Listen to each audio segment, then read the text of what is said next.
love that we'll never need to hide. Love will always rise above. Whatever comes, we will be just fine. If I am yours and you are mine.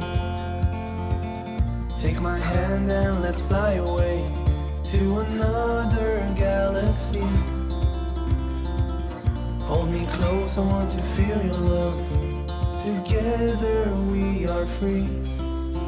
Just be with me. Just be with me.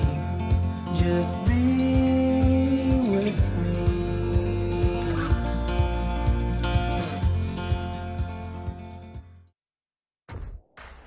You've dreamed of places to go. You promised one day. Now, one day is here. New adventures. Wide open spaces. So, you can't travel the world right now. So what? New South Wales is here for you. Let's all reboot 2020.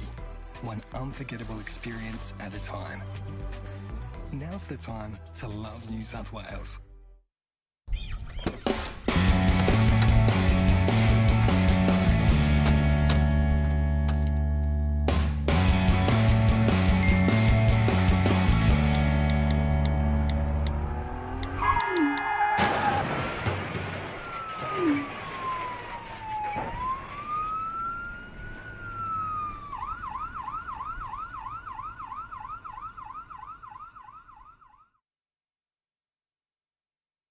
The Australian Open of Surfing, the Coffs Harbour Open, presented by No Text, No Rex. And my name is Reggae Ellis. Joining me here in the commentary booth for the first couple of heats is none other than Cooper Chapman. And Cooper, some fun little waves out there here at Macaulay's. Yeah, thanks, Reggae. It's great to be here. It's a couple fun little waves out there today. We've moved around the corner from where we were yesterday at Gallows for the board riders battle, which was an awesome day, and the waves have turned it on again. There's some fun little rip bowl rights and some running lefts. The surf's about 2 to 3 foot, I'd say. Wind's going to build during the day, but conditions right now are great. We've got the first heat of the men out there in the water. And in the red, we have Taj Watson. In the white, Thomas Alvarez. And in the yellow, Masaki Sato.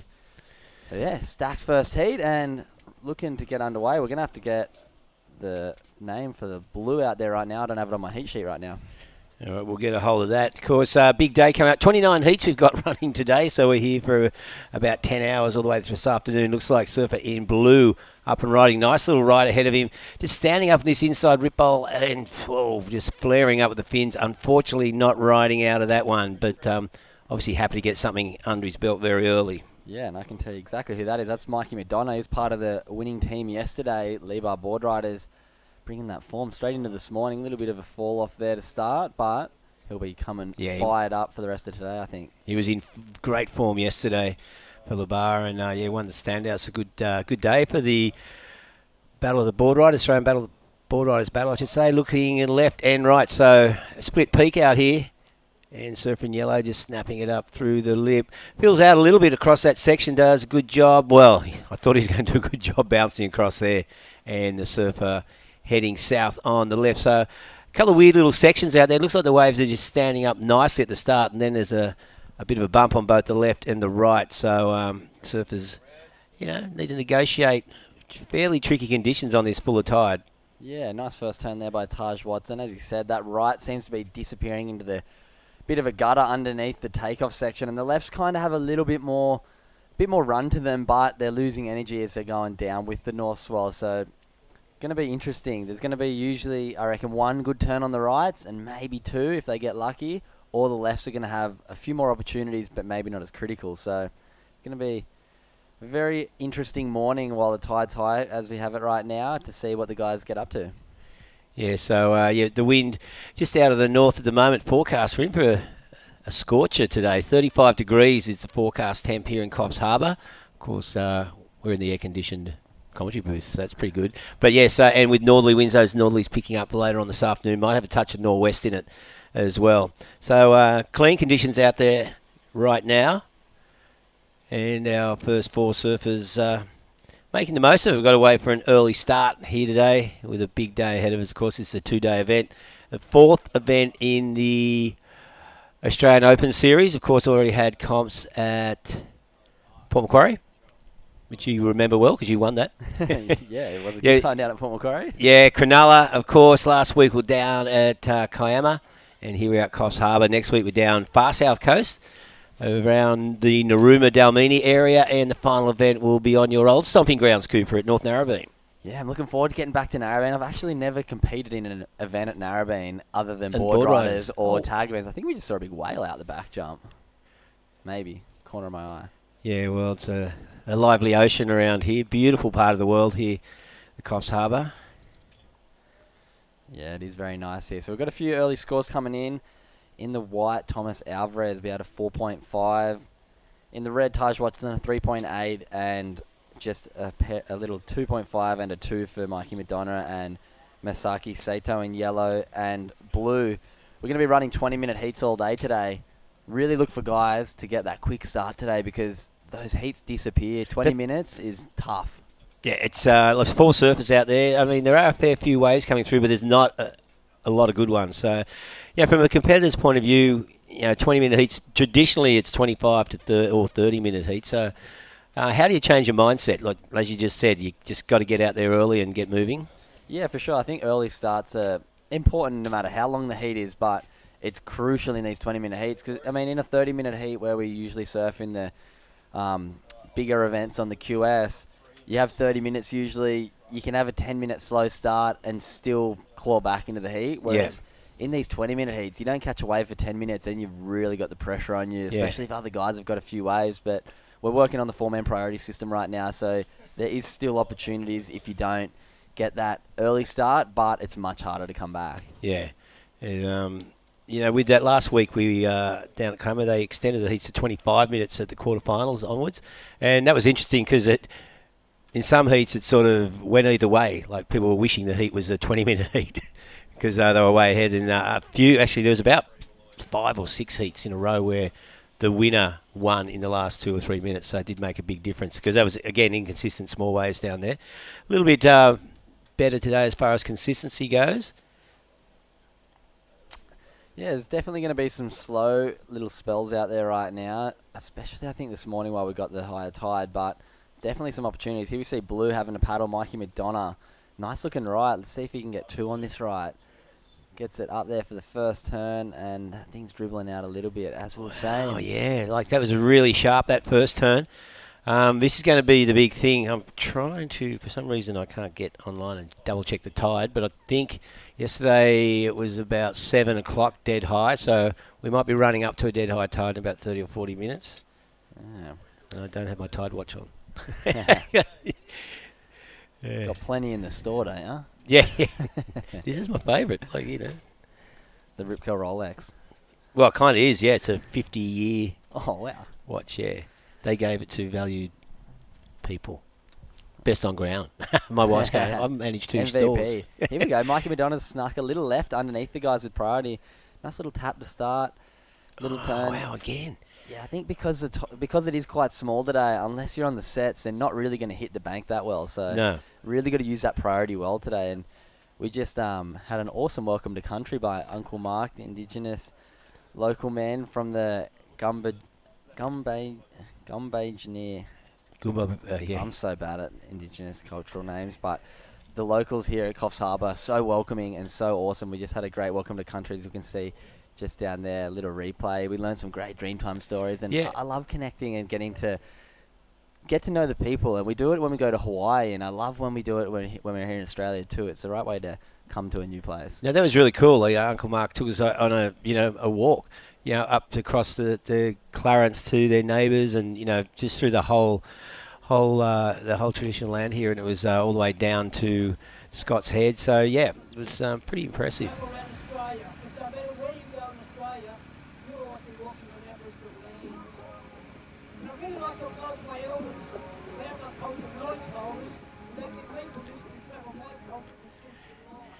So Uncle Mark Flanders there doing the welcome to country, and yeah, it's really cool. I was having a chat to him afterwards, and he, born and bred here, obviously, and I said, "Yeah, ever go far?" He goes, "Why would I?" Doesn't need to. And it is spectacular. I was actually on the headland here yesterday afternoon. You're looking south and west, and there's a couple of high rises on the beachfront, but behind then you just see there's dramatic mountains behind you here at Coffs up to Dorrigo and Bellingen. And beautiful up there, rainforest up there. Actually went potato picking up at Dorrigo once. No way. Yeah, we were on a road trip to Queensland. We ran out of money. And we're in the pub at Bellingen, and the guy, this potato farmer, said, I'll give you some work. A couple of days potato picking, refunded, and Fill up off the to car with gas off and the keep Goldie. moving. Yeah, it was cool. Yeah, so many great places around here in Coffs Harbour. Obviously, everyone knows the Big Banana. Beautiful spot. We've all stood in front of the big bananas for family photos. Yeah, I went there actually last year and did the tobogganing and the Did you? slides, and there's a really good candy shop there too. it was good fun. The lolly shop, look out. Yes, I remember, when I was a kid, the big bananas. It was a must-have stop because of the chocolate milkshakes. And then, all these daggy family photos. All right. There you go, some scores there. Yeah, we're just moving past the halfway point of this heat. Just 9 minutes remaining. Not many big scores on the tally yet. As we see, Mikey Madonna getting probably the best wave of the heat so far. Nice little turn straight into the little blowtail reverse. That's going to put him in a pretty nice spot coming into the end of this heat. Without priority, he's been really busy. I think it's definitely the way to be surfing heats out there right now. You're going to roll the dice and hopefully get one like that gives you that little double up section to get 2 turns. Yeah. Yeah, Mikey, current heat leader. But, it's funny what you were saying, how quickly these heats go, and 8.5 minutes only left. So well into the second half of this heat.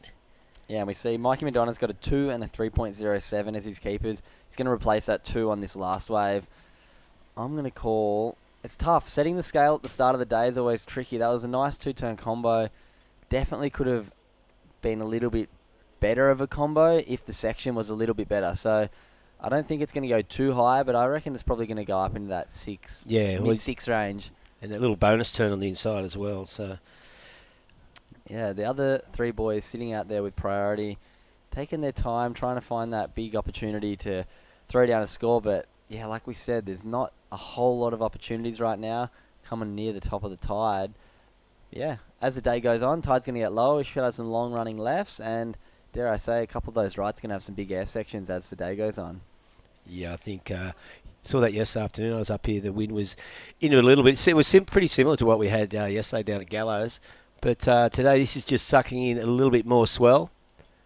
And 2-day event here, the Australian Open of Surfing. This is stop 4, of course. And, each, we've got $7,000 prize money across both divisions. So, yeah, it's pretty cool, this series. With $1,500 for first prize, $900 second, $600 for third and fourth place in the final gets $500. And, of course, then we've got the overall series winner, which you get your accommodation covered in the Whistler Pro Surf Series 2021. So, Cooper, how much would that help? The accommodation adds up when you do the whole series. Yeah, it definitely does. I mean, I'd love to win that. I'm really excited to see when we get released our schedule for next year, because I want to know where we're going to be surfing and when we're going to be surfing. As we see Taj Watson up and riding, he's found that right that's given him a few more turns bouncing back at him. Nice little 3-turn combo out the back. He's looking for the link up to the shorey. He's really trying to get that 1 score on the board so we can come home with just needing 1 score. Finishes off nicely. Yeah, that's going to get him right back into the heat. And as we just saw the 4th wave of Mikey Madonna come in, 6.5, right on the money. Oh, right. There you go. You can be a judge when you retire. That's it. But, yeah, great score there for Mikey, putting himself in a nice spot as we see Thomas Alvarez out the back on his backside. A little bit caught, and that ride again just disappearing into the channel. So we're going to be looking like yellow jumping up here. Another right-hander. Nice first turn. Opens up the shoulders, brings it all the way around. Little foam climb. Is he going to get the connection? A couple very similar waves there, but the 2 waves that I think are going to be the top scores so far are Taj Watson and Mikey Madonna. Getting through to that inside, getting that 1 extra turn, and having that little bit more of a wedge back at them to give them a few more critical turns out the back. Yeah, I think you're right. Like saying that, like Taj in particular stood out in that last wave. And, with this, they're frantically working across the section. Here's a replay. Mikey getting vertical there, and nice little snap to finish there. Looking for something inside, doesn't really offer. Like out in these sort of conditions, Cooper, how important is it to get that inside connection? That little bonus point, it's not huge, but it can be, add a 0.5 to your wave score. Oh, definitely. The first thing that comes to mind when I think about that is Huntington Beach. Yeah, the Huntington Hop. The Huntington Hop. It definitely adds points, but sometimes, there's not the link up. But I think this morning there's going to be a few opportunities like that, and with tricky conditions, 20-minute heats, you want to really maximise every opportunity. So, linking it through to the shorey, one extra turn, that 0.5 can really make a difference. Yeah, it's funny. It's one of those things you'd never do in a free surf. You wouldn't bounce across unless you're coming in. But, I mean, that's... and often that turn on the inside can end up being quite critical, so it can add more than just that half a point. So here we are in the back 5 minutes of this. 4.5 minutes ago, Mikey McDonough holding that lead at the moment. And I think we're still waiting on Taj Watson's last wave to get locked in. Yeah, and we've got the guys in the next heat getting ready to paddle out with just 4 minutes. Coming up in the next heat, we have in the red, Max Hutchinson. In the white, Wesley Marias. In the yellow, Micah Margison, a name that doesn't need much of an introduction, Margison, in the surf industry. No. And in the blue, Will Martin. Looks like a local little grom. I'm looking forward to watching him out there. Yeah, it's great. That's the thing about these events. You go travelling all around New South Wales, and it's opportunity for a lot of the locals. So you do see a lot of new talent. There, nice slicing turn from Thomas Avares. Throws it up in the lip. Unfortunately, does not ride out of that one. I'm going to say that was probably the best wave that's come through and just didn't quite maximise that opportunity. A little bit nervy, coming down under 4 minutes. No big scores yet for Thomas Alvarez and making that mistake. Critical time. Well, at the start of the seat, like you said, when you want to get those waves early and a short 20-minute heat, and then the pressure just does build, doesn't it? So exactly what you said you don't want to happen. That's what Thomas Alvarez finds him in at the moment, just chasing decent scores in the final 3 minutes, putting a bit of extra pressure on himself. But still there are enough waves out there. And yeah, so the last score for Taj Watson was a 4.83, so he just nudges himself ahead. Thomas Alvarez does have that 4.5 at the start of the heat, so he doesn't need much. He only needed a 4.1, as we've seen Mikey McDonough. 2 big turns there, looking very comfortable, looking very nice in the first heat of the day. I do want to add, the winner of this heat goes into heat 1 of round 2. And I'm looking at that heat. Aidan Lewin Parson, standout of the series so far. Solly Bailey coming into the event without a seed. World Tour surfer. And Ethan Crisp, our fellow commentator, Michael Crisp's son. So it's going to be a really stacked heat the winner of this heat goes into. So, I'm looking forward to who gets through this one. Yeah, it's a solid heat. But you're going to find that, you get through these ones and then the seeded surfers come through later on in the heat too. So in that second round, which heat are you in? I'm in the second heat. You're in the second heat. All right. Yeah, so the front half of the draw, me looking at it, looks stacked. I've got a nice heat. Myself, Ethan Stocks, local kid, great surfer. Kai Tandler, amazing surfer, and Kai Nudd. So, round two's looking stacked. Kai Nudd surfed really well yesterday as well. So just into the final 2 minutes. So Mike, there's still a few ways to get locked in. So, but at this stage, Mike McDonough and Taj Watson holding down the lead. But the other two boys don't need too much. They both have 4s, and Taj only has that 4.83. So here we see Yellow up and riding Misaki. Great first turn. Gets it around, gets a foam climb up there. Is he going to hit the link? He doesn't need much. He only needs a 4.5. Doesn't get the connection. Minute and a half. Well, I reckon one more turn he would have been looking all right there in these final 90 seconds. Masaki Sato looking to get back outside. Mikey McDonough, the current heat leader. Yeah, we're still waiting for a couple scores to come in for Taj and Mikey and Misaki now too. So we'll wait until they come in and give a little bit of an update with a minute remaining. Just over a minute. 10 times in the first heat of the day. All scores under 10 points right now. Open to anybody to take the heat right at the end here. Yeah, no one's locked in that sort of score of the above average score at the moment. So at this stage, anyone can do it. So final 50 seconds. We don't know what priority is. So someone has priority out there and giving them first selection. But looks like so you can see Mike McDonough looking for some sort of call from the beach announcers, either time or priority. And we've got 40 seconds remaining. There's the overview of the beautiful setup here at Macaulay's. Northern end of Park Beach in Coffs Harbour. And little northeast peaks just coming around the corner there. The wind from the north at the moment too. Not too strong. Forecasts to pick up from the north-northwest later on in the day. Hopefully not to the 30 knot plus strength we saw yesterday. Yeah, it was blowing an absolute gale yesterday. We saw some scores drop in. Mikey McDonough dropped a 6-point ride. So he's taken a nice, strong hold on this hit with just 15 seconds to go. He's looking very safe. He's got another score to come in too. Yeah, Taj Watson's last one, 3.57, didn't improve his score, but with 6 seconds remaining, it doesn't look like there's going to be another shot for anybody else. So, unofficially, the winner of heat number 1 of the event, Mikey Madonna in the blue singlet, and coming in second, Taj Watson in the red. That's all scores locked in, I believe, now. One more wave coming in for Thomas Alvarez. We didn't pick that one up. It's just a 2.8, so... yeah, that's all she wrote. That's all she wrote. So we'll be back with the second heat of the Australian Open of Surfing from Corley's Beach, Coffs Harbour, right after this break.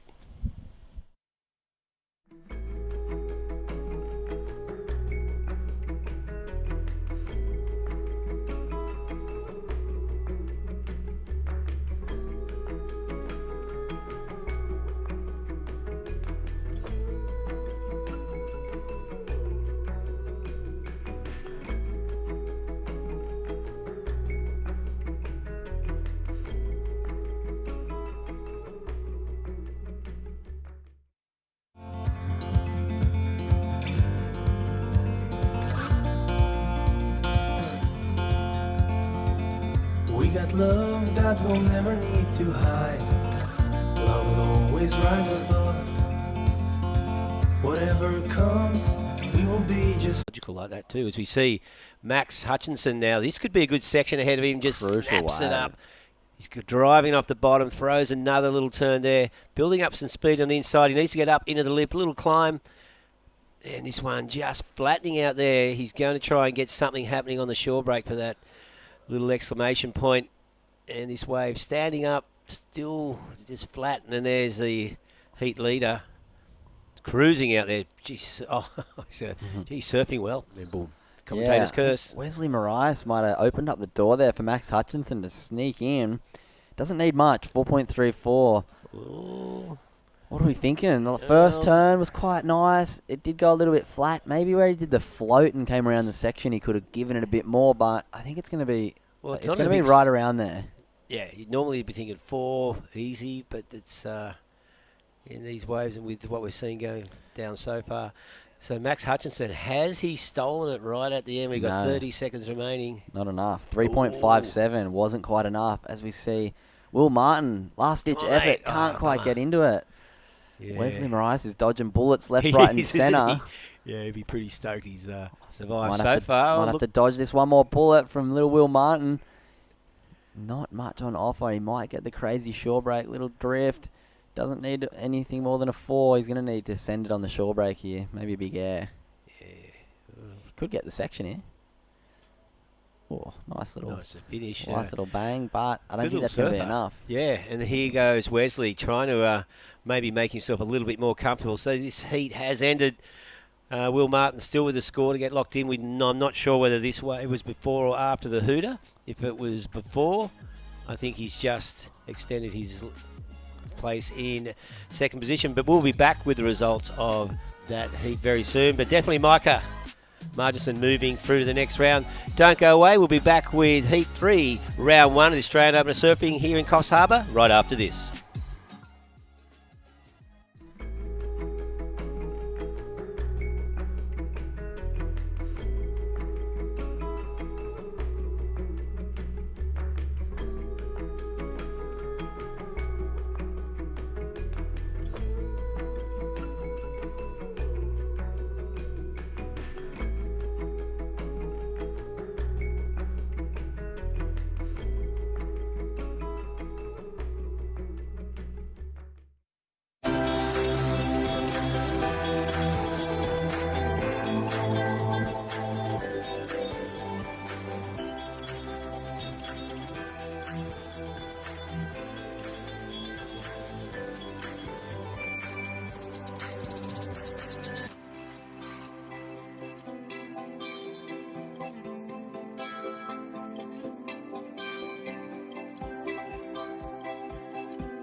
COVID-19 is very contagious. And even one case can have hundreds of contacts. Contact tracing alone can't stop it. Please help us by distancing, even with friends and extended family. By doing this together, we'll stop the spread.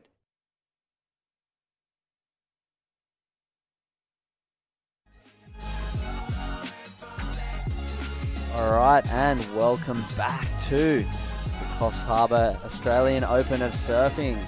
My name is Cooper Chapman. I'm here in the booth with Michael Crisp, and some fun waves down here at Macaulay's on the beautiful New South Wales East Coast, eh? Yeah, it was a beautiful sunrise as well, and welcome the country again from legend, the elder Mark. And well, check out the pictures and some great waves. So the main ingredients here, and combine that with athletes, and we have the Australian Open of Surfing at the beautiful Banana Coast, Coffs Harbour, the home of the big banana, big blueberries, and no doubt big walnuts. That's it, and yeah, we're seeing heat number 3 in round number 1 for the Open Men's right now. In the red, we have Nate Hopkins. In the white, Kieran Conway. In the yellow, Riley Munro. And in the blue, Peter Duncan. Stacked little heat here, heat 3. The waves are starting to turn on. In that last heat, we saw a really tight end of the heat there. Micah Margerson ran away with it, but we saw Wesley Mariah sneaking in second. As we see blue out the back, Peter Duncan just getting caught a little bit behind. Bit of positioning error maybe to start the heat.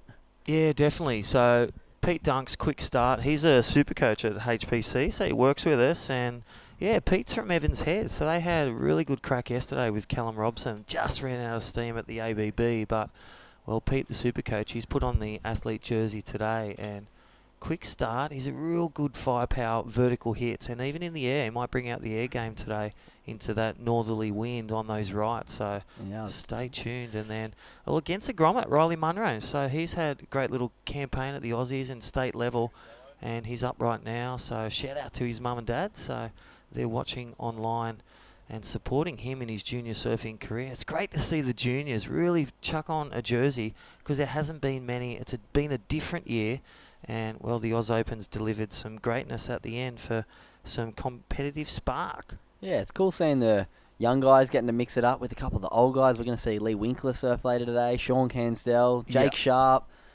Otis Carey, a bunch of the local guys having a throwing their hat in the ring, and yeah, a bunch of Groms. It's just a great experience for everybody to come and get the Rashi back on. I know the juniors have been focusing on the Australian online surf titles. Can you tell me a bit more about that? Yeah, so the Yeti Aussie titles run by Surfing Australia have been an amazing format, and they're actually into the finals. So the top 6 in the girls from around Australia, from all the states, WA, Tassie, South Australia, Queensland and New South Wales, and also Vico as well. They've been doing it in the wave pool, you know, in the COVID safe way, and it's been a great way for, you know, in that different year, the format adaptability has been the key, and still getting out there and surfing. And they submit their best 2 waves, and they're now down to the top 8 boys, 14, 16, 18s to take the win. So if they're in this event and they've got their Yeti stickers on, they can take their best wave and submit that for the finals due next week.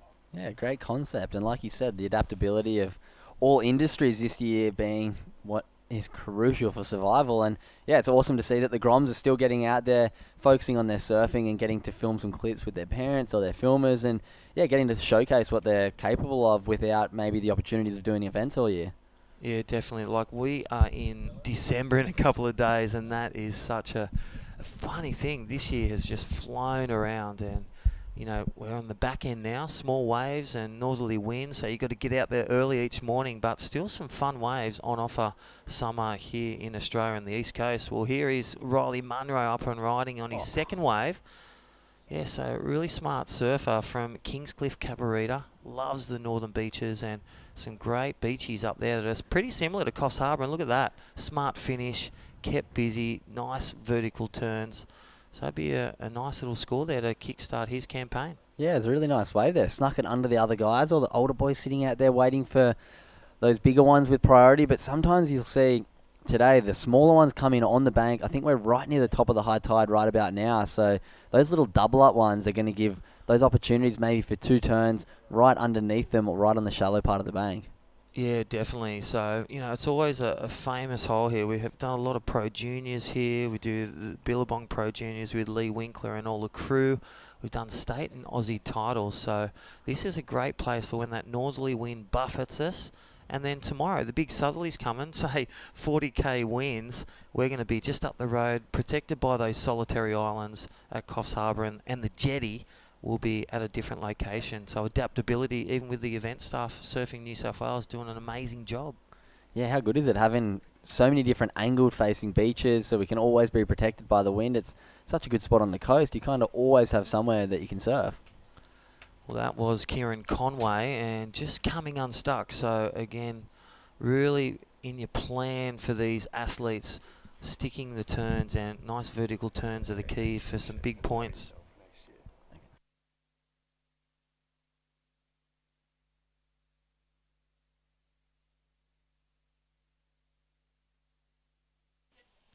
Alrighty, so welcome back all those viewers around the world and around Australia and in, well, your couch, grab a cup of tea, and we've got some action right now.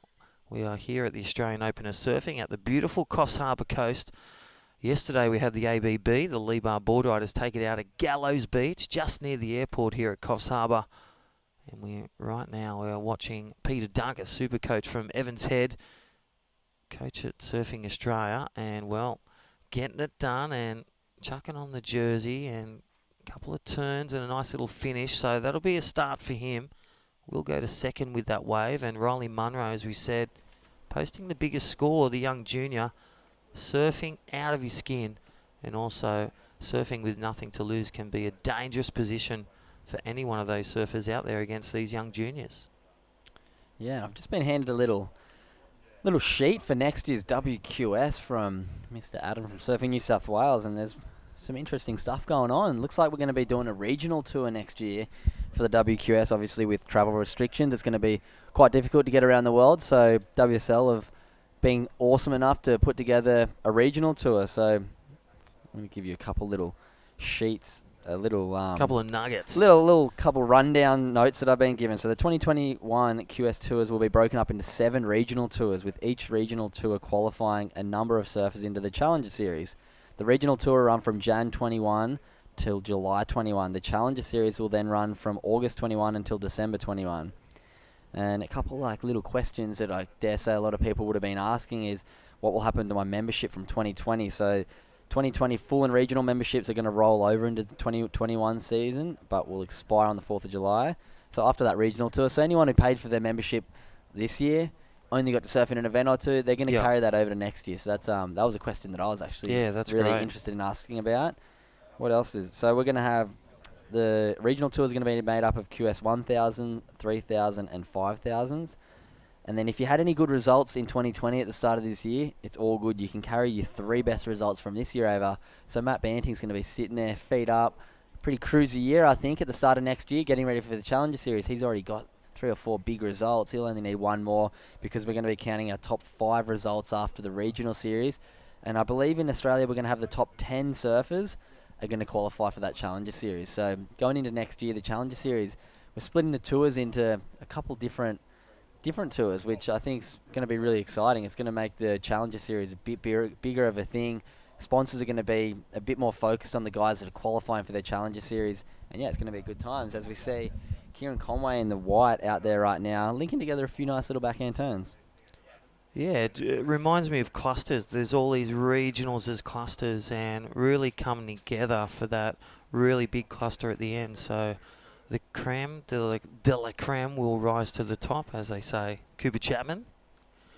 Alrighty, back to action. Riley Munro in the lead, a 6-5 combo. Peter Duncan with that last wave, sneaking into second and being pretty quiet.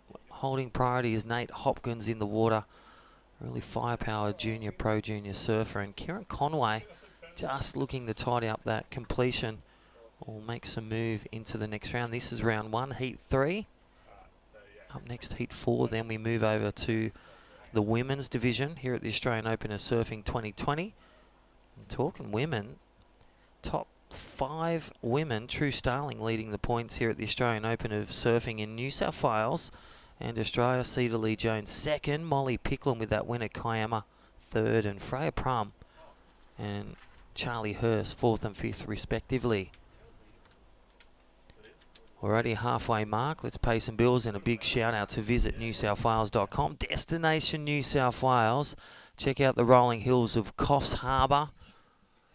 Well, you can go to the Big Banana and slide down the toboggan, or even eat a nice fresh coffee or juice and enjoy a chocolate banana as well. So plenty to see, or the rainforest around here, or the high peaks. or yesterday at Gallows, taking a walk along the headlands of Coffs Harbour, enjoying the view, which is, well, second to none here at the beautiful Coffs Harbour. So check it out. If you're driving through, don't forget to turn off at Coffs Harbour and check it out. Visit newsouthwales.com. All right, live action. That is Peter Duncan up and riding, looking for a nice little finish. Well, nice little carve, nice little tag, and throws a bit more as he looks to connect to this last bit. Squeezes this one out like a fresh morning orange juice there, Cooper Chapman. So Super Coach doing what he says to his athletes usually. He's got to complete it this heat now. Yeah, I reckon he would have seen that time limit tick past halfway and been like, you know what, nobody's really fired a big shot yet. Need to get something on the board, something solid, something in that 4 to 5 range, and really set up the back end of this heat. You don't want to be going into the back end of the heat with only a couple of really low scores in your scoreline. Yeah, don't forget, check it out, liveheats.com, and follow this live here through KO as well. And follow the website, www.surfingnewsouthwales.com.au, and look at that beautiful picture, morning glory there. Look at those solitary islands as well. Like the jetty, remember a few pro juniors with Owen Wright taking a win as a grommet off that beautiful rock wall. We had like 6 to 8 foot waves, and one memorable moment like your last win at your comp at Port Macquarie. It only took 2 waves with 2 vertical turns for Owen to take a win like yourself. 2 turns, one being an air now with innovation and a nice vertical jam, and that's what the judges are looking for. Exciting, critical surfing on great waves. Yeah, definitely. That's the way the sport's going. They're looking for just major turns. No more of this fiddling around. There's no length of ride in the criteria like there used to be. Now we're just focusing on big surfing, making it good for the fans and making it exciting to watch. Yeah, it's like explosive surfing. No doubt that 4th of July, that's that WSL little indicator of that great initiative from WSL, but judges are looking for it. Explosive surfing and, well, explosive turning from the athletes. They train so hard, so there's so much goes on in the background with their coaches, their strength and conditioning coaches, their aerialist coaches like Chloe from Surfing Australia, and also their M&Ds, their mum and dads. Always that support network for accommodation, for support, for, you know, some of them are plumbers, some of them are builders, and some are working at pizza shops like Nixie Ryan, supporting themselves. Yeah, you got to do that. I've always had that work ethic to get a job, and as we see, Kieran Conway, nice looking wedgie left, good first turn, fluoro orange board's looking nice, and a big fin drift over the foam. That is a good wave at this point in the heat. In 3rd place, he needs a score to move up. He only needs a 3.85. Dare I say he's going to get that, and he's going to put himself in a nice spot. He's going to have a long paddle back out, though. Milking this one all the way through, looking to put the last little bit of icing on the cake. Finishes off on the shorey, and, yeah, that's going to probably be the best wave of the heat, I believe. Yeah, definitely. It was great to see he had a bit of a nervous start, bit of, you know, not completing his turns and driving out with control and projection. But Kieran Conway really putting it together and really packed a good lunch on that one. Yeah, he really got it going on that wave. And like you were saying before, it's really cool, I believe, for young surfers to get a job at a young age. Yes. I was working in Chile Surfboards Factory from about 14, sweeping the floors, and I'm so grateful that my parents pushed me to do that at a young age. For one, because I was at a surfboard factory, I got to have such a good relationship with my shaper. James Cheel taught me so much growing up about boards. I used to sweep the factory and get to be inside the bay and watch what was going on, and it really got me really dialed in and close to my equipment from a young age, and it's helped me so much in my surf career. Yeah, just learning those values, like as a core of, you know, they're not spoilt or it's been given, it's been earned. So that's what's so cool about, you know, learning the value of work ethic, of the dollar, the Aussie dollar, the American dollar, the rupiah. Yeah, and I always got pushed from a young age by my dad, and I'm sure he might be listening, is appreciation, not expectation. We come from Australia, we're so privileged already that sometimes we just expect so much to go our way, and being young professional surfers as well, we're very lucky. So I feel like the more we can just appreciate and show gratitude to what we've been lucky enough to be gifted a talent in such a beautiful sport and to find love of the ocean. I'm so grateful, and it's so cool to have that work ethic from a young age, get a job, and really get to earn the amazing lifestyle that we get to live. Yeah, definitely, and especially, with our different year, the support and people had to pull back. There's been some big financial decisions, so the cream does come to the top, and even taking your opportunities and making the most of it. I remember as an 8-year-old, my dad owned a surf shop and a pool shop, and I used to carry salt bags, 15 kilo salt bags. But you remember that. It's what shapes you into the young man and older statesman now. Red getting one nice turn and straight up there for the second. That's 2 critical turns out the back. Nice wave there. Puts him in a spot where it's probably going to be his best wave. He doesn't have much going. 3.5 minutes remaining in the heat. He really needed that wave. It came through at the perfect time for him. As we see, scores came in for Kieran Conway, 5.87. Like we said, top scorer of the heat. And yeah, he's going to be looking strong going into the back end of this heat. The other thing that we were touching on then with the financial pressure, I think the WSL have made such a great move with the regional tours. It's going to give a lot of the juniors an opportunity to compete in the QSs, and you're going to have a few guys that are going to blow up, and then they're going to be straight into the Challenger Series and not have to travel all the way around the world, empty their bank accounts, empty their parents' bank accounts, trying to chase this dream that now is just going to be this regional tour. And if you make it in that top 10, bang, you'll have some prize money, you'll have a bit of backing, and you'll have 8 months to work, get some money saved up to travel around the world for that Challenger Series at the end of the year. Yeah, definitely. And you think of the support for surfing, like even in this event, finals day tomorrow, $7,000 going out. And what a great injection, not only being a commentator, but you're an athlete. You took that last win, $1,500, and that just goes so far into getting you to the next contest, pay the bills, put the tiger in the tank, and yeah, great support. Well, look at the live action. Kieran Conway in the lead, as you said. That real completion, got it. He kept busy and kept sharp and really got the wave and nice vertical turns and the completion in the lead at the moment with HBC coach Peter Duncan from Evans Head. So Nate Hopkins, he's going to be close. So a 5.15. He's been really sleepy, really one of the standouts in this heat. And Riley Munro, the young grommet, he's really got to go for broke with priority on that one. Doesn't need much. Yeah, just that second turn, just this wave. It didn't offer much apart from one vertical turn, so it won't be the score. Yeah, we saw a score come through for Pete Duncan, a 5.27. So those surfers in blue and white, getting that wave in the 5-point range, nudging themselves ahead with a couple minutes left in the heat, just a minute and a half actually. Riley Munro needs a 4.5 and Nate Hopkins a 5.15. Very attainable scores for both of these guys, but time's going to be the enemy here, and I believe they're in 3rd and 4th priority too. Yeah, you can really see, so Pete and Kieran having priority over Nate Hopkins, and well, he just held priority for a long time, and sometimes you just got to keep a bit busier and just remind yourself to make those opportunities. There was a time with Olympic training, Steph was taking on the juniors up at Kingscliff last year with Julian Wilson, and in her heat she got 13 waves in 30 minutes, but the key was she started with 1s, but by the end of it she was dropping 8s and 9s, and it was a real key in similar conditions like this to keep busy. Bang, big fin drift there by Pete Duncan. Nice huge turn out the back. You might get a little bit of a bonus middle section here. Kind of loses a bit of energy, but yeah, as you were saying, that momentum means everything, and yesterday we saw it massively in the Australian Board Riders battle just around the corner here at Gallows Beach. It's really, really important to get momentum. Big wave here, just not giving him the opportunity. That's agonising. Didn't need much of a score there, and that wave just giving him absolutely nothing. We'll see if Kieran or Riley can pick up a wave in the last 15 seconds out the back. Definitely a few swell lines out the back. You can just see the disappointment there in Nate Hopkins. He knows it's not going to be enough. We see Riley Munro, last-ditch effort. Is he going to get a nice little section on the shore? We're not sure what he did out the back. Wow. Oh, it just comes unstuck. Well, what a great effort from that young junior, Riley Munro, and former state and Aussie champ. Nate Hopkins will bow out, but Peter Duncan, super coach from Evans Head, gets on through, and Kieran Conway takes a win. Great waves, great turns, great completion. Well, we're going to pay the bills, and we'll be back after this short commercial break. Australian Open of Surfing here at Coffs Harbour 2020. We'll be back shortly.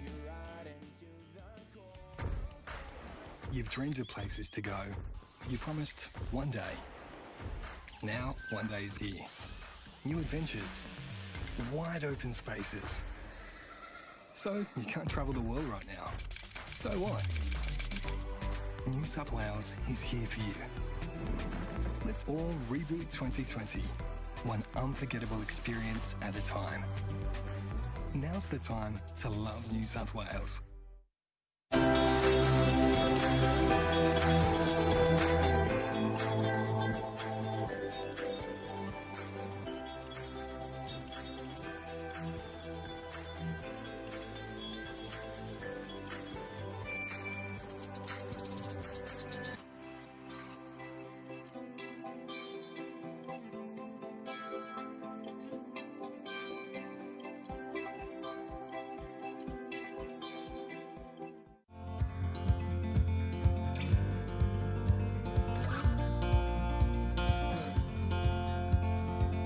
We got love that we'll never need to hide.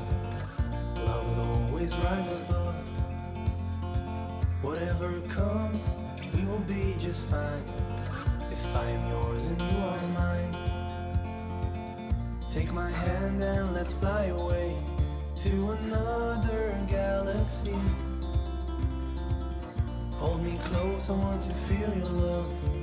Together we are free. Just be with me. Just be with me. Just be with me.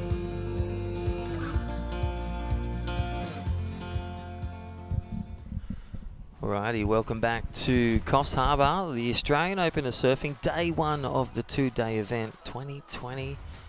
Look at those views, and my name's Crispy, and I'm joined with me, Jess Grimwood, as Cooper goes to get a coffee from my mate's place, Luke.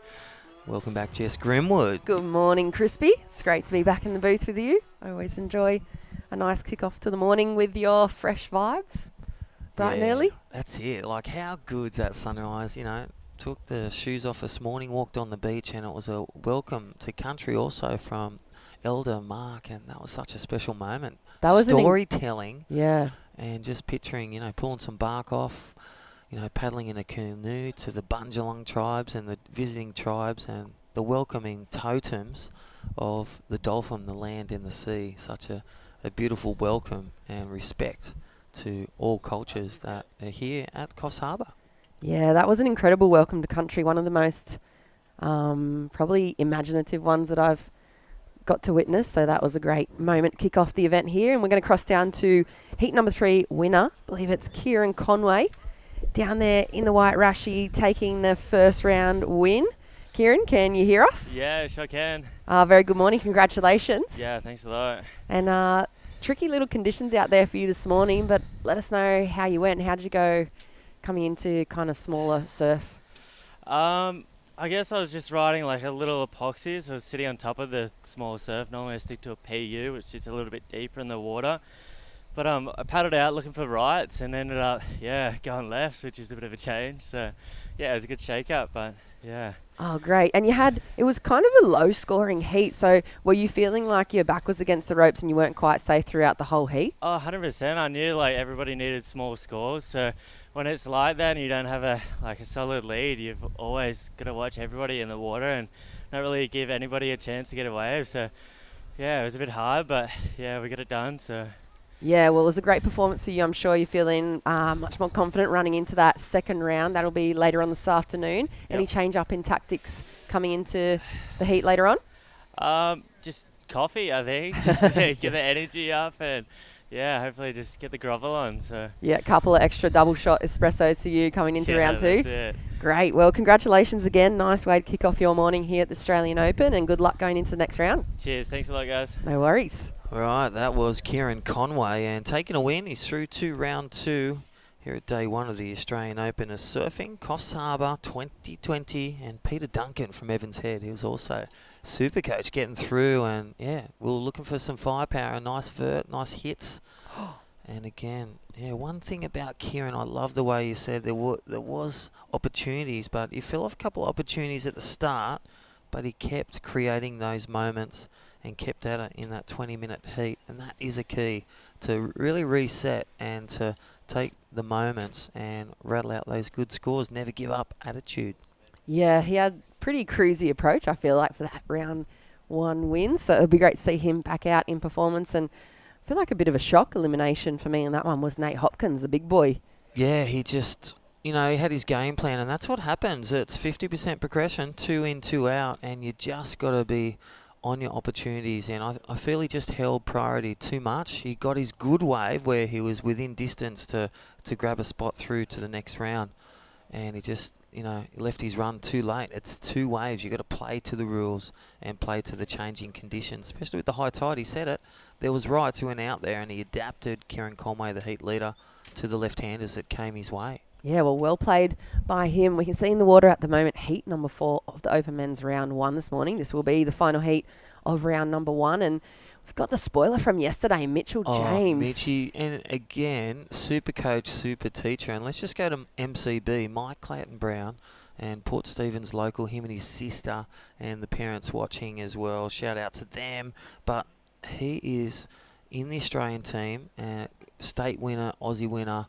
He is a dragon slayer in the water as well. So one to note is the youngster, pro junior, Mike Clayton Brown. He's in the lead. Riley Schmidt's out there in white Ruben Brismeads. But Mitty James yesterday, and how's this for a team? Micah Margison, Margot's younger son. Samba Man, former QS surfer, emerging QS surfer, Micah Margison. Freya Prum, our QS favourite and, final regular on podiums. And then it's just such a formidable force for the ABB, and that's Surfing Australia's over $112,000 injection into the grassroots of surfing in Australia. All the board riders, 100 board riders, supporting them in developing the next generation and respecting the older statesmen, the 35-year-olds as well. Yeah, because they kind of were getting it done yesterday. We saw, especially Marcus Abudi. Yeah, Marcus Abudi, Lee Winkler. Yep, Lee Winkler, firepower. He left it in the run in the late, and they got second. So local host club, they not only deliver Tracy and the crew great caramel slices, which you tasted. Today's carrot cake, by the way. Tracy, get down here. The morale that she brings to the work crew and obviously to their board riders and their local community. The spice. Oh, she is just an angel. Yeah, organic's a theme. Yeah, we've got our own version. Kitchen. What we call her the North Shelley Tracy. Well, the work staff do, and her name's Kath, and she's one of the partners of the ex-president, and she's similar. Just always brings fresh baked goods down. And here we go, MCB. Now the Clayton Brown pair, brother and sister, I'm so impressed with them. They've really kind of gotten bigger over the last few months, as we see Ruben in the blue lighting up the backhand on that first section.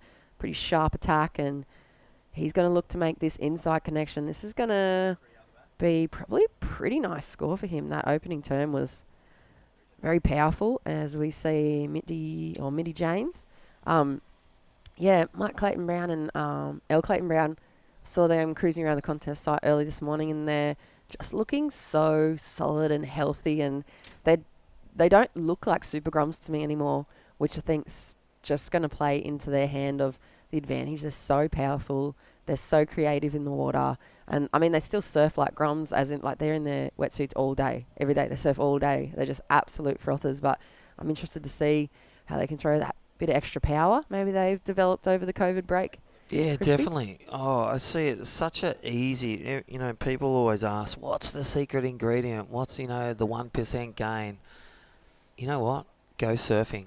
Surf, surf, surf. Get familiar with places. Surf. Train hard, eat well. There's so many things, but if you leave, the main component is surfing. Mike Parsons said, you want to be a big wave surfer? What do? He's like, I just surf big waves. I just surf every day. That's such a key component. And talking to big waves up and riding, Riley Schmidt coming out of the gates with a nice big carving wrap, but only one opportunity. So looking for that first turn with that. Imagine the coping, just getting that wave with wave selection and priority. Getting that second turn's a real key component for moment, for building a good score. That's what the judge is looking for. It's a nice view from here too of the contest peak. I feel like because we're looking kind of across into it makes it look really, really fun. You can see those steep little sections that the guys are going to have to capitalise on this morning.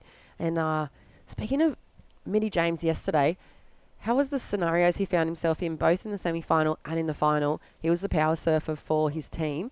Here we go again, Riley Schmidt, just trying to get busy, maybe get a bit of momentum going, because we've already seen the first half of the heat pretty much tick on over. There's a nice little panned out view of the contest site here at Macaulay's. It is beautiful position to be in on the Coffs Coast. It's a pretty incredible spot to be soaking up the natural wonders. Here's MCB. There's that froth, and you can just see there he's just a bit of a bigger dude now, not that super lanky grom that we saw over the last few years. He's kind of feeling out. And I think that's going to play well into his hand for the power and for maybe a bit more dominance that he's going to bring through the heats. I feel like I've seen him kind of bow out only barely through a lot of heats where he could have maybe just with that bit of extra power pushed on through and found himself more regular in the finals. But yeah, Mitty James, 2 scenarios yesterday, semi and final. Left as the power surfer. He had 4.5 minutes remaining for both the semi and the final. Made his way out, did the paddle out in probably 30 to 50 seconds and scored a near, or way up into the excellent zone. I think they're around the 7s or the 8s, and got his team back into the lead and back into the box and the changeover zone before the end of the time allocation. Here he is right now. Yeah, key moments. So nice little fin drift there. Nice little blast, just looking for this inside and really light on his feet. So Coogin surfer can surf the barrel at Coogin Reef, and at Snapper, some highlight reels of this year, 2020. He was loving the COVID swells all around the coast up there at the Tweed Coast and just down from the High Performance Centre. And Mitty now a teacher, so qualified teacher, brought the school in the other day. We had 48 of his students running around the tramps and the ramps and doing a few switch-ons. Does he do primary school? Yeah, so primary school. So shout out to all those year 5s and 6s watching Mr. James, also known as Mitty. It's so cool to see. I remember him as the lifeguard there at D-Bar. He'd just spend obviously all day on duty, and he'd just be so stoked and just frothing out and talking surfing. You'd go down there and have 2 sessions, and he'd just be there. Oh yeah, how was it? Oh, I saw this peak down here, or up towards this spot. There's the peak there, and he's just a really cool guy, nice character. It's kind of one of those guys that everybody loves as well. So at the moment, I think he might have some work to do. We'll wait to see the live heats update. Of course, we are watching day number 1 of the Australian Open of Surfing. We are at the Coffs Harbour Open, and it is a beautiful day to be soaking in. Another stop on the New South Wales East Coast, iconic locations, bringing the best surfers to the best spots up and down this coast. And it's great to be back on a tour style of surfing competition, and everyone's on the road and kind of settled in now, got their van setups and their backpacks just packed. And there's MCB going to the air, nice rotation, back to his stance to look for this inside connection as he jumps on the front foot and just unable to hold on to that closeout maneuver. He goes over the heels. So nice opening reverse to him on the front side. We'll wait to see how that scores. It was looking like it's going to shape up to be a nice one if he's able to ride out of that final maneuver, Crispy. Yeah, definitely. So he really controlled that nice little air rev and nice little controlled landing and spin around. So getting innovative in the judging criteria and really ticking those moments. But that last turn, just not driving out of that one with control. And judges want to see a controlled ride out. So it's a bit like footy when you catch that ball in Aussie rules. Just that hold for a few moments. So the moments of the nose rolling out is a key for the judges to see that stomp in one word.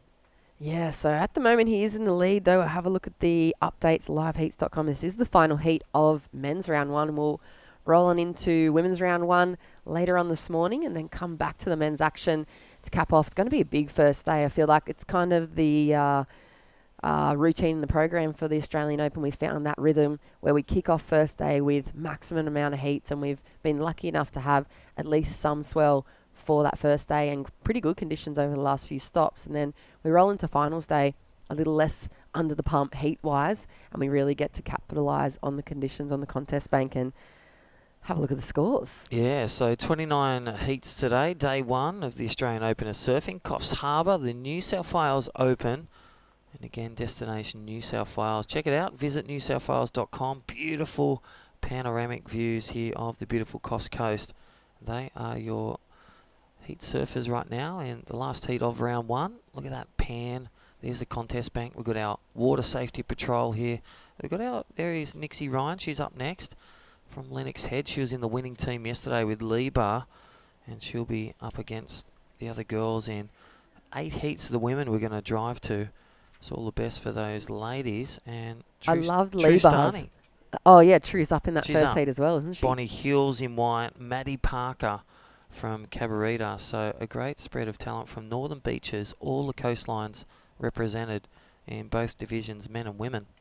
Gosh, Mitty James looks sharp. He just looks like the kind of guy that spends a lot of time in the water as well. Just really casual and just connected on his feet. He doesn't look like he's pushing too hard, or he just looks like he's able to just wait patiently for those sections, and then he has that performance and the technique on tap. And at the moment, though, he's got some work to do. So Mike Clayton Brown, he's been in the lead since the start, and he remains in the lead. He's got a 5.17 and a 4.67.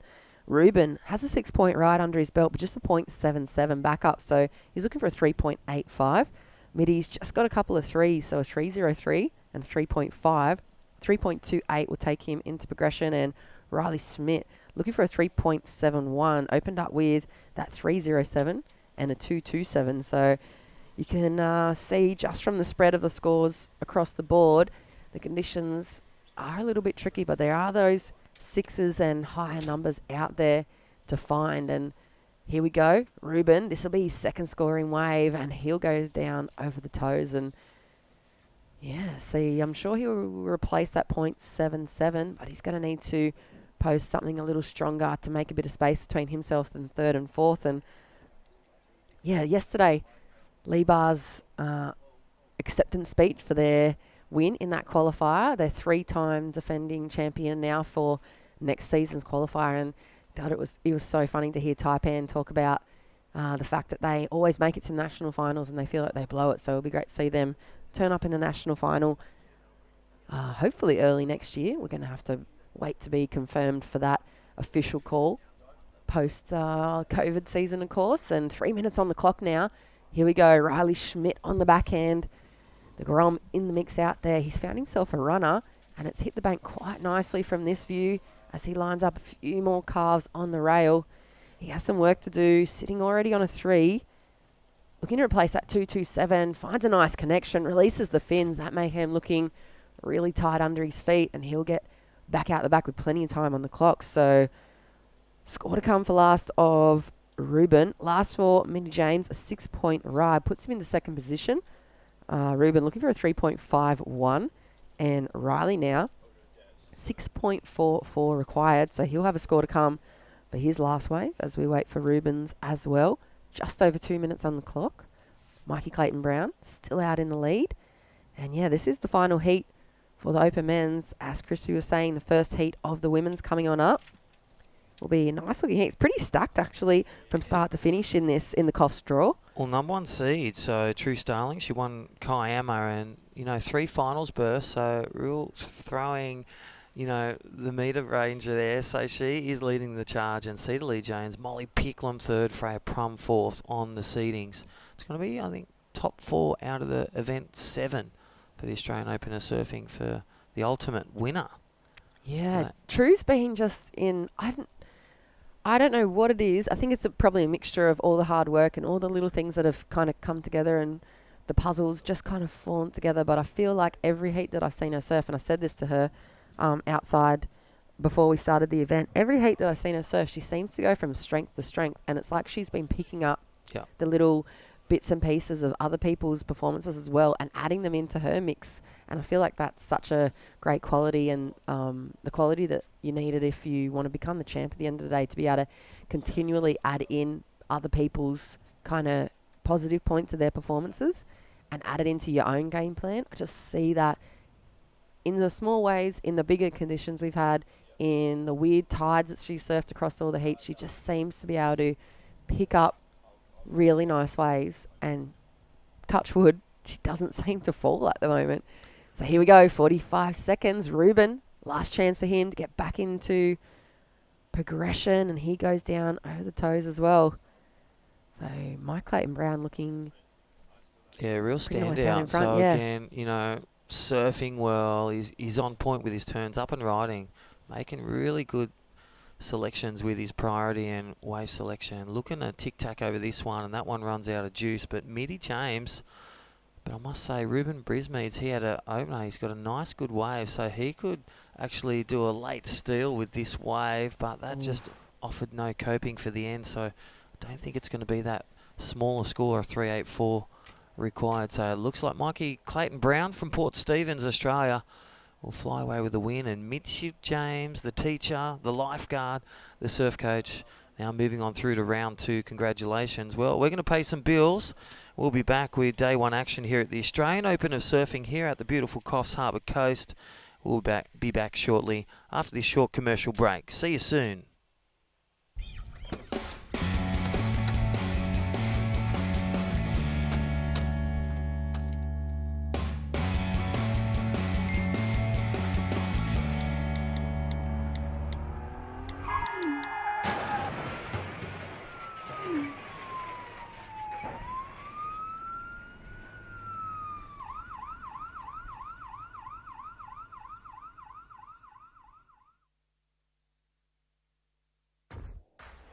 You've dreamed of places to go. You promised one day. Now, one day is here. New adventures. Wide open spaces. So, you can't travel the world right now. So what? New South Wales is here for you. Let's all reboot 2020. One unforgettable experience at a time. Now's the time to love New South Wales.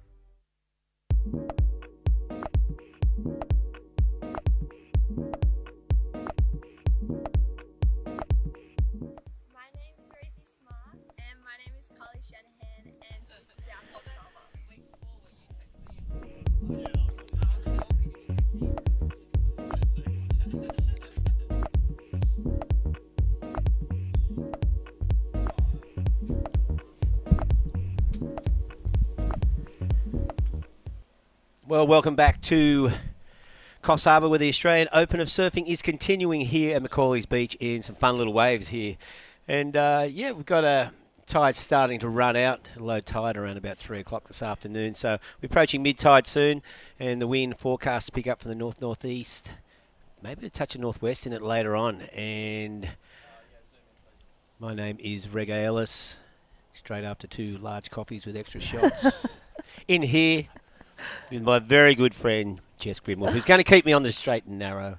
Oh, that's not a hard job to do. I feel like when we get Crispy and that in the booth, they're a little bit wilder, a bit more eccentric. Oh, yeah, well, that's good. I'm glad I've been regarded as the straight, conservative surf commentator. I don't know about conservative, but you're the ever professional. So it's a pleasure to be back in the booth with you, Reggae. Well, I won't talk, we better not share what we're talking about off air then, as far as professionalism goes. We do vent when the mics go off, but we are into the first heat of the women. True styling in the red out there. Bonnie Hills is in the white. So local lady in the white rashi. Nixie Ryan from Lennox Head in the yellow, and Maddie Parker's out there in the blue.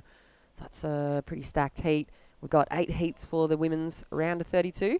Then we'll be moving back on into the men's round later on this afternoon. It's a huge day of competition, and great to hear the surf report. I love when you guys kick off with the surf report because it's the first thing that I clock into, regardless work or no work. It's the first thing I like to hear about an ocean and the prospects for the day going into competition. Yeah. And we're lucky with these little northeast swell. It's been running down the coast, and little punchy waves coming through here and some nice conditions. And I think we have the winner of that last heat. We do? Yeah, Mikey Clayton-Brown down there. So, Mikey, how was it out there? You did everything you needed to do and you won. That's good. Yeah, it was a bit hard, but got the job done.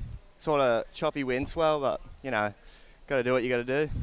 Yeah, with that, how hard is it to find some power for critical turns on the outside? Yeah, it's super hard. There's a lot of weaving and just pumping to just get some speed at the start, but if you find just 2 good sections, you're going to get a good score. Yeah, with that, those 2, it sounds like easy. Yeah, just get 2 good sections, away you go. But they are few and far between. With these 20-minute heats, how fast are they going by? Oh, they're flying by. I thought at the start, I was just waiting there and they call out, 15 minutes, haven't got a wave. Well, it's great to see you in action Michael Clayton Brown, and let us know a little bit insight. Do you travel with your sister anymore? You guys like cruising to all these Oz Open events together, or are you guys separate these days? These days are separate because I got my licence finally. And your sister's a bit annoying, or you're a bit annoying? Oh, I think it goes both ways. So you're flying solo now with the pack, and you're getting into these events. So you're going to be following the last two events for the series stop down in the far south coast and northern beaches? Yeah, hopefully. Well, this is the first event I've done, so it feels good to be back in the Rashi and, yeah, keen to do the other events. Oh, great. Well, it's great to see you guys in action, and congratulations on that round 1 win. Looking forward to your air game coming to play in round number 2 later on the Savo. Yeah, thanks. Righto, Mikey Clayton Brown taking out the final heat of the men's round 1, and he's one of those, we were speaking about with Crispy, one of those super groms that literally stays in his weddy all day, all day. All day. Well, I like the way as soon as he got his driver's license, he brushed his sister. Yeah. And I bet you she's not sad by it. Yeah, she's brushed for Elle, but yeah, she's around. I saw her floating around the contest side as well, so we'll see her coming up in the women's round, I believe, in the final heat of the girls as well.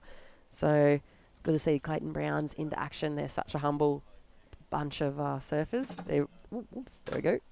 They're really nice, kind of young super frothers around all the contests. We saw them across the juniors earlier on, and there we go. First few scores opening up for the ladies here in the first 5 minutes.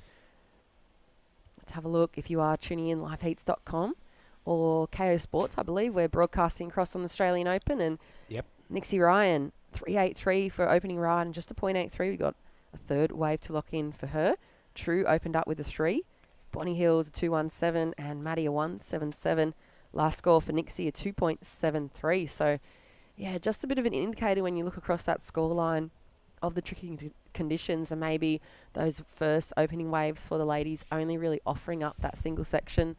Like Mikey was saying, it's going to be pretty important to be able to collect that second steeper section that we've seen, mostly in those link-ups on the shore. So perhaps a little bit of wind, like you said, Reggae, maybe forecasted later on, is going to help the swell kind of push in. There's True. Yeah, I think it will, as we see True Starling. Nice little setup here. One decent turn on the outside, but then that wave just flattens out because True, currently the leader of the overall point score here at the Australian Open of Surfing, which is, she's been doing a good job in between surfing heats and commentating. She was on the beach commentary before. And, busy person. I'm impressed how they juggle it as well, like both Cooper and herself juggling what we have as a full-time job, which I would struggle to juggle just between my toilet breaks. They seem to be able to juggle full-time competition with either beach comms or webcast comms, as well as all the other stuff that goes along with it. You know, they have to stay pretty up to date these days as young athletes on their socials, and they got all their mates hanging around the events. I feel like there's a lot of stuff going on. There's a lot of stuff going on. Yeah. Yeah. You've been focusing on your socials, you're building up your media there. Come on. No, I'm terrible at it. 200,000 followers or something? Oh, no. I'm lucky to log into the socials once every 3 days, so I depend on the rest of the family to keep me up to date with what everyone's doing. Yeah. Well, it's funny because I had dinner last night with Cooper, and we're talking about, like, he's got, I don't know, 20,000 or something, and people paying him to, post this and post that. And going, wow. How bizarre. No one's ever paid me to post anything. As we see True Starling, nice turn. That's the second one, so she had that good first turn on the outside. And just looking for that little link to the shore, but it's not going to happen. But still 2 okay turns. Yeah, solid. That first turn was nice. You saw her fins kind of glance the camera in that first rail wrap, so a bit of an indicator that she's putting a lot of power and weight behind that rail carve. And have a look at the replay here. Nice bottom turn. And there's the fin glance. Yeah, nice first turn. Reggae. Second turn a little bit flatter. She had to kind of cut it off as that wave dribbled out, and I thought she was going to get this little connection here. Yeah, it looked like right there, but it just died. This probably looked like a little right in the alley at North Narrabeen, so she might have fell at home on that wave. So she's got a score to get locked in. 11.5 minutes remaining. There she goes. She's jumped back up in the first. True Starling. So Bonnie Hills and Maddie Parker just lagging behind a little bit. Yeah, so probably sitting out there with priority last wave for True, 6.50. So probably one of the biggest scores we've seen this morning. We saw a lot of sixes rolling on through the last few heats, and 6.5. So judges rewarding perhaps mostly off that first turn, that really nicely timed bottom turn, and good kind of use of a rail and power. And like we said, glancing the fins. I'm sure the judges at a similar angle to the camera here as well for this little takeoff peak. They're kind of set up on the top of that car park here at Macaulay, so looking into that right-hander. So not a bad move. I feel like once you get the lefts, you're kind of running off the view, and I feel like it always makes it look a lot flatter when you're looking down towards those down the lefts. line, Which is tricky when it's already flat and smaller conditions. So, I mean, these are of course not written rules or written parts of the judging criteria, but they're all these little tiny advantages that I would suppose that come into play even subconsciously for the contest contest directors and the official judging staff. It always just, when you see great surfing and it looks really nice and it looks really top to bottom and vertical, of course it's going to be rewarded. So good choice going on the left halfway through in this heat, and it looks like Maddie Parker's got priority here, or she might have just lost that as well. So I'd say so. Looks like Bonnie Hill's now up and riding. Bonnie heading on this left, flattens out a little bit, gets a nice swooping turn in, waiting for this one to stand up. Nice little slash there. A bit more speed across this inside section, looking for the final manoeuvre on the inside. So just this wave, still pushing through, but just really flat. No vertical face for Bonnie to work with at the moment. And she kicks off that, dare I say it, is Bonnie from Bonnie Hills. I called it Bonnie from Bonnie Hills, but Maysho, our staff here, said no. She's actually a representative of Coffs Harbour board rider. So she should move down to Bonnie Hills. Yeah, I know. And he could send her a letter. For some reason. Bonnie Hills to Bonnie Hills from Bonnie Street, Bonnie Hills. I know.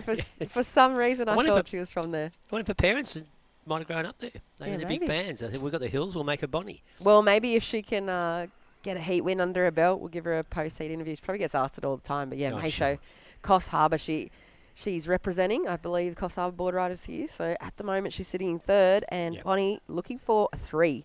Her last wave, a 3.57. Maddie needs a 4.74.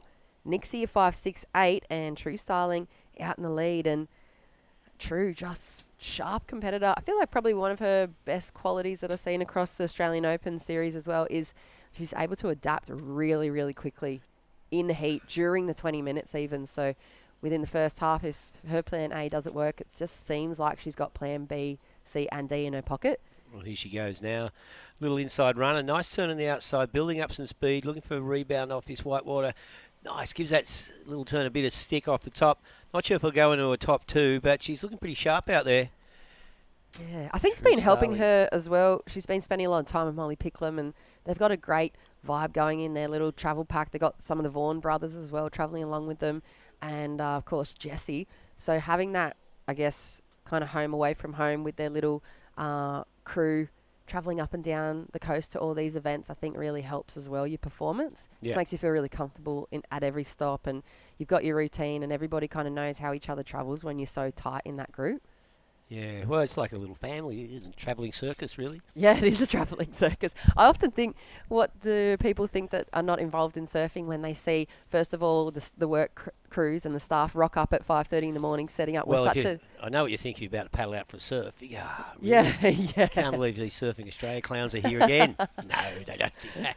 I think we've had such a warm reception from... Yeah, people love it, They like dropping in and seeing some surfing going on. And as we see, speaking of surfing, there's Maddie Parker just getting off the back of that wave.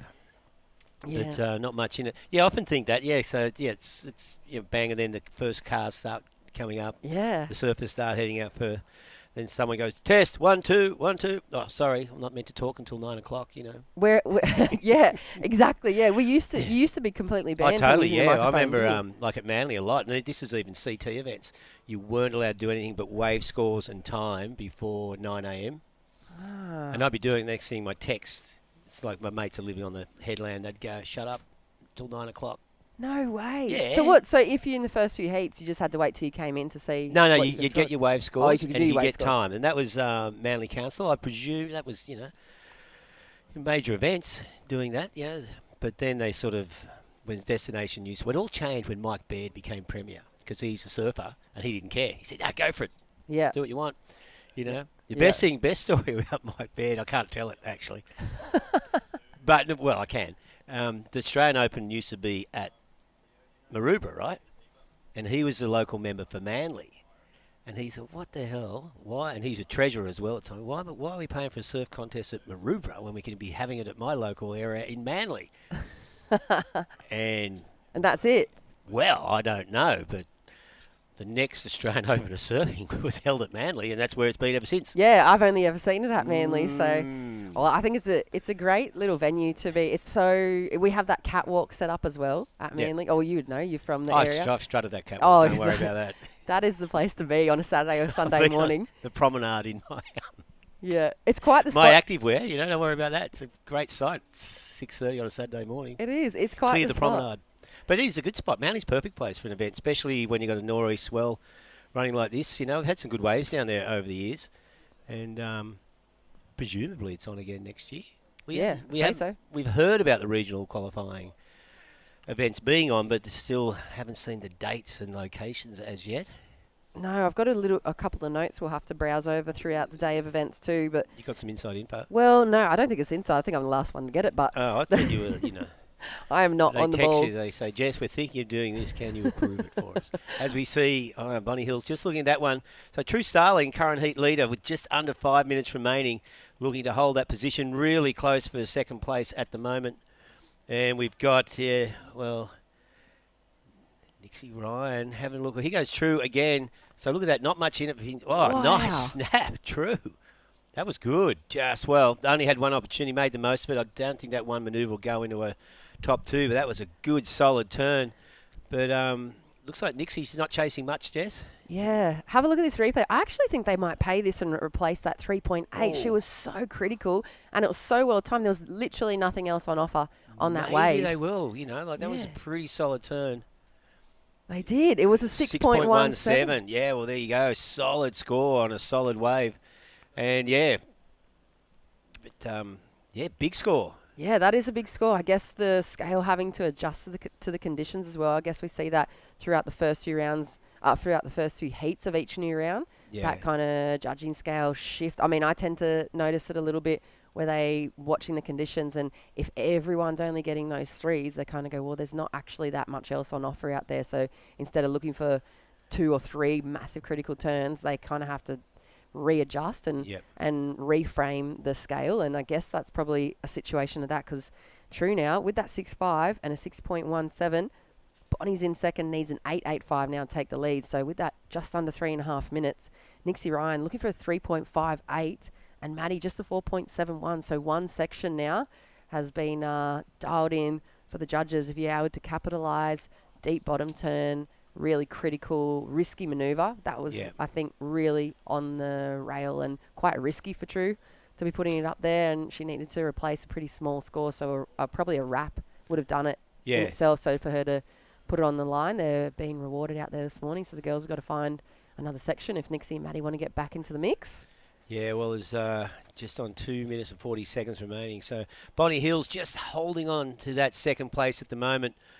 And Nixie Ryan and Maddie Parker not needing much to jump up there. The big thing is, will they get another opportunity in the final 2.5 minutes? And looks like, he goes Bonnie off the bottom, just snaps it into the lip. That wave just shutting down pretty quickly, not bothering with the connection. Probably looking to get back out there, maybe maintain some pressure, because she knows she's very vulnerable to be overtaken by Nixie or Maddie. Yeah, you can see that adaptation too.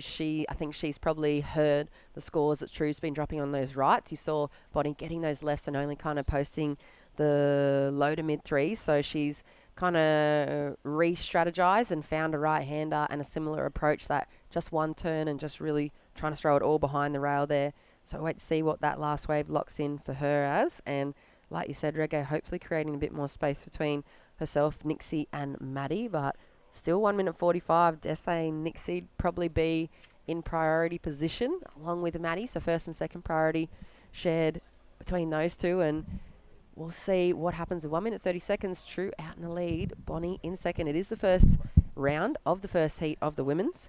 Second heat coming up, Gabby Spake, Amelie Burke, India Robertson from way down south. Be nice to see her back in the mix. And Sai Maniwa, I believe, might be a Japanese competitor now residing here. So we'll have to find the info for her. I've heard the name around a bit, but I haven't seen much of Sai surf. So come on, you're the encyclopedia of surf knowledge. Well, even last week when you abandoned us with Matt your Warshaw. tour. That's right. Call me Matt Yeah, you Warshaw. are Matt Warshaw, Encyclopedia of Surfing. Yeah, they've actually just started a fundraiser drive, I believe. I saw that. Yeah, to help archive that encyclopedia online as well and kind of preserve it for the Amazing history. amount of work. Yeah. Because Matt, I've known Matt for a long time. He's an associate surfer for a long time. Worked surfer and surfing, very experienced surf journo. Then, yeah, he broke that out. It's pretty interesting. He was always, he was quite a forthright surf journo. Wasn't scared of treading on toes. Yeah, I like Matt. that. Yeah. 30 seconds remaining. So True Starling looking good on this one. Now here's Bonnie Hills. Unfortunately, that wave not offering him much at all. Won't change the situation. Or hang on, Maddie Parker just finishing that turn on the last wave. Has she done something to overtake Bonnie? And looks like True, the heat leader, she's won this easily. 15 seconds remaining. True Starling, of course, current leader on the overall series. Australian Open of Surfing after 3 events.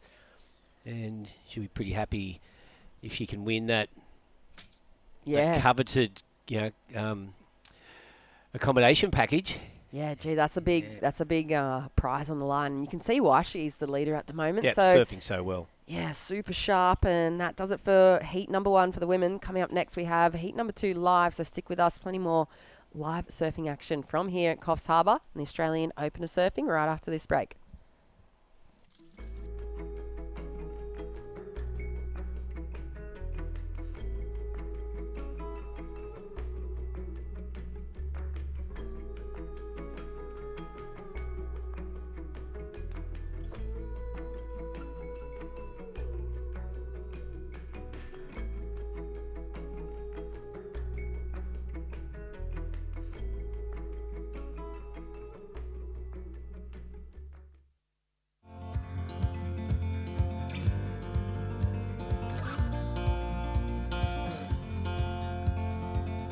We got love that we'll never need to hide. Love will always rise above. Whatever comes, we will be just fine. If I am yours and you are mine. Take my hand and let's fly away to another galaxy. Hold me close, I want to feel your love. Together we are free. Just be with me. Just be with me. Just be with me.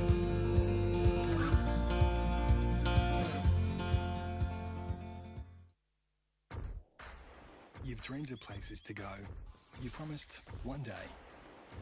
Now, one day is here. New adventures. Wide open spaces. So, you can't travel the world right now. So what? New South Wales is here for you. Let's all reboot 2020. One unforgettable experience at a time. Now's the time to love New South Wales.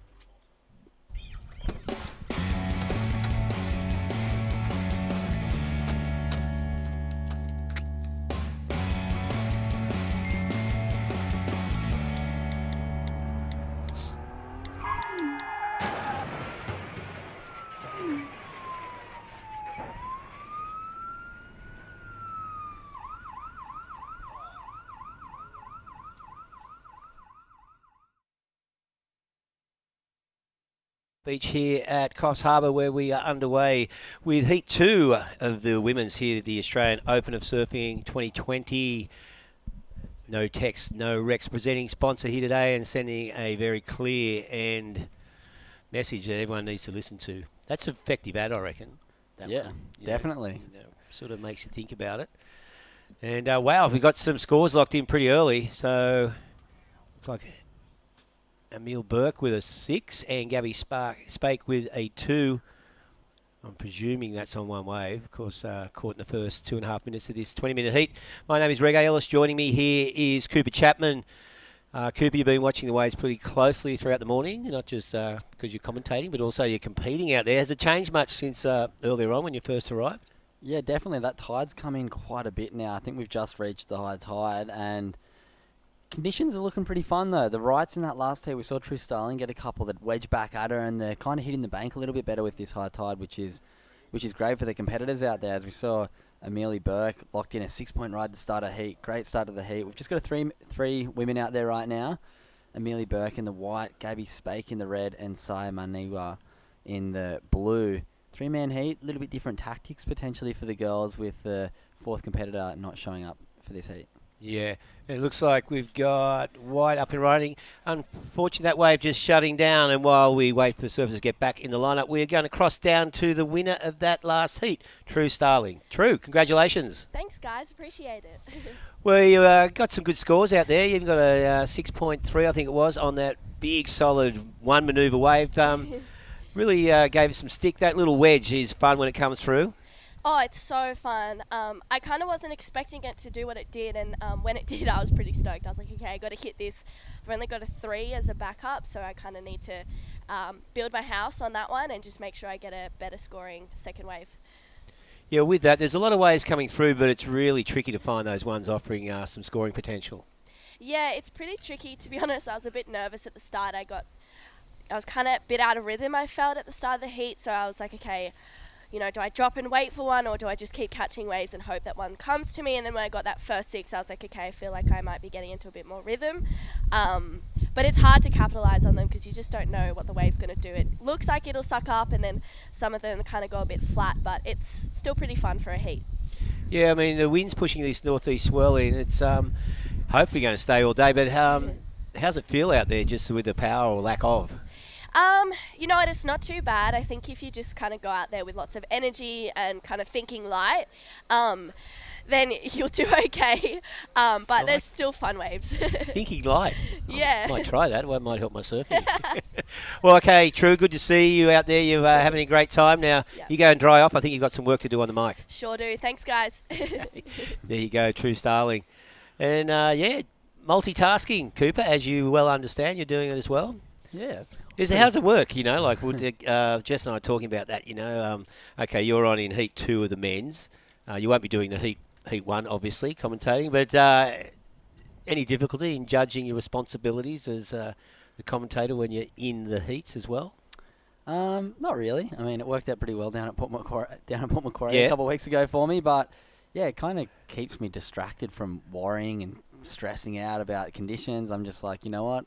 I get my heat off before my heat. I surf my heat. I get the heat off after to get changed, and then I'm back in the booth. So, yeah, I mean, I've been surfing in competitions my whole life. So, yeah, events like this, it's quite nice being in the booth in the aircon out of the sun, like all the other competitors. And then, yeah, I get to watch the surfing all day. So, definitely not a huge, disadvantage. I might not have the time to prepare like the other guys, but yeah, I'm stoked. It's good And if fun. you get a good result, double paycheck. Exactly, that's it. It was just a small wave there for Gabby Spake. So, yeah, True was just saying, these waves offering some potential, these little wedges. And as Cooper said earlier, we're on dead high tide or close enough to it. It'll be interesting to see how the waves change as tide runs out, because low tide will be around about 3 this afternoon. But obviously when we arrived here at dawn, the incoming tide seemed to pull in a bit more swell. But with this northerly, we should see these little lines coming in out of the northeast all day, as there is Sal Manawa. What she got off the nice turn off the bottom, big snap, and again looking good there. It's a good combination.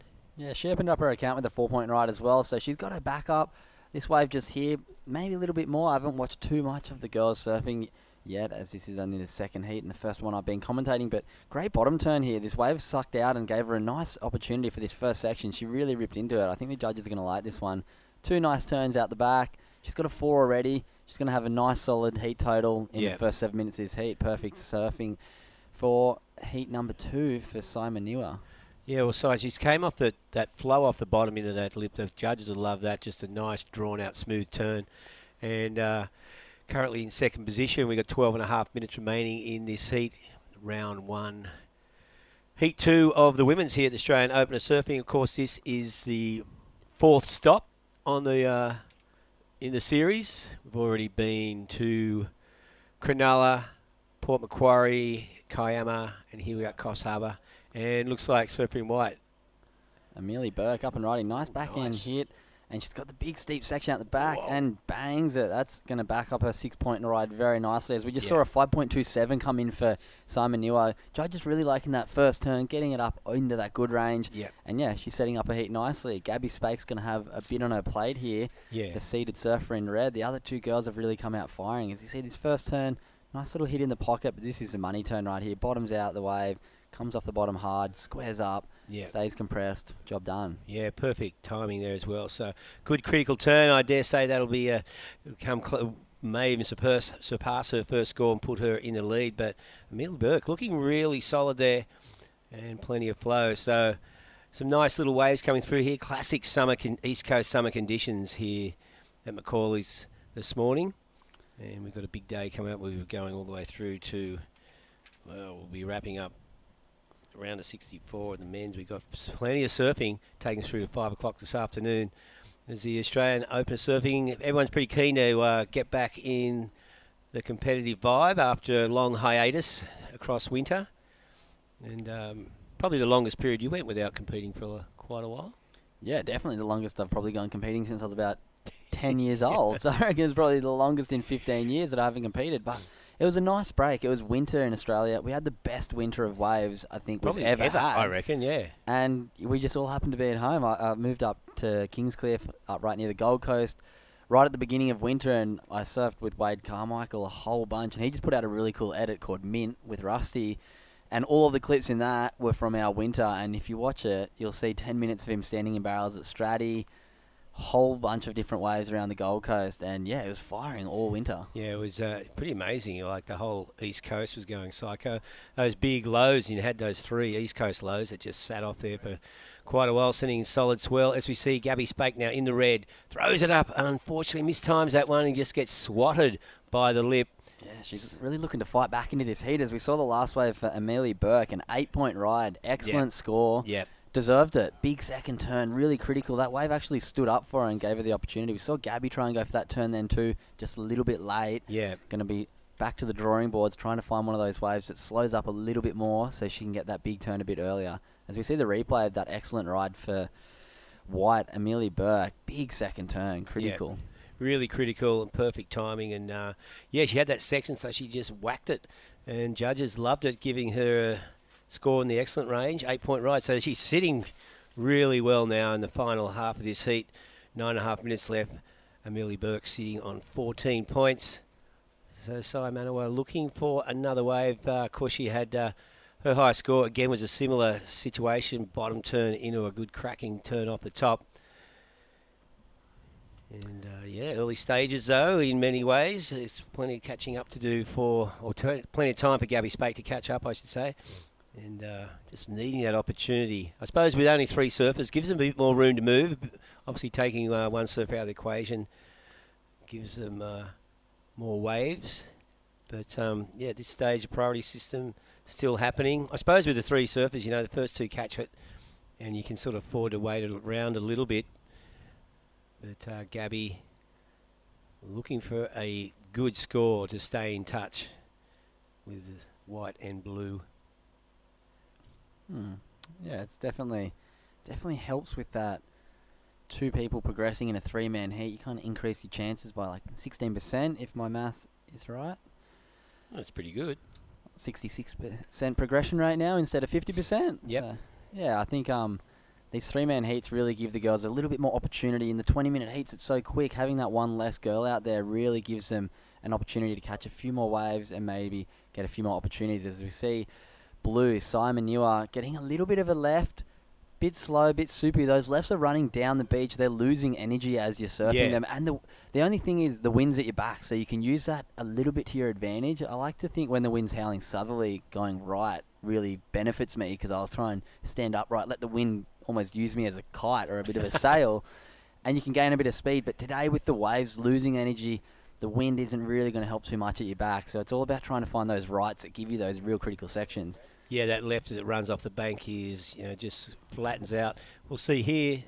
There's Gabby going for another turn off the top, unfortunately coming unstuck. So she's looking for a decent score. And at the moment, she's having trouble finding it. Yeah, she needs a 7.28 here. Not out of reach. There's 7 minutes, 20 seconds remaining. Still plenty of time. She's going to jump back out the back.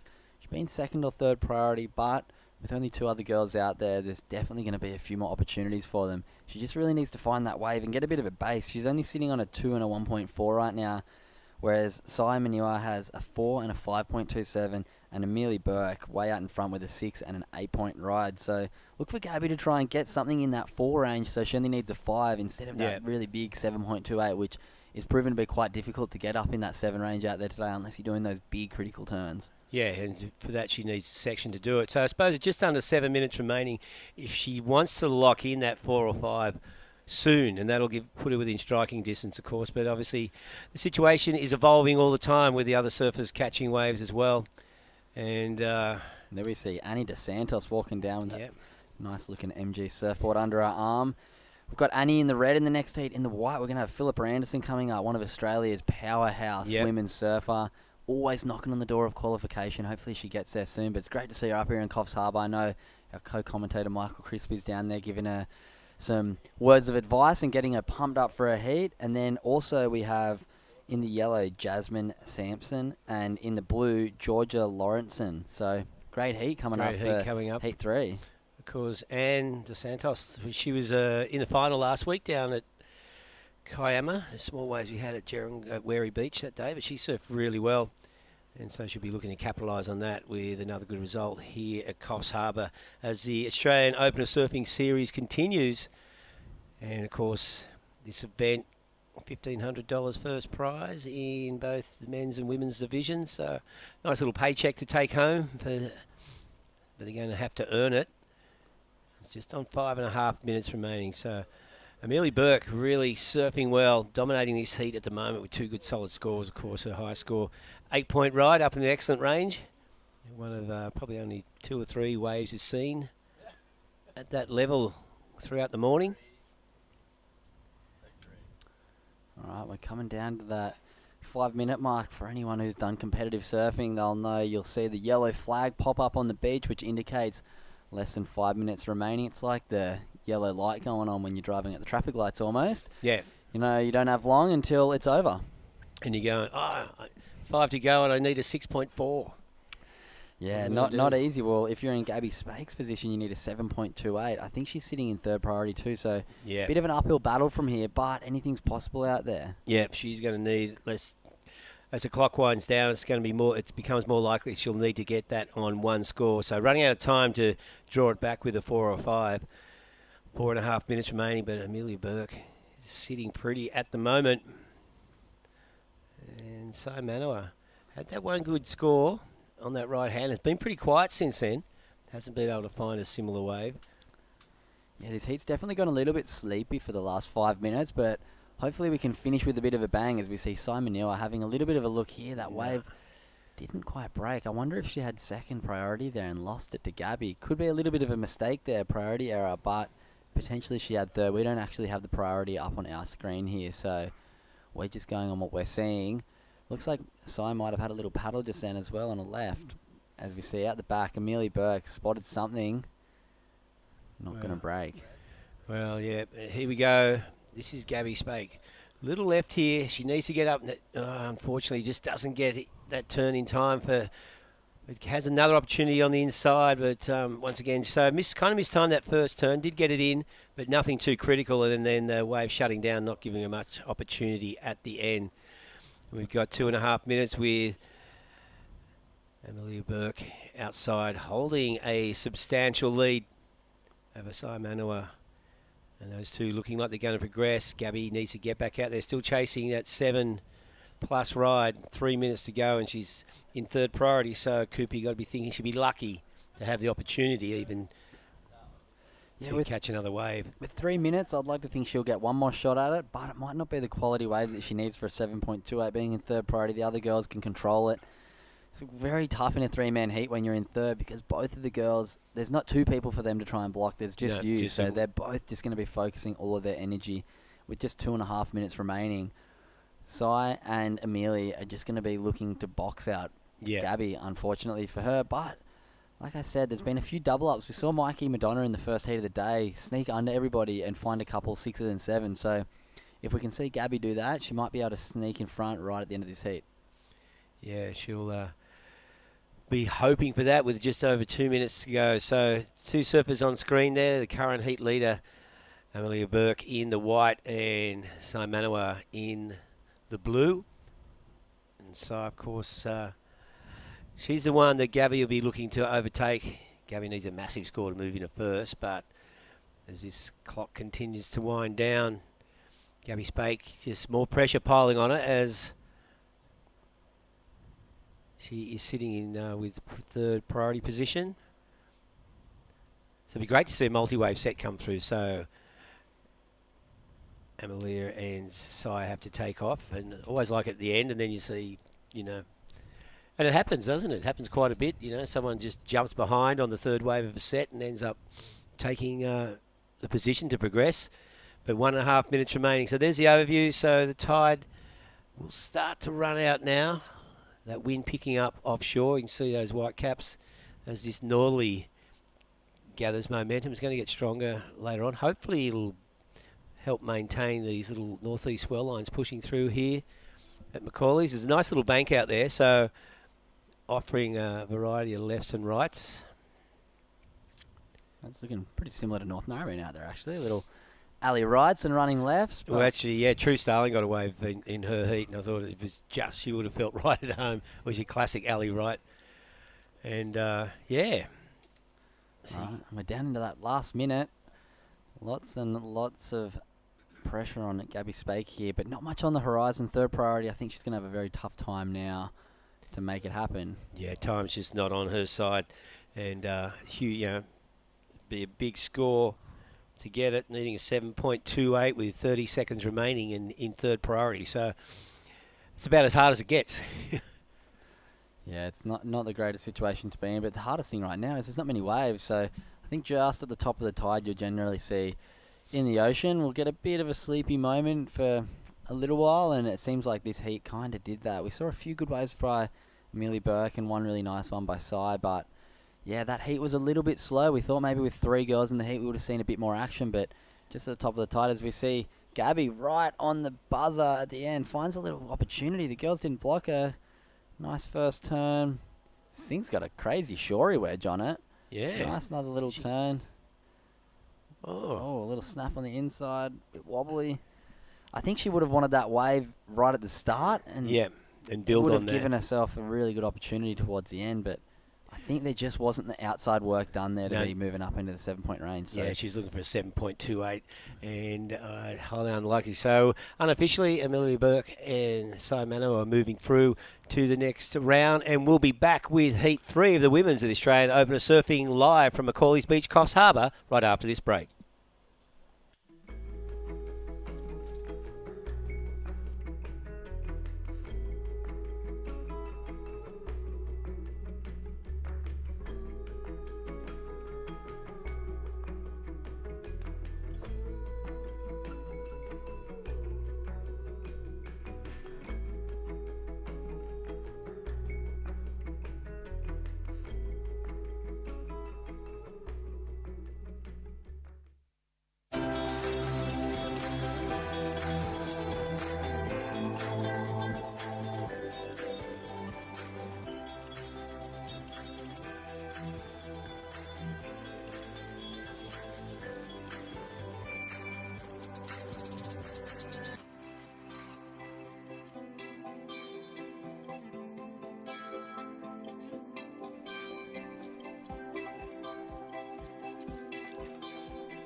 COVID-19 is very contagious. And even one case can have hundreds of contacts. Contact tracing alone can't stop it. Please help us by distancing, even with friends and extended family. By doing this together, we'll stop the spread.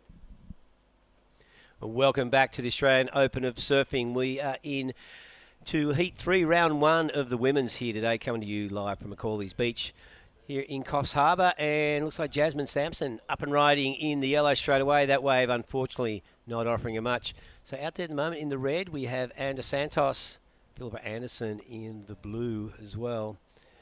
and Georgia Lorenzen in, Philip Anderson in the white, Georgia Lorenzen in the blue. So 4 surfers back out there, only one wave ridden, and looks like Philippa, very experienced surfer from Merriweather. Big snap, flaring off the top there, looking sharp. Unfortunately, just catching a rail as that wave flattened out, but nice first turn on the outside. Yeah, and as we see blue, Georgia Lorenzen, big backhand whack there.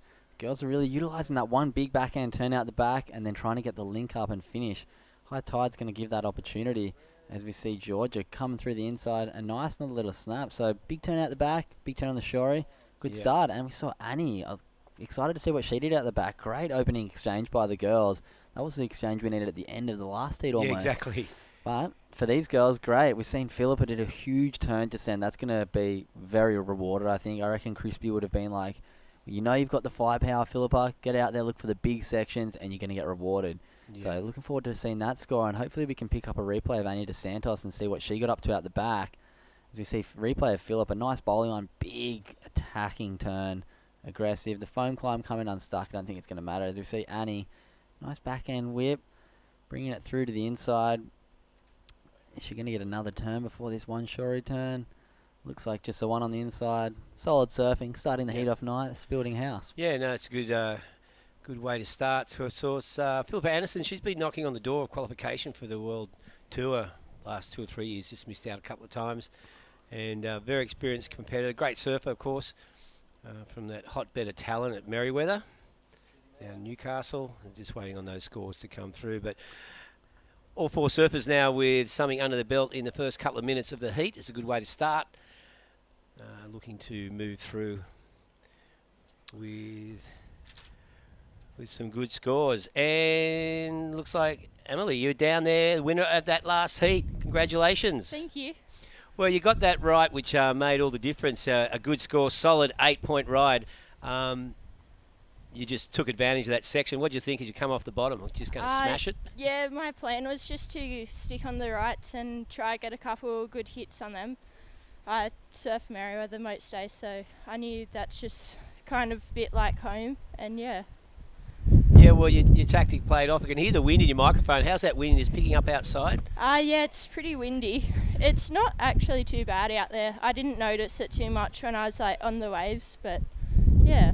Yeah. So, I mean, there's a few lefts out there, but they a little bit flat. You weren't tempted to take those? Yeah, no, not really. I just knew like a couple kind of vertical backhand hits would help, so yeah. Yeah, well, that's an understatement. A couple of vertical backhand hits, 8-point ride, and away you go. Yeah. Well, congratulations on your performance. Great to watch you surfing, and look forward to seeing you in the next round. Yeah, thank you.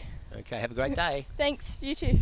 Yeah, some awesome surfing there in that last heat by Emily, and we saw in the background just send Philippa Anderson go Looney Tunes. 2 big forehand turns. We're going to wait and see what that score comes in as we see yellow Jasmine Sampson getting her first wave of consequence in this heat. Nice first carve. Hits it up over the foam, just getting a bit caught there. As we see a couple first wave scores coming in, we've got a 5.9 for Philippa Anderson, that one big turn. A 5.6 for Georgia Lorenzen. That long wave, one big turn out the back, one big turn on the shorey, and a 5-point ride for Annie DeSantos. So all girls locking something in that 5-point range. Advantage Philippa Anderson with the 5.9 and another big score coming in for her. This next score is going to change things quite a bit. Here's the replay. Nice snap through there. Look at this section here, just throws it up vertically, really extending through the lip there. And this wave just running out of speed there, but 2 good solid turns there from Philippa Anderson, and waiting on that score to get locked in. So yeah, that's a great start. First 5 minutes, he's locked in a couple of good scoring rides. Yeah, so we're going to look for Georgia and Annie to battle this end of the heat out, dare I say. Philippa's going to drop another big score right here. It's come in as a 5.1. I thought maybe a little higher, but they really want to see that aggressive turn like the one on her first wave. So nice start here by Philippa, 11 points first 5 minutes of the heat. Very tidy, and now she can look to sit, use the priority, a bit more patient, and try and find that wave that really has the 2 big turns out the back. Yeah, it gives her a great base for the rest of the heat, so she'll be a little bit more relaxed. And we've seen some big scores, and she knows, obviously, from that first wave, like that one big turn, give her a 5.9, so she gets something with an open section she can really hack into. I mean, interesting to see Jasmine Sampson look good on that first turn. Didn't have much opportunity. I think she could throw a bit of a spat in the works. It's going to be interesting to see how all these surfers perform as this progresses. Anna Santos, of course, a goofy footer, and off the back of a great result last week, she got 4th in the final down there at Kiama. But she's North Narrabeen at the moment, isn't she? Yeah, she lives at North Narrabeen, Annie. She's a great little surfer. She's always hanging around, and we see her up and riding right here. Nice little first backhand turn. This one looks like it's going to lose quite a bit of energy. I was actually speaking to Mauricio, both of our shaper, last week, and I'm interested to see if she's changed board. He was saying he thought her board looked a little bit too heavy for the conditions last week. The waves were really tough, I heard. Yeah, it was really tough. He said she was struggling in the final, so I'm interested if she's had an equipment change or if she's just sticking to that board. A little bit bigger conditions this week, dare I say, than last week. Yeah. So maybe that board's her magic board, and this is a perfect size for her, and it looks like it's going well. She's got a 5 to start. That last wave's not really going to be too consequential, but dare I say, at the end of the heat. But look for Annie to really try and open up if she gets that big section. She's got some really big turns. I know at Port Macquarie she was squaring up, dropping 8s all event on her backside. So yeah, a couple opportunities might be coming her way, and look for some big scores. Yeah, well, she's currently sitting at 7th on the overall positions in Australian Open of Surfing, so fairly consistent at the moment, looking to back that last week result up with another one. She's moved into 2nd place now. Philippa Anderson still holding that lead, and Santos 2nd, Georgia and Jasmine. A little bit of catching up to do, early days, though, not still in the first half of the heat. And you can see all 4 surfers on screen there. Sitting pretty tight pack, but the 4-surfer priority system underway. Judges allocating who has first choice on the waves. And a little bit of a rise here. And looks like Philippa taking this. Philippa Anderson in the white. Getting around, look at this bowl ahead of her, drives off the bottom, smashes it up, blows the fins, and just doesn't ride out of that, but her intent's fairly obvious. Yeah, can't quite hold on to that one, but I think she had the same idea as the first wave. She saw she got the biggest score for the one big turn rather than the 2 kind of medium-sized turns, so really throwing everything into that one. Don't think it's going to go into her top 2. Just a little bit incomplete there, but massive turn. That would have gone huge score if she could have pulled that off. Just trying to stick her toes in the wax, but coming unstuck. We saw a 2.6 come through for Annie DeSantos. That edged her ahead of Georgia Lawrenson, but Georgia only needs a 2-point ride, and we see her having to paddle right now. She's going to get up and riding on this one. It looks like maybe a nice first section and a little bit fat after it. Yeah, wave just flattened out and just bogging that rail. Little bit of a mistake, but still plenty of time. Yeah, plenty of time. Probably, I mean, it looks like it's pretty difficult to see what the wave is going to do. Most of them are standing up for that first section, so not that time for Georgia, and just burying that rail. So 11 minutes remaining with Philippa Anderson holding the lead. Philippa looking really sharp off that turn. I'd be pretty stoked to see her get a good opportunity just to watch her surf. She's, you know, always progressing. A couple of years ago, she was thinking of not doing the tour again. She had a really good result at Newcastle and Manly, and the temptation was too much. Yeah, it's a funny one trying to give up the dream, because Philippa's so talented and she's been so close for so long. I'd just love to see her get a crack on there and have her go in some nice waves around the world on that dream tour, because she definitely surfs well enough. All of those girls who are on the world tour for years, like Laura Enever, Sally Fitzgibbons, were all her peers growing up, and she was extremely competitive with them through the junior. She just hasn't cracked that one big result on the QS to get on the tour, but she's been knocking on the door for years, and maybe this regional tour might really work in her advantage next year. A bit of confidence going through the Australian series, moving on to the Challenger series, and that could be a big opportunity next year. Well, you'd think so. Kind of almost tailor-made for her, so it'd be interesting to see if she hits it hard. And so you got a little business going in Newcastle at the moment? Not too sure. No, I haven't spoken to check her. up on We'll have that. to ask Crispy about that. He'll know. He'll have the inside goss. And there you go, just under 10 minutes. So into the second half of the heat, as you can see, I thought surfing red. Look at this one, and DeSantos. Nothing with that. Looks like Georgia having a look. And Georgia Lorenzen, well, this wave just shutting down. You can see with that left, it just sort of runs into deep water off the bank. There's little northeast swell lines pushing down the beach, but all the energy is on this northern bank. And as soon as the lefts run off it, they just lack any sort of power or shape at all. The right still offering a vertical face through a couple of sections for some bigger manoeuvres. And of course, Australian Open of Surfing backed by the New South Wales government through Visit New South Wales. It's funny, you watch those ads during the ad break and you go, wow, that looks so cool. All those places. A lot of people have been doing it. I've had some friends who usually travel overseas and they've went from one side of New South Wales to the other, Lightning Ridge, Byron Bay, down and around, went everywhere. And they were pretty blown out by some of the places they went to.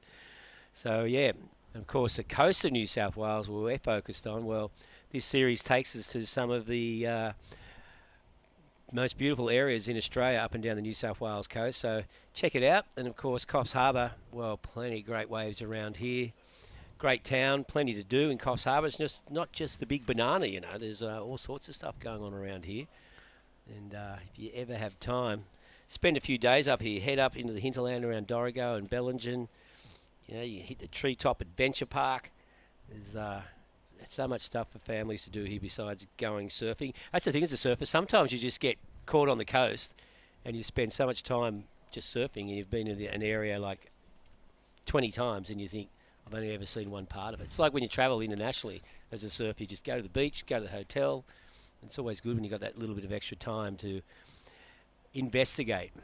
As we see yellow up and riding here, Jasmine Sampson trying to get something going just past the halfway point of the heat.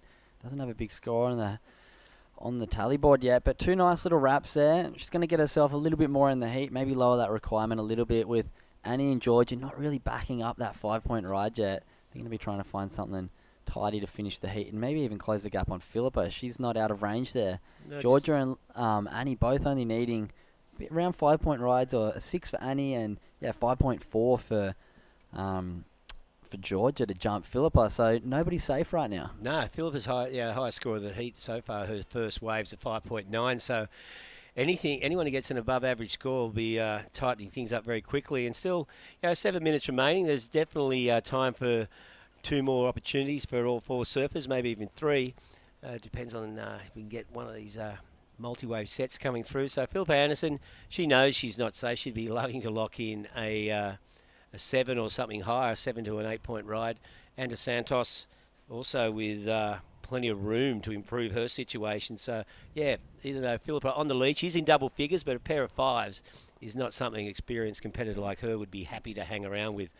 With Georgia only looking for a 2-point ride, 6.5 minutes remaining in this heat, she's probably going to get that to finish. So Annie's going to need to lift that scale, bump up something, hopefully in the 6-point range, and jump over Philippa to make herself in a little bit safer of a spot. But Jasmine Sampson doesn't need much either, 5.11, and we're still waiting for her last wave score. She's probably going to lower that requirement by a little bit. And last 5 minutes of this heat are going to be game on. It happens almost every heat in these 20-minute ones. There's not the whole 30 minutes that we usually get in the big events. So the girls and the guys have really got to turn it on in the first half of their heat so it doesn't get too stressful for them at the end. Yeah, well, as everyone's been saying, like it's just flying past these 20-minute heats, and the surfer's really aware of that. So another good heat coming up. Yeah, we've got a stacked one in Heat 4. We have Sarah Baum, the South African, who's been in Australia for a long time and absolutely dominating all of these Australian QS events and events like this one that we have here at Coffs Harbour. So look for her to blow up. And then she's got Rosie Smart, local girl in the white, coming up. Absolutely really well on fire yesterday. Yeah, she's a great surfer. And then we have Quincy Simmons, flying squirrel down there in the yellow. She's an absolute powerhouse surfer. She's going to be one to watch in the future. And then Jade Wheatley in the blue. As we see in the red, Annie DeSantos looking left on this one. The wave kind of going to nothing. Maybe a little mistake there. 5 minutes remaining. Yeah, she really wants to distance herself from the other girls right now. Yeah, she's still holding that 2.6 as her second scoring wave. So Annie DeSantos, I wonder if she may have had second priority. But whatever, she's now in fourth priority now. So she's got the last selection. So here we go. Current heat leader, Philippa Anderson, smashing it out of the lip. Gets hung up a little bit in the whitewater. Wants to link this one to the shore. Maybe grab another point or 2 on the inside. Builds a speed up. Little floater. Wants to crack this one to finish off there. And little fin drift at the back of that wave. So nice bit of flair to finish. And Philippa Anderson trying to improve on a 5-point ride to extend her lead. 5.1 to be exact. But she may have done that. Good turn on the outside. Not much through the middle of the wave. Not a lot of opportunity, but made the most of the shore break. And see, Andy Santos is in a very vulnerable position with 4 minutes to go. She was probably at the bottom of the pecking order as far as priority goes. And Georgia and Jasmine not needing a lot to overtake her. Yeah, we saw Philippa quite similar wave to Georgia's first one. Big turn out the back, big turn on the inside. I think the judges are going to like Philippa's one. She really maintained her speed through that dead section really well. She was using rail to rail rather than bouncing up and down, which is exactly what the judges want to see. Yeah. Complete control and building speed through the dead section so she could get that little float into a nice finish. So we'll wait for that score to come in, but dare I say she might distance herself a little bit further, maybe take a bit of pressure off herself coming into the last 3 minutes of the heat. But the pressure is definitely on Annie DeSantos here. Yeah, well, Georgia only needing a 2.01. So keep your eye on the surfer in blue. She could turn this heat around these final 3 minutes. And DeSantos, she'll be looking for something as well pretty soon. And it looks like... Here we go, blue, not needing much, needing a 2.6. Not much of a first turn. Looking for the inside link here. An inside turn might do it, but it's not going to give it to her. No. Tense times for the girls out here right now. The other girl in yellow, Jasmine Sampson, bettered her score, 2.63 on her last, only needing a 4.98. So this is going to be a really interesting last couple minutes to watch. As we see the last score come in for Philippa Anderson, bang on the money, 6.73, distancing herself. Yeah. Textbook heat right there. You see the experience in girls like Philippa really come through in those last 5 minutes of heat. Putting down a nice turn, getting through to the inside, finishing it off, knowing that the other girls were only needing a 5, she really needed to make sure that last wave counted, and she did just that. Yeah, like you said before, like being able to link those turns through the inside rather than do the old Huntington hop, the bounce, and maintain some speed, and had 2 good turns on the shore to finish off with. Now, Georgia, of course, has moved into that second spot. Here goes Philippa Anderson on the inside. 2 minutes remaining. Nice snap. Looking good off the top there. This wave filling out pretty quickly. And DeSantos now back in third. And she's needing a 4.78. So, and DeSantos under pressure here. You know, she's been surfing really well through his series. Was in the final last week. Now finds herself staring at a first round elimination if she can't get away. Still holding that 2.6 as her second scoring wave, needing a 4.78. You can see her on screen just prowling the lineup, trying to find this wave. And Georgia, well, that's actually... She must have got a first turn on that wave that we didn't see, because I remember that little bounce off the foam into the left gave her nothing. She must have got a nice first turn that we just missed on the webcast. So, yeah, Georgia moving up in the second spot and really turning the pressure back on Annie DeSantos, needing that 4.78. With just over a minute remaining, I believe she has priority, and it looks like a wave's coming through here. Let's see if she can make the most of it, and no, doesn't want it. No, well, it looks like Georgia, she got a 4 point something on that 4.17. Yeah, so as you said, must be something outside. So, Anna Santos has to better that. She's looking for a 4.78, so just under a 5-point ride in the final minute. Anna Santos under pressure at the moment, and yeah, whether or not she's going to get the opportunity remains to be seen. She'll be, well, here she goes, Anna Santos on a backhand, throws it up in critical turn, needs to get this one linking through the shore break. Can she keep it going? Just runs out of speed there. Needed a second turn. That first turn was really nice, but that wave not offering her any opportunity after that first turn with under 30 seconds to go. Anna Santos through the dice. And I don't know, we see Philippa again just jamming that turn. 18 seconds, Philippa getting off, and looks like that was Georgia maybe pulling a bit of priority on her. Yeah, that's a little bit of a weird scenario. It looks was. like Georgia came from further out the back, so she might have had priority over Philippa. I don't know if she interfered with her, but maybe a weird little tactical mistake there by Philippa Anderson. If she gets an interference, she would lose. A priority interference, she'd lose her second wave. So we'll have to wait and see that as we wrap out round 1, heat number 3 of the women's heat. We'll have to bring you the results right after this commercial break. Tense times for Philippa Anderson. Hopefully she didn't pick up an interference there. But yeah, enjoy this break and we'll be back with you very shortly. You've dreamed of places to go. You promised one day. Now, one day is here. New adventures. Wide open spaces. So, you can't travel the world right now. So what? New South Wales is here for you. Let's all reboot 2020, one unforgettable experience at a time. Now's the time to love New South Wales.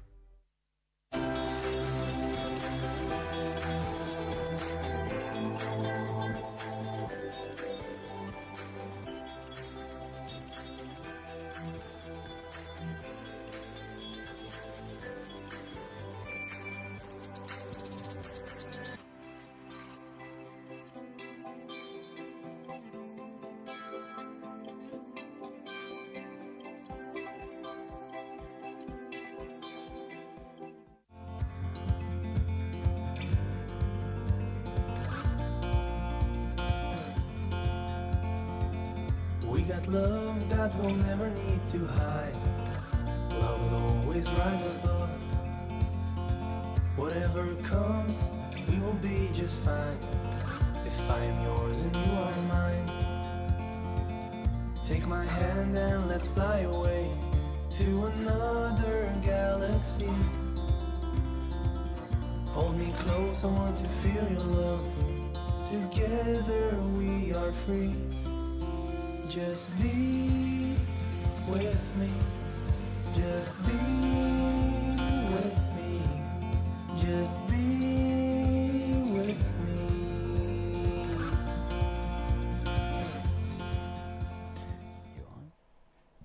All right, and welcome back to the Australian Open of Surfing 2020 Coffs Harbour New South Wales Open. My name is Cooper Chapman and I'm here with Reggae Ellis, bringing you heat number 4 of the Opens Women's round number 1, as we see Quincy Simmons in the yellow getting a bit of flow going on this little one. Yeah, she is. She's going to get across this dead section, or is she? No, she's not. But a couple of turns on the outside, catching this wave in the first minute and a half of the heat. Surfer in yellow, powering back outside. And as you said, a good heat. We got Sarah Baum out there, of course. She made the final last week. Rosie Smart, who was a ripping for Coffs Harbour Board Riders yesterday, and Jade Wheatley joining Quincy out there. So 4 good surfers. It's going to be another tough heat out here. And it looks like Rosie having a look at this. Bit of local knowledge, finding that little rip bowl right. Let's see what she can come up with here. Nice first little turn. This one looks like it might disappear into the channel a bit. She might get the inside link though. Just getting the ball rolling. Minute and a half gone in this heat, trying to get a quick start. Not quite getting the shorey link, but getting the feet in the wax.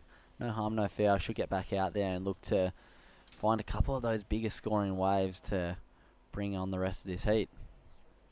As I'm going to say goodbye to Reggae Ellis real quickly, while Michael Crisp back in the booth with me for this heat. Looking forward to having a good old chat to you in this one, mate. Yeah, welcome back, and all viewers around the world. Well, Coffs Harbour Open Women, and they are blowing up. Talking about blowing up, Philippa Anderson last heat. What were the words of advice from old Crispy for her before that heat? Yeah, without giving too much, she just stuck to plan. It's really the KISS method. Keep it simple. Els Wright's paying big dollars out there, and vertical turns. So critical turns, good waves, and that's what was exciting right there. And she stuck to plan and felt good. Bit nervous at the end, like, you know. Yeah, the little bit. I'm just like to her, did you cross the line? Did you do this? And you just let it roll. You know, she did all the hard work and it went away and she took a win, and that's it. Consistency is the key, and she's feeling really good, training really hard with tripaz and just doing the events with myself and some toe in and step offs. It's exciting to partner with athletes, coaching and supporting.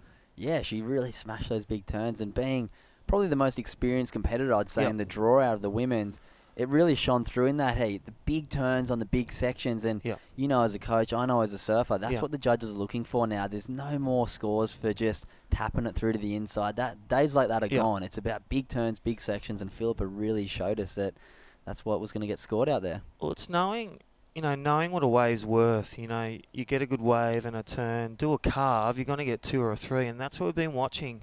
You know, really studying, sitting there in the shade, drinking water. And there's a best friend, Sarah Bourne. So her sparring part, I love when there's partnerships.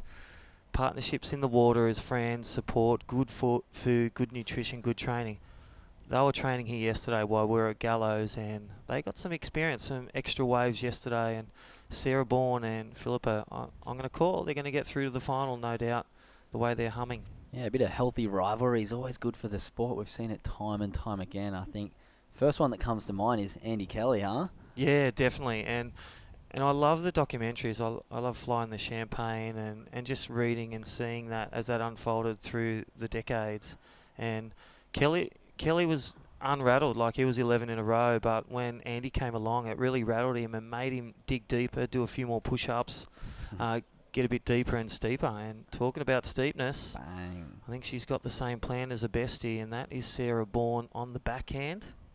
Couple nice backhand turns, using that out the back section to her advantage. We see a lot of the girls kind of just tapping it out the back and looking for the inside link, but you'll see the girls like Sarah, Philippa, and a few of the other girls coming up in this draw really look to maximise that out the back section, and that's what the judges want. They want to see big turns on big sections, as we see Jade Wheatley in the blue, big section ahead of her. Nice first wrap in the pocket. Gonna see if she gets the link here. This thing's doubling up nicely for her. Another second turn. She might get 3 out the back here. We haven't seen that too often. Wow. Unfortunately, falling off there. I'll tell you what that is. That's driving the car. She just arrived in the car. She's a coach with Surfing Services and did the Hydrolite camp with us at Surfing Australia yesterday. And Jade's just arrived for a heat just in time. And, well, that'll wipe out a bit of nerves. First wave in. She hasn't seen it, but she'll get the feeler. She's a super coach and does a lot of time in the water, trains hard with Mark Richardson at the Surfing Services, delivering great coaching and as well donning the rashie on a bit like Peter Dunks. And I'll pass down to our last heat winner, Philip Anderson. I'm sitting here with King Coach Crispy. How'd you go out there? Good, thanks to Crispy. He was just on the beach sneakily, helping me with my heat. Nah, you definitely put on a show out there. What was the game plan going out there? A couple of big turns on those out the back sections, really maximising those opportunities when you get them. Yeah, that's kind of, I mean, on the CT, that's what you kind of got to do. You got to go big. So, yeah, going big out there and trying not to fall. So that was our kind of goal, just go big and focus on 2 manoeuvres. Yeah, and get the job done. So, yeah, that's what we focus on. Yeah, I love that mindset going in there, not just thinking of this as like a smaller event, just keeping the flow going, but looking at it as an opportunity to start practicing for the World Tour, because you're definitely destined to get there. What's your thoughts on next year's QS Tour regional? Is that something you're excited about?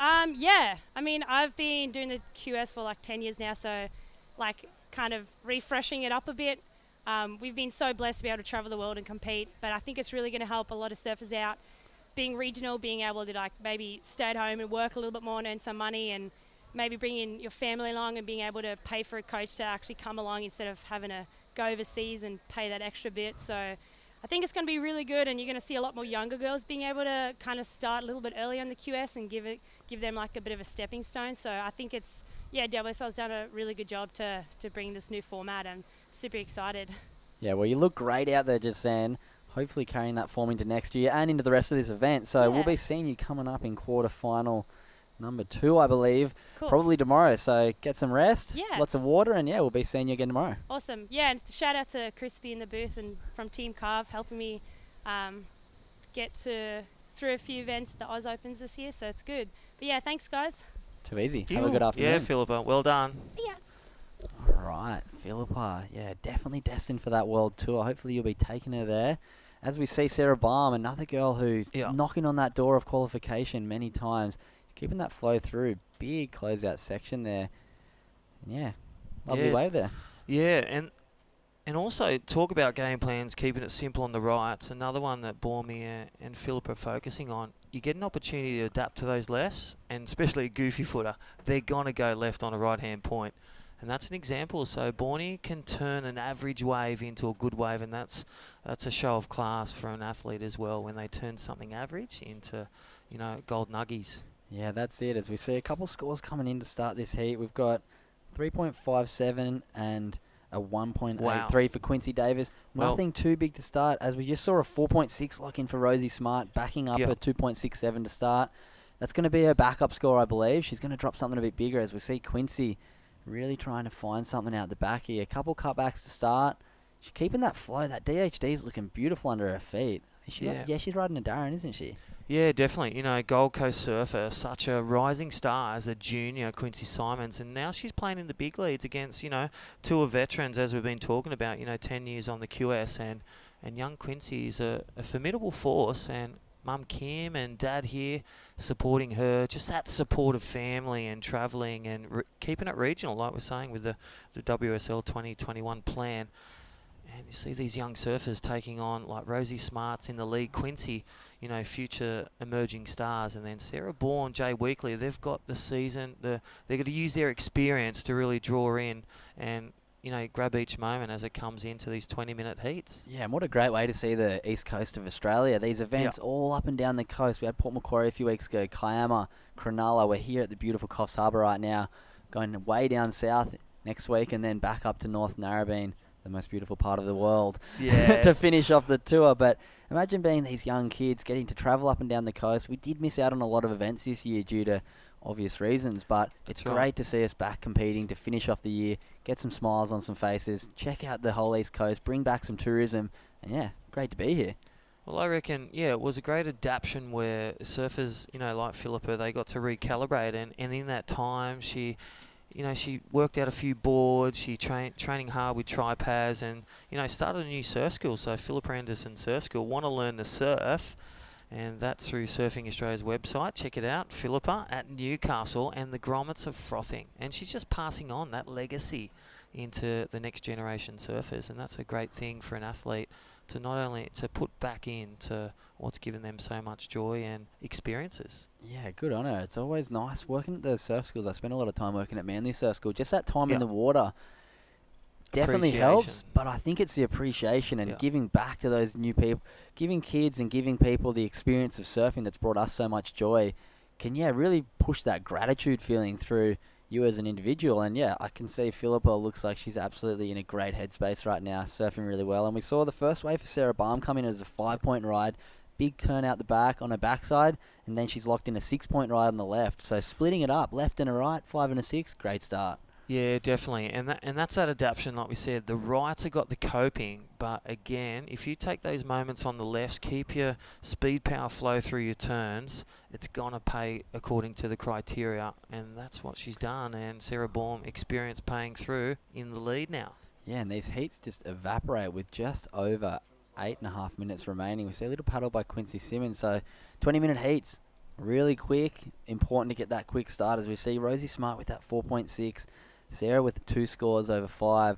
They're looking really nice in this heat, looking to back it up, whereas Quincy and Jade have a bit of work to do, only having a 3.5 and a 3.27 as their top scores. Definitely looking to put something up in that 6-point range so they can be competitive at the end of the heat. Yeah, definitely. It's just getting those biorhythms to fire up, and I'll tell you what, good choices. There's priority comes into play. We've seen some tactical errors or bad wave choices from those last couple of heats where they've gone left or they haven't read the rights where they fatten up. So good choices with priority, the key. And then when they got under priority 3 and 4, separate from the pack. You know, you might grab some gold, wider of the peak, or push them into a wrong 'un. As we see White, Rosie Smart up and riding. Nice looking wave. Aggressive first turn. She's got a big section here. Bangs it up there. That is exactly what we want to see. Rosie Smart on fire 2 weeks ago at Port Macquarie with those backhand turns going into the wall at Port Macquarie. Town Beach, and look at her now. She's at home, looking super comfortable. Got the standout performer of the day yesterday at the board riders battle for a club, Coffs Harbour. And now look at her, 2 huge backhand turns. That is going to definitely be, I think, the best wave of this heat. And put her in a good spot, backing up that 4.6. She's going to be in a really nice position and really put the pressure on Quincy and Jade to pick up the pace at the end of this heat. Yeah, I'm saying she needs a good score, and I reckon with that finish, that's going to come close. She's either going to get the score or it's going to consolidate second for Rosie Smart. Again, a great performer. She's really grown of age and really stepping up, and that's what the Australian Open, of surfing for women and men is about. It's all about experiencing and growing that next generation surfers. Yeah, we'll wait for that score to come in. It's definitely going to make the situation a little bit harder for Quincy and Jade. And there it is, a 7-point ride. Wave of the heat. Shoots her straight up into the lead with a total of 11.77. Just behind her is Sarah Baum with 11 points, looking to better that 5-point ride to distance herself a little bit further from the other girls. But with just under 6.5 minutes remaining, girls in yellow and blue have got a bit of work to do here. Yeah, it's definitely, you got a mix of old and new. So Sarah Bormy, who's so familiar, South African born and now here in Oz at Port Stephens and living close to Philippa as well, and Mikey Clayton Brown and the Clayton Brown family. So always surfing some great powerful beaches of Newcastle. It's such a hub of surfing. And then contest savvy, so really coming out. But the junior rising stars, Rosie Smart, as you said, grassroots of surfing, Coffs Harbour, with people like former tour veterans like Lee Winkler and amazing talent path. You got Jakey Sharp, and they're going to come up in the superheat later on, and you're going to see how fast and sharp they are. No pardon the pun.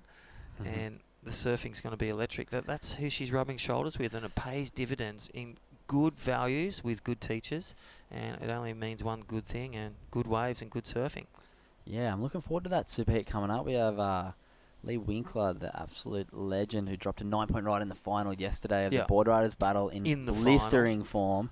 So we'll have him coming up against Jake Sharp, Otis Carey, and I believe there's one more. Sean Cansdell. Yeah, Sean Cansdell. The super lifeguard, the most should have been world champion, and could have been, and just blew up in the good times era and early 2000s. I remember watching him at the World Juniors at North Narrabeen when I was a Grom, and he was the guy. He was Australia's hot shot chance to win the World Juniors, and I think he got second there one year. Yeah. Phenomenal surfer, had a couple great years on tour. I think he got second in Fiji one year. Amazing guy, amazing surfer, and yeah, great to see him back competing today. And he's shaping local down here, coaching Carly Shanahan, and still a part of it. He was in the Rivals, had a great campaign in the Rivals, which was check that out on YouTube, on My Surf TV. But I tell you what, it's great to see the behind the scenes, the coaching, the supporting, and the development of surfing in Australia. Yeah, it's always good to see the guys who have got so much out of their surf career giving back and passing on that knowledge, because I think that's the most important thing when it comes to elite sport is we gather so much knowledge. That's like us doing our trade. It's like us learning at university for years, especially the guys who have been on the world tour and had that experience. It's invaluable, and you can't just keep it in. It's all about giving it back and sharing it with the junior surfers coming through. And we can see Rosie Smart is definitely using some of that knowledge. I'm sure she's been passed down by the local guys, and yeah, sitting in a comfortable spot in this heat with just over 3.5 minutes remaining. We can definitely see just that, you lock in that score. You can see the body language of Rosie Smart. She, even though she may not have priority one, she knows the pressure is on the other surfers. Quincy Simmons, you can see just that, those last moments, the crunch time, we call it the 3 minutes. You can see the energy change and really scrambling of the surfers that really require the waves and the scores, and that's when you've got to be calm in those moments, whether win, lose or draw. You've got to be calm, you've got to reset, and you've got to stick to the plan, vertical turns in those big sections. Yeah, it's definitely when the desperation starts to kick in, with Quincy needing a 7.44. Big score, got to get the biggest score of the heat, and then Jade Wheatley needing a 7.74. So both of the girls, just under 3 minutes, are probably looking at just one more shot at it now, and they're going to really have to turn it up if they want to put that wave. Basically, they both need a wave up in the excellent range. We haven't seen too many today, but there's definitely a few out there. We saw that backhand surfer in white previous, I think I was heat 2. Amelia Burke, and again, 2 doppelhangers on a vertical coping, and that was a great wave selection. One of those, blistering gold waves, and just brought it to town and awarded the highest score of the morning. That's what they're looking for. Or get 2 good waves, cut that combination, the 11, a 5 and a 6, which is a tough ask in 2 minutes. Yeah, it's definitely not going to have the opportunity for 2 waves anymore, but with still not being in combination, there's always a shot, and I think Quincy might have first priority out there, so it's about trying to use that priority wisely, praying to Huey to send you through just something that is possible to get a 7-point ride on, because sometimes you get a wave, and if you can't, sometimes the wave just doesn't even allow it. So it's about trying to manufacture that score of something that's maybe got a 6 in it, really pushing hard and maybe getting up into that 7 and 8 point range. But with just a minute 40 remaining, it all comes down to what sort of waves are going to come through right at the tail end of this heat. Yeah, it's grabbing onto that dolphin totem that, Elder Mark, our local Indigenous tribe that welcomed the country this morning, which was so special. He told us about the land and the sea connection, and the dolphin totem here at Coffs Harbour, so strong with the local tribe, and Jay Wheatley just, scrambling to get here. It is have you had many moments where you're running late for a heat, you're driving on the road, or your plane's late, or your BMO's not turned up? I'm pretty good with that. When it comes to be honest, I used to always have nightmares that I'd miss my heats. It was this weird anxiety thing that I had. I'd miss heats. As we see Quincy, she's got a nice looking wave here, just a little bit caught on that second turn. She's going to have to do something big on the inside if she wants to get this 7. She's flowing through really nicely. She should get the little inside connect here. Is it going to give her a big section? Oh, it just goes away on her. Agonising. But coming back to it, I had this weird fear. Not even fear. For some reason, I always had these nightmares that I miss my heats. And we see Blue. Nice big first turn. Leaving it very last minute. But let's see if she can get the link up here. Same thing happened to her. That link's starting to disappear a little bit. Tide's starting to get a bit lower. Yeah, it's definitely those, and this is where you reflect, and this is where they can learn. You get third and fourth, you want to learn from your losses. It's all about those first moments, that start and that middle in the athlete's plan.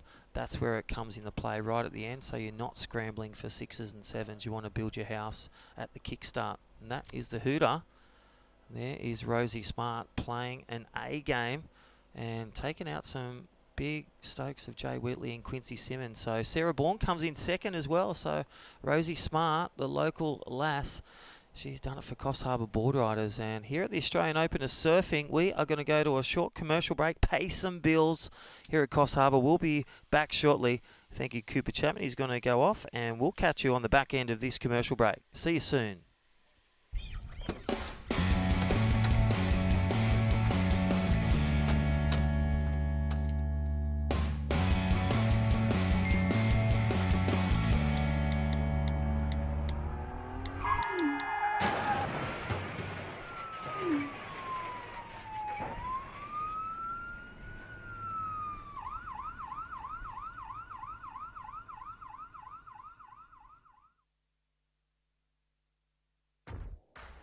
You've dreamed of places to go. You promised one day. Now, one day is here. New adventures. Wide open spaces. So, you can't travel the world right now. So what? New South Wales is here for you. Let's all reboot 2020. One unforgettable experience at a time. Now's the time to love New South Wales.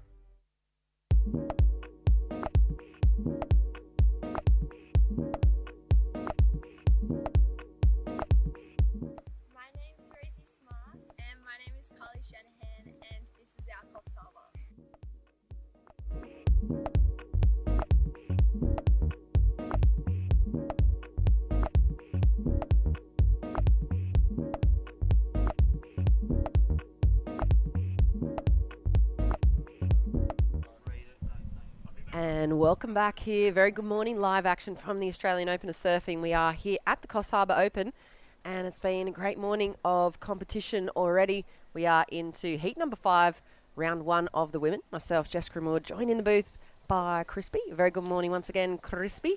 Yeah, so great waves, and we're rolling through 8 heats of round 1 of the women's division. We've done 4 heats of the men this morning, round of 72. And then don't forget heat 9. So basically we're going to see heat 13, which is heat 9 of the men's. The Coffs Harbour Super Heat. That's exciting. That's coming up. 25-minute heat.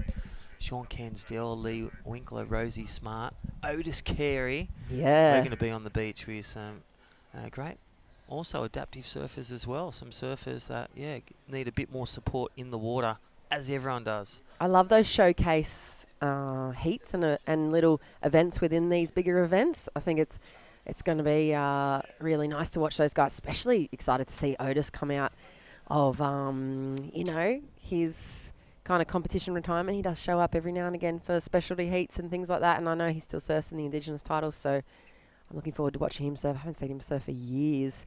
And at the moment into heat number 5, we did just see Rosie Smart. Yeah.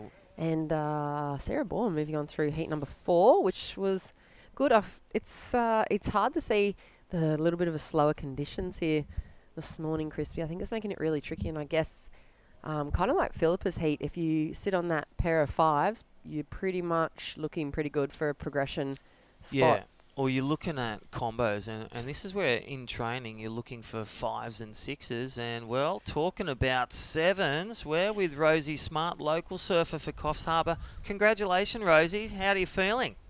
Pretty good. It was really hard to get a wave out there, so I'm glad I got a good one.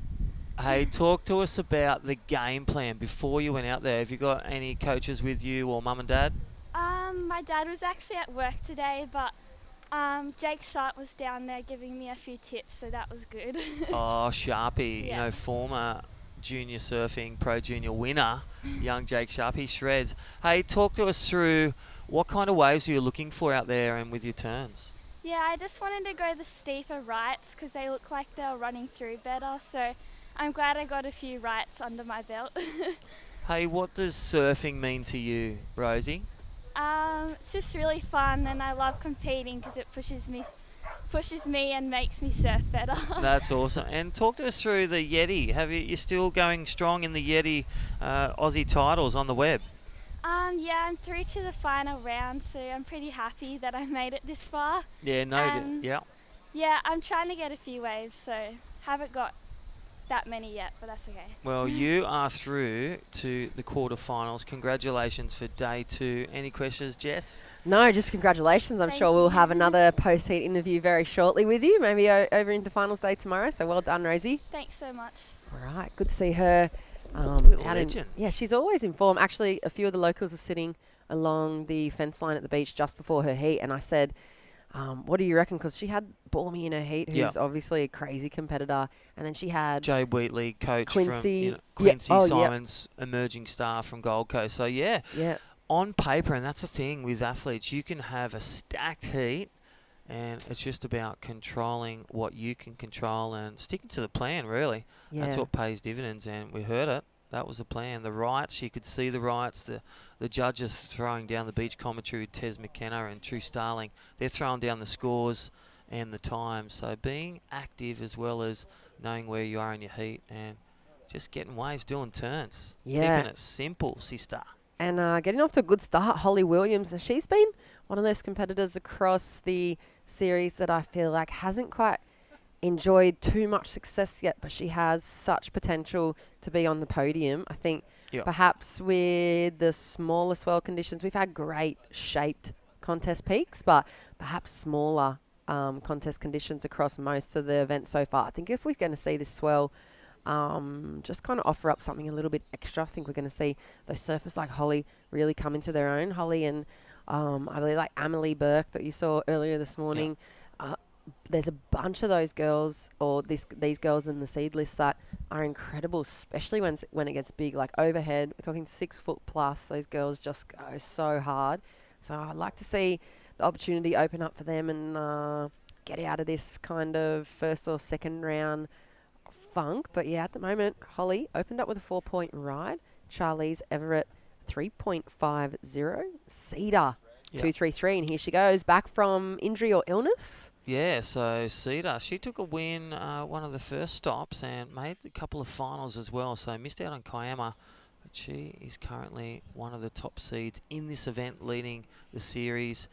We've got True Starling, and then she's in the top 5. She's in the mix. Her and her sister Bodie, and then Charlize Everett in white. Holly Williams again. I think her travel buddy with Raya Campbell. So partnering up these girls when they haven't got that support, M&D, mum and dad, or coaches.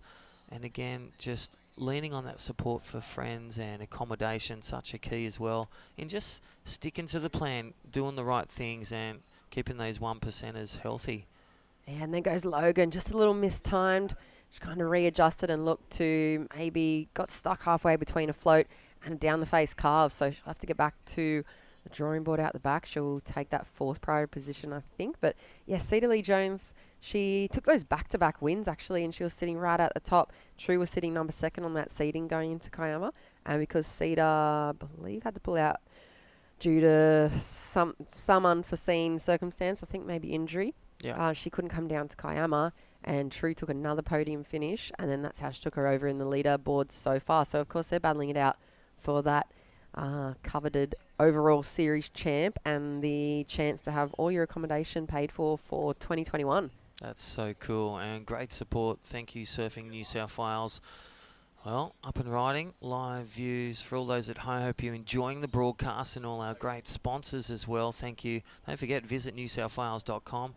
And Fresh Air Broadcast delivering some great broadcasting and snapshots. I love the landscape panos of the great solitary islands here at Coffs Harbour. The rolling hills again that we've seen in Port Macquarie, and also the big banana around the bend, and the local injection. Do you know that all accommodation in Coffs Harbour, no vacancy? The whole of the Coffs Coast? Whole of the Coffs Coast with this, so it's great to see. And I tell you what, talking about vacancy and protection, we are down.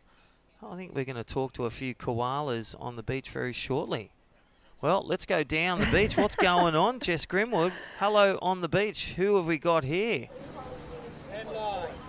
Hey, g'day everybody. My name's Jonathan Castle. I'm from the Great Koala National Park Steering Committee, and we're here at Park Beach celebrating the wonderful Coffs Coast with Surfing New South Wales. And behind us, we've got a couple of legends in koalas. Coffs Harbour's the capital of koalas in New South Wales, and we know how to make a good time.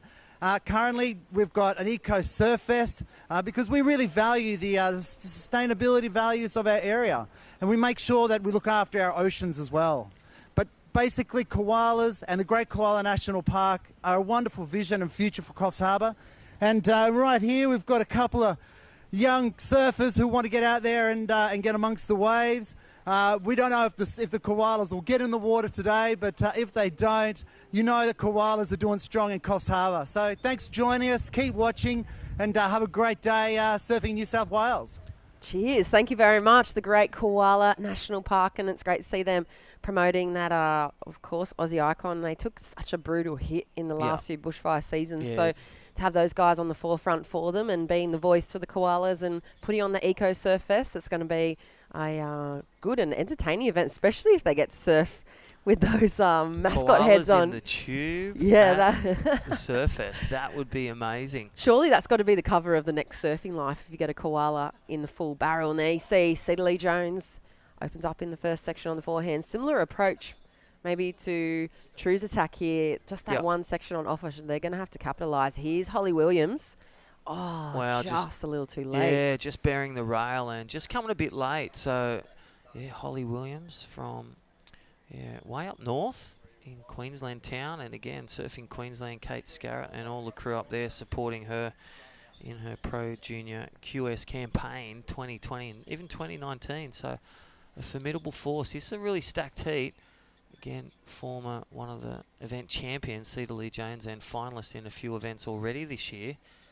And she's looking the goods in this heat. Nice little, always tenacious in getting the right waves, doing the right turns, and a key winner in any game pack and athlete's plan for the heat.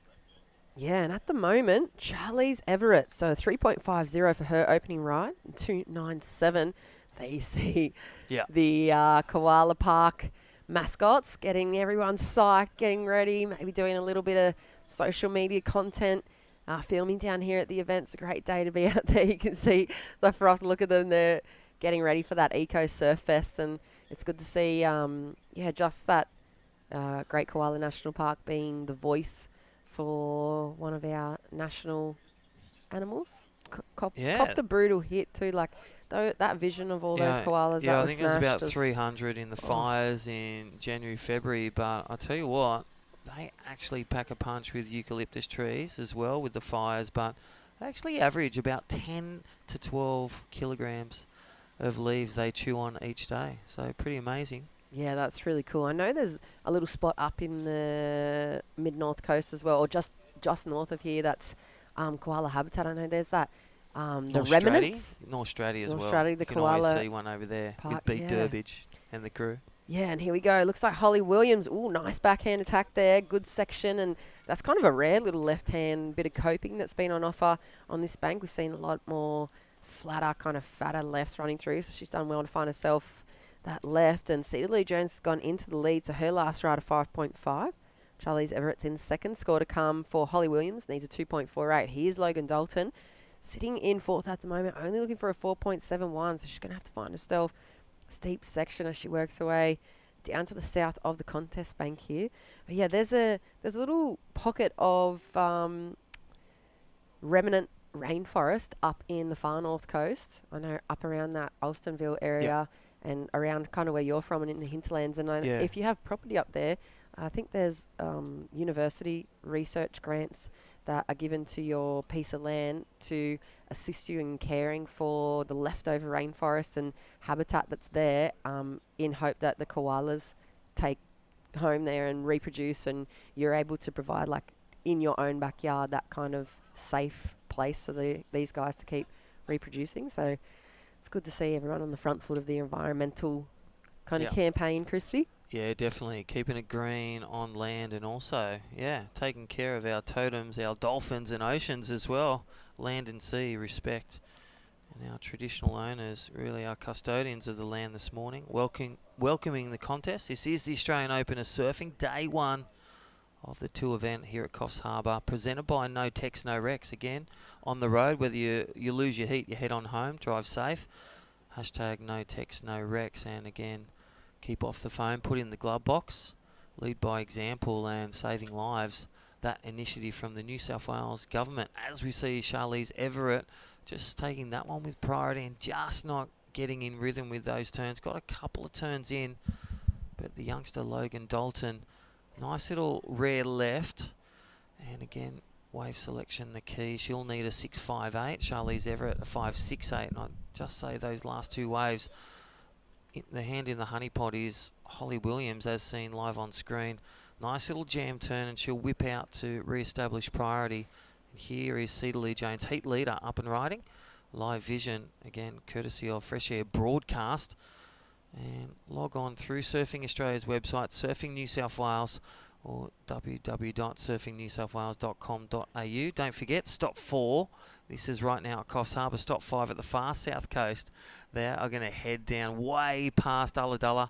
I'll go past the Bega Cheese Factory, and that's going to be an amazing at Bermagui, those beaches down there, supporting the south coast for accommodation and destination New South Wales, way downtown. And then Northern Beaches on the 12th, 1-2 Ashes Memorial for John Shamuka, Hawaii, Cronulla, and also they're going to be at Northern Beaches 12th, 13th, 14th for the ABB and stop 6 of the Australian Open of Surfing. More to come.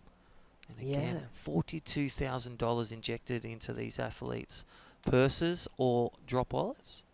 Yeah, that's a lot of cash to be collecting right at the end of the year too. Yeah. Usually, I think if the normal season was in play, most of these athletes would be getting to this November, December period, and they just have you have minus $2,000 or more in the bank, because you're in the red. Yeah, you spent the whole year traveling around, paying for accommodation, paying for your transport. You're always having to buy, obviously, plenty of coffee and food and snacks along the way, just to support that push to get into the top spots in the tour and to qualify, whether it be in the juniors for the Worlds or it be on the QS. So it's usually at this time of the year, you're, like you said, in the red as an athlete. So for these guys to be able to collect a stash of that prize money going into the very start of the 21 season, it just puts you on such a good path and right on the front foot. And here goes Cedar. Yeah, scratching into that one, and again, just never giving up. And is your heat leader, that one just not paying the dividends, so still maintaining the lead. Okay, up next, don't forget, Heat 6. It's going to be a cracker. Sasha Baker, Layla Rich, Raya Campbell from the Gold Coast Snapper, and Maddie Poole from Newcastle. And formidable names. And then Heat 7, Carly Shanahan, Summer Longbottom, Grace Knight, Ella Smith. And look at that, Heat 8 to finish the girls' round 1 exchange today. Freya Prum, ECB, Ellie Clayton-Brown, Shay Lewendell, and Lillian Young. So 3 heats to go after this one, and leading the charge, Cedar Lee Jones. 9-7-3 combo. Holly Williams maintaining second, and Charlize Everett and Logan Dalton needing a good wave in the back end of these 20-minute heats. They just need to find that one section. You saw Cedar and Holly readjust in the last 5 minutes or 5 to 10 minutes of this heat and just reset and just realise that the opportunity out here right now in heat number 5 is that single section. We saw the previous heat winners do the same thing, and there are the lucky kind of longer multiple section waves, but they're super rare. There's kind of only been one every 3 heats, so one every hour that the girls have been able to pick up over the last few heats. So they have realised that they needed to readjust and look for one section and not waste that initial bottom turn. I think Charlize and Logan have to really readjust now. They've still got time, and we saw some 6s and 7s being thrown down earlier for a single turn in the section when they put it all on the line and the power's there and the technique's on as well. So the surfing and the power's there for Charlize and Logan. They just need to find that opportunity and readjust to that.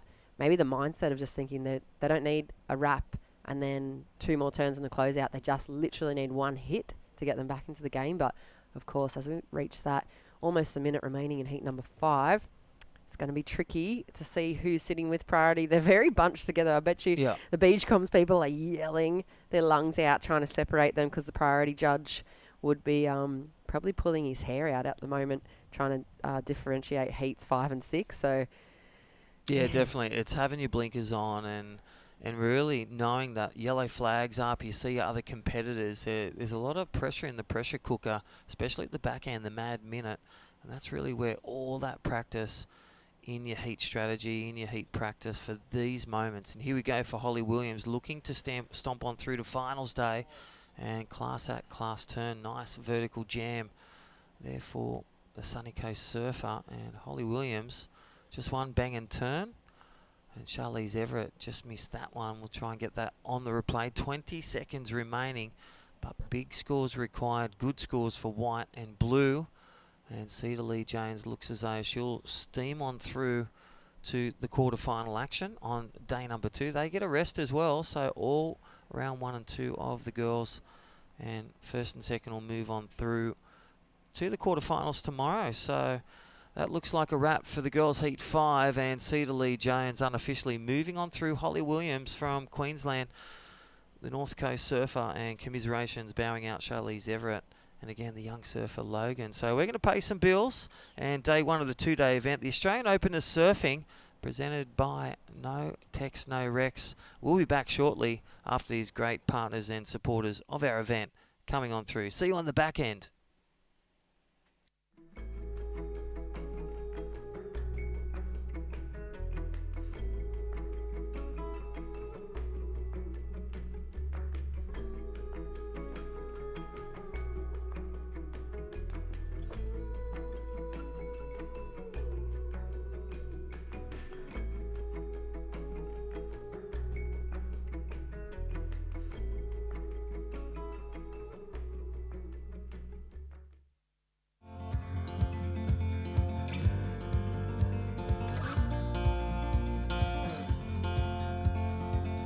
We got love that we'll never need to hide. Love will always rise above. Whatever comes, we will be just fine. If I am yours and you are mine. Take my hand and let's fly away to another galaxy. Hold me close, I want to feel your love. Together we are free. Just be with me. Just be with me. Just be with me.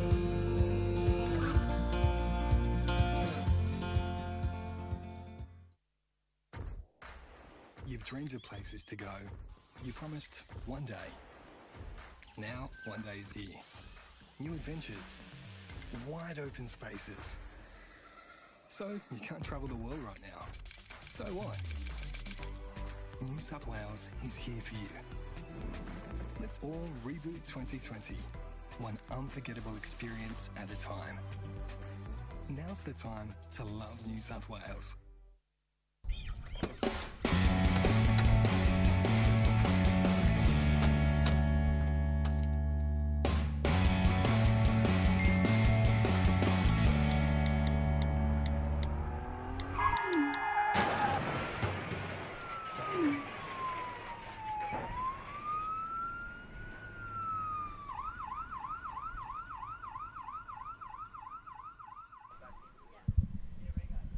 A very good morning. Welcome back. Live action for the Australian Open of Surfing.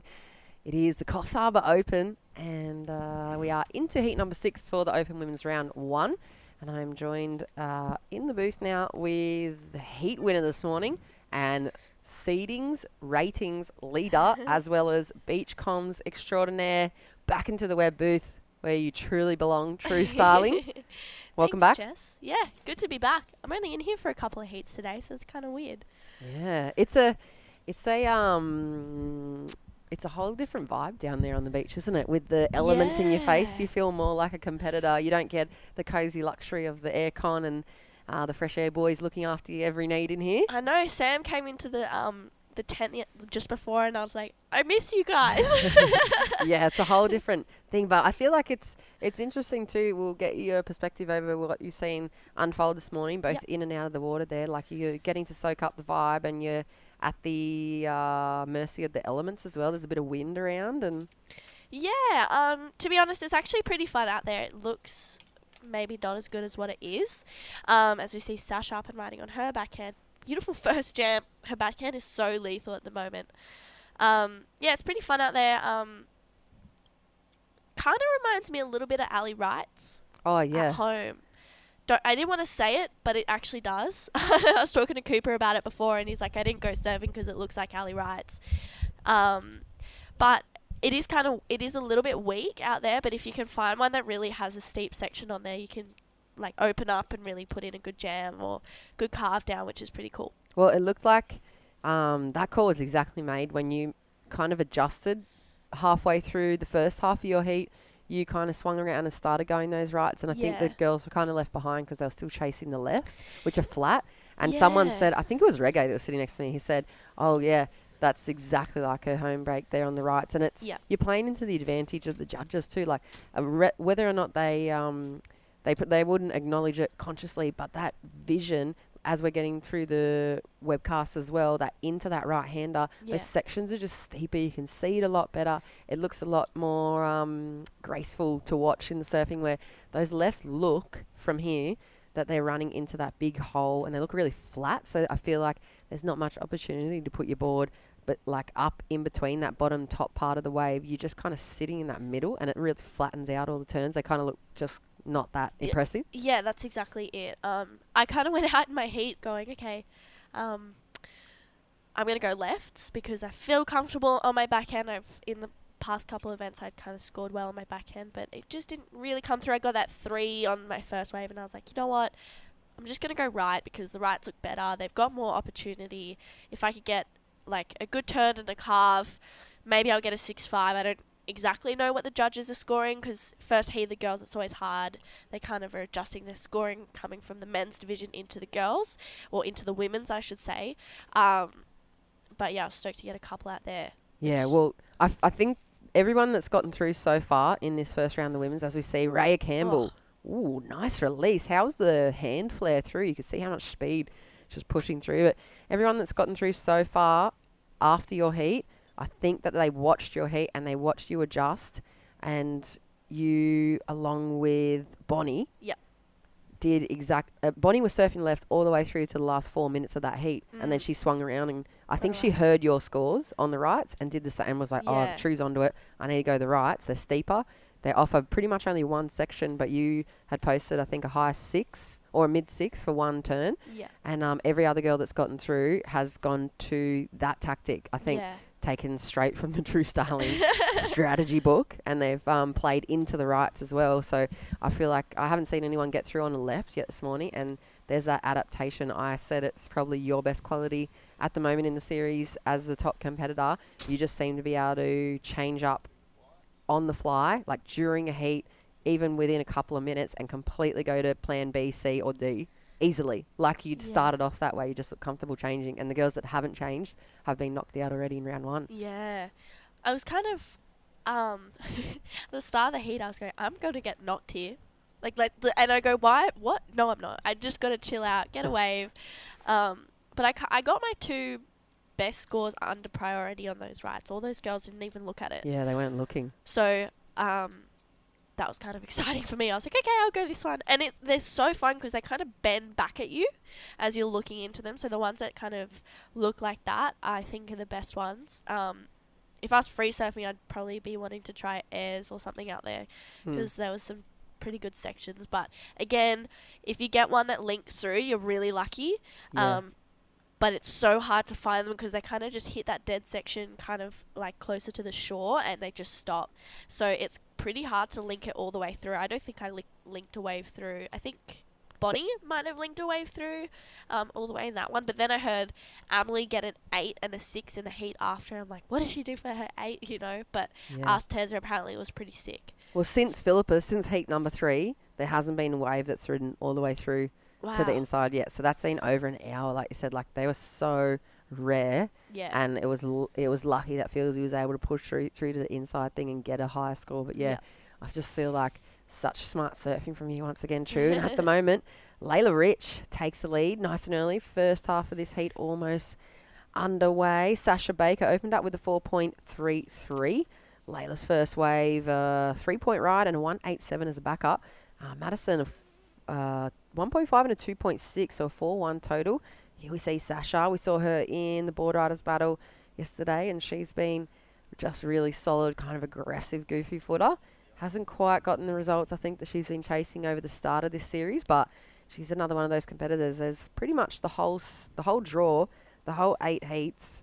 You could almost say any single athlete in the draw would easily find themselves on the podium, but if the conditions are right to suit their surfing, I think that level of surfing's there, but that level of competitive prowess and the sharpness is what is letting most of those top surfers down, and is where I feel like your surfing's right at the top level as well, but you just kind of created so much space between yourself and the rest of the pack, along with Bormy and Philippa. That surfing, your decisions under pressure in heats just elevate your surfing so much more, which is sick to see. Thank you. Yeah, it's good. I've never just done giving that. you the biggest rap. It's great to watch. Thank you. It makes for good spectating surfing, because you just want to see everyone just get be able to put everything on the line and take the risks and really put the board up into the lip as well, and they're getting rewarded. And see Layla, that wave not working out for her at the moment. So Sasha's backup score now 2-1-3, takes the lead again. Just a really small differentiate, I don't know what the word is, small spread across the scores at the moment. So it's really, no one's really come out in front in the first half of this heat. It's pretty much anyone's at the moment, because Raya just needs a 1.98, Madison a 2.28, and Layla a 3.47. Raya on a good one, puts it up there on her backhand. Can she try and find this left link up? We'll have to wait and see. She's weaving her way all the way through. See, this is this dead section that I'm talking about that just doesn't offer pretty much anyone to get through, as we see Maddie up and riding on her backhand. Yeah, it's hard out there to find one that really connects and links all the way through.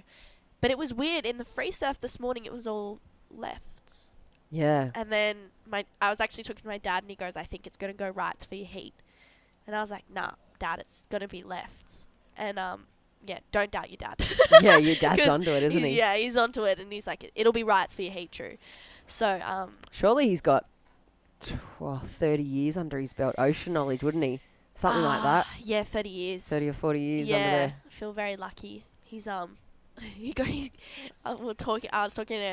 were driving back from Kayama with Molly and his dad and I, and Molly's like, nah, I want to do it by myself. You know, I love being here, you know, by myself. I love having Mum here as well, but, you know, I feel really independent doing it on my own. And then I get home and Dad's like, so do you want me to come to the events? Because I don't want to cramp your style. And I was like, no, Dad, you're my person. You need to be here with me. Yeah. He's like that when you see the guys go into the boxing rings where you go back to your corner and you sit on that stool, and the guy comes over to massage the shoulders, squirts the water in the mouth, or someone Vaselining up the face. Like, you have to have that kind of network around you. I mean, Molly has it, regardless if she brings it or not. I think she's probably just enjoying that freedom on her P's and hanging out with you guys. And but yeah, she has that crew as well, like yourself, that's so important. Like, you can't buy that kind of ocean knowledge that you gain from 20 or 30 years. You know, that's That's longer than a lot of the competitors even been alive. So to tap into that would be such an advantage, like you've been using for your dad. Luckily, it's your dad for you. And here we go. Madison Poole, recovers from a slip, and she loses that section. That would have been a nice one too. Yeah, that was a really good wave choice, and maybe she got the leggy caught around the front foot or something stuck in the arm. Something happened, unfortunately, for her, so she'll go back to the bottom of priority. Just under 8 minutes on the clock. Rhea Campbell, that last wave for her, where she got the nice rebound on the backhand, has put her straight up into the lead. So it was 3.57, and I'd say the meat of that score came from pretty much, even though it was predominantly a left wave, that the juice in that score line was coming from that right. So as soon as she changed direction again, hit that right hand, or the little kind of right hand lip, she got the 3.57, put her into the lead. Sasha needs a 2.15 to take the lead back. Layla now needs a 3.47 and Madison 3.87. So pretty close. Yeah, it's just so close. It really is in anyone's bag. And as we've been saying all morning, the athletes that are able to adapt under pressure, there's so much time on the clock, but they have to realise for themselves that they have to pretty much reset. You don't want to have either of those scores in your scoreline. In third and fourth, it's so attainable. It's literally one section to get them into progression. And Rhea having a look at this one. Whoa. Oh, no. Yeah, you can see the lack of push there on the wave. And coming up next, we will have heat number 7. So Carly Shanahan, Summer Longbottom, Grace Knight, and Elias Smith. And then we'll have the final heat of the women's. Freya Prum, Ellie Clayton-Brown, Shay Lewendell, and Lillian Young will take to the lineup. And I think we've got a board competition going on as well, presented by ECS Surfboard Giveaway. So make sure if you are tuning in on KO Sports or online at Surfing New South Wales, tag us on your socials, Oz Open of Surf, and show us where you're tuning in from to go into the running to win an RMS model surfboard thanks to the team at ECS Surfboard. So they're from the Central Coast, and yeah, here we go. Ray Campbell, true. Yeah, she's up and riding on her back and a really nice looking wave. Maybe she gets this connection. Unfortunately, that one again, just hitting that dead section and just not offering much more. But she got a couple of pretty good turns at the start with 6 minutes remaining. So scores to lock in for Ray Campbell.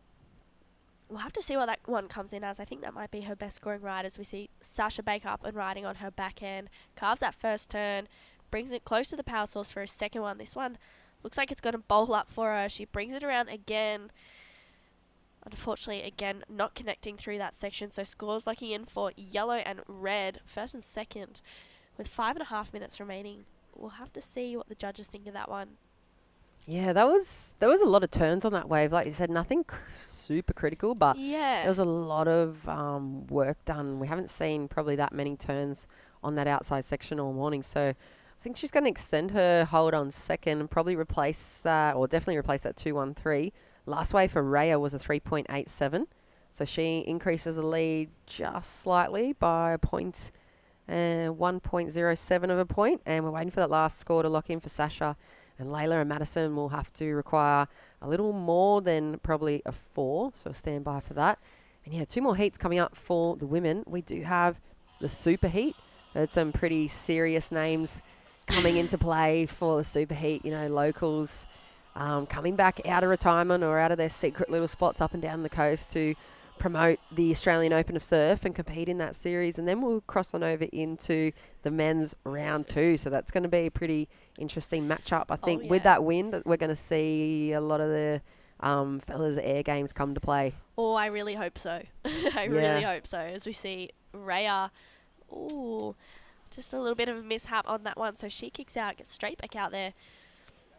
And that last wave for Sasha, true, 5.43. Wow. So, yeah, a lot of work done. That was kind of probably a wave that didn't offer her too much points, and she was able to surf beyond, I guess, the potential of that wave and manufacture, I think they always say, manufacture the score to get that highest wave so far, 5.43. And big thanks once again to local angel of the Coffs Harbour Board Riders Club, Tracy. She's delivered the fresh carrot cake to the booth already today, and we're very stoked to be here. It's always great to be in Coffs Harbour, and one of the most iconic surf destinations for competition. There's been such a long history of Aussie titles and state titles and every type of event from the Groms all the way up to the top of the pro division. So it's great to be here at Coffs. And there it is, nice little panned out view. Water's nice and warm up here as well, and word is there's a fair few fish around the headlands. I've heard some of the local guys and some of the travellers getting out there spear gunning earlier this morning. So Yeah. Well, I haven't. The last time I surfed a heat or an event here was probably I'm 19 now, so maybe 3 or 4 years ago.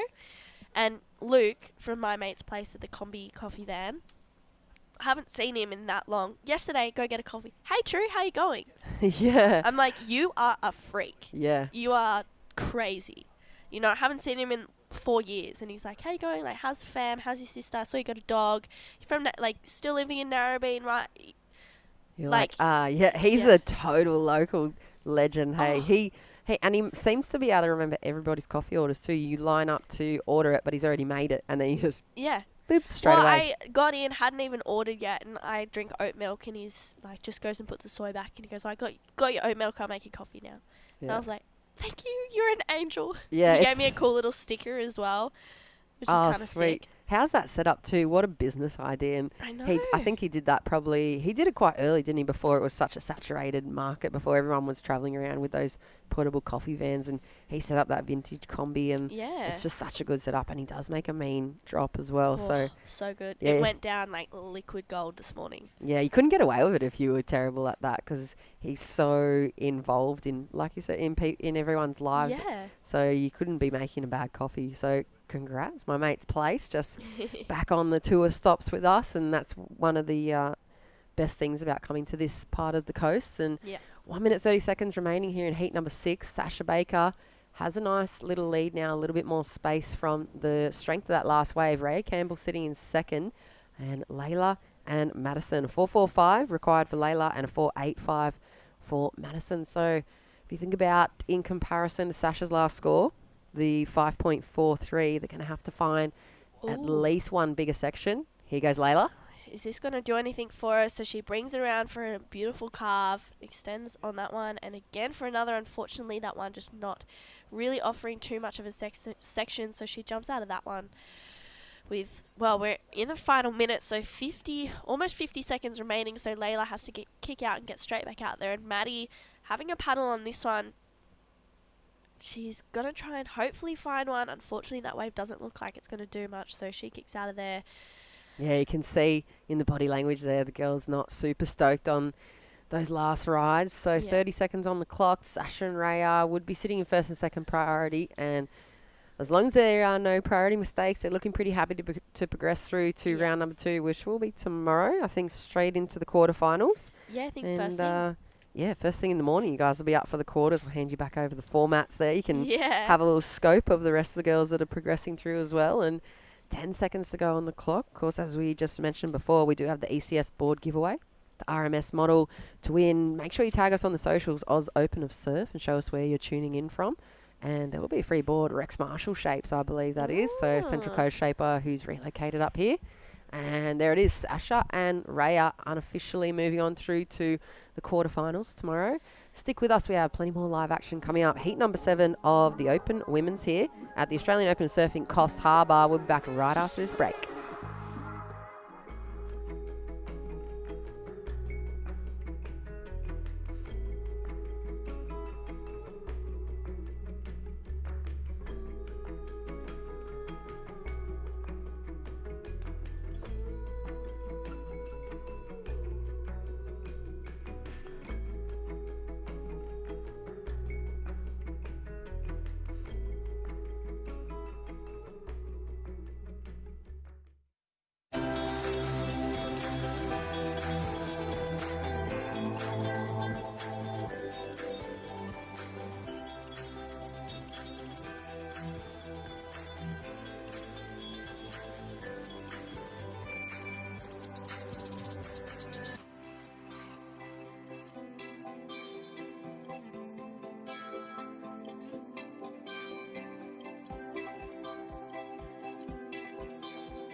COVID-19 is very contagious. And even one case can have hundreds of contacts. Contact tracing alone can't stop it. Please help us by distancing, even with friends and extended family. By doing this together, we'll stop the spread.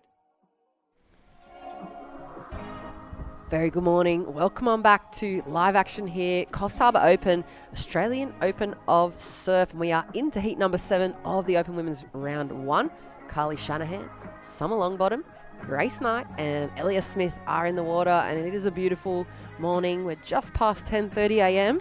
And we kicked off nice and early, 7 a.m. here. Massive day of competition on the cards. 29 heats in total for the format for day number 1.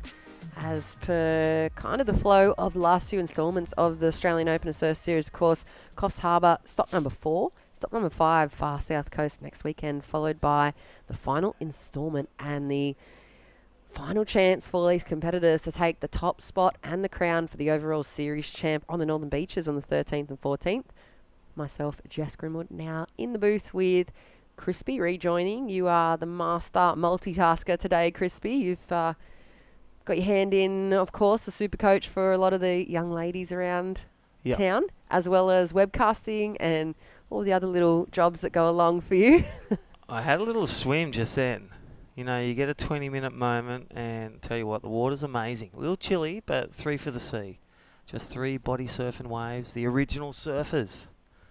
But yeah, lot to do today, but it's exciting stuff. And I'll tell you what is exciting: the super heat, 25 minutes.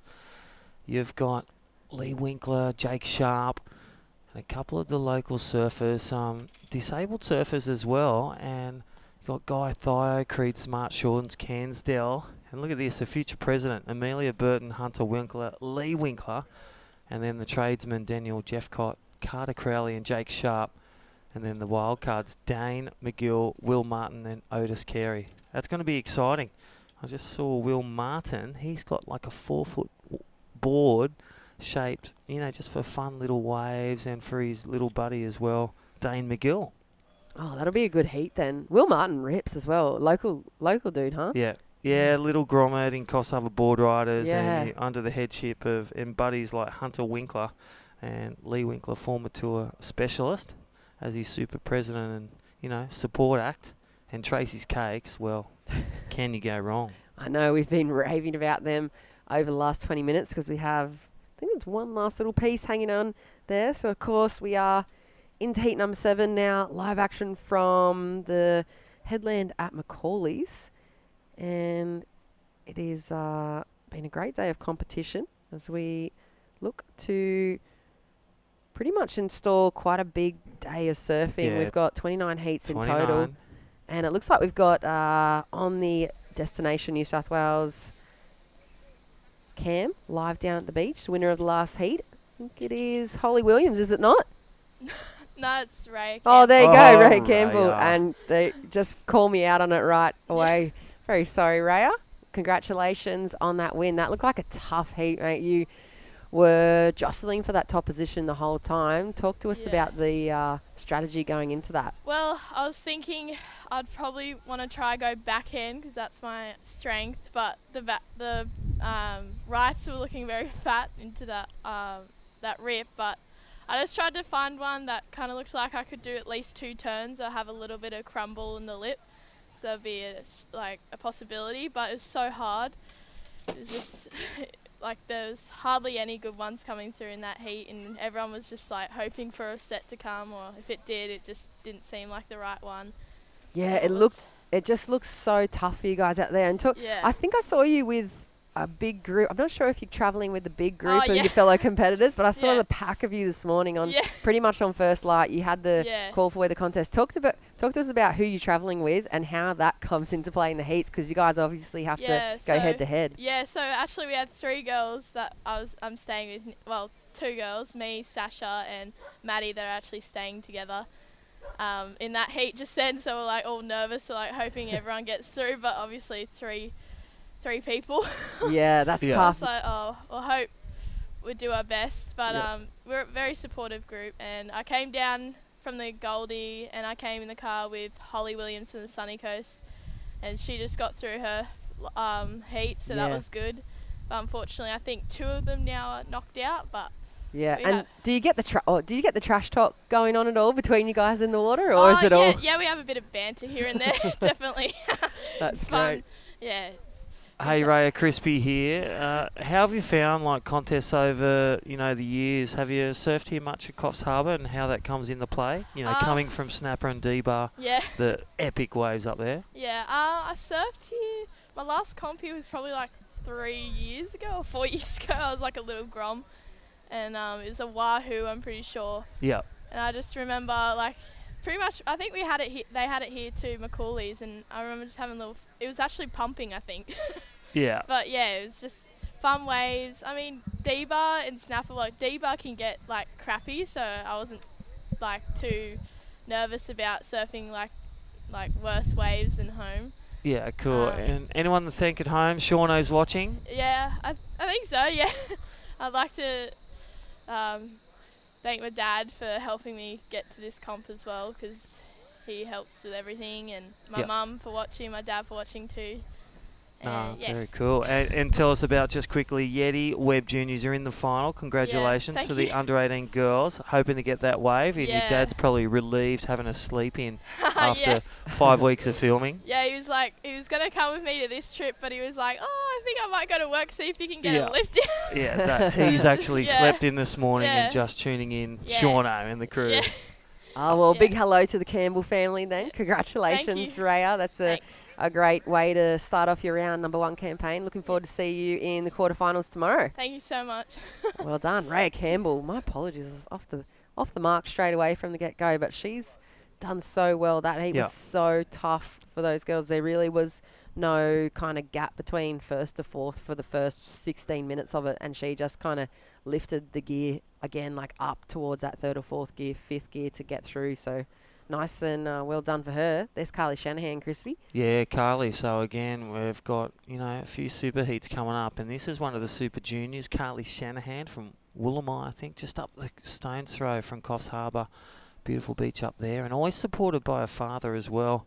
It's great to see the Shanahan family and just the connection she has with some of the girls. And she got to, with Bormy, we remember at the QS at the start of the year, fly back to February at the QS 1000 at Maroubra, and she made the finals with Bormy, and that was amazing waves at Maroubra. And she now finds here at the back end of the year, nearing December, we're looking at event number 4 here at Coffs Harbour, and Carly Shanahan's back in the lead, a 4-0. Summer Longbottom, again, she's living at Cronulla from Wollongong and around Indonesia with second generation surfers, and Elias Smith out there, and Grace Knight. So great to have the talent pool still continues with female surfing.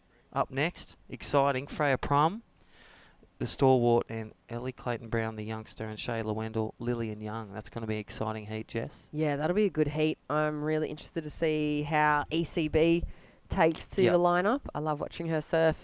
Obviously, the chemist, she's just a standout, consistent performer, and I know she's going to... Skater, surfer, proper, and with a mullet. With the mullet. Style to match, and she's travelling with her partner Paddy. He's just always on the ground for her, always on the front line and helping her get everything ready, and just keeping themselves in that flow too. They've got their own routine and their own kind of vibe going on all the time, so it's going to be good to see her. I think she's going to struggle to make the decision to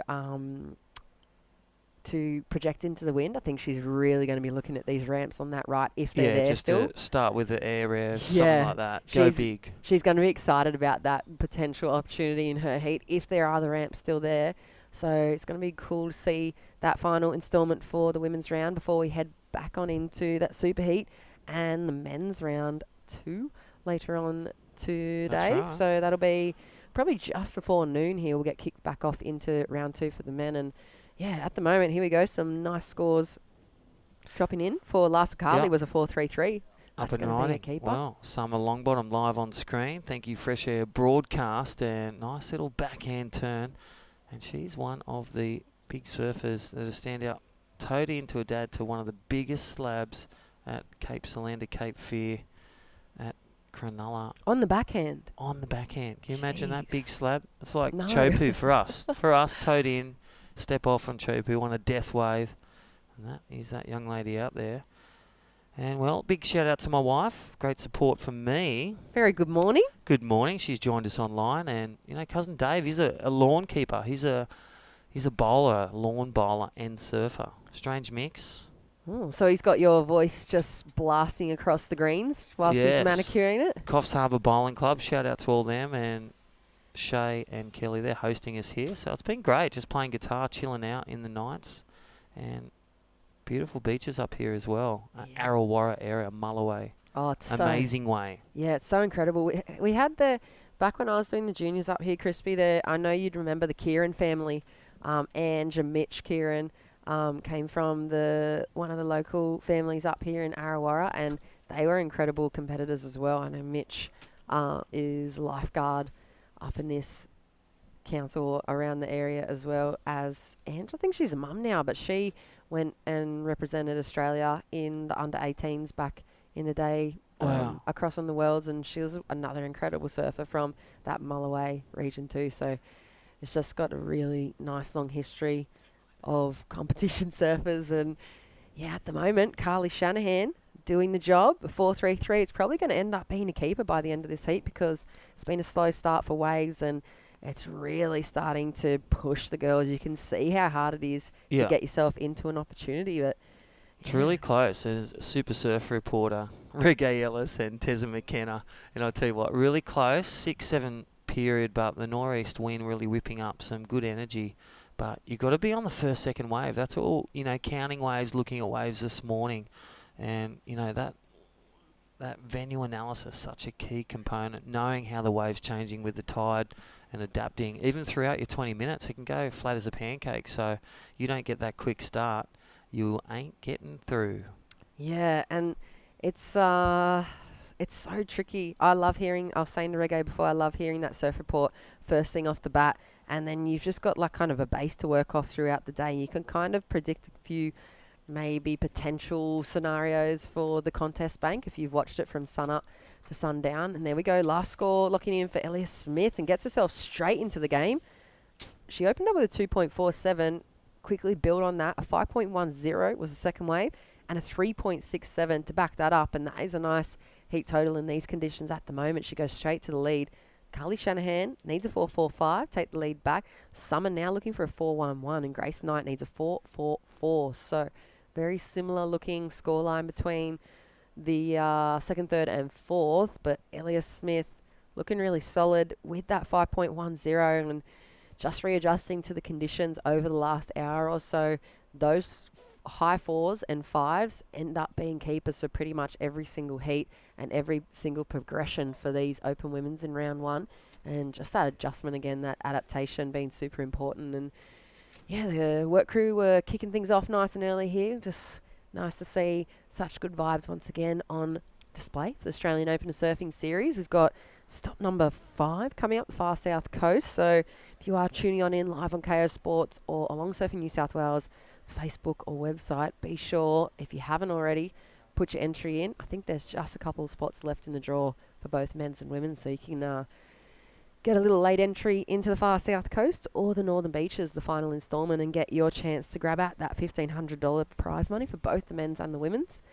Second place takes home $900, third place $600, and fourth place $500. So fairly good cash injection into the purse before going to competition mode for 2021 season. Here goes Summer Longbottom, only looking for a very low 4. She finds herself a rare double opportunity wave here, and she gets to work on the backhand. Now that's going to be interesting score to come through. Only required, like I said, 4.11. I think it's going to come super close to the score line. 4 minutes 40 seconds on the clock. Grace Knight still looking for the 4.44. Stand by for the last score of Summer Longbottom. As Crispy said, coming up with the final heat of the women's, heat number 8, we'll see one of the top seeds take to the lineup once again, Freya Prum.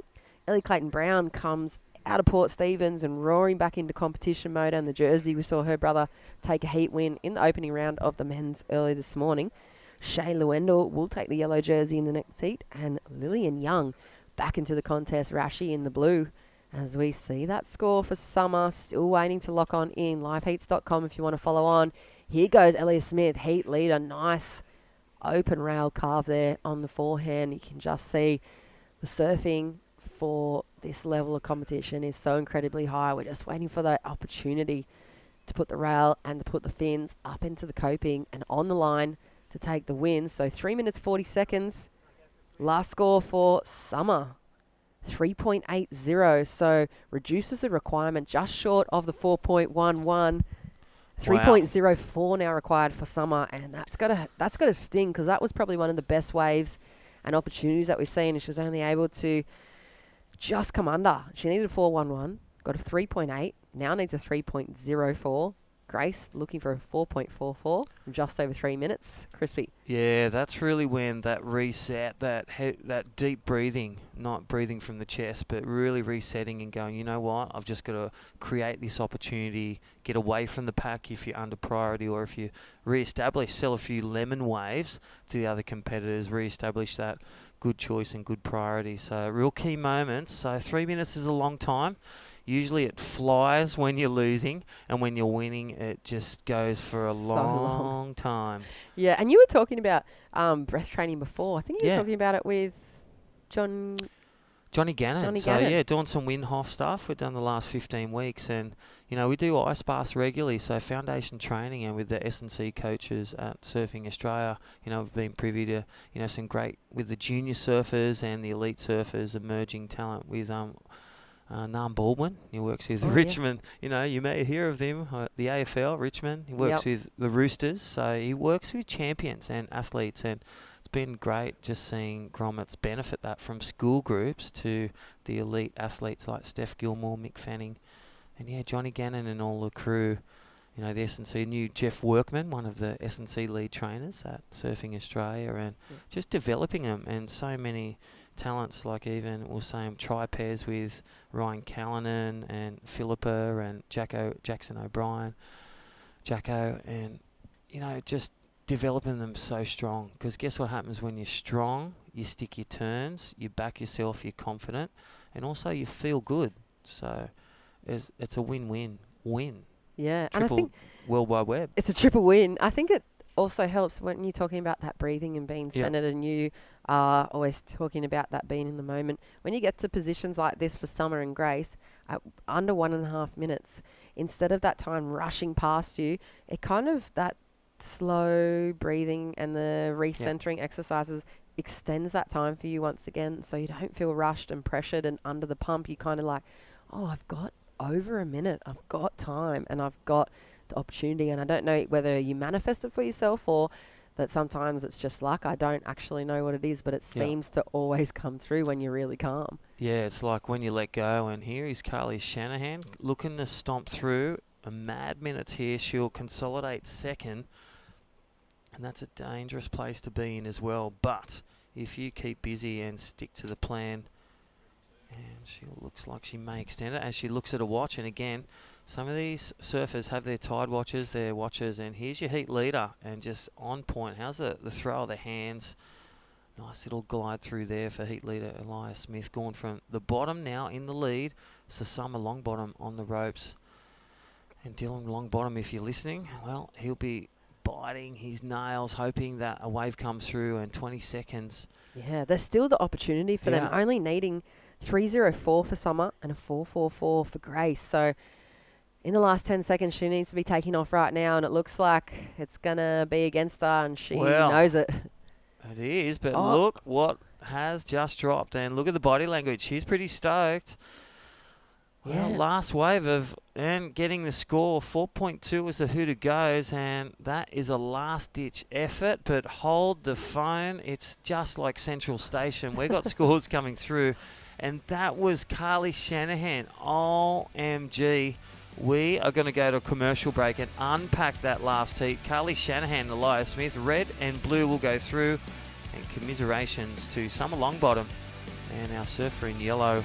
We'll see you on the back end. We'll be back with Cooper Chapman and myself.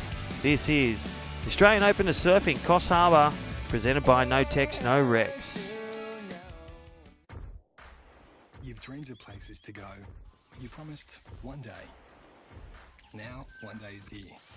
New adventures, wide open spaces. So, you can't travel the world right now. So what? New South Wales is here for you. Let's all reboot 2020. one unforgettable experience at a time. Now's the time to love New South Wales.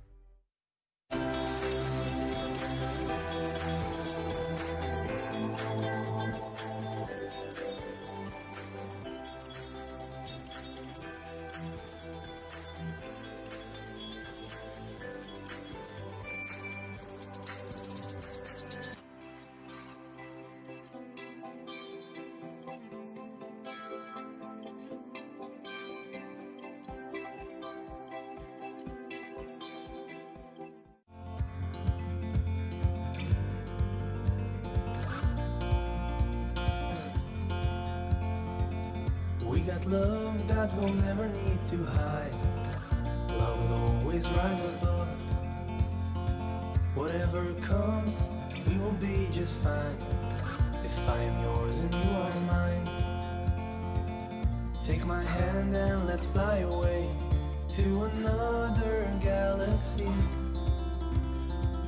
Hold me close, I want to feel your love.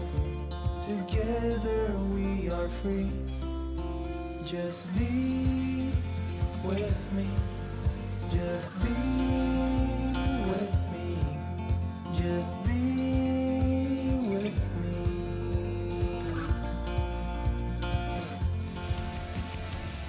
Right, and welcome back to the Australian Open of Surfing Coffs Harbour Open, presented by No Tex, No Rex. My name is Cooper Chapman. I'm joined by Jess Grimwood for Opens Women Round 1, last heat of the round. We've got Freya Prum out there in the red. It looks like she's had a quick start, 5.33. In the blue, Lillian Young with just a 2.83 to start. Ellie Clayton-Brown in the white with the 0.4.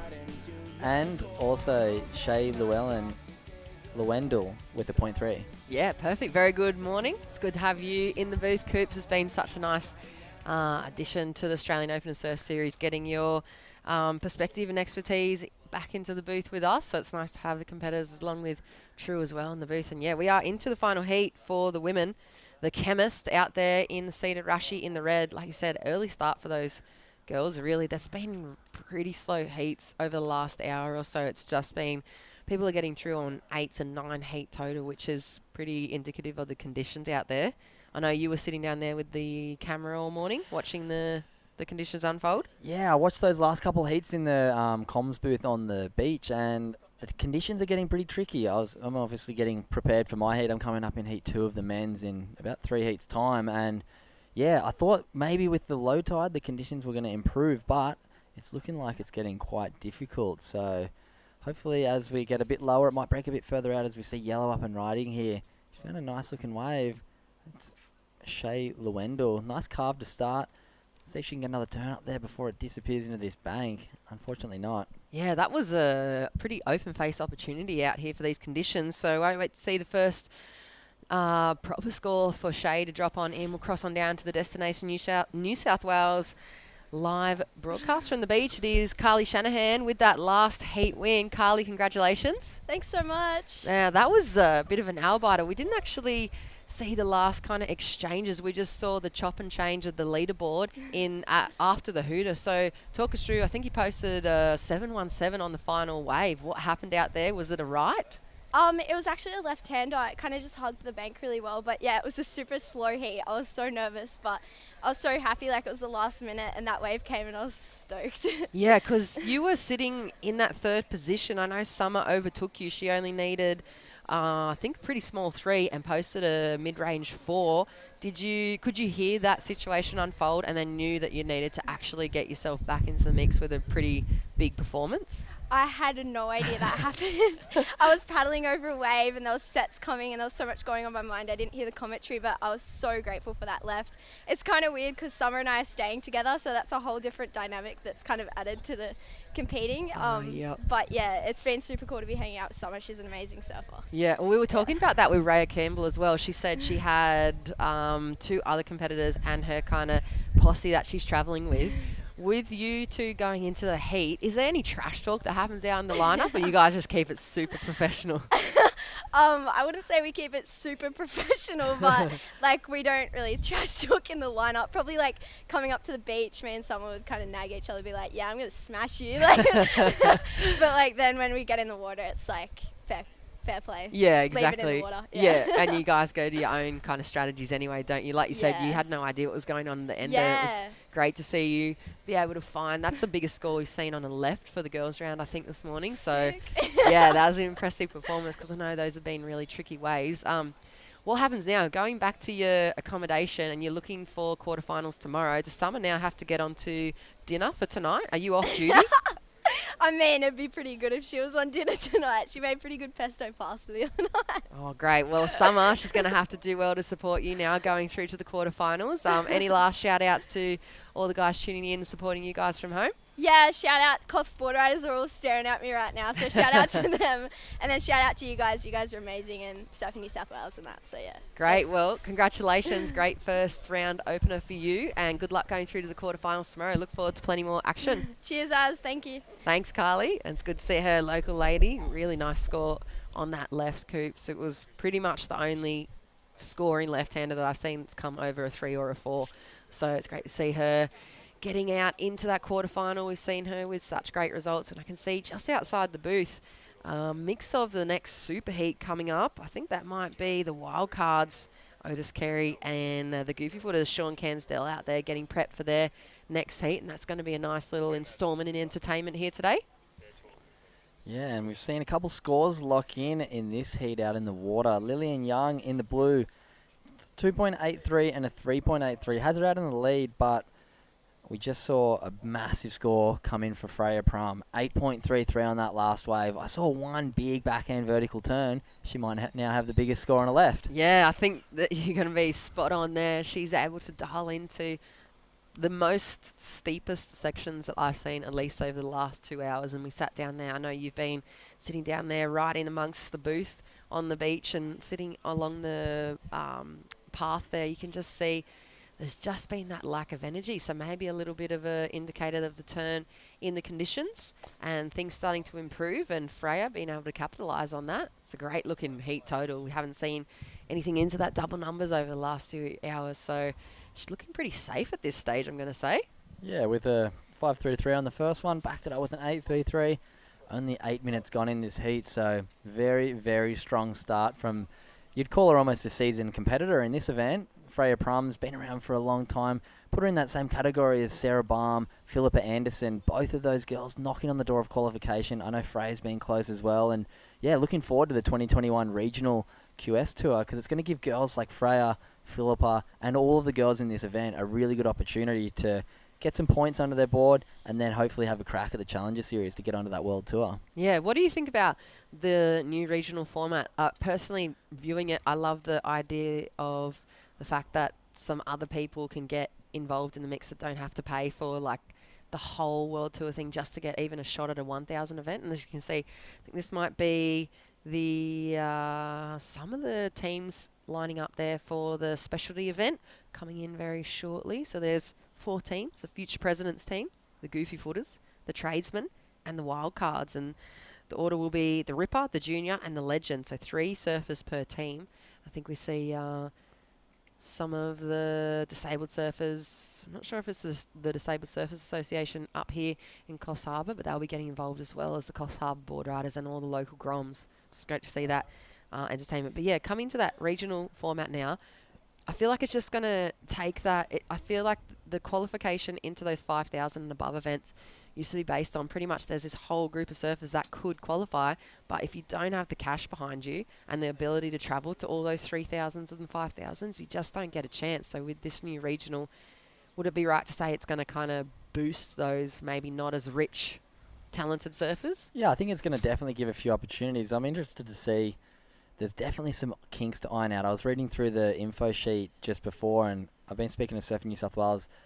At this stage, I think we're only going to have 3 events next year, 2 1,000s and a 3,000. So 5,000 points max, but they're going to count your best 5 results and take 3 from last year.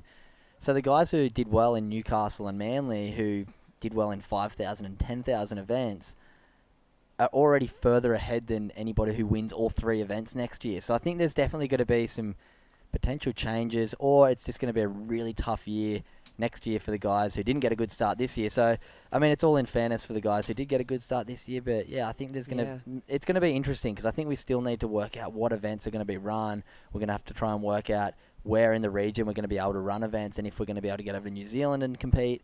Or, yeah, it's going to be interesting. I'm just not going in with any expectations, and I'll do what I'm told once the WSL gives us the instructions. Yeah, well, there's a score. It's going to be in for Ellie Clayton-Brown, no doubt going towards her campaign out here. She found herself a bit of a runner. Maybe that left's starting to come back into play, like we heard a few of the warm-up surfers from this morning speaking about predominantly left-handers on the conditions, and then we switched over to the rights earlier in the morning, and now it looks like there's a few scoring lefts again, so 9 minutes on the clock. Lillian Young in second position, needs a 9.84 if she wants to take the lead. Shay Lewendell needs 3.44 to move into progression, and Ellie Clayton-Brown 3.2 required for her last wave, 3.47.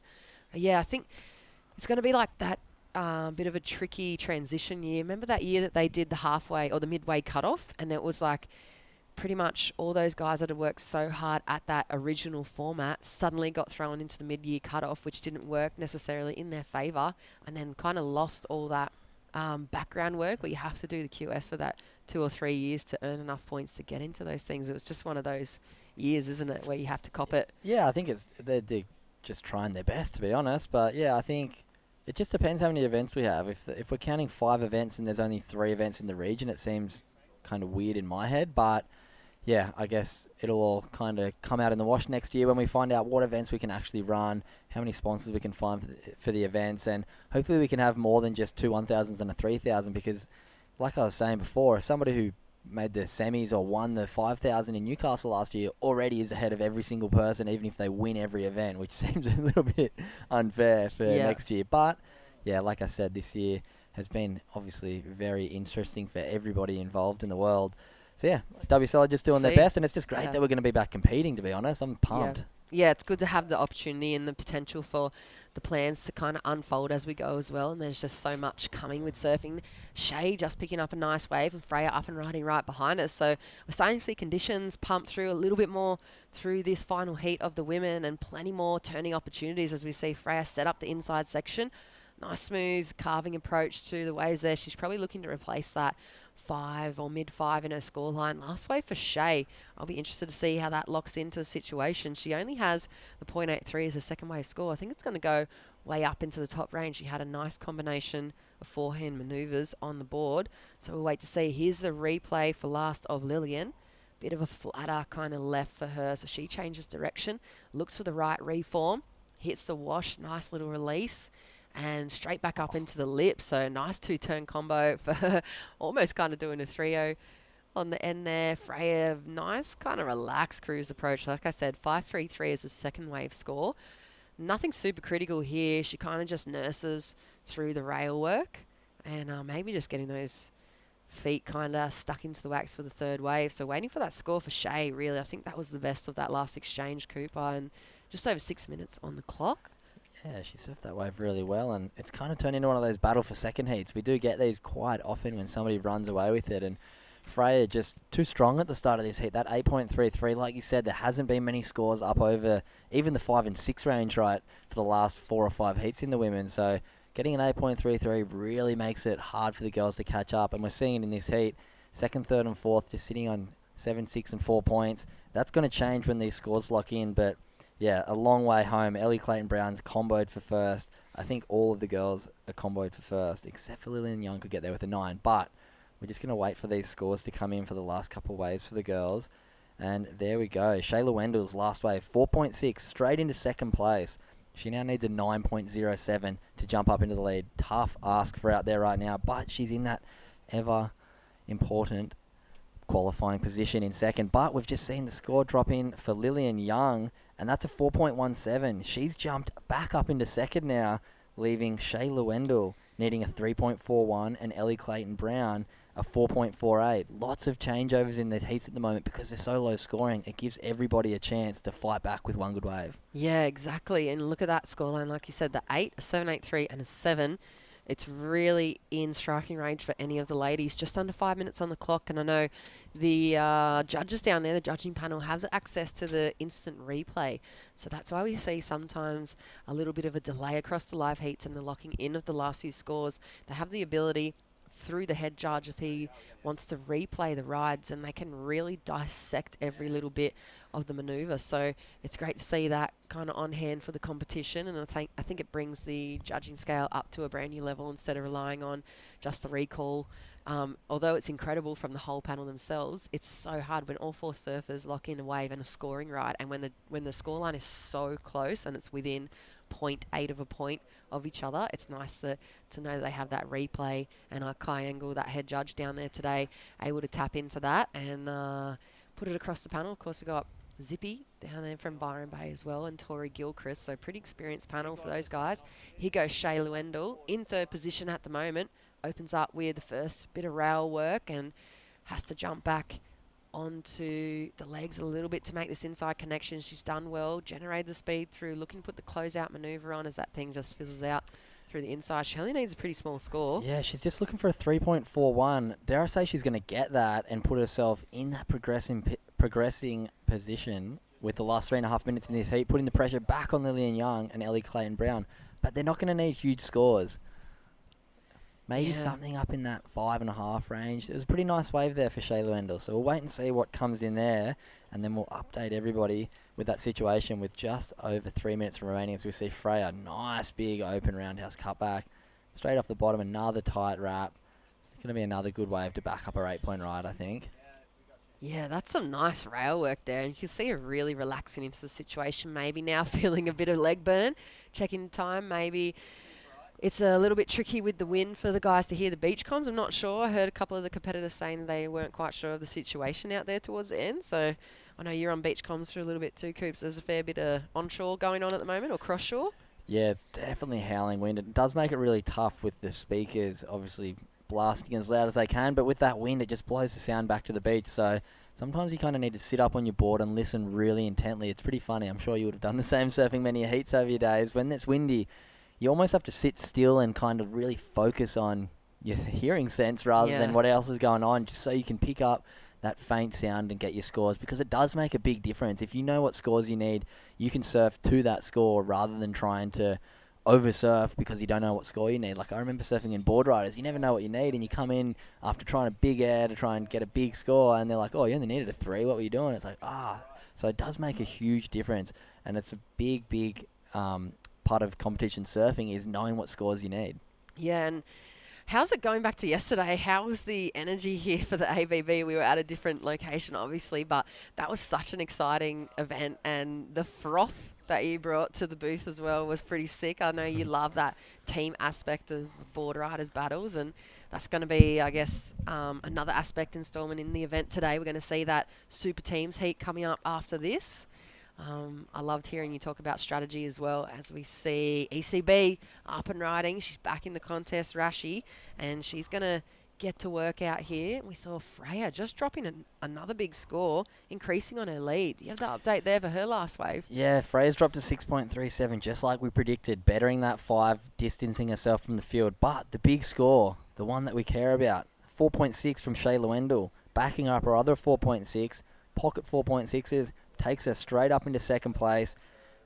1 minute remaining. Lillian Young needs a 5.04 and Elle Clayton-Brown needs a 5.68. So she's pushed herself a little bit further ahead than the girl. She's got 2 scores better than the other girls' scores, and she's going to put herself in a position at the end of this heat to try and block the other girls and not let them get the opportunity to get the scores they need. Yeah, she's such a smart final heat here for the round number 1 of the women's, of course. Freya running away with it. That's a huge heat total for her, and a great way to see her kick off her Coffs Harbour campaign here for the Australian Open. I know she's been looking really sharp in the opening rounds. I'd love to see her carry that momentum into the podium on finals day tomorrow.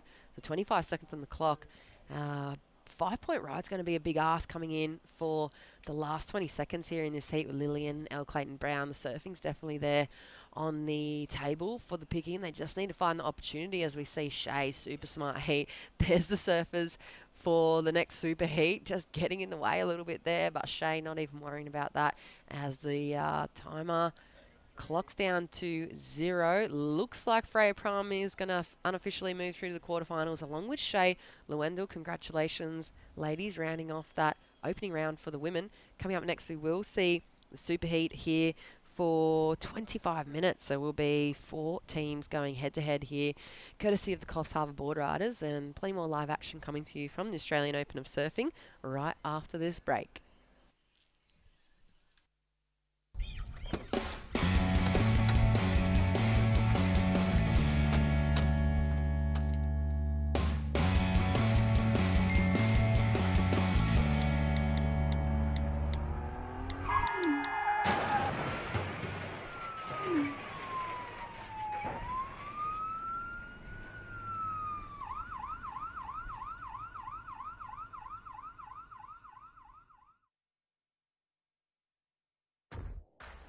You've dreamed of places to go.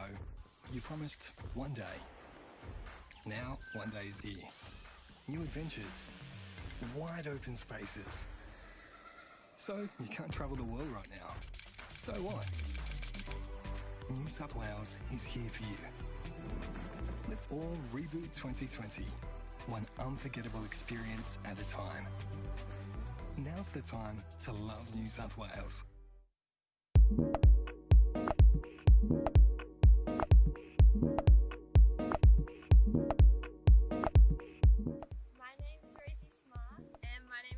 Shanahan, and this is our Coffs Harbour.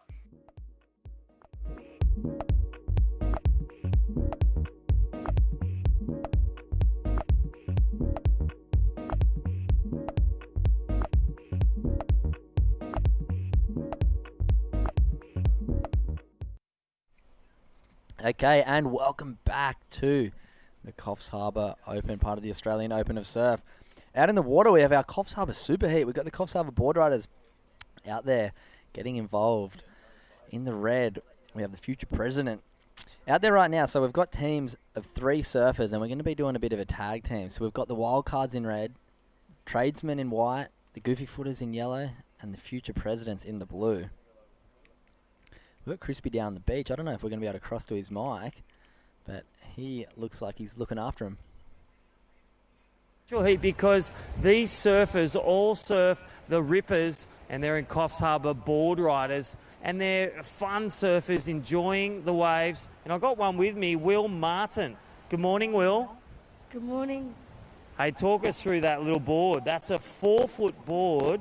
You are in the wild cards with Dane McGill out there and Otis Carey. What does it mean to you to surf with Otis Carey? A lot. Well, he's my idol. Yeah, this board doesn't have the rest of it on it, but it should go right. Yeah, awesome stuff. And then we'll go over to the tradesman. Look at him over here. G'day, Carter. What's your trade? Not quite sure. I reckon you're a brickie. You look like a brickie. You can stack it up, build a house. What do you love about surfing? Well, pretty much everything. Well, you're a tradesman. You're with Jake Sharp and Daniel Jeffcott. And then we got Mr. Creed Smart. How are you today? Guy Theo, Creed Smart. Good. Hey, Sean Kensdale, the super former CT surfer and a lifeguard and super coach and shaper. How do you feel about the goofy footers? Pretty confident. Are you going to put your right foot forward? Yep. Well, there we have it. That's the goofy footers versus the tradesman and future president, the wild cards. I'm just going to fly over to Otis Carey. Otis Carey, thanks for having us here. A beautiful sea, beautiful land. How are you today? I'm very well, thank you. We heard from our elder this morning, I think Elder Mark and the local tribe. What do you love about this special place we call Coffs Harbour? Oh, what's not to love? You got everything here. Good fishing, good surfing, good people, good community. It's good. Well, there's a special guy right there, and Otis Carey, the wild cards. So I hope you're enjoying the vision. There is Daniel Jeffcoat, right on a great wave now, and it's great to have Coffs Harbour Board really driving the grassroots of surfing and supporting the local surfers as well. And again, in the water, supporting them on softboards. So I hope you're enjoying the live action. Back to you shortly on the beach.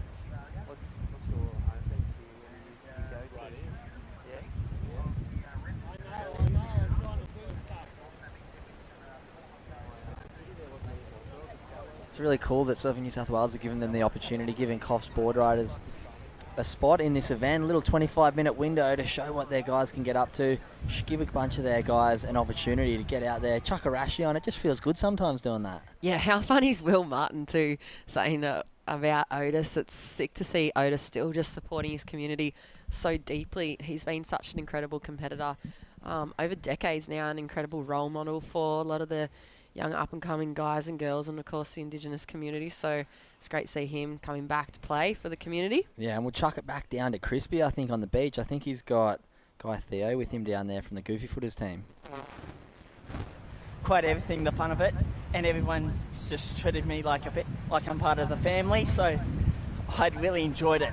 It was absolutely unbelievable. Wow, well done, Guy. Well, you're a Goofy Footer too, so good luck to the Goofy Footers. Are you feeling for a good win? You've got Sean Kensdell in your team as well, and Creed Smart, the young junior. Oh, that is unreal. Well, there he is, Guy Theo. He represents the Goofy Footers and Coffs Harbour board riders. Wow. Well, here we go, Daniel Jeffcoat. How are we going with scores there, Tezza?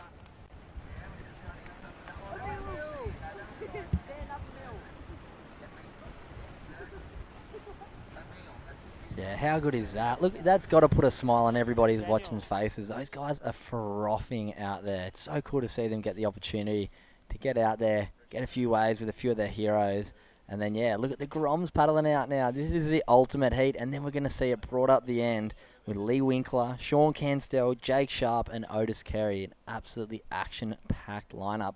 As we see in the blue, Dane McGill getting a crazy ride. Let's see if he can beach this thing. Got the full little double up the whole way. What a legend. Yeah, you can't measure the level of froth that surfing brings just across so many different lives and just different abilities. Like there's that level of froth, whether or not you're getting your 100th stand tall barrel or your first longest wave all the way into the beach. I feel like you can relate to each other on that just level of excitement you get from surfing, that feeling. Oh, it's just ocean therapy. You jump in and all your worries wash away, and getting to do it competitively and getting to share the competitive arena with these guys today is so special. You can just see how much it means to them, and I'm pumped to be down here. I'm stoked to be in the booth getting to watch it, and you can just see the Groms running out. They might not have got a run in the ABB yesterday because they're not the number one surfer in their club, but man, they're having fun. And yeah, I think we're going to throw it back down to Crispy. I think he's got some of the competitors down there with him. Down to you, Chris. What's your trade? Your secret trade, Daniel? Gardening. Oh, the gardener, hey? The manscaper, and also cutting the grass. How did you find surfing out there? What do you love about surfing? Totally awesome. Oh, that is awesome, Daniel. How many years have you surfed for? 25 years. Oh, that is so cool. And talk to us about what is Coffs Harbour Board Riders? What does it mean to you? Oh, the atmosphere. Mate, thank you so much for being a part of day one. Here in the superheat, we're live. Look at that camera. We are live around the world. So all those viewers, we got legends for the tradesmen. Daniel Jeffcott, look at that picture. Say hello to your carers and your friends out there. These are our superheat, the tradesmen. And let's have a look at Emil. Emil.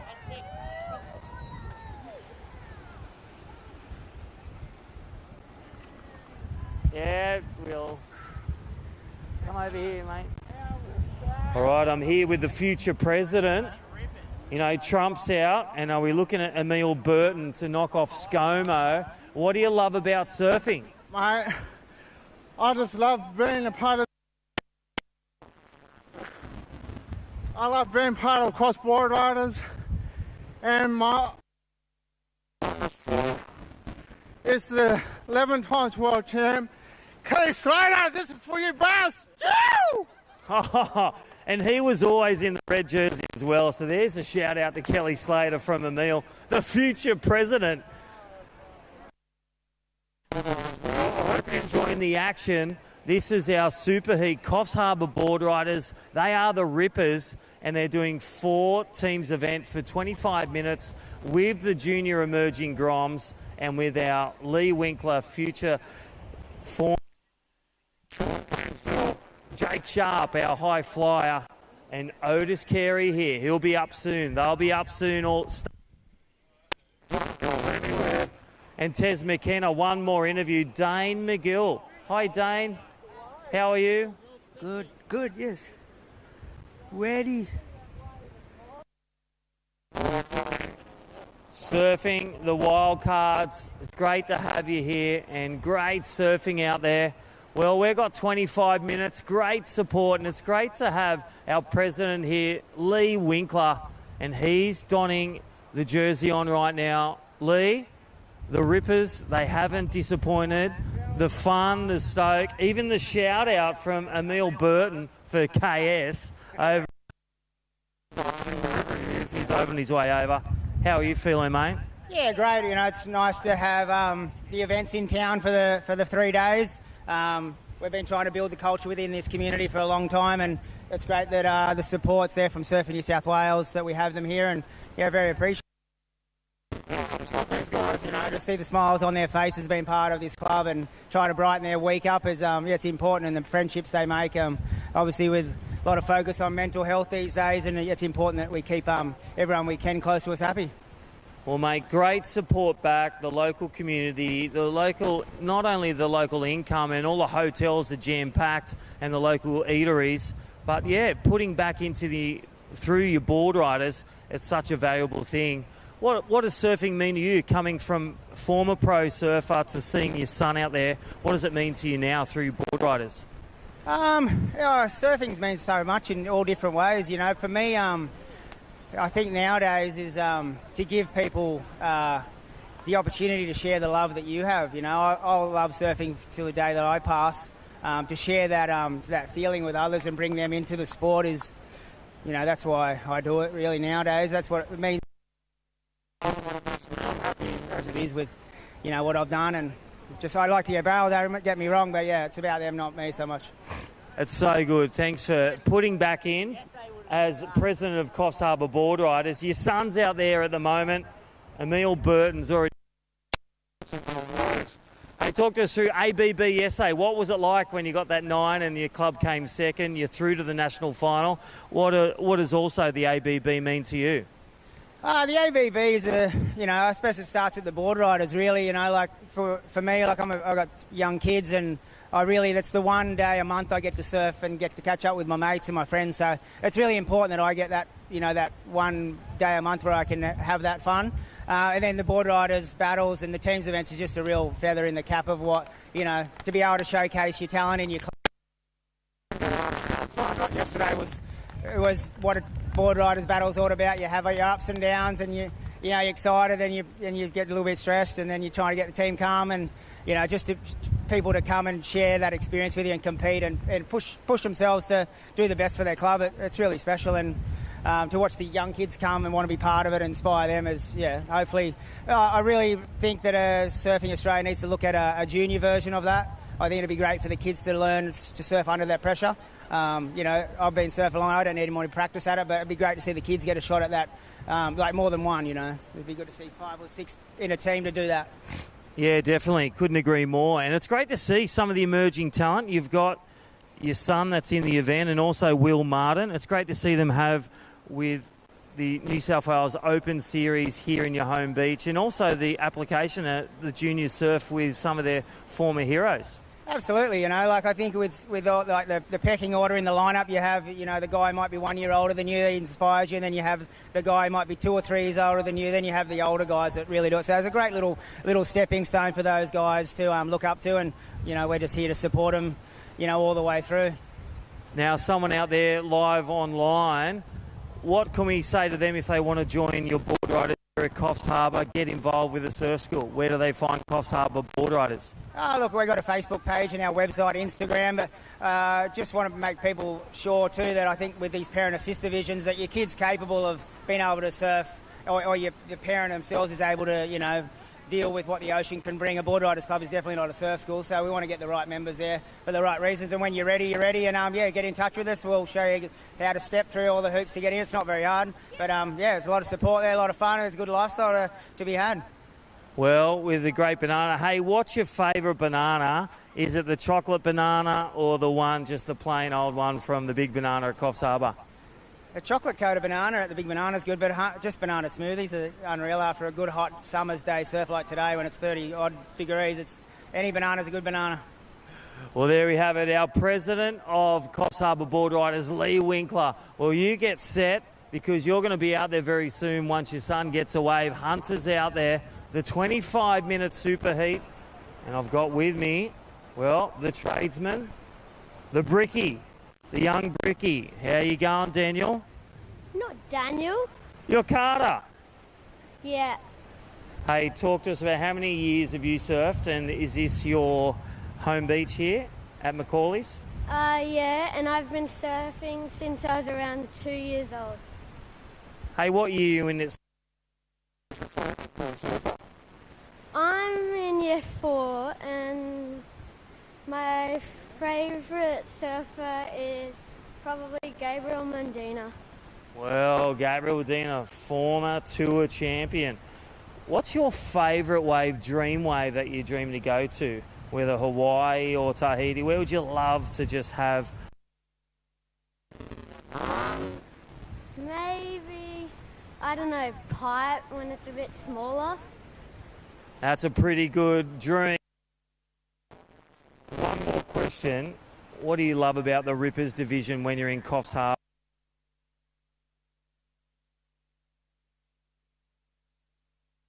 Guy Theo, what's it mean to you? And how they improve every day. Well, that is awesome. We got Hunter Winkler, come on over here. Will Martin, thank you, Carter Crowley. Well, right now we just had the changeover. Hunter, what was it like out there? It was alright. It's a bit weird. What were you looking for? A sucky right. They are paying dividends today. Hey, what's it like with your dad? Do you find, what is a bit of preheat preparation you do with your dad? Does he talk you through it? What does he say to you, the last cue words? Not much really. He just tells me how to sit in that. Sit and go, right. Well done. Hey, what's it like, you know, when you see your dad in some of the old magazines being on the pro tour? What's that like when you see some old clips or some big shots at the Hoey Moey all around? Oh, it's pretty cool that I can say it's my dad and like all the stuff that everyone says about him and all that. And that is awesome. Now, we're here at the Superheat, 25-minute heat. What's it like to be the future president with Emil Burton? Oh, where is he? Emil and Guy, Theo and Daniel Jeffcott and Dane McGill. What does it mean to you, the Rippers? How stoked is it to share the stoke? Oh, it's just good to see them happy and join the waves. That's awesome. Well, that's Hunter Winkler. He's going to be the future president of Coffs Harbour.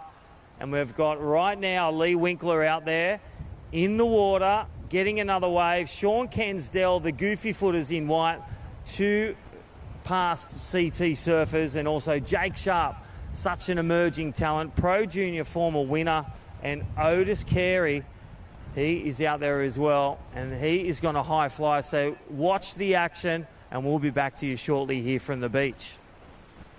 Oh, that was a great scope of interviews there, right across all those different people that are involved with the Coffs Harbour Board Riders. And I heard Reggae was giving me a bit of an update about the Rippers that are representing out there, the first surfers for each team, Cooper. And Coffs Harbour Board Riders actually host a special needs heat at about midday every monthly event. So those guys get the opportunity to come down with their carers and get involved in the community and as part of the Board Riders clubs as surfing and competing members. So apparently they don't have a heat till 12, but they're there at the kickoff from sunrise to sunset. They just don't want to miss a little bit of the action. You saw that stoke and the passion that surfing provides to them as well, and that shout out to Kelly Slater was pretty special, Cooper. Man, and what a guy Lee Winkler is, eh?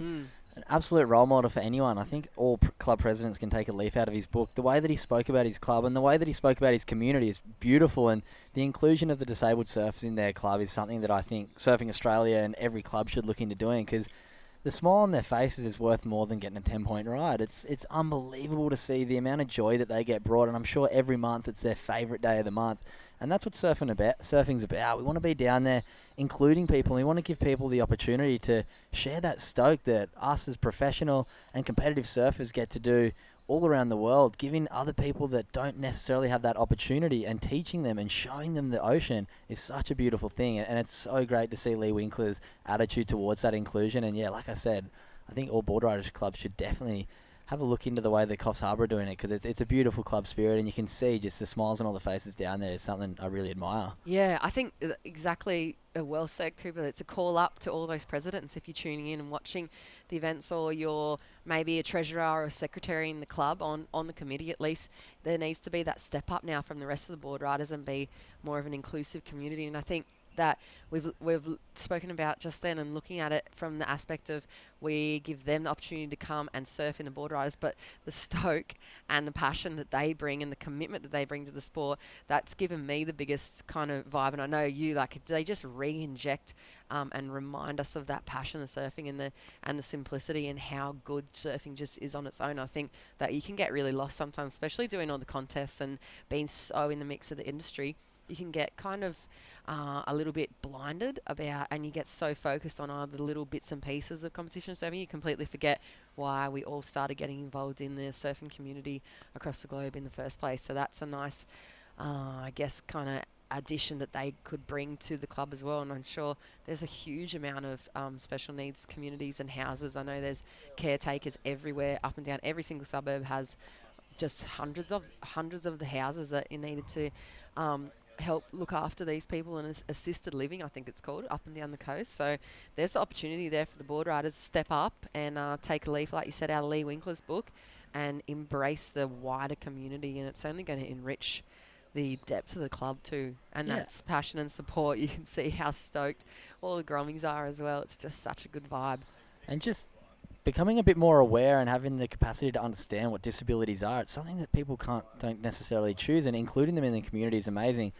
I will give anyone listening a really good tip. There's a podcast called Listen Able by Dylan Alcott, Australian hero, wheelchair tennis player, gold medal at the Olympics, wheelchair basketball player, gold medal at the Olympics.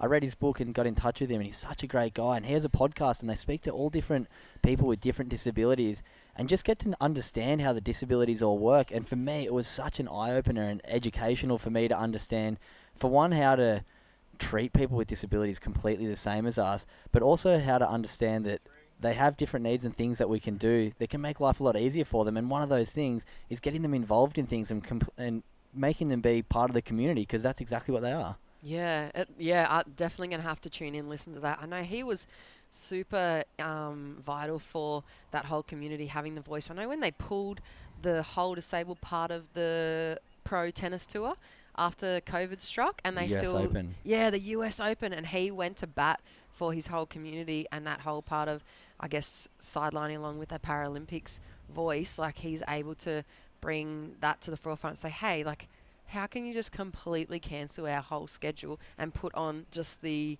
I guess, the main card draw of the US Open, but not us? And I think that they got reinstated to compete for that whole thing post-COVID. Yeah, they did, and he's such a great voice for the disability community deal. He's obviously gone on to achieve amazing things. He also runs a festival called Ability Fest, where he's got a music festival for anybody with disabilities, with all different ramps and all different rooms that are a bit more quiet for people with hearing disabilities. And he's just trying to really make it an inclusive thing for people who might not have those opportunities because of a really unfortunate hand they've been dealt in life. But you watch how they enjoy these situations, like getting to surf today, and that's what life's about, giving service back to people and sharing people's extremely big smiles on their faces. Yeah, exactly. So 1 minute to go. We're going to cross back down to Crispy on the beach. Say hi there he to all the goes. crew around the world watching, friends, family, and even the shout out to Kelly Slater, eh? All right, well, Daniel, the tradesman, you've done well. Win, lose or draw, how good is surfing? Really good. We love it every day. So thanks for joining us for the Superheat. Any last words? Totally awesome. Well, there we have it. Coffs Harbour Board Riders, the Superheat. Well, that's a wrap for me. But Lee Winkler, look at him come up. And 20 seconds remaining. And that's a wrap for the Superheat on the beach. Take it away, Tezza. What an awesome Coffs Harbour Board Riders Rippers. And there we go, wrapping up the performance there from the Superheat, and a good spread across all those divisions, Rippers, Juniors and the Elders of the community here in Coffs Harbour Board Riders. Exactly like Cooper and I was saying just before, definitely a leaf to take out of the Coffs Harbour Board Riders book, and something for the rest of the board riders tuning in around Australia to pick up on, and just being super inclusive. There's a nice little chop-hop rotation from local kind of celebrity surfer from around here, I guess you could call him, Otis Carey, and we are looking to go straight into the men's round very shortly. So there's the results. The Goofy Footies taking out the Superheat final over the top of the Tradesmen. Future Presidents in third, the Wildcards in fourth, but that was a great performance and a very candid beach commentary interviews from Crispy and the teams down there. So we will be looking to switch on over into the first heat, of round number 2 of the men's, of course. If you are just tuning in, it is the Australian Open of Surfing, Coffs Harbour Open. We have been plenty of surfing action already this morning since 7 a.m. We've got a massive schedule on the cards as well, 29 heats in total today. It is the first day of the event. Yesterday we had the ABB. Tomorrow is finals day. We are at Macaulay's. You can see just those Coffs Harbour board riders, just solid board riders clubs, great examples and great role models for the rest of the board riders around Australia to mirror, perhaps, opening up their community and divisions to be a little bit more inclusive. And I'm not sure if we can hear across the beach comms there, but welcome back to the booth. Reggae, I think we're kicked off round 2 heat number 1 of the men's. I can hear the beach commentary in the background. Oh, you can't avoid them. They're everywhere. They're everywhere. Yes, I'm pretty sure we are. Yeah, that was awesome, that, wasn't it? The Coffs Harbour board riders there with the Rippers. And as you said, really important, conclusive. But anyway, we'll be back with the main event right after this very quick break.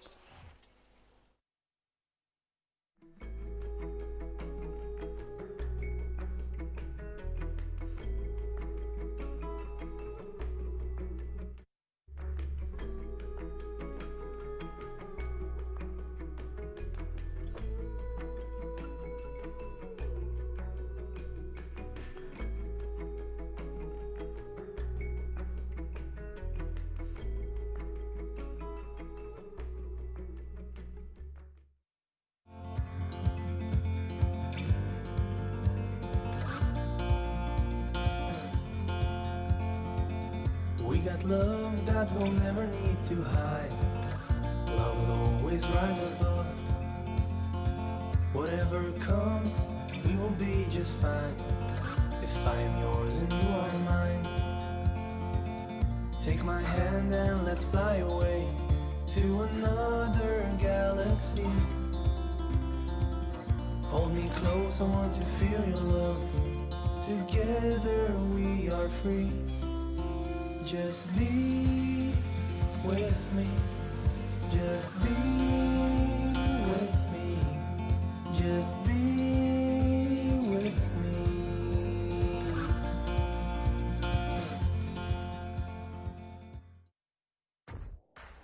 You've dreamed of places to go. You promised one day. Now, one day is here. New adventures. Wide open spaces. So, you can't travel the world right now. So what? New South Wales is here for you. Let's all reboot 2020. One unforgettable experience at a time.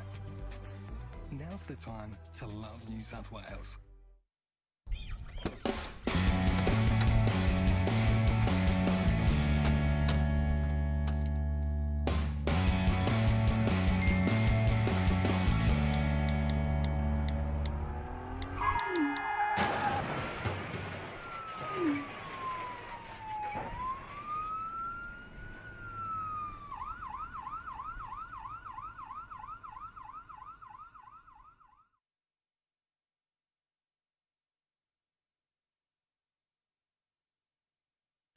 Open of Surfing, the Coffs Harbour Open happening right here. We're into round 2 of the men's, and as you can see from the overview, still quite consistent little northeast peaks coming through. We've got a left and right off there. Tide is running out, and Mikey McDonough already have locked in a score. Here he goes again for number 2, a quick in and out. So Mikey McDonough in the blue, Aiden Lewin Parsons in the red, Solly Bailey in the white, and Keenan Chris in the gold. This is a pretty stacked heat, and looks like we've got someone. Who's down there? Is that Lee Winkler? Looks like Lee Winkler. Hey guys, how are you? Good, Lee. How you doing? Reggae Ellis here, mate. How was that? Looked pretty cool out there. Yeah, it was fun. Yeah, it was. These guys are really excited about it. So yeah, that's what it's all about, making smiles on dials. Yeah. Well, you guys do a good job. Jess was just saying in the lead up to this interview that it's awesome that Coffs Harbour's taking that on board and having an inclusive club like this. How important do you think is for your local board riders, and I suppose even for your younger grommets, just to share and just learn that there's all sorts of different people in our society who are all part of it? Yeah, absolutely. And I think reggae, you'd probably agree. Back in the day in the 60s and 70s and stuff, it was kind of like a certain genre of person who was involved in it. But nowadays, with you go to any given beach in a city, and there's all different types of parts of the community involved in it. I don't want to say which ones, but they all love it. It's put smiles on faces, and that's what it's what we were born for. And we want to enjoy everything we've got here on Earth. Yeah, well, I think it's fair to say it was very white Anglo-Saxon males. I think, Lee, it was a bit of a call up to the rest of the board riders clubs tuning on in, and I think maybe you're going to have a few vice presidents or maybe secretaries or treasurers or committee members getting in touch with you over the next few weeks, because it's definitely just kind of a challenge, I guess, a step up for so many board riders clubs that could possibly and potentially do this that just don't. And I don't know why that is, and maybe there's been no one yet that's been that role model. So I think I've thrown you maybe under the bus and said if you need to get in touch with the Coffs Harbour board riders and step up kind of that community involvement across the board. Yeah, absolutely, for sure. Anyone wants to reach out, we're here. But I think, what the Disabled Surfing Association does is a brilliant exercise. They get, a few events a year, and I know Coffs Harbour branch, they have 3 events a year up the coast, where these guys in particular, they surf, every second they get, and they need a little bit of assistance in the water, but it's not a great deal with, you don't need, 2 or 3 carers per person, and, they're just like any other Australian, they're competitive guys. They put a smile on their face, and just like us, and it brings the best out of them. I think that's the one thing about competition that some people forget. It does bring the best out in you. You pick and choose your waves better.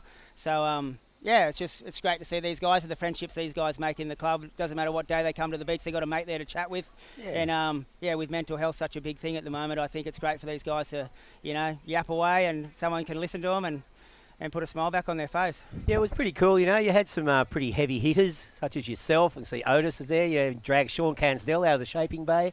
So, it's pretty good. It was a good half hour to watch. And I just reckon it's awesome what you guys are doing, Coffs Harbour board riders. As Jess said, I think a lot of clubs can take a leaf out of your book. And so, Lee, this is sort of an extension of what you're doing, with your surf school. Yeah, I guess so. I think, we get phone calls, every week from various parts of the community, whether it be, the refugees and, Indigenous programs are growing, and, we're trying to pick those guys and show them a little bit what board riders is all about and see if they want to be interested in. I think, the next 10 years, every club in Australia should have various divisions in their club. It's definitely not just about surfboard riding with 3 fins anymore. So, yeah, and, Otis and those guys are all here to support them, and Sean, and, we're just doing our thing. We don't think it's that special. It's just what we do. No, I reckon it's unreal. And like you said in that interview with Crispy, a love of surfing, you're going to do it to the day you die kind of thing. And being able to share that joy and just that immersion in the ocean is a big deal. Yeah, the way Otis and I experience the wave and the waves we ride, probably a little bit different to what these guys, but it's the same buzz, It's just on a different, probably on a different wave, but it's the same scale of enjoyment. Yeah, no, it's epic. And, great to chat, Lee. It's been a while since we've had... Yeah, good to hear your voice, mate. Yeah, I know. It's been a while. Yeah, it has been a very long while. But anyway, good to chat, and congratulations on the club and, Coffs Harbour board riders. Yeah, wonderful, and thanks for the support. And that was a great initiative from you blokes to give us a run. No worries. You have a good day. You too.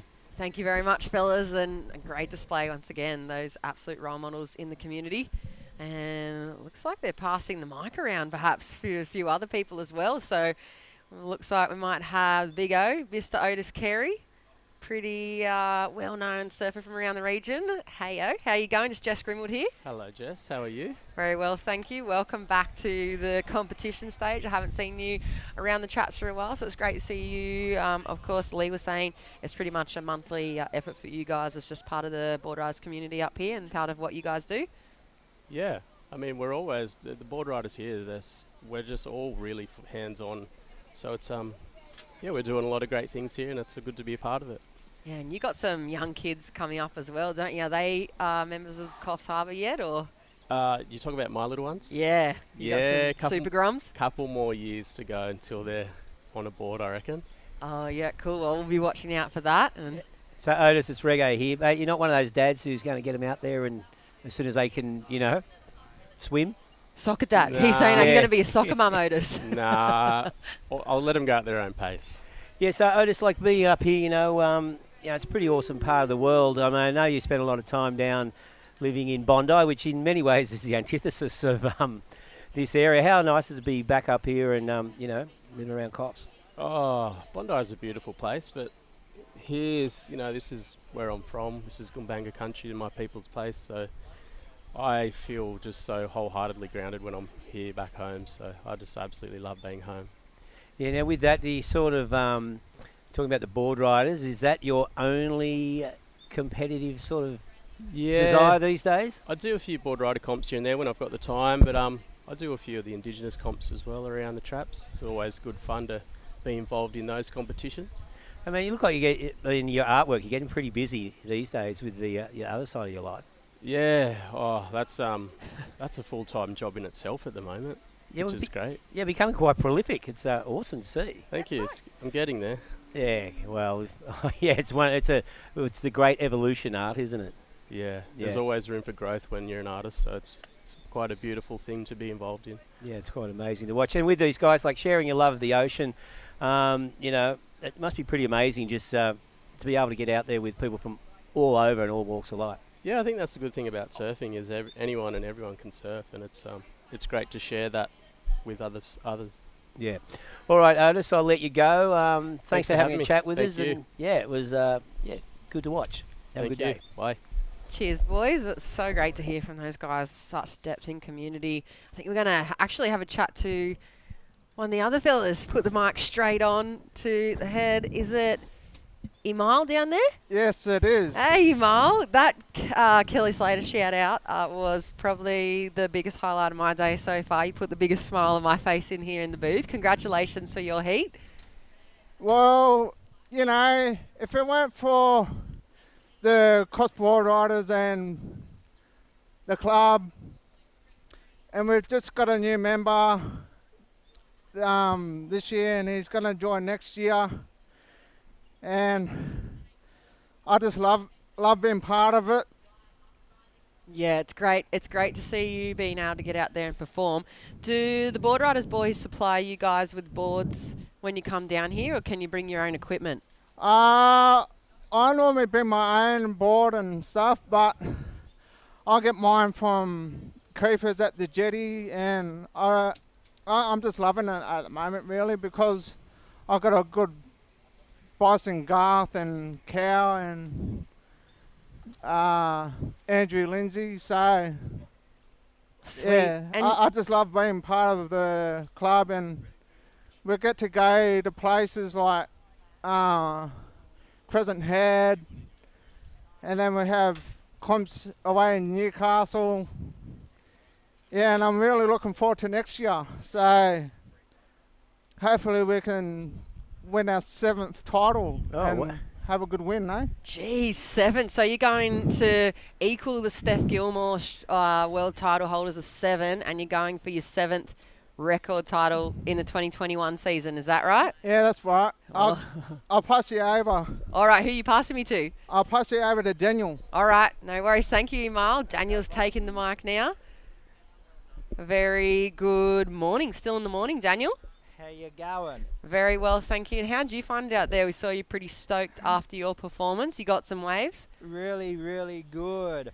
Yeah, and what time did you get down to the beach for for your heat this morning? The guys from your board riders were saying that you guys arrived really early, super prepared. 10 o'clock. 10 o'clock.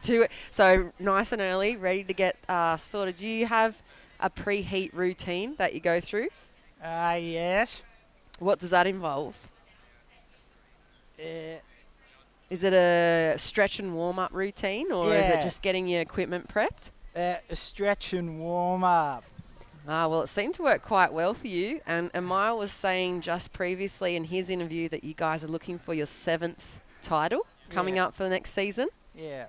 Yeah, so how do you do some team training before you head off to those events on the road? Yeah. So, Daniel, how are the waves out there? Really good. Yeah, water's nice. Yeah. Yeah, you saw you get a couple of good ones out there. Looks like a bit of fun. Yep. But hard to get waves? Yeah. Yeah, well, it's cool. But, yeah, it's good conditions with this. It's a good place to be with this hot weather out there in a day like today. Yep. Yeah, it's been great to have you guys Yep. surfing on behalf of that Coffs Harbour board riders. It's been incredible to watch you guys perform. And Yep. you got any shout-outs across the webcast? There's plenty of people tuning in live on KO Sports right now for you guys. It's totally awesome.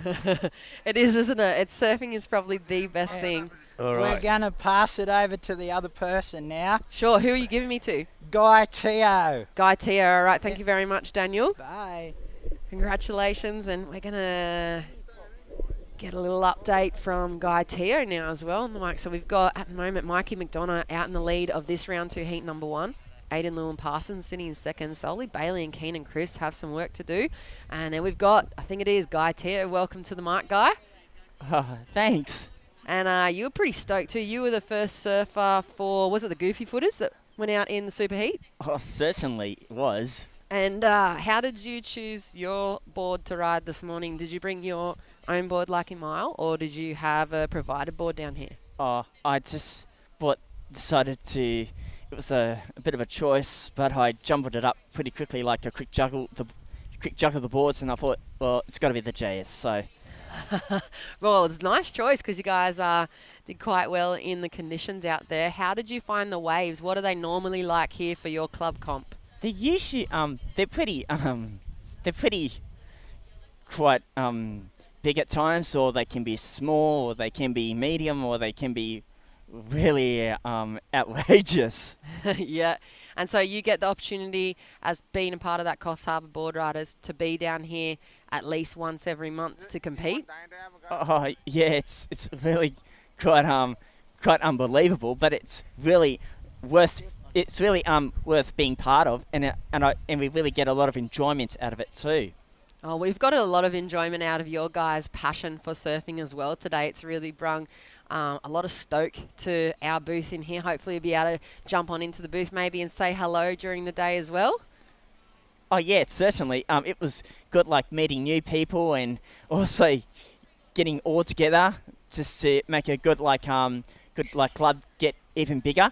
And like next year, it's just going to get really big with this new person joining in, and it's really there's going to be 5 of us, Dane and Daniel, Emile and I, all together next year. So it's going to be absolutely really good next year. So, but I'll pass it on to Dane McGill. He's been waiting. Yeah. So thanks for that. No for having a worries. chat. Thank you, guys. Great to hear from you. Dane McGill. Hi. Hey, Dane, how you doing? So, Dane, you got a few decent waves out there? Waves out there. You got Yeah, me? got me, yes. How was it in the surf? Yes. Father, two for the rest. You for two for the rest. You for two for the rest. Yes. So, Dane, what did you think of the waves? Yes. The fun? And have fun. Yeah, and your teammates? Teammates, it's super event. Yeah. You for two for the rest. And You for two for the rest.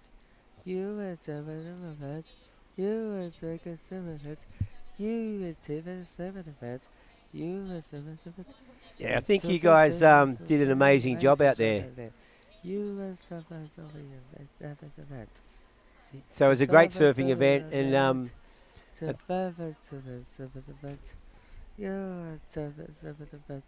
the rippers have been ripping. All right. So it's been an awesome to talk to the guys, and of course they did an amazing job down there, and a great part of Coffs Harbour board riders, and great to see. Thank you very much, fellas. It's been great to speak to you, and I know they're got plenty of more warm-ups and surfing to be doing throughout the day while they're down here on the beach. And it's great to have them, like you said, Reggae, part of the community here and totally embraced by the Coffs Harbour board riders. At the moment, we do have that first heat of round number 2 in the water. Mikey Madonna, 2 minutes remaining on the clock, out in the lead with a 6.83 and a 4.33. Aidan Lewin Parsons in that second position, a 4-point ride and a 5.5. Solly Bailey, 8-point ride, only on the board, needs a 1.51. Or that's a little bit late, actually. There's the live update there on the live heats. So Solly's gone straight into the lead. Wow. And Aidan, yeah, look at the backhand attack on him. The Ulladulla surfer.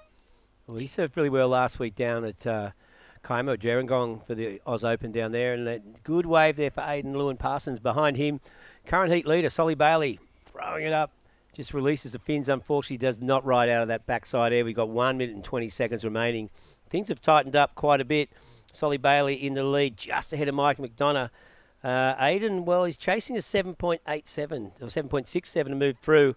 And Keenan Chris, well, he's comboed at the moment, so he needs to lock in something really solid. Keenan, only with a pair of twos, so not having much luck out there. And Aidan should get rid of his 4 with that last wave, as we see Keenan just swooping back on that cuddy. A little flat insider, not really going anywhere. So, yeah, the mini crisp. He's got some work to do for himself to get back into the mix. Here's the replay. Solly Bailey's last wave. I'm pretty sure he might have been the first Australian surfer as well to be wearing the Indigenous flag on the sleeves on the WSL events. I think he was indeed, of course. Yeah. Solly from Byron Bay. And he's a great surfer. And look at Keen. This is going to be interesting to see what happens here with Aidan's wave, just sort of going. A lot of work. Yeah, he had to do a lot of hopping in between those turns. Yeah, so it was sort of like, the speed and flow wasn't there off the bottom, so it was sort of bouncing across those dead sections. And as we see, just down to final 3 seconds, and we still haven't had Aidan's wave. He was looking for a big one. Yeah, we're still waiting for it to lock in. There's the Pick Up the Beach cleaning crew, the local community. Yeah. Well, doesn't quite get it. That last wave for Aidan came through to 6.33 or 6.23. So there you go. Solly Bailey and Mikey Madonna moving through to the next round. Bad luck, Aidan and Keenan. And we'll be back with more action, round 2 of the Men's Australian Open, right after this.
COVID-19 is very contagious. And even one case can have hundreds of contacts. Contact tracing alone can't stop it. Please help us by distancing, even with friends and extended family. By doing this together, we'll stop the spread.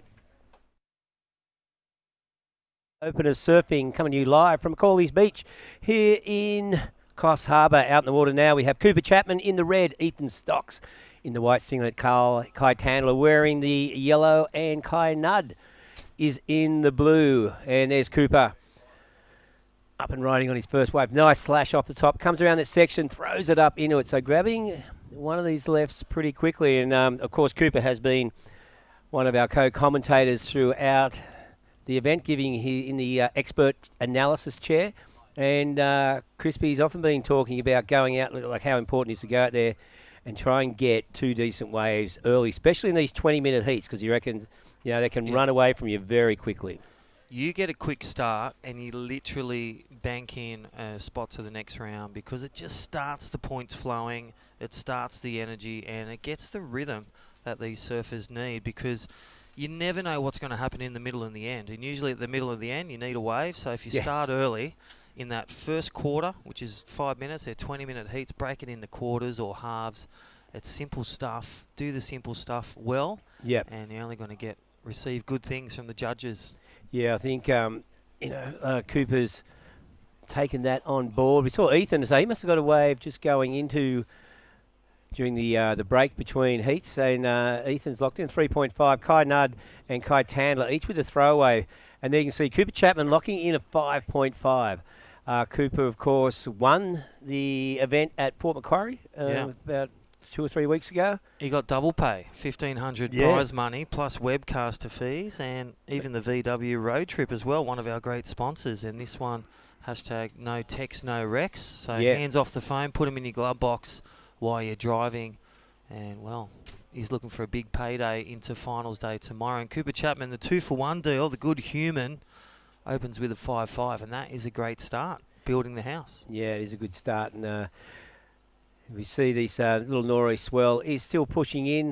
The wind, touch of, it's not straight north with maybe a touch of northwest in it, keeping things a little bit cooler down the beach. I think 2 k's inland we'll be talking about 35 degrees.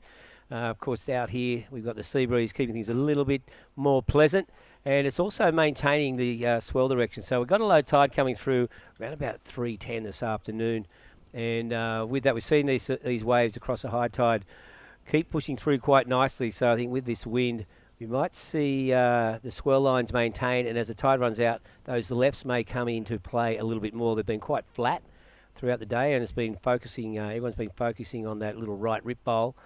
But at the moment, we saw Cooper on that last wave of his, 2 good solid backhand turns, giving him a 5.5.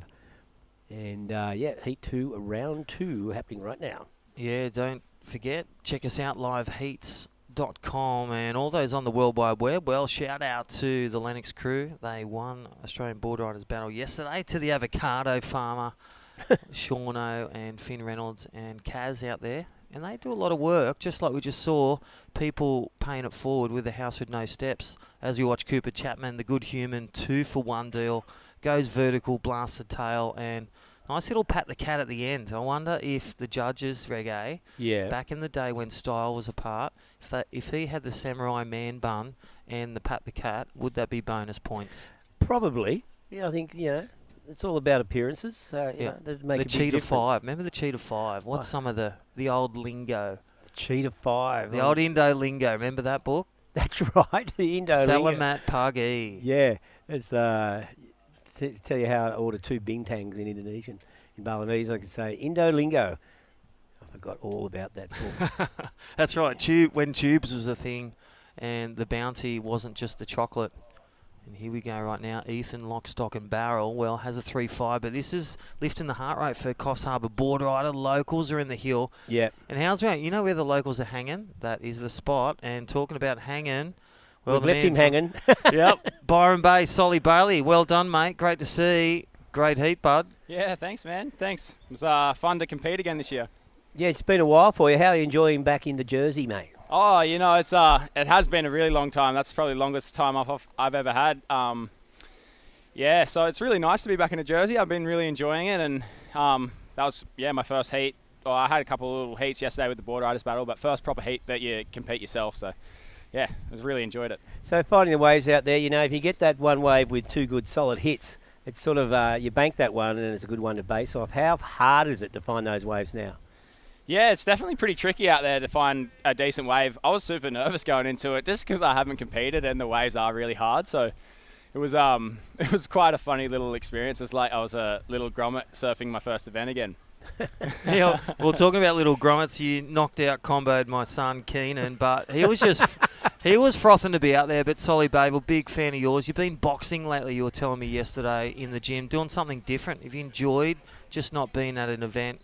Taking a positive from the negatives this year. Yeah, it's been fun. I've my training routine. When I'm competing is very similar, like most years.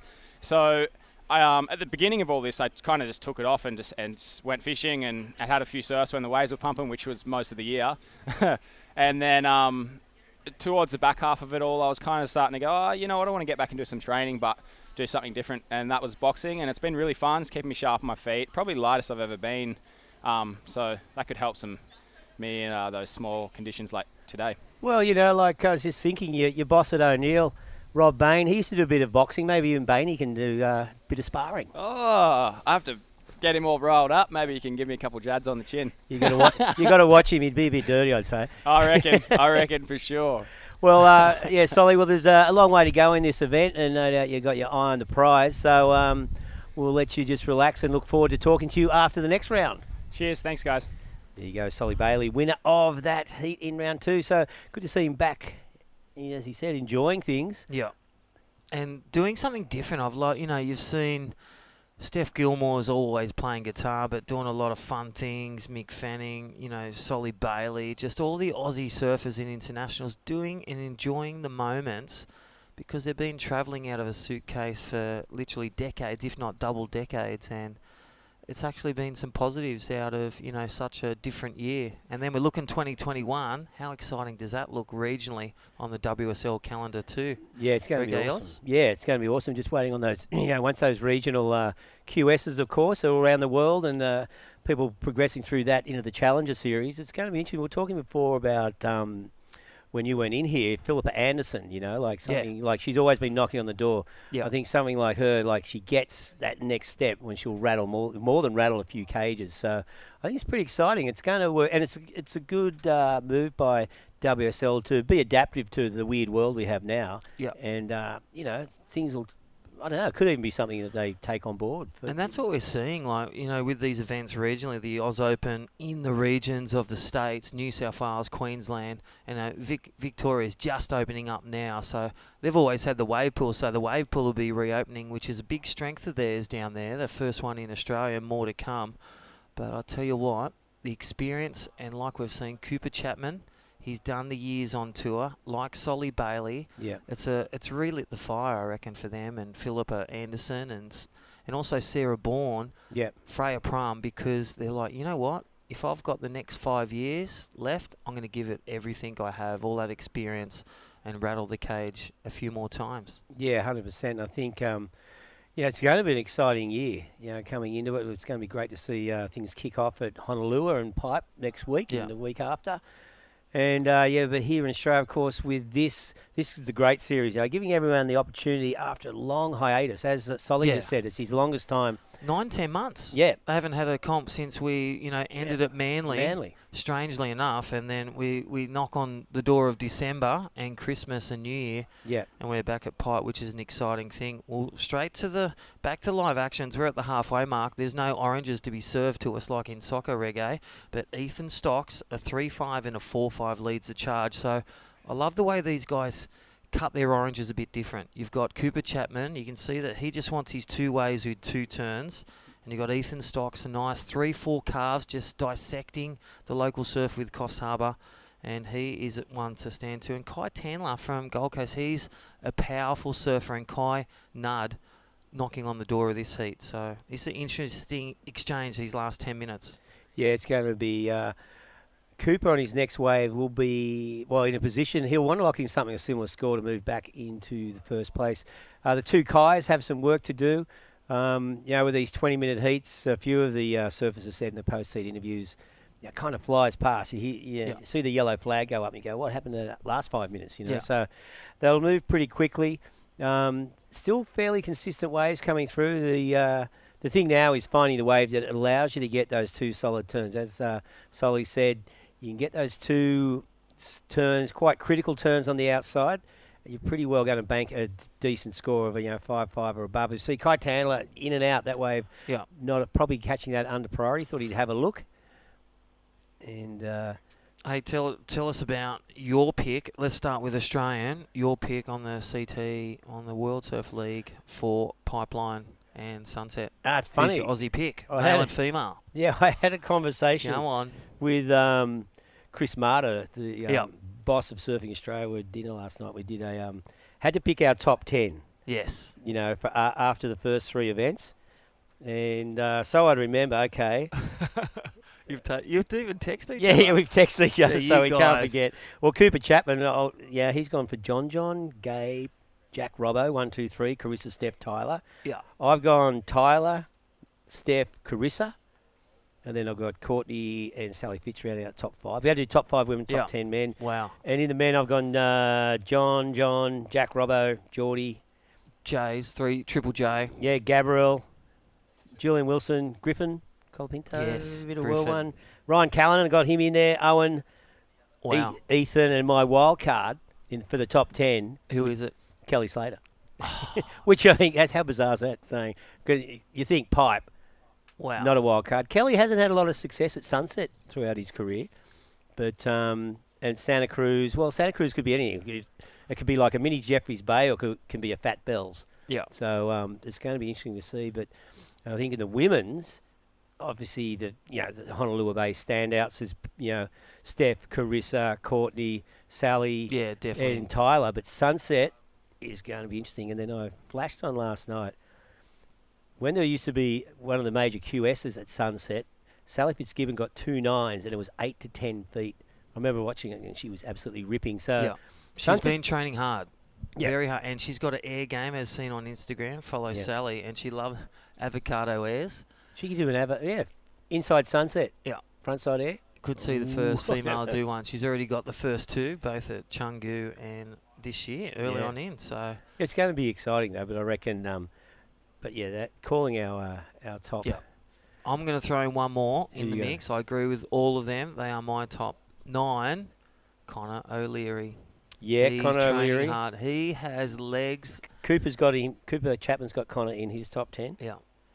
And Yeah. he's training hard with Pete Roberts from Surfing Australia and all the crew. He's dangerously hard, and he recently got married as well to Steph Single, so not so single. Not so single. Steph That was their Single. hashtag. Beautiful ceremony, and everyone there. It was the biggest event on the calendar this year. Oh, there you go. But yeah, you think about it, like look at the people who I didn't throw in, Idolo, Kaloe, Wade Carmichael, like Kanoa. It just goes on and on and on. So it's a bit of fun, but no one, I don't know, anyone can win this at that standard. You see Cooper. Yeah. Well, he's just one chop suey for the Japanese North Narrabeen. Well, I'm thinking Cooper, he hasn't really followed, his game plan hasn't come to fruition. Of course, he wanted to go get 2 ways early. Yep. And as we see, Ethan Wow. Stocks, frontside air. Now, Cooper's in second. He's got that 5.5 and then that throwaway then. It's going to be like a... Yeah, I reckon around the 3s. Yeah. Something they're going to base it. One turn. So it was good to get one out. I reckon they'll go the mid-3s with that one. And he's just, look at him, he just knows the game plan. The yellow Yeah. flag's just about to go up. He's paddling straight back to the game plan. Yep. And going for the 2-for-1 deal, courtesy of the good human Cooper Chapman. Because if he's got that, with that 5.5, now he's got locked in his second wave. So Cooper, well, priority probably would be with Kai, I would say, just on who's caught waves. Situation can't change. Whoa, so Cooper. live Oh, there you go. heats. Yeah. It was backward forward. So it looks like he got a 2.3 for that wave, Cooper Yeah. Chapman. So with that, he's got a lot of room to move. But look how close it is. Cooper Chapman and Kai Tandler. Of course, Cooper won the event in Port Macquarie. Port was ripping with it. He was doing vertical turns, just 2. Yeah. And then in the final, he found his spot, found his rhythm, and he was going left and right, and he would do his snap turn and then a nice air rev, just blast it. So he brought innovation. Here he is up and riding. And Cooper Chapman looking to get back on top. There is the 2-for-1 deal, the good human with his GM board, MG. And again, shout out to Boogs from Cronulla and the family. They're actually moving. Talking about, let's look at the replay. There's the first turn. He just places it there and then throws at 12 o'clock. Yep. It's lunchtime, Reggae Ellis. Yep. So that wave for Cooper is going to be very crucial. Down to the, just probably well into the final 5 minutes now. Yeah, well, only 3.5 to go. Kai Nudd, they're trying to find something out of this wave. Just doing the bounce, maintaining some momentum for a little, non-event at the end. Frustration there for Kai Nudd. Because obviously when you do that link, as Jess pointed out to me, if you can do it with linking your rails rather than the bounce, judges like that a lot more. Yeah, definitely. And simply because it looks a lot better. It's the old Huntington hop. Yeah. Not the. We had Darren not the- O'Rafferty. Did you see Port Macquarie? He was flying on every wave and going vertical, going jam, and he looked like a la Kelly Slater, the Aussie Kelly Slater lifeguard. And well, live action. The good humans back up and nice score turn. in. So nice little carve. His other score's not in yet, but still jamming that back foot turn. And I love the way the power punch. We talk about support crew. He's been training with Wade Carmichael, with Deb Savage, heaps. S&C, 2-3 times a week, playing his DJ with his brother-in-law and his sister. He has got just a support crew. It's a killer one from Kingscliff and now at Gold Coast. This is Cooper Chapman, thegoodhuman.com. Check out his website, all the great value he adds to all people. And look at that. He's just doing what he says he's going to do. Yep, 100%. So just finishing off nicely there, Cooper Chapman. That is going to put him in a good position. Just 2.5 minutes remaining in this. Waiting for that last score for Cooper to go in there. He's got 2 more scores to get locked in. Yeah. I dare say, with a lot of confidence, he'll move in the first spot. And Ethan fighting it out with Kai Tandler. Kai Tandler not needing a lot in these final 2 minutes. So curtain's about to close on this heat, but still time for each surfer to get one more wave. I think they'll only have one more opportunity each if they're lucky, and at the 2-minute mark. Yeah, score to come through for Ethan Stock's heat leader, but Cooper Chapman knocking on the door to take the win. Kai Tandler needing a 4.48 and Kai Nudd to advance on through to finals day tomorrow. Round of 32, a 5.38 out of 10. Yep. Best 2 scores are out of 10. Bit like gymnastics. Yep. Speed, power, flow, but with a bit of linguisto of the surfer-roomer. It's about on the wave, picking the best wave, a quality wave, a steep wave, doing your best turn, a vertical one, or one with speed, power, flow. Control it. Don't make it look like a wombat or a cockroach. No, you definitely don't want to do that. You just want to make it look silky smooth. That's and right. That is going to be a good score delivered out. They'll dig deep in the honey pot. Yeah. And pull out gems. So Cooper has moved into first place. Ethan Stock's currently second. I think we've got a wave to get locked in for Ethan. We've got 1 minute remaining in There this. it is. Well, scores are through. Cooper Chapman, again. It's like the judges just had to change pencils and then they just brought out the biros. Yep. And the Stabilo says that Cooper Chapman is in the lead. Last 2 scores, he's top 2 now. Yeah, well, no, he's got a 5.5 at the start and a 5.43. So There it is. So we've got now Ethan Stocks. He's not looking for much, 5.44, and this guy Kai Tandler chasing a 4.94 to move in a second. So good turn on the outside. Looking for a connection. Can he get that little? Yeah, little coping. Look at drag it. Another half a point out of the judges with this. Probably did. So that is going to be a crucial wave for Kai Tandler. 22 seconds to go. Is it going to be the buzzer beater to break out the commentators' cliches? And then that's it. I can see the trees. If he gets the score, the Coffs Harbour board riders will be shaking those trees, going, "No, Stocksy's out," and the coconuts will fall down. Maybe those koalas as well. So that's right. Be safe when you shake the trees. That's right. Watch those drop bears. So there you go. That wraps up that. We're just still waiting on those scores to come through. Has he done the dirty on this bloke? Well, body language. He's just. Oh, we're on hold. So on the back of this commercial break, we'll pay some bills. Reggae Ellis, you're going to take a well-earned break. But great to have you here on the mic this weekend. This is day 1 of the 2-day event, Australian Open of Surfing here at Coffs Harbour. We'll let you know who officially won that last heat and who got through, who bows out. We'll catch you on the back end. We'll talk to you soon. You've dreamed of places to go. You promised one day. Now, one day is here. New adventures. Wide open spaces. So, you can't travel the world right now. So what? New South Wales is here for you. Let's all reboot 2020. One unforgettable experience at a time. Now's the time to love New South Wales.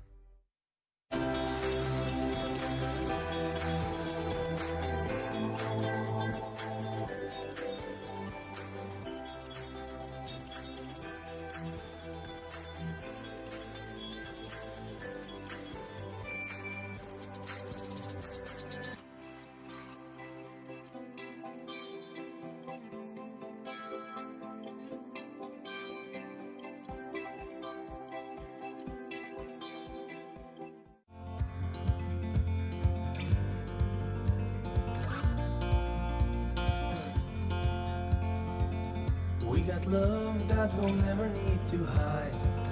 Love will always rise above. Whatever comes, we will be just fine. If I am yours and you are mine. Take my hand and let's fly away to another galaxy. Hold me close, I want to feel your love. Together we are free. Just be with me. Just be with me. Just be with me.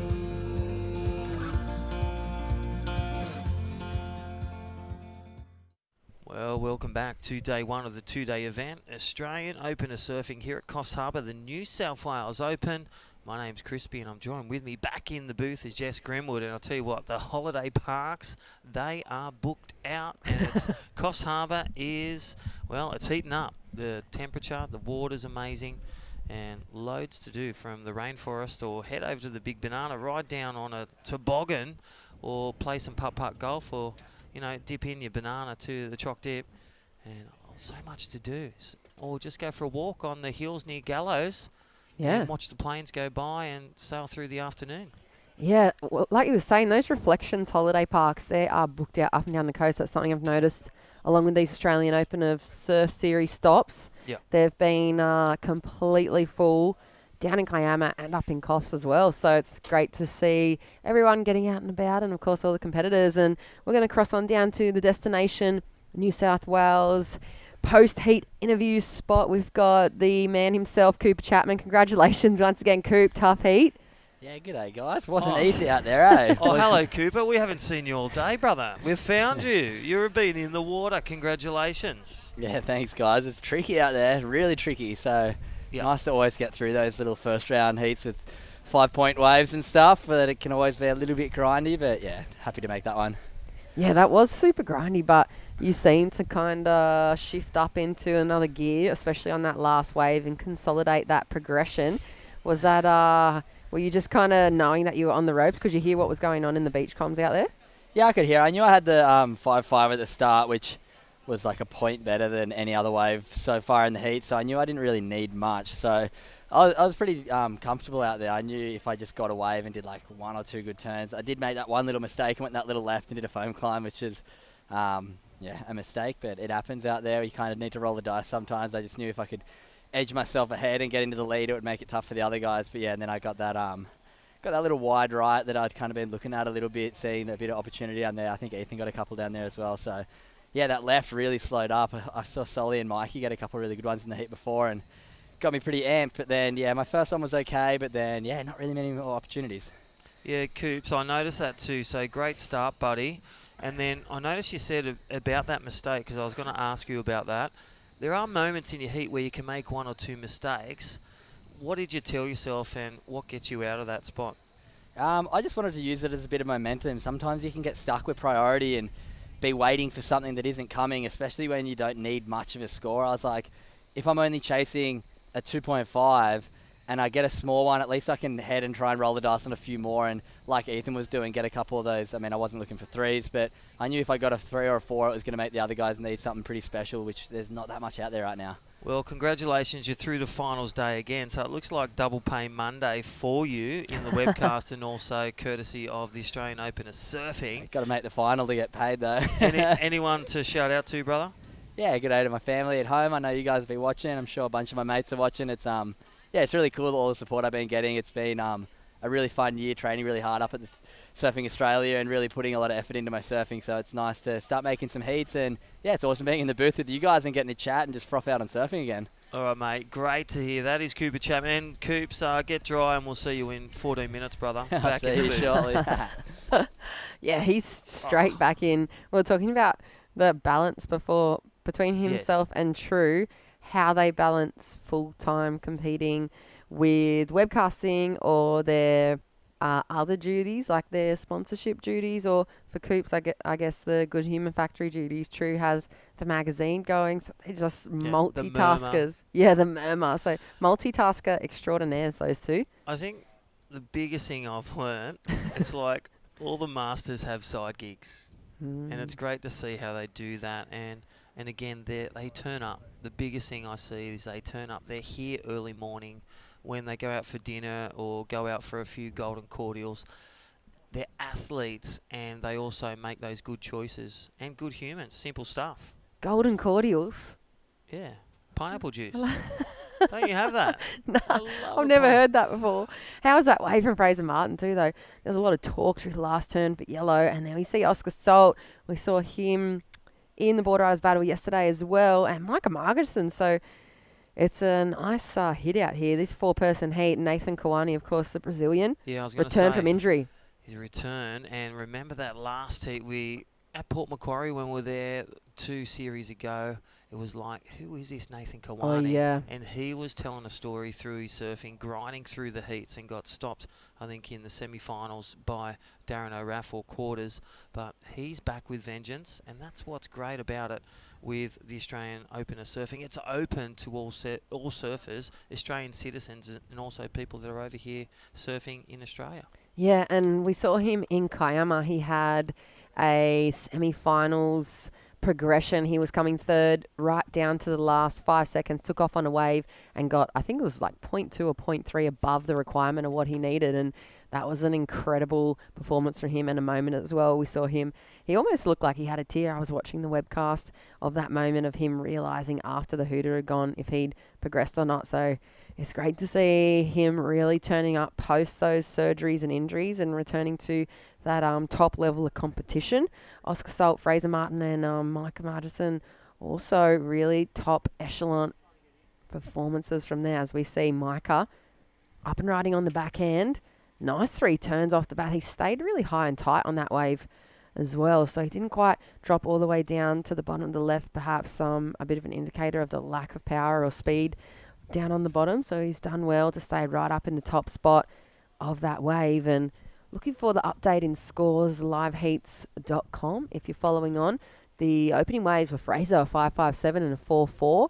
Micah, just a 0.83 and a 4.77. I think we're going to have the third wave for him lock on in. Nathan Kawani, a 5.17. And Oscar, 3.5 on the board. So may need to refresh the Live Heats app if you're following on at home. And I know we are way into round number 2 now. Heat number 3 on the board. We've got plenty more heats to come today. We're only just past midday. It's scorching hot out there. We are lucky to be in here. That's right. I had a swim. I was in my jeans when we had that super heat. It was great to see the frother as well. Live action. That is Nathan Kawana. Well, how was that first turn? He just threw. It was like he was in the barn and he had a bag full of chook feathers and he just threw them in the air. That was an explosion, detonation of the lip. That was Nathan Kawana making another statement in the ocean, and stand by for that score. I don't know where you come up. I don't know how you continually draw on fresh material and metaphors and analogies in this booth when we put in 8 hours of commentary a day every event and you still have this bag of chook feathers. Bag of chook feathers, there it is, that first turn, and then just throwing the arms and got caught on the coping, but you can see it now. You're channeling. I think you're channeling the divine here, Crispy. Well, it is, and I'll tell you what, it was all about the totems this morning, the land, the sea, the welcome, and it was great to see. Even Otis Carey before just carrying back and adding some hope to local surfers who may not get as much supported from different surf communities, and Coffs Harbour Board Riders embracing that. And it was great to see all the families down there, and for the kids to see putting back, and it was Sean Cansdell, Lee Winkler, Otis Carey, and taking some guys who need a bit more support in the surf, and it was just a special moment this morning, as you could see live viewers, you know, in the replay. Yeah, it was nice I snuck outside and had a little chat with O as well, and he was saying his kids now, age, I think he said he's 10. He has a 5-year-old and he has a 1-year-old. So he's got his hands full and still so involved with community, making the time for everyone else's kids as well. He's an incredible person. And I might take that moment to say hello to my kids. Jonah, 20. Keenan's here. Hey. He tags along in the car.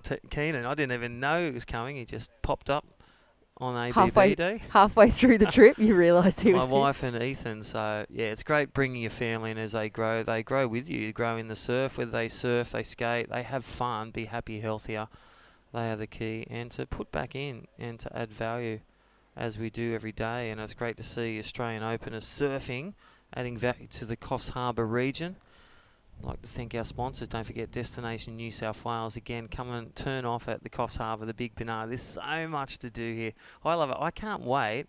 My brother-in-law moved. He's now a greenkeeper at the bowling club, and at Park Beach, Caravan Park, Kelly works there, my sister-in-law. But what's so cool about that, I get to visit down here on the freeway 2 hours from Lennox, and it's a special place as well, so stay tuned. It's a super special place. For me, it's like been one of those places for 20 years where you know you're always going to get waves regardless of competition or not, and it's just so raw. There's still those untouched little spots that you can sneak around to, like we saw Gallows yesterday. Yeah, we haven't been at Gallows, I reckon, for about 4 years since the Aussie titles. Yeah. We're down here, and now they moved on up to the Tweed area, and then they're going to be back in Port Macquarie. So, well, the travel with the officials, the contest leg as well as the official leg, it's an exciting, every day is a gift.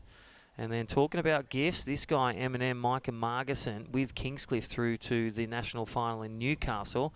And then, just like Solly Bailey, he's in the lead. So 12.33, a 7.5 and a 4.83.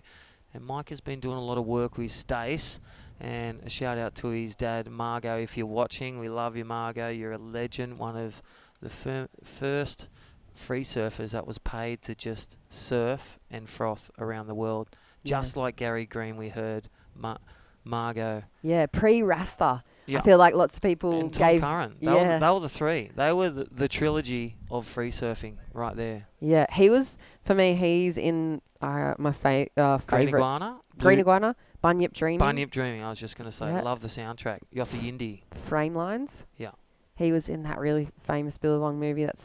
He's just such an incredible surfer, and you guys were saying... And still is. Yeah, you saw him light up at that event up in Stratty. Yeah, he took down Bede, got the trophy, and he even dusted off and said, I don't think I've ever won a trophy at a competition for a long time. And Yeah. Good on you, Margot. The godfather of Australian free surfing. Yeah, and won the watch, Jai Glindemann. Born Northern Beaches, now at Lennox. You got to check out his Instagram. He is blowing up, one of the Stab surfers of the year, and what he does on the wave, it's just beautiful. Like John, like Parko, like Margot, and Tommy Curran, and many more to come. All right, back to the action. 7 minutes remaining as we filter out some great memories. Liveheats.com. Thank you to Fresh Air Broadcast, our great supporters, Sam and the crew. And on the camera lens, and Fraser Martin in second. Margot's in the lead. Mini Margot in blue. Fraser Martin second. Needs a 677. And Nathan Kawana a 481. And I reckon that 481 for Nathan Kawana, if he landed that turn, he could make that second spot into finals day. And Oscar Salt, the young Grom, a 611. If he chucks some Himalayan magic on that one. You like that one? Yeah, I do like that one. I love the one-liners you come out with, Crispy. You can make a book of the Crispy commentary, golden cordial or book or whatever you want to call it. But do you know what? Funny that you call Micah Mini Margot. I call Keenan Mini Crisp. The Mini Crisp. The little chip, I know. Yeah, little chip. He had 5 surfs yesterday, and just to support his... Lee Bar crew. There's such an emerging talent in Lee Bar as well, with Harry and Reno that we saw. Oh, he was having the free surf warm-ups with them? Yeah, that's right. And just supporting him. And he was in the junior high performance team for Surfing New South Wales. That was the inception of Shmoo and Luke Madden and the crew. Bieber did a great job in learning about priority. So the junior surfers, as Danny Wills will say, grommets are the future. Yeah, all down the line. They are, and we heard that from Uncle Mark as well, the local elder here. He was saying that they're the future elders and the storytellers and the people that are going to carry that cultural flame through the next few generations long after we're gone.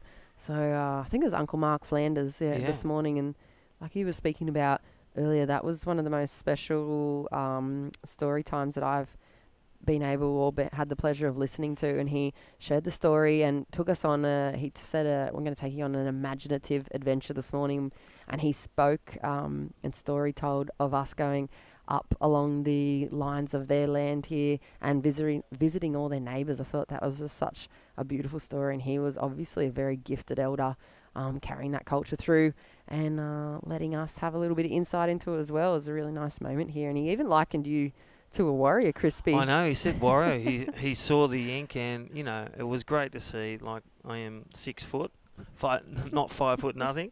But, you know, in a Gumbangear dreamy story, the giant goanna Gumgali formed Gumgalia, Macaulay's headland. And that's where we are today. And that was a great, here at the Solitary Islands, just great storytelling. And again, the owners, the traditional owners, Gumbangear. The oldest opening.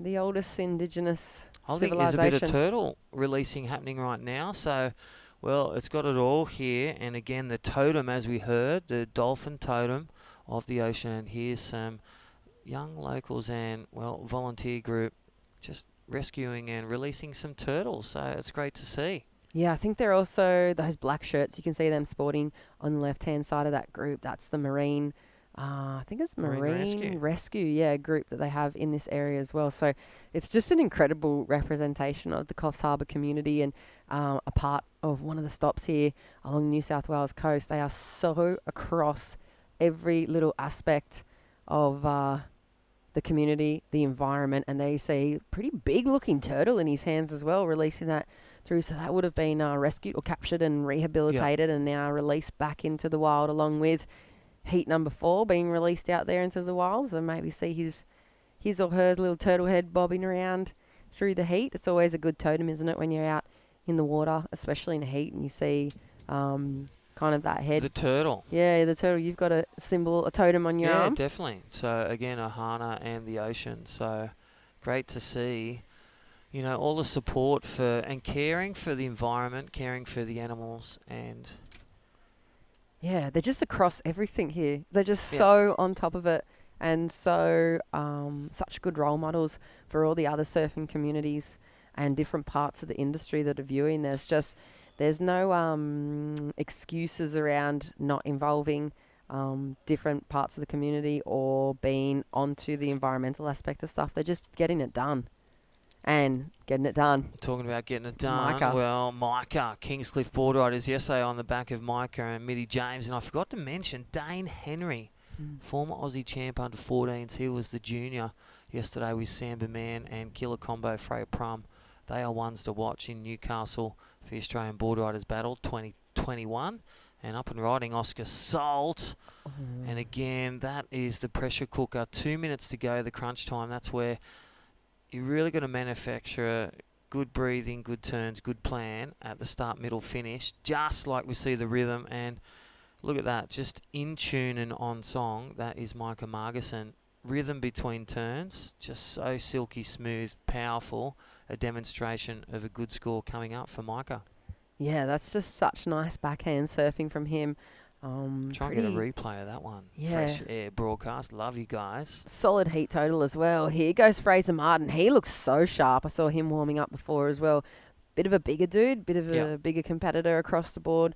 Really definitely not a junior. He's one of the older guys, I think, now. And I love even that live action. You could see his back foot, which is the pivotal power, and then just that balance out of it. He just pushes and knows where to push and knows where to lean out of his turns. And another key with transfer of weight in your body movements that you learn in the gym, on the tramp, on the skate, even behind a boat with Cooper Chapman and the Red Bull team. Oh, geez. Dangerous spot for Fraser now because Nathan Kawani is just throwing those bags like you were saying, Crispy. That's a big combo for him on his forehand. He looked really quick to kick off that wave. I think that's his positive body language. I saw him before, asked him about it in a couple of the heats over the last events. He likes to feel that. That's that last attempt to, I guess, kind of sell it to the judges. He only needed such a small score to move. In the average range, we won't tell it just in case the judges are listening. They're watching also the replays. But I tell you what, he is knocking at the door to steal one with literally 20 seconds remaining. So we will go on hold, but Micah Margison will fly through, and this is the one. He's reaching for the apples, looks right in the pocket, wraps that one around, throws the arm. Look at this key moment, bangs it up there for a nice sharper turn, nice snap, and then throws it up again. And right here, this finishing moment. I think he's got it. I'm calling it. Yeah. They're going to look at the replays, and then there's Fraser Martin throwing his last-ditch effort, and that looks like a wrap. And we'll, on behind this break, we'll let you know who officially won. Check it out, liveheats.com. This is the Australian Open of Surfing here at Coffs Harbour, day one of the two-day event. And all those watching, we're just going to pay some bills with a short commercial break. We'll see you on the back end of that.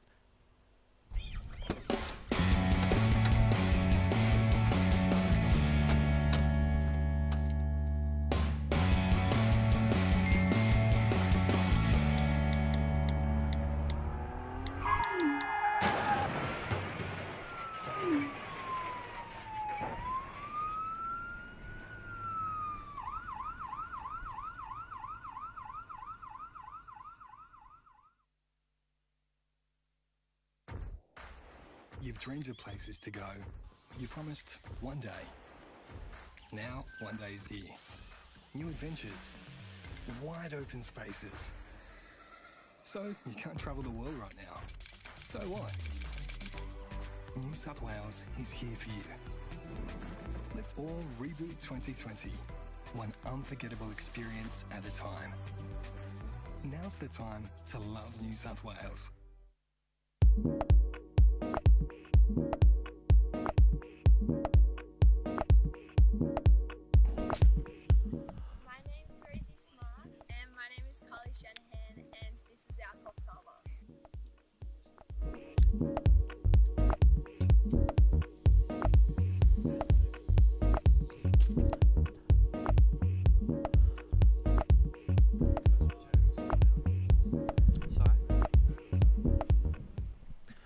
Well, welcome back, and it is there, Coffs Harbour, Rosie Smart and Carly Shanahan, some of the Coffs Harbour board riders, emerging talent on the female scale.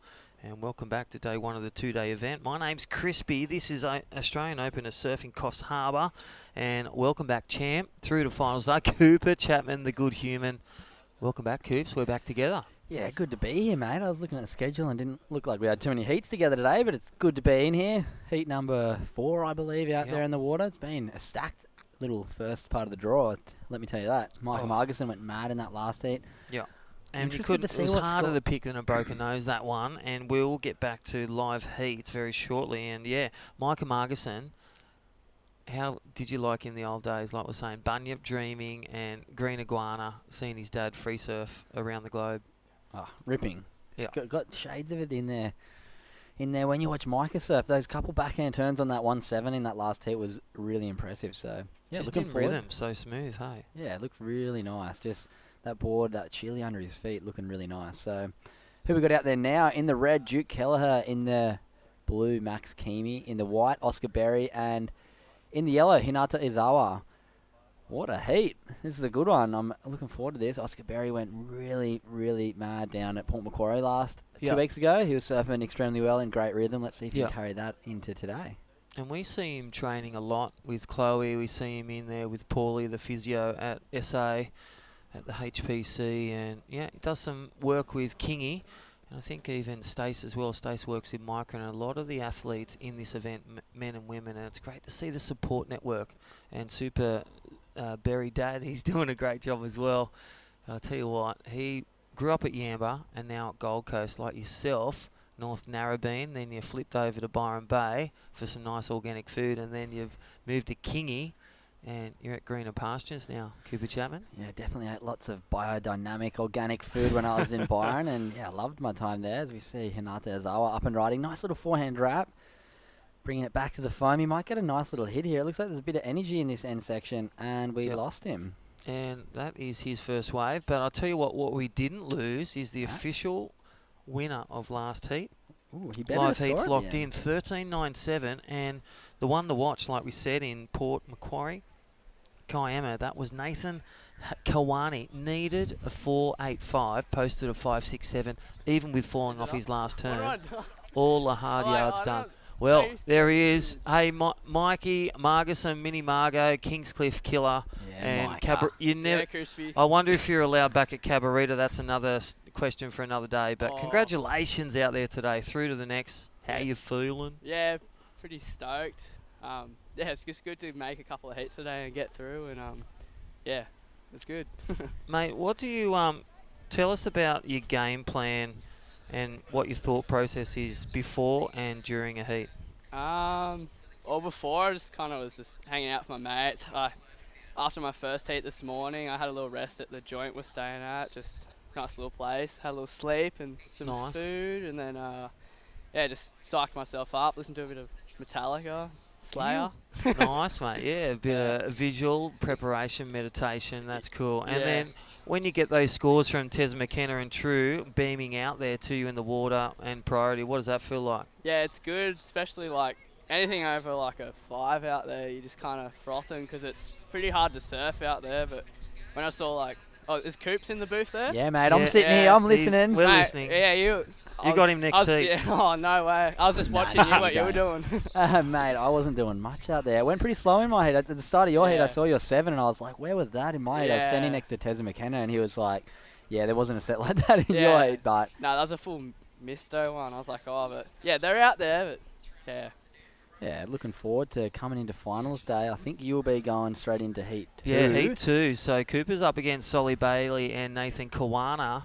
And Mike, you've got Mikey Madonna and Ethan Stocks. Now, when you see names on the page in your heat, Super Junior heat. How do you prepare with that, Micah? Doing some work with Stace. Yeah, I kind of just like everyone's good now. Like it's just like, yeah, you just got to go out there and surf and hope you're on the best waves. And you know, at the end of the day, whoever's on the best waves is gonna win. Yeah. Nah, great rhythm out there. And tell us, anyone to think at home, your dad's watching? Yeah, hey Dad, if you're watching, or Blake Necker's dad. Yeah. Hey Wyan, how's it going, mate? Wyan, He's- brother of Katut. Yeah. Yeah, I That's love the on. Necker. Yeah, he's at home watching probably. He said to say hello. Good stuff. Yeah. Coops, final words? Yeah, mate, looking forward to seeing you tomorrow. And yeah, what about those chilies, eh? James Chill shaping your boards. They're feeling pretty good. This is just kind of a one I've been experimenting on. It's a bit skinnier than what I've been normally riding. It's looking good. Yeah, it feels really good. flowy. So yeah, Yeah. bring it into finals day. Hopefully tomorrow the waves hold up for us. It's going to be a big southerly change tonight. So Sick. tomorrow could bring anything. Yeah. Maybe some rights. Yeah, hopefully some rights. It'll be sick. All right, mate. We'll catch you in the morning. Cheers, boys. Have a good one. Yeah, Micah. You. Love the guy. He's so relaxed. And I reckon it really showcases in his surf and does the hard work, really works on to be contest savvy and just to really know the rules of the judges and the criteria. And he just synergizes that with his surfing ability and his equipment, a key pillar. Equipment like your GMs, MGs. GMs, jeez. But yeah, I seen Micah, the last, I think, year, he's really switched it on. I think I hadn't heard much about him until kind of the last year, and it almost seems like since he got that wild card into the event at the Tweed Coast Pro up at Cabarita, he's stepped up a level. He got that experience. He got that little moment of world tour kind of, I guess, experience. And now he seems to be really putting his heats together, and his surfing, in my eyes, has come quite a long way in those last, 4 to 6 months. As we see Hinata coming through, lots of speed through this inside, just tagging it all the way along and finishing that one off nicely. Yeah, great little replay there. Fresh Air broadcast and live on screen. Max Kearney currently in third, needing a 2.34. That score to come for Hinata Azawa. Holds a 4.83, so may get dropped down to third with that last wave of young Grom at Max Kearney. Duke Kelleher from Byron Bay Board Riders. He's out there, the young Grom, 3.47 in the New South Wales team. Hinata Azawa from Burleigh Heads of Queensland, and Oscar Berry. And there it is, good human. Don't forget your website, Cooper Chapman. Always great being here in the green room, in the air-conditioned room, and getting double pay. Here is Oscar Berry up and riding, and recently back from injury. So again, we talk about injuries in your life. What's your worst injury that you've had physically? I probably had my worst injury a few months ago, actually. I tore my calf muscle and did really bad bone bruising on my knee. I'm really lucky that I'm so hypermobile, and I had been training at the HPC, but got a little bit ahead of myself, and I'd been doing a lot of stuff behind the jet ski with my good friend Alex Hayes and Harley Clifford. Yeah. If you boys are watching, thanks for letting us use your ski all the Yeah, time, the Harley. boys. But yeah, I had a week where the waves were quite small, but good for airs behind the ski. So we Yeah. spent 3 or 4 days in a row, and that fourth day, my knee just gave out a little bit, tore my calf, and spent about 2 months out of the water right at the end of winter, which I kind of got lucky. There wasn't too many good swells right when I hurt myself, and then was straight back into the gym with good old physio Paulie up at the High Performance Centre, and then Deb, our amazing trainer, for Yeah, the Wade Savage.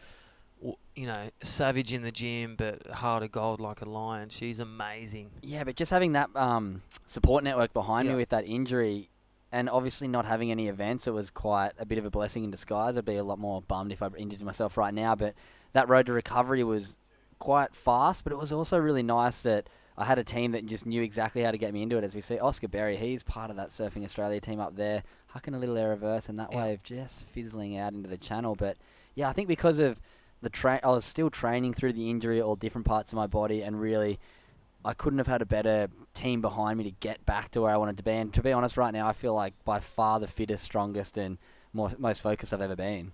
Yeah. As we see, Max Kearney in the blue, floating down the line. Full team Vissla heat out there right now. Yeah, how good's that? And live action right now, Max Kearney. Duke Kelleher needs some work to do because Hanada Zawi in second. Oscar Berry, let's just have a look at this air rev. Nice little frontside air rev. I love the way he just whips it around. He's just confident in that turn like yourself in Port Macquarie. You just got to back yourself and be confident with your lean out and front foot forward. Yeah, that's it. Little skate move, the air reverses like that one. And I mean, the wind's great for airs out there right now. I was kind of sniffing to try and find a little right, but it's just so tough to generate the speed out there right now to get the air. And you saw Oscar just doing a bit of a little huck or ollie air, we like to call them. I don't think it's going to be rewarded too much. The judges want to see you hitting that section with speed and really launching, whereas when you have to... Yeah, they want to see cork, they want to see height, and they want it also in the critical section. So flat ones, well, they'll just be sitting in the average to low range. I agree. Yeah, but it's nice to see somebody mix it up a little bit, because out there right now, it's not easy to mix it up. So good on you, Oscar, for looking for that section, but hopefully we can see Oscar find another section with a bit more of a wedge coming back at him, because that's kind of what I was looking for. There is those opportunities, those lefts coming back towards the smaller rights, but yeah, it's just quite tough to build the speed into the wind, into the grain of the wave to get the section and do a big air. And shout out to Dimmy, so North Staney, so Duke Kelleher, older brother of Fletcher Kelleher, sorry. I got him mixed up with Duke from Byron Bay. Well, he was North Staney brother, so the older brother of the youngster, Fletcher, emerging grommets, and Dimmy listening in. So, cheers, Dimmy. The Fresh Air broadcast coming in loud and clear. Co-commentator at events and super coach and manager and president of board riders down there, looking for the Australia's board rider battle. He'll be there going against your team, North Narra. Who are some of the other ones that take you on? The NASA board our riders? region's crazy. I was speaking to my dad about it last night. We've got Merriweather, Avoca, North Shelley, North Narrabeen, NASA, Queenscliff, North Stain, and there's 3 spots. Go figure.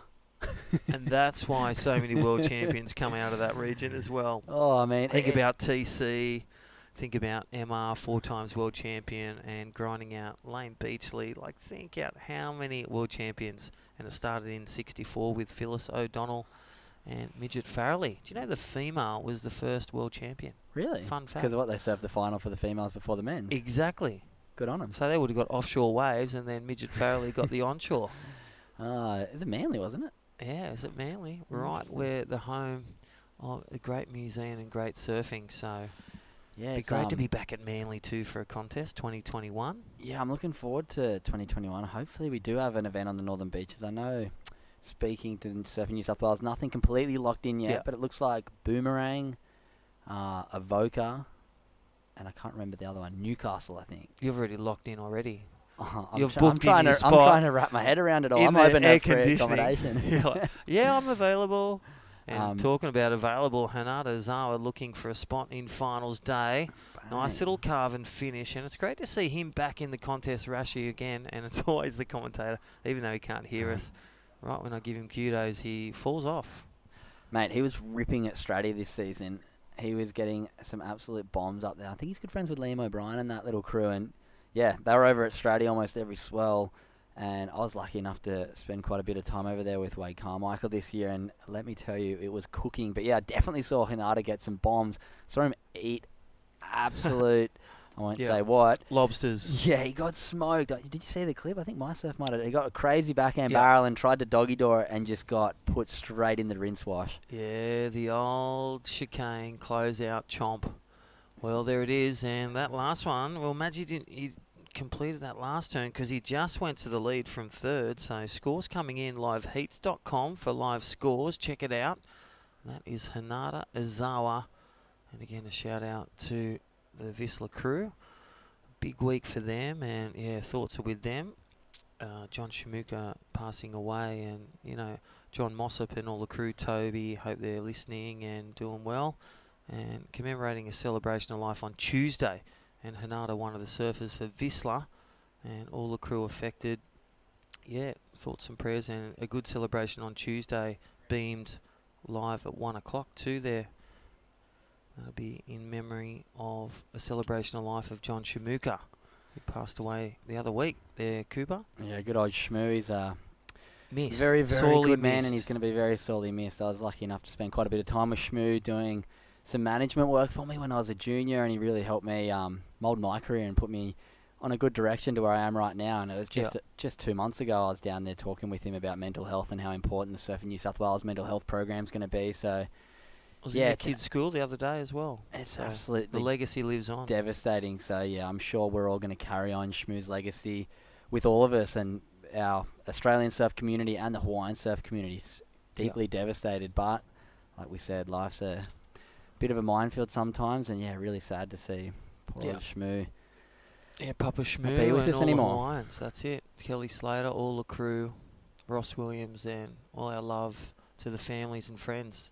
So Hinata back on track with Hinata Zawa in the lead. Liveheats.com, a 3.8 and a 4.83.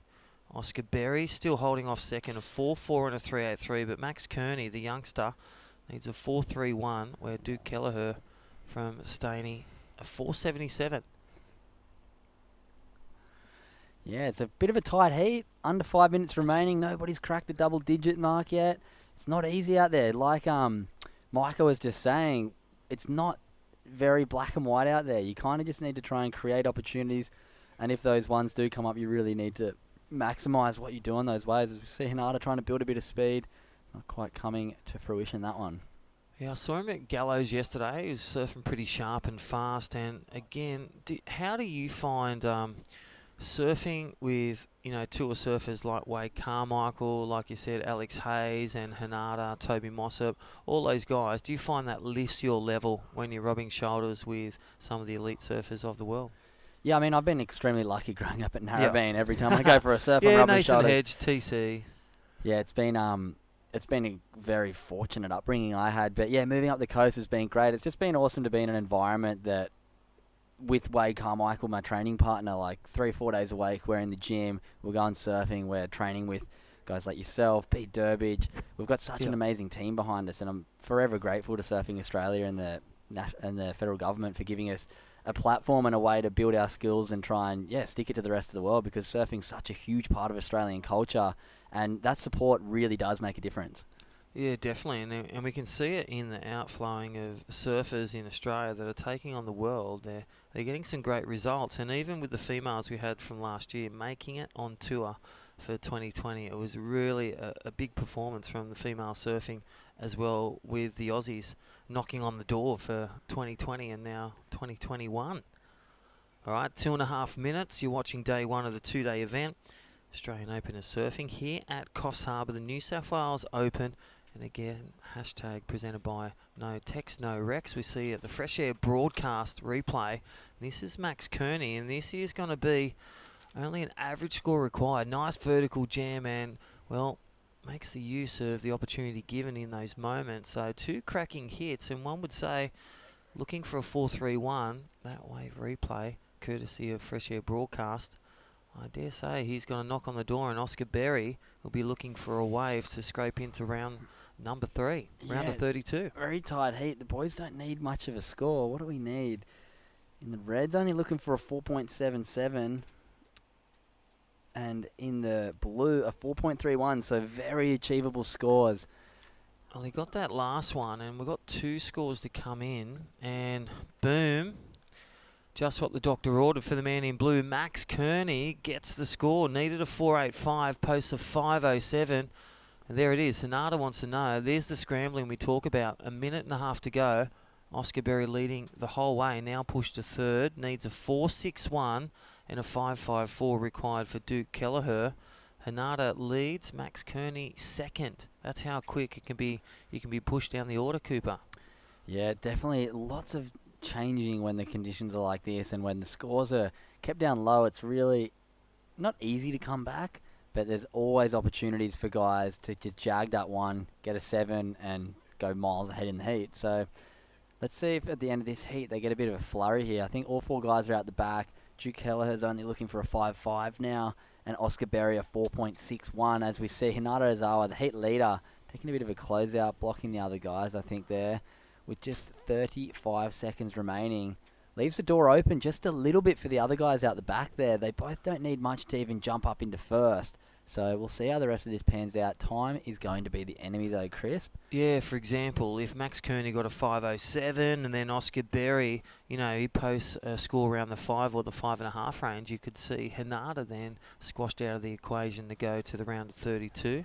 And then Duke Kelleher only needs a 5.54, so no safe seat in this heat, but time the enemy. Looks like he's got enough. He's done enough, Max Kearney, to knock out one of the high-flying favourites. Oscar Berry and Duke Kelleher will hit the sidelines, and great effort from them. So Hinata Ozawa from Burleigh Heads takes a win, and Max Kearney does the buzzer beater. Well, we're going to take a short break, and Australian Open of Surfing will be back just after this short break. And Coffs Harbour Open, day 1 of the 2-day event. We'll see you on the back end of this commercial break.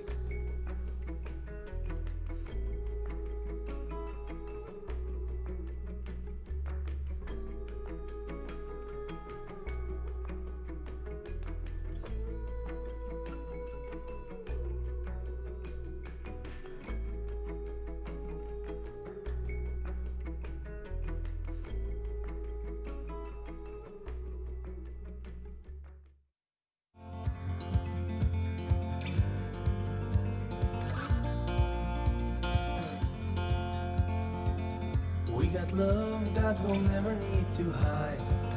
Love will always rise above. Whatever comes, we will be just fine. If I am yours and you are mine. Take my hand and let's fly away to another galaxy. Hold me close, I want to feel your love. Together we are free. Just be with me. Just be with me. Just be with me.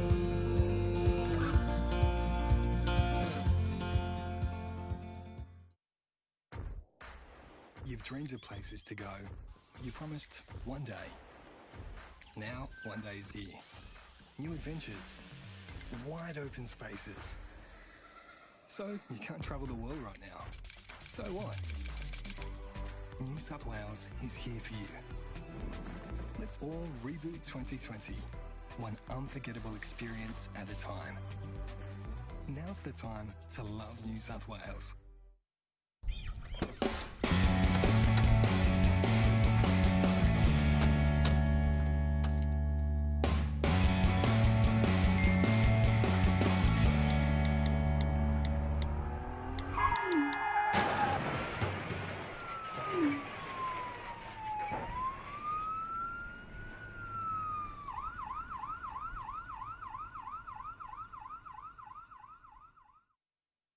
Okay, and welcome back. We are into heat number 8 of the... Oh, no, we're not.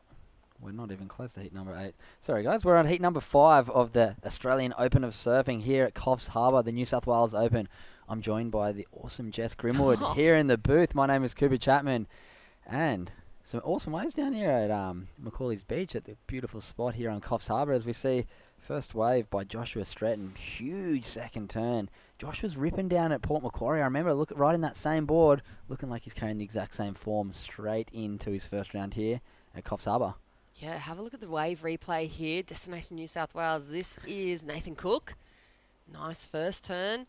Ooh, bogs the rail wrap a little, but still nice to recover and get a third turn under the belt. He's looking really fired up, actually. That's a lot of energy from Cookie. And there's the replay there from surfer in yellow. Let's have a look who that was. Diego Cordero. So another one of those, perhaps Brazilians, judging by the name. I haven't seen his name pop up in the draw at all whatsoever yet. Coops, I'm not sure if you've seen that name across the draw yet. This sounds like a brand new one.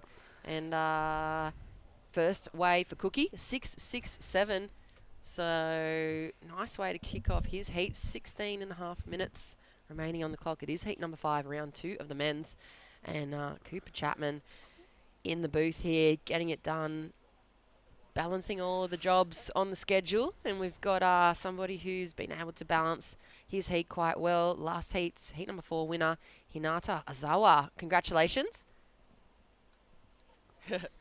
And took out your heat number 4. You had a pretty solid match up there for your round 2. How was it going into kind of tricky conditions out here this afternoon against those guys? Yeah, like went to school with Oscar and Max, and I've seen Duke around like ripping, so yeah, I was definitely pretty nervous, especially like it was super slow, kind of didn't know, so my plan was just to kind of roll the dice, try to get a couple double ups, and yeah, stoked it turned out.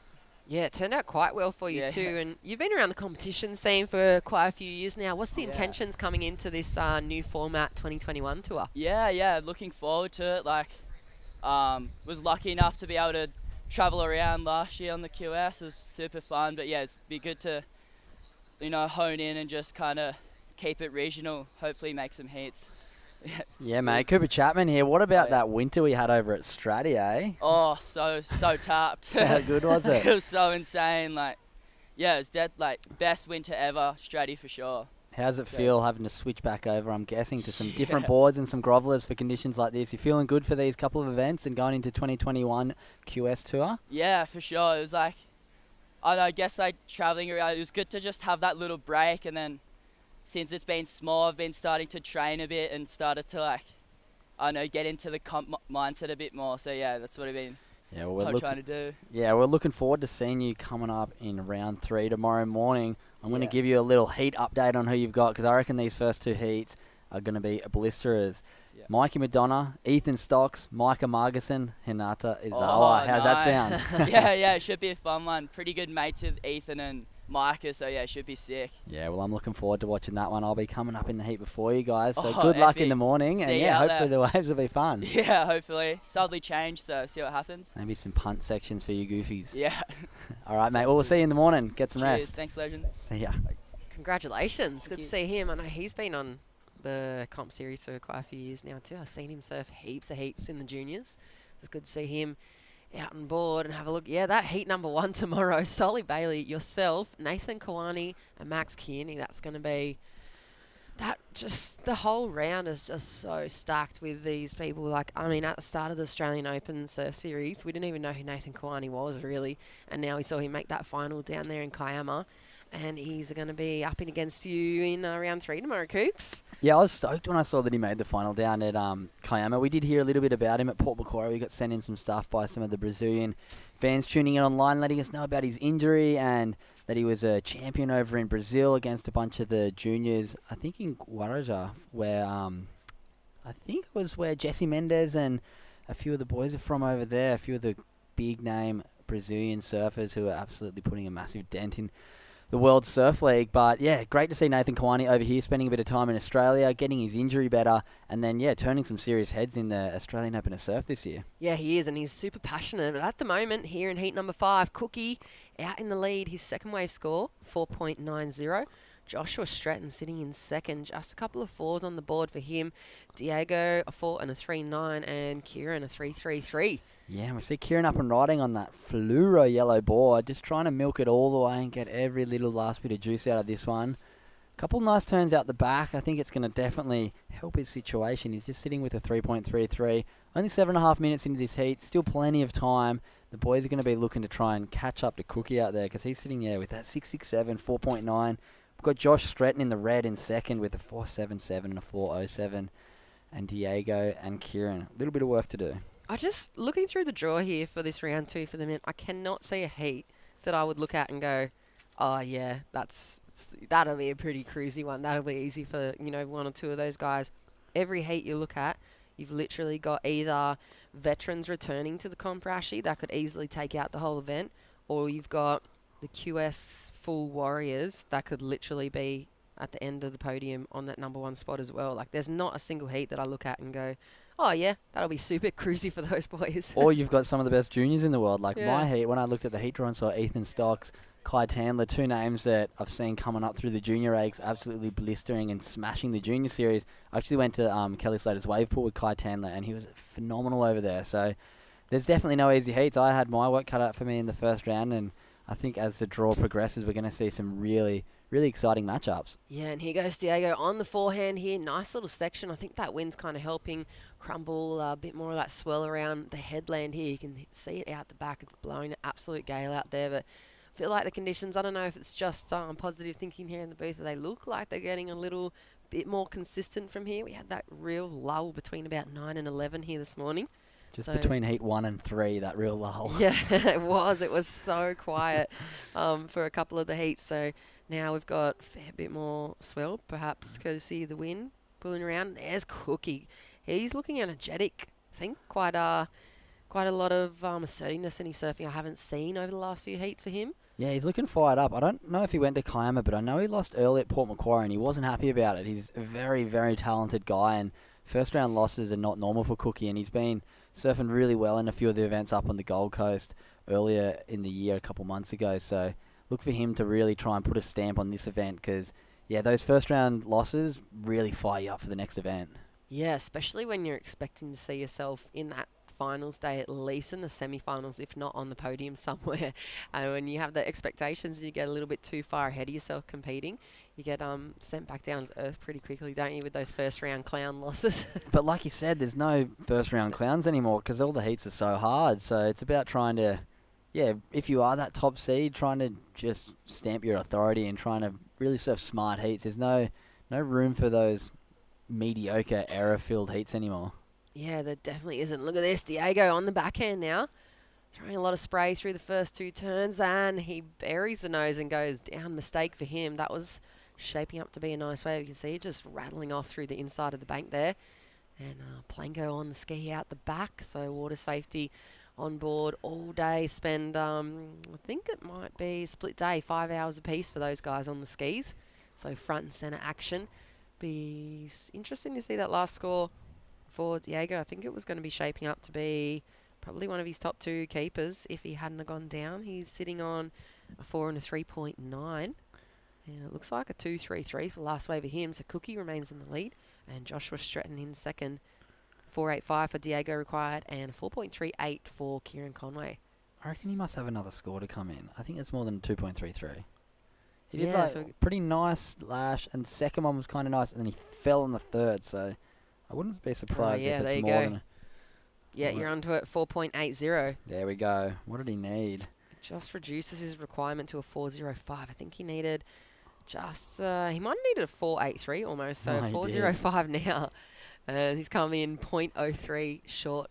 So you can say that last tumble there costing him the score he needed to progress into second at this point. But still happy days. He lowered that required score, so he'll be moving into the little end of this heat, only needing a 4. But with guys like Josh Stretton and Nathan Cook out in the lead, that might get bumped up a little bit higher. Yeah, it's safe to say those guys are looking for the opportunity to increase the space for that second and first spot. They need to progress through here. You want to be around the town on finals. There's no way you want to be going out here. There's Diego being super busy in this heat as well. On the forehand, lining up this first section. Kind of a mid-face carve and has to pull on out of that because there's not much on offer for him. Just over 7.5 minutes on the clock.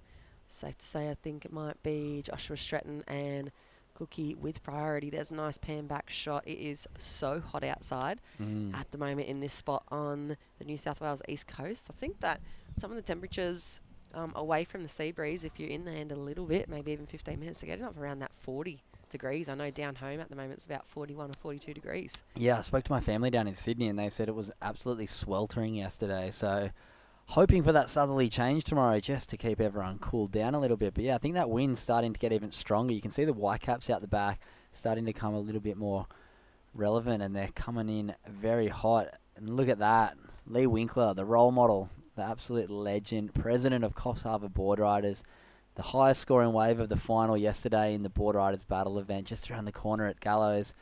And man, just watching that team event that they had a little bit earlier for the Coffs Harbour Board Riders, the way that he was speaking about his community, the way that he was speaking about including the disabled surfers in their Board Riders Club is an absolute testament to the sort of guy he is. And so much respect and admiration towards Coffs Harbour Board Riders, because it's so cool what they're doing to try and involve the community and try and really raise the spirits of the people around their community. Yeah, he's so humble as well, isn't he? Just like you said, a perfect role model. So you see Kieran, nice little reverse over a foamy section out the back, gets the connection on the inside and mistake again over that front foot, over the toes, just pushing a little bit too hard. Well, he had the air reverse out the back. He's only looking for a 4.38. Let's see what the judges think. We were talking about this a little bit before in the last heat, Crispy and I. Oscar Berry did an air reverse, but it wasn't super big. This one gets the fins drifted out, a little bit funky on the landing, but he still completed it. So I think it's going to be right around that ballpark. I quite like how he hucked the fins. It's not an easy section when you're coming towards that foam. He did well. It would have been nice to see him finish here, and I think it would have been signed, sealed, and delivered the score, but we'll have to wait and see what the judges think. Like we were saying, if you just don't get that pop, it gets really hard to get the score. The judges are getting really critical on airs now. Yeah, that was a really, like you said, it looked like a really tricky section. It was really foamy and flat, and he kind of pushed it all the way through. It didn't look super crazy. I don't know. I think it might just be a little bit under, but hopefully for him, he gets the score. There's Joshua. He just looks so quick on his feet. That little epoxy that he's got under there, just looking really sharp. He hasn't had probably the success that he's surfing's kind of he's surfing up such a high level. He just hasn't had maybe the success and the luck through the heats. Yeah, it's a tough. This is a tricky wave too. He hasn't. What's he trying to better? He's trying to better a 4. I can't remember what he did at the start of that, but I don't think it was anything too exciting. With 5 minutes to go, he's really going to give Diego and Kieran a bit of a chance here to catch up some ground. Diego's sitting right hot on his heels, and we're still waiting for that score for Kieran Conway to come in. That little air reverse, quite nice, drifting the fins out pretty high over the back of the wave. It's going to be coming in very shortly, and we'll give you an update going into the last 4 minutes and 20 seconds in this heat. Joshua Stretton, like you said, Jess, amazing surfer, but if you're not on the best waves, it makes it very, very difficult to win the heat. Yeah, it does. And coming out next, that heat number 6, Benny Duncan from the work crew versus Zane Jenner, that Lee Winkler, the role model, and Ethan Hartchie.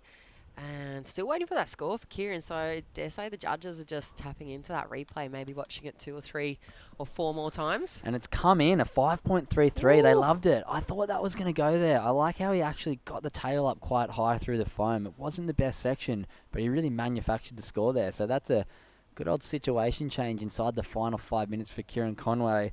He's got a 5.33. He's going to be looking to better that 4.47 and edge himself a little bit further ahead of Josh Stretton and Diego Cordero.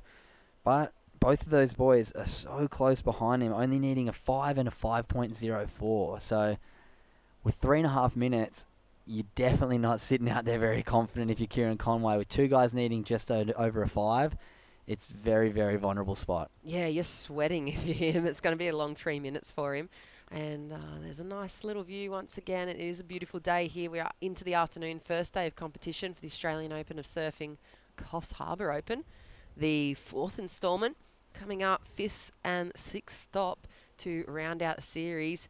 There is the big man Ethan in the next heat coming on up, and just a indicator of the depth of talent we've got across this Australian Open Surf Series. The tagline across the series that the guys from Surfing Australia and Surfing New South came up with is the best of Australia's surfers across the most iconic locations, and it really is. We've just enjoyed such beautiful stops along the east coast here, and we've been pretty lucky too.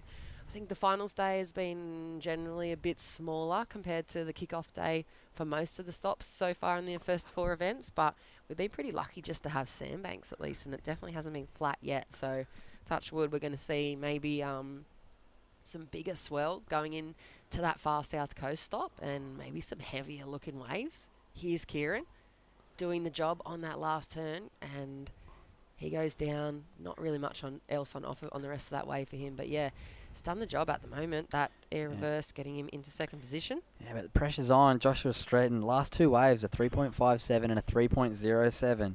Both waves that maybe weren't the highest quality, but surfed them quite well. So he just needs to get that wave that'll allow him to get up into that 5-point range, which isn't easy out there right now. We've had 3 waves over the 5-point range in this heat, so it's pretty clear it's not that easy to get a 5 out there right now. We were talking to Micah Margison, winner of heat number 3, and he told us that you get out there and it's not that easy. I can tell you firsthand, I was out there for about an hour ago and it was tough. It's very tough. So, look, a minute 20 seconds remaining. We've got Kieran Conway, a bit more speed on this one. Huxett just can't hold on. That might have put the nail in the coffin, but not quite able to ride out of that one. As we've seen a score coming for Nathan Cook, a 5.87.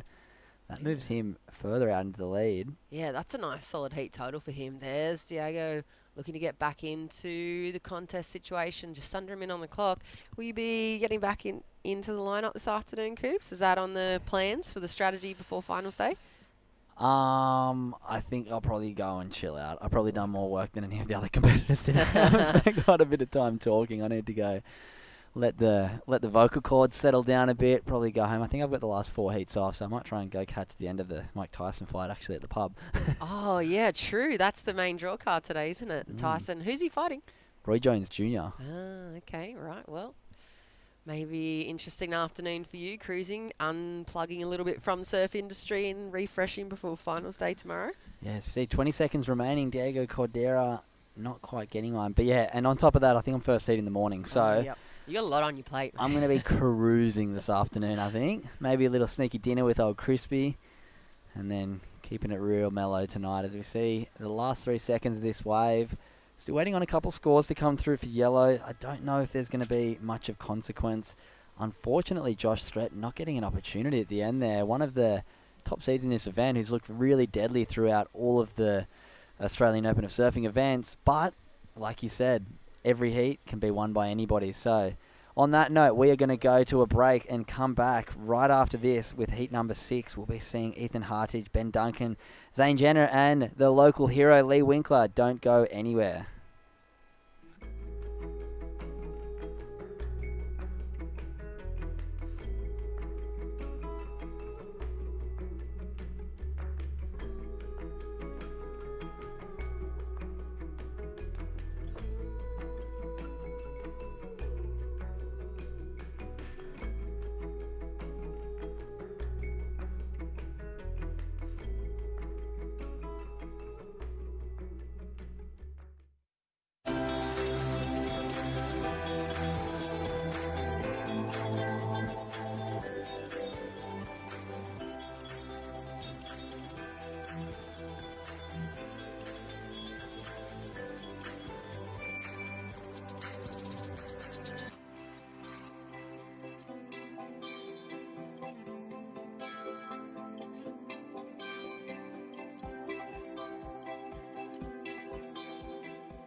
COVID-19 is very contagious. And even one case can have hundreds of contacts. Contact tracing alone can't stop it. Please help us by distancing, even with friends and extended family. By doing this together, we'll stop the spread. Welcome back to the Australian Open of Surfing, coming to you from Macaulay's Beach here in Coffs Harbour. And, well, out there now, Ethan Hartke, Ben Duncan, Zane Jenner and Lee Winkler. Of course, Lee, a local surfer, former tour surfer. And, well, Cooper, the wind's getting into it a little bit at the moment.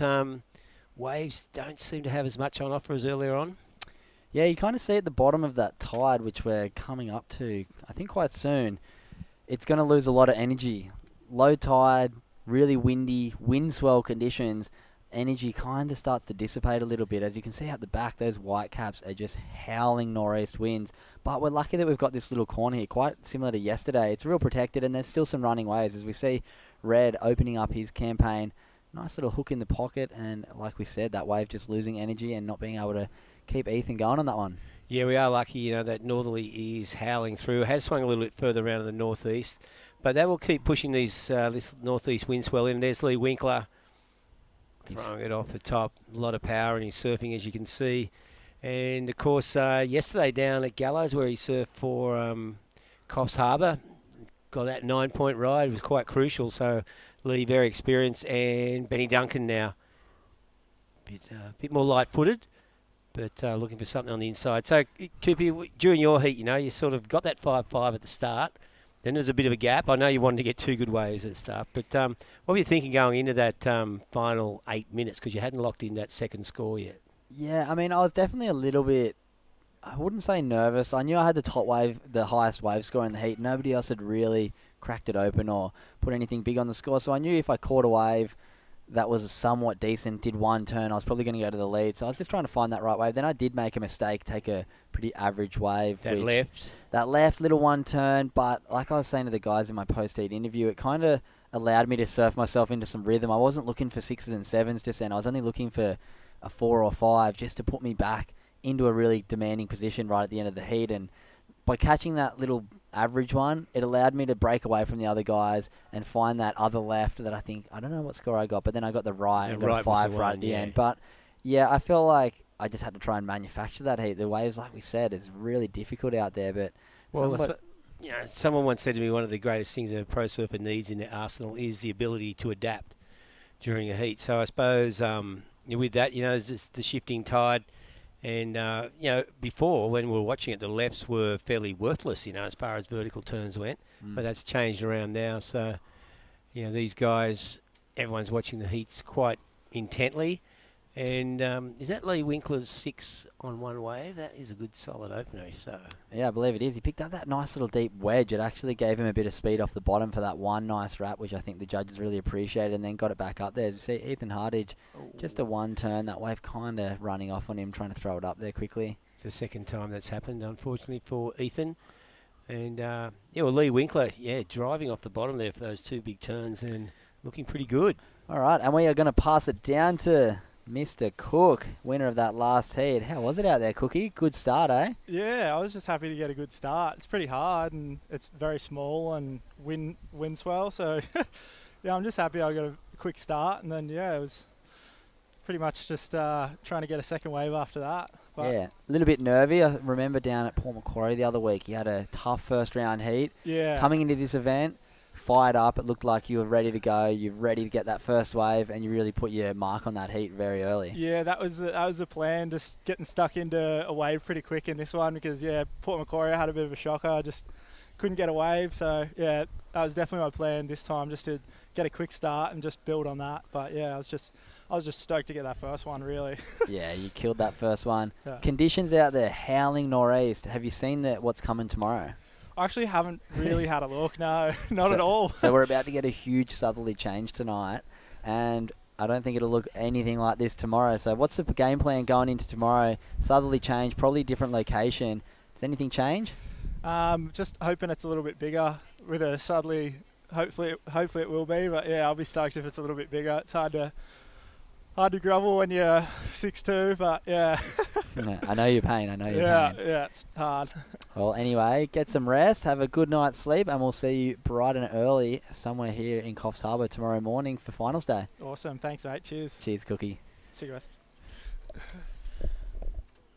So, big southerly coming through tonight. Change of venue, of course. So you get 11 degrees cooler tomorrow up here at Coffs Harbour. I think we're heading for a top of 24 after today's, I think it's 34 in at Coffs. We're lucky we're right on the coast here, so much cooler. 2Ks inland will be a different story.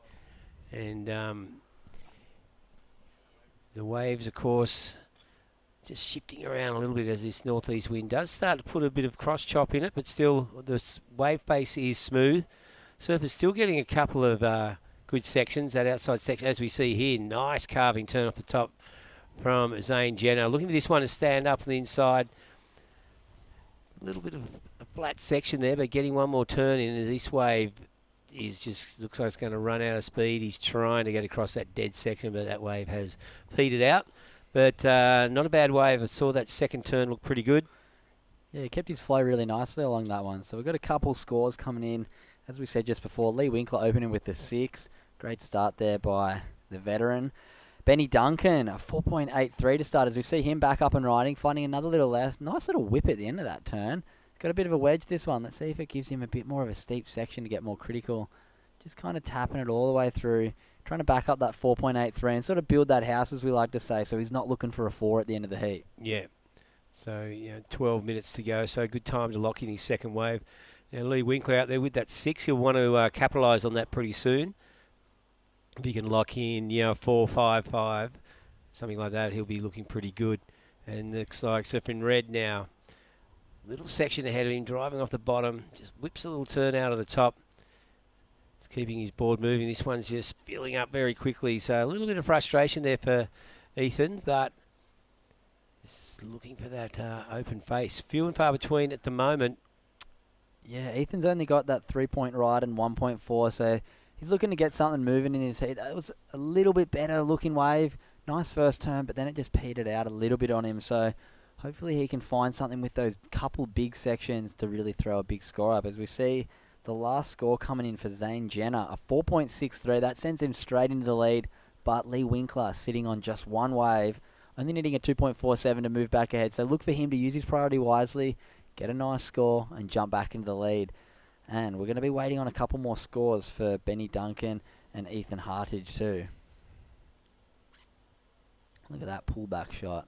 Beautiful little corner here. You can see that tide's run out quite a bit and really quickly. The same thing happened yesterday around the corner at Gallows. That tide just drained straight out, and we were surfing almost a shore break this morning. Yeah. And now look at it, all the way out the back, some running lefts, plenty of opportunities still out there. Yeah, we've got dead load at 2:49 this afternoon, so still a way off dead load. And we've just had a bit of a shuffle again, so a few scores have come in. We've got last of Benny Duncan, a 4.03, just like we were touching on. It's nice to have those 2 4s done early, as we see Winkler up and riding on what looks like a bomb. Huge first turn. Foam climb's come around it. He's going to get another nice turn here, and that's going to take him straight back to the lead, dare I say, and put him in a pretty commanding position with 10.5 minutes remaining. Yeah, I think that was perfect timing for the lead to lock in that score. It's going to be a solid one, right on the halfway mark of this heat. So Lee Winkler, very experienced surfer, obviously, spent many years on the tour, and of course now being back here in Coffs Harbour with his surf school for, it's probably well over a decade, I suppose. It's looking back. Yeah, he's making a good old crack of it here in Coffs Harbour, looking after the community, making sure that his kids and his family have a really nice platform and a beautiful place to grow up. And being the president of their board riders club, you can just see the spirit and how much Coffs Harbour just runs through his veins. So it's great to see good old Lee Winkler out there ripping, and we'll wait for that last score to come in. He's going to be probably quite far ahead in this heat, dare I say. The other boys are battling it out with the 4s and 3s. That last score's come in for Lee Winkler, a 6.67. What do you think of that one, Reggae? That's good, solid score. I thought it might have nudged up to a 7, but nevertheless he's got that 6.67 and a 6. So 2 good solid waves there for Lee. And as we head into the second half of this heat, he's in a commanding position. You can see second and third really tight there, and then fourth just right behind it. So at this stage, it's developing into a battle for second place. Lee Winkler looking pretty comfortable, but he won't be relaxed out there, and he'll try and build on those scores. But he's in a good position. Yeah, and we saw Ethan Hartage locked in a 4.17, putting himself in a little bit better position, increasing his score by 1.17 on his 3, which is going to make his requirement a little bit less. So going into the last 9 minutes of this heat, Ethan Hartage, who's up and riding right now, is looking for a 4.7, just in and out of that one. Not going to be the score. He'll be back out the back straight away. No harm, no foul. Hopefully he can find something off the end maybe now with a lower priority order. And then in the yellow, Zane Jenner's looking for a 4.24 to edge up into second place and advancing position. And Benny Duncan's looking for that 7.85 to pull in good old Lee Winkler, who's got a commanding lead right here. Yeah, it really is. So from Benny's point of view, he'd be looking over his shoulder a bit at Zane, so not needing much at all. Just that 4-point ride. So Ben Duncan, he'll be looking to extend. We'll try and give him a bit of breathing space between him and Zane, but with 8 minutes remaining, I wouldn't be surprised if we see second place change a couple of times before the hooter sounds. Lee Winkler on camera there and on your screen, and in a good position at this stage. Yeah, he's running away with this one, looking very relaxed out there. He's done this many, many times before, and dare I say, surfed more heats than all of these guys. Yeah, I would say that's a fair call. But yeah, the boys in second, third, and fourth. Battles of the 4s and 5s. If anybody can crack into that 6-point range, it's going to really throw a cat amongst the pigeons. As we see, Zane Jenner getting loose there, just coming unstuck. I really liked how he looked on that first wave. I want to see him on something with a bit open face. Well, yeah, exactly. You can see on that, like the first half, that turn looked really nice, and the wave just flattened out and had no power left in after that half a turn. So it'd be good to see him get a couple of sections just so he could show us what he's got. I mean, it's frustrating sometimes when you're watching the heat because you want to see really good surfing. There's nothing better than a close heat where all 4 surfers get good waves. So hopefully we'll see a little bit more opportunity for our surfers in there. The waves are out there. We've seen Lee with 2 good solid ones. So it's just a matter of finding the right wave. 6 minutes and 40 seconds remaining as we see Ethan Hartley. Oh, no takeoff there. So that wave backing right off. And I think he's sitting there in 4th priority, so I probably just thought he'd have a look at that small offset. Yeah, imagine how cool it would be if we could have an event like this at Slater's Wave Pool and really put everybody in that same environment and see how everyone competes. Because it's, like you said, it's surfing. It's very difficult out in the ocean. There's never a clear way to win a heat. There's always the opportunity for people to bounce back, and there's always the opportunity for Huey to be an absolute legend or your worst nightmare. So I think it'd be cool. I can see in the future the wave pool stuff going to really even the playing field and really make the guys who are maybe a little bit more talented, a little bit more time put in, a little bit more effort in the gym, really put through that, push through those performances and make the other guys separate themselves from the pack. Yeah, well, the wave pool thing's quite interesting because remember when, Kelly unleashed that video, right, just after Adriano had won his world title, and then Adriano's world title became the second biggest news. But at that stage, it was like such a big thing. Like the Wave Garden in Spain had already been unleashed, and I think that one in Wales was there as well. But since then, Kelly's wave pool, then you got like Waco, and you've got what's happening in Melbourne, and you've got one being built. Well, received this email the other day. It was sort of like, see if I wanted to join into the, what they call it? Central Coast. No, the Wiseman's. Yeah, Wiseman Ferry. Like up the river. Yeah. And it's talking about catching waves below sandstone cliffs and a 9-hole golf course and membership club room. And I thought, that sounds all pretty too weird for me. I could imagine there, you'd be hanging there with all the members. Well, Raymond, how was that left you caught? Like that's what it read like to me, like some exclusive, like country club out of some bad American movie. But anyway, but they are coming up everywhere. It's like the wave pool phenomenon is, it's here. Yeah, I think it's going to be great to progress the sport as we see Zane Jenner up and riding. Nice little first turn, not looking for much. He might get a big section here. Drifts the fins. That's a great looking wave. He doesn't need too much. Not at all. 4.24, just gone underneath the 5-minute mark. Benny Duncan might be looking for a wave at the end here, I believe. Yeah, 2 good turns there, that second turn. A small wave, but he had limited opportunity, but Zane definitely made the most of that opportunity. So, as you can see, there's not a lot between them. Have a look at the replay here. Just nice little snap. Bit of rotation, nothing too critical, but this is the one. Drifts the fins. Prediction? I don't know. It's going. What's it eat? 4.26. I'm going to say 4.83. Okay. Well, I don't know. Maybe it's hard to say because we've seen look at those scores. There's quite a few 4s out there. So it's whether it's a high 4 or a low 4. It might even scrape into the 5s with two turns. I'm wrong. 3.63. Well, there you go. Wave size got the better of me. Makes it tough from inside the booth here. No excuses, but we're only seeing the replays just the same as you guys are watching online right now, courtesy of Fresh Air Broadcast or on KO TV. And Red has just gone to town. Got one that keeps wedging back at him. That's the sort of wave that Ethan Hardage has been looking for. He's got that 4.17, and he's not looking for much either. And that kind of showed it, right? Zane's wave, two turns, tiny wave, not a lot of power, but he did the most he could do on that wave. And then right behind that, Ethan unleashed with 3 good solid turns and fair bit of power out of the top on each one of those turns. So a nice, when you get a fan spray, like a fan of spray like that, this is it just looks good. That one, bang. So you can see that back foot power, a lot more in it, and 3 good turns and that little finisher. So there's nothing super critical. He didn't get that one lip to kind of bang, but all of the turns were nice. There's no bobbles in between. and really looked flowy, and that's the kind of stuff that the judges want to see. That's real mature surfing, and when you got guys like Lee Winkler in your heat, that's the sort of stuff you need to do to match up to them. That's right. You got to look. Well, speed and flow, the essence of the criteria. And if you can get a bit of speed and flow, linking 3 turns like that, I think you're looking pretty solid for a score. As we see Lee again, he's been choosing his waves carefully, but just throws it up. Beautiful timing too. He just sort of knows when to hit it. And look out, here goes Benny Duncan, currently in second, probably under threat at the moment from Ethan, as we see Ben. Well, nice little slashing turn off the top, but again, not a lot of power in that, and nothing too critical with that sort of horizontal turn.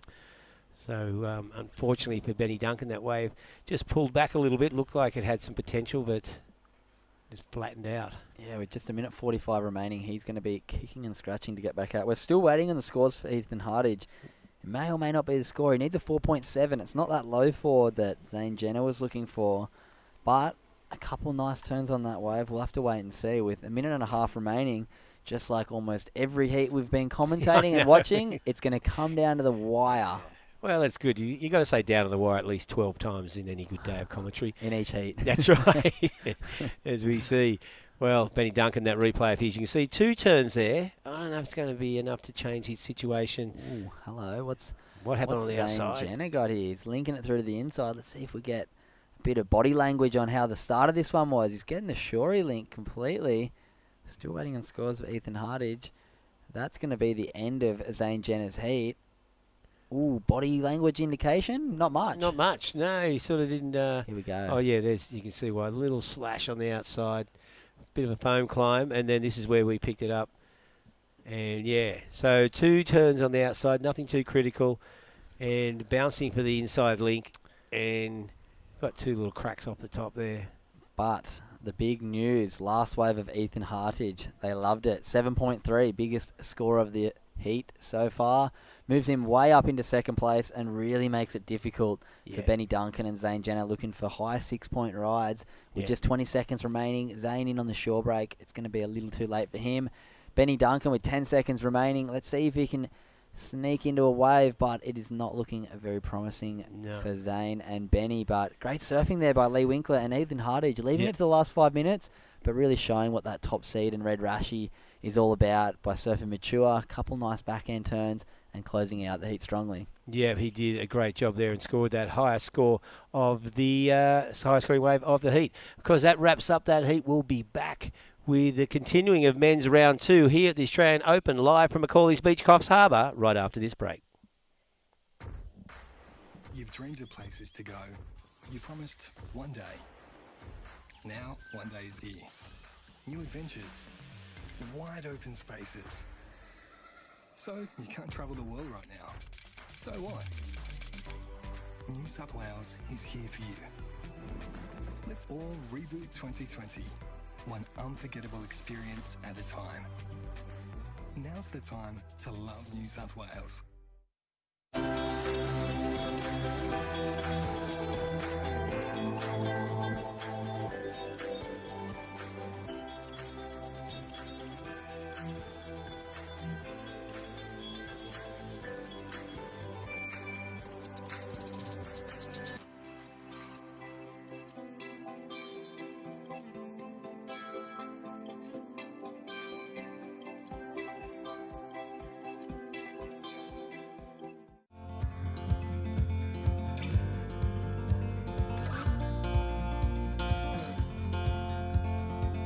We got love that we'll never need to hide.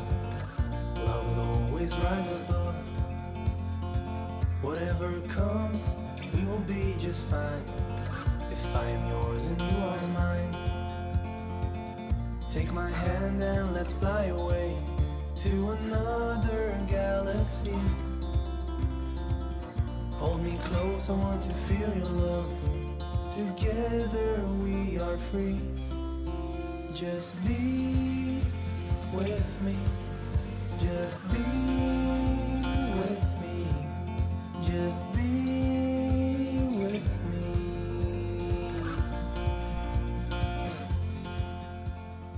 Here we are back at Macaulay's Beach for the Australian Open of Surfing. And during that ad break, I want to stay at one of those Reflections caravan parks. You haven't stayed at one? No, they look so cool. They're great. Yeah, they look awesome. Oh, here we go. Off the top, surfer in blue.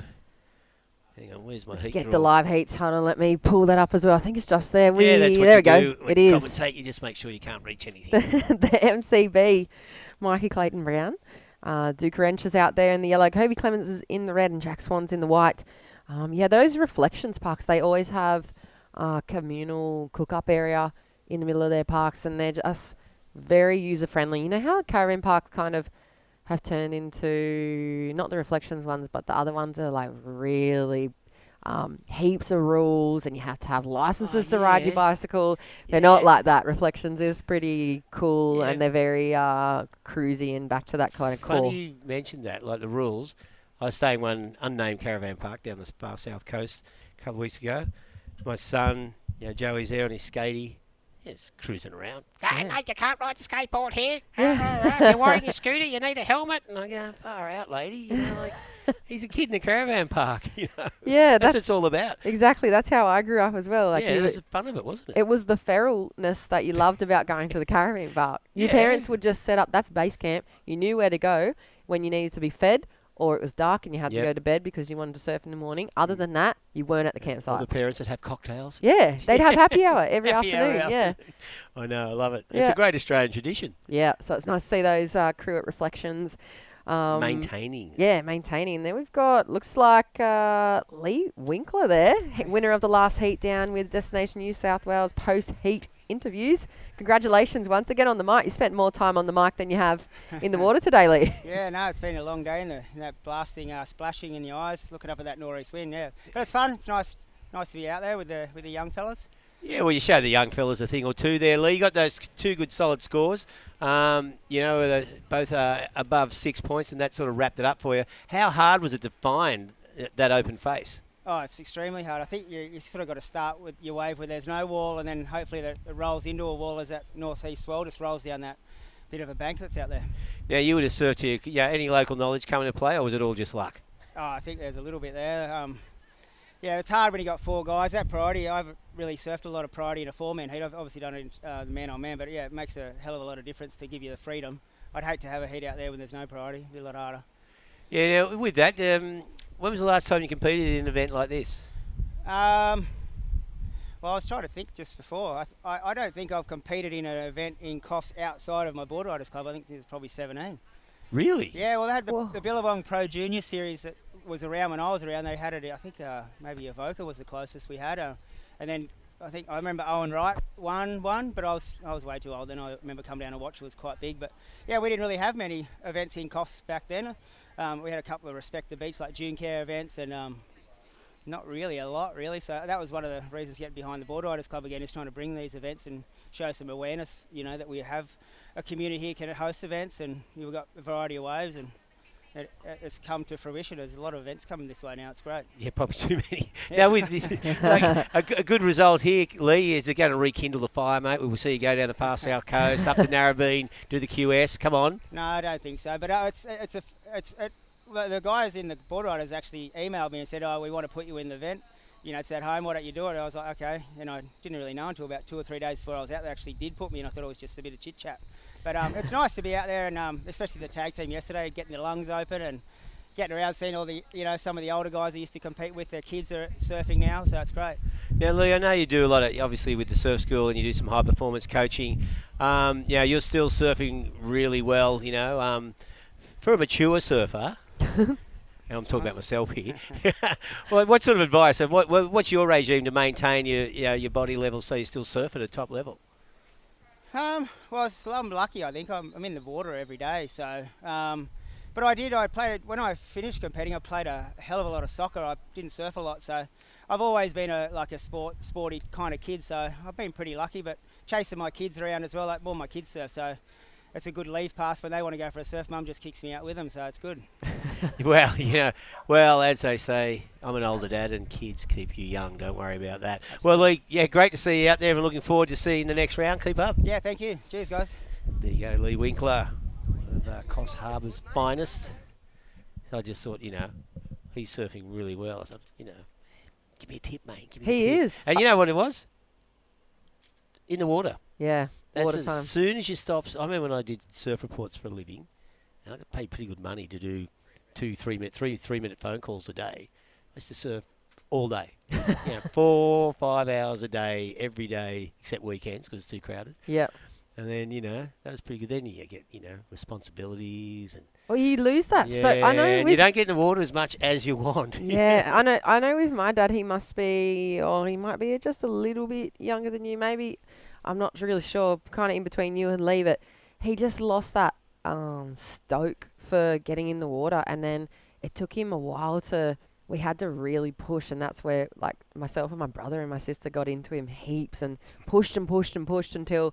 Mum would just be like, I think you just need to go in the water. I think you need to go for a surf and just wash it away. And then once he started getting that fitness back again, he's in the water every day. And no joke, every time he comes out and we see Jack Swan, one of the grummets as well in the draw. This is a nice looking left, actually. He's found some really good sections on hand for himself. But yeah, once he got back into the rhythm of surfing every day, he reconnected with a lot of the guys in the community on a deeper level as well. He just came back so much happier, and he, no doubt, every time he surfs, comes home and tells me he had the best surf ever, and he got the best wave in the lineup, and you should have seen him ripping. Geez, I was ripping. Yeah, I was tell you, ripping. it's weird. I'm surfing as well as I ever have, you know? Like, you got to come down and watch me. That's exactly what he says to me and Mum every time, and it no doubt, every time I say to him, how's your surf, Dad? How's the waves? And he goes, oh, you should have seen my wave. And anyway, it's great to see. I've only ever seen framed jerseys for Lee Winkler. I've never actually seen him compete because he was after my time. So it's pretty impressive to see him still. Like, he still has the ability to put it up there in the top QE. Oh, for sure. So Yeah, like... pretty crazy. When you surf at the level Lee did at his peak during his career, you do maintain. That's like... It's funny because you look at some of the... like someone like Tom Carroll, like... Tom must be 60 almost, and he's still ripping, Barton Lynch, Bainey... Damien Hardman, all those guys, and that's because they surf every day. As we can see, Kobe Clements now driving off the bottom, throwing it up vertically. And again, so Kobe just slicing that tail out. Great surfer from Long Reef, of course. Actually, Kobe's dad, Steve Clements, he would have been on the tour with Lee. With Lee. Maybe there's a reunion going on with all the dads too. Yeah.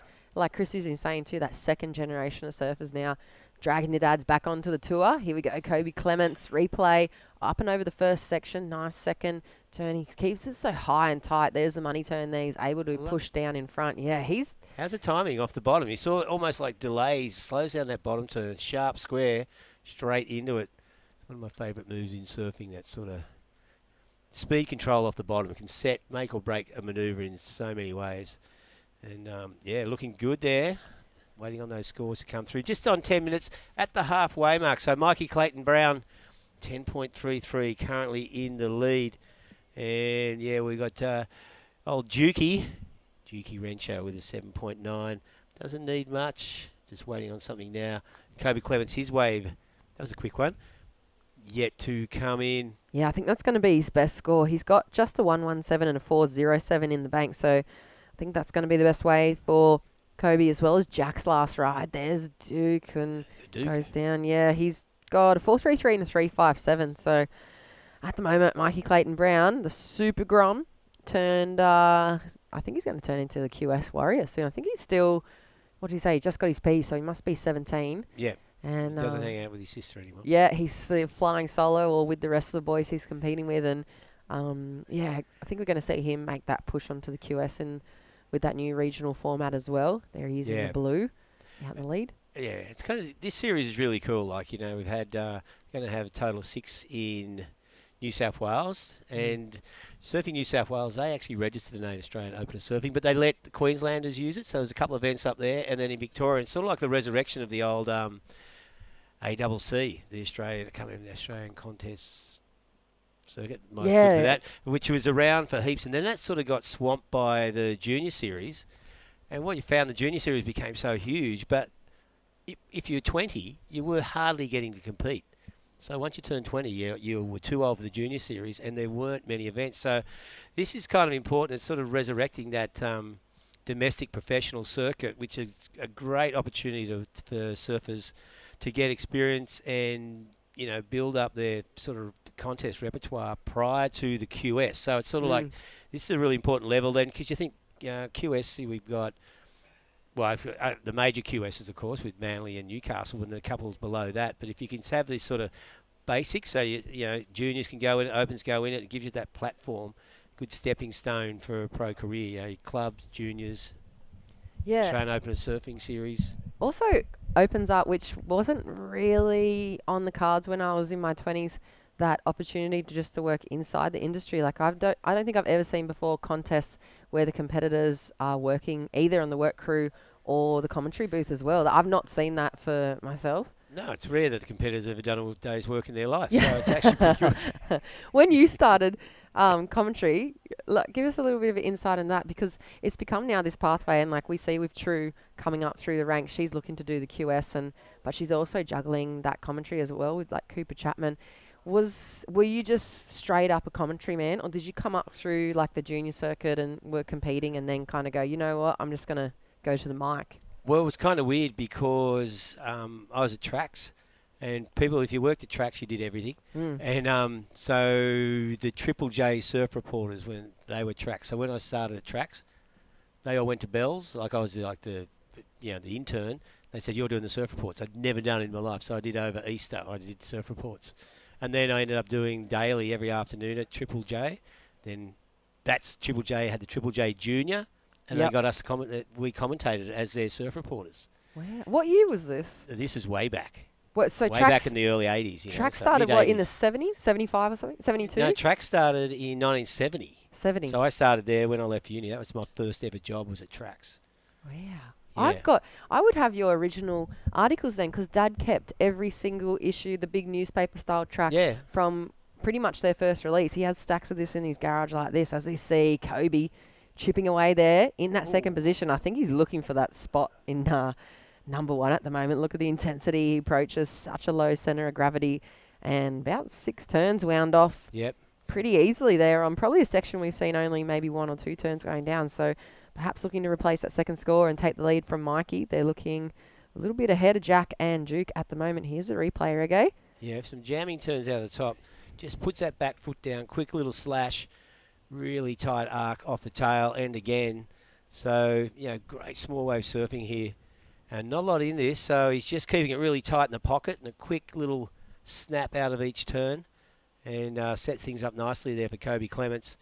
Trying to chase down Mikey Clayton Brown, but Mikey and Kobe getting a bit of a run on the other two surfers. Jack and Duke have got a bit catching up to do. Yeah, they're needing pretty much 6s apiece now before the next score to drop for Kobe. So they're going to have to really pull the trigger now. Just 5 minutes remaining in heat number 7. And here goes Mikey, the heat leader. He's got a serious air game under his belt as well. We saw him at Baruby in the QSs over the last few years. That last stop, he always comes in for that Air Asia Air Show. And he's incredible. I'm pretty sure he's taken the check both times up there. And there you go. Kobe Clements takes over the lead. Last score for him, 4.70. So goes into the top 2. And Mikey in second. Jack needs a 6.07 and Duke looking for a 6.01. Here goes Mikey. Good solid turns there. So Mikey, a short wave, but just cracks 2 nice turns, looking to get back into the lead. You see Kobe got just a 4-point something for that little right-hander. So 3 tight arc snaps. So it was a really small wave, and there wasn't a lot in it. Did really a great job to generate that score out of it, because there wasn't much open face. And that has put the pressure on. So Jack chasing over a 6-point ride, which is a solid score in these conditions. Just down to 4 minutes remaining in this heat 7, round 2. The Australian Open of Surfing, where we're it's been a good weekend so far. Of course, we've got the finals day tomorrow, and a big thank you to our main sponsor, Visit New South Wales, of course, and they've been behind us through this whole series, which is an awesome thing. Yeah, it is. Like you said, good to resurrect that opportunity. Ooh, Mikey Clayton Brown. Under the hammer there, that first turn, I think it was on that wave, was incredible speed and really vert. That was quick. Yeah, that was a nice looking wave. He's looking to take the lead back. And he only caught a wave 20 seconds ago, it would seem. But anyway, there you go. Let's wait to see what that last score. He's looking to drop the 4.83. Here's Jack Swan's answer back, and he's behind the section there. Nothing on offer for the young man in white. He's looking for a 6.61 at this point. Score to come for Mikey. There it is, 5.47. So he takes the lead once again. 3 minutes on the clock. Kobe looking for a 4.81. Jack needs a 6.61. And Duke a 6.55. There's Eddie Hamity, the Australian part Egyptian representative. He started off the year in China at the QS at the 5,000. So he was looking to have a strong crack at collecting as many points as possible. I think to look to start in those Challenger Series events that were, well, we kicked off with the one and only so far in this season. But yeah, he was really looking to collect some big QS points, and he went straight over to China straight away, where they had that split with the men's QS at the start of the year. Half of them went to Morocco, and the other half came across to China for the 5,000.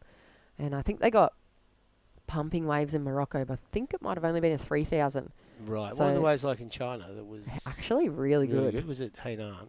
Yeah, that left-hander that breaks on the inside of the rock on the point there. Yeah, it was really good. There was actually some pretty incredible karaoke going down too from the Fresh Air crew. They're behind the scenes a lot. They don't get a lot of praise, but I tell you what, they got some lungs on them. Those. What is praise for the karaoke? You reckon? Well, they brought their own karaoke. Yeah, they don't get a lot of praise for their karaoke. No, I was going to say. Well, they should. They got some serious entertainment skills on the hands. So Eddie started off, I know he's been training under Nick Squires a lot. He's from down that South Coast region. He surfs the DP boards as well. He's seen a lot across this Australian Open series. Just clubs kind of shapers that seem to have this whole generation of New South Wales East Coast surfers on dial for board supply. I feel like we don't see a massive scope of local shapers really anymore. I think we just see that main 5 to 6 or 7 board brands across the contest at the moment. But just over a minute on the clock. Mikey Clayton-Brown has the lead. Kobe Clements looking good for progression. Jack and Duke are going to need something pretty special. At this point in the heat, I can see Duke up and riding. He got a nice first turn. He's really throwing everything into those opening sections, but that wave doesn't offer up too much other opportunity. So 50 seconds on the clock. Yeah, the Tracks magazines back in the day, I loved the old newspaper style setup that they had. And like I said, I grew up reading all of those because Dad kept all of those, and I didn't realise up until I was about 13 that there was actually a month-by-month up-to-date version, because I was still stuck in the 80s. Oh, right, yeah, reading all of his. And looks like with 30 seconds on the clock, Duke still trying to chip away. Well, I'm trying to manufacture something there, but unfortunately, that's not going to happen. Yeah, I can't remember. Tracks turned from newspaper to gloss probably in the mid-90s, I reckon, maybe.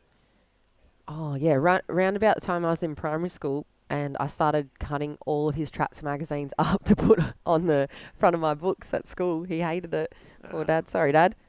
And there it goes. Looks like Mikey Clayton-Brown doesn't... Oh, he might have just been up before the hooter there for Jack Swan. He's needing pretty solid score, though, on that wave. You can see it. Frustration. He knows he's not going to get that. So unofficially, Mikey Clayton-Brown and Kobe Clements moving through to the next round. Coming up next will be Heat 8 of the Australian Open of Surfing, coming to you live from Macaulay's Beach here in Coffs Harbour. Don't go away.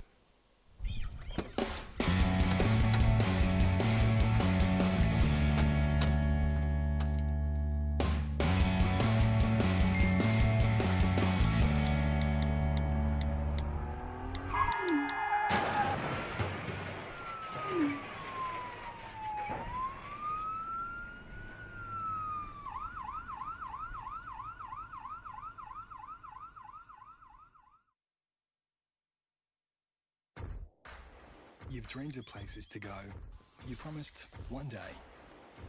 Now, one day is here. New adventures. Wide open spaces. So, you can't travel the world right now. So what? New South Wales is here for you. Let's all reboot 2020. One unforgettable experience at a time. Now's the time to love New South Wales.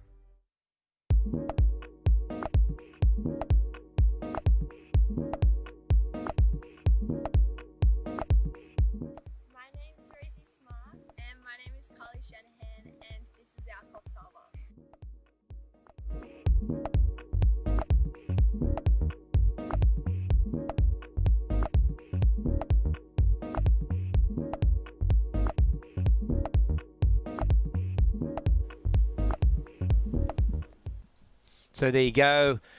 The overview here at Macaulay's Beach as we are underway now with Heat 8, Round 2 of the Men's here, Australian Open of Surfing. We have Eddie Hamity out there in the red, Connor Lee in the white, James Hill is wearing the yellow, and in the blue, Matty Job. Yeah, it's been a good day of surfing so far. Here he goes, James Hill. We saw him in action for the ABB as well, so a lot of these guys getting the warm-up heats under their belts for the teams yesterday, and back out here for the individual competition that is the Australian Open Surfing. Done well to weave his rails all the way through to that inside section. Looks like Eddie Hamity might have kicked off his campaign.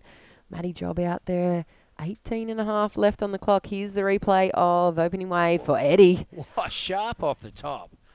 Wow, a little foam climb to back it up, and then just one little slash. But that first turn that we saw, wow. Yeah, What a that's money looking... shot. Yeah, absolutely. That looks really tight from Eddie. It's good to see him still going with that campaign he kicked off 2020 season with. And first 2 scores to lock on in for the boys. So it's still plenty of surfing left on the cards, don't we? We're only halfway through round number 2 for the men, and we're going to go all the way through to heat number 16 this afternoon. Yeah, we can go beyond that. You've got Why nothing not? to do tonight, have you? Nah. Just keep going. We'll have those night surfing events out here. Yeah. What's the longest day you've ever done in commentary? Sometimes they go heavy, aren't they? I'm so green when it comes to this job.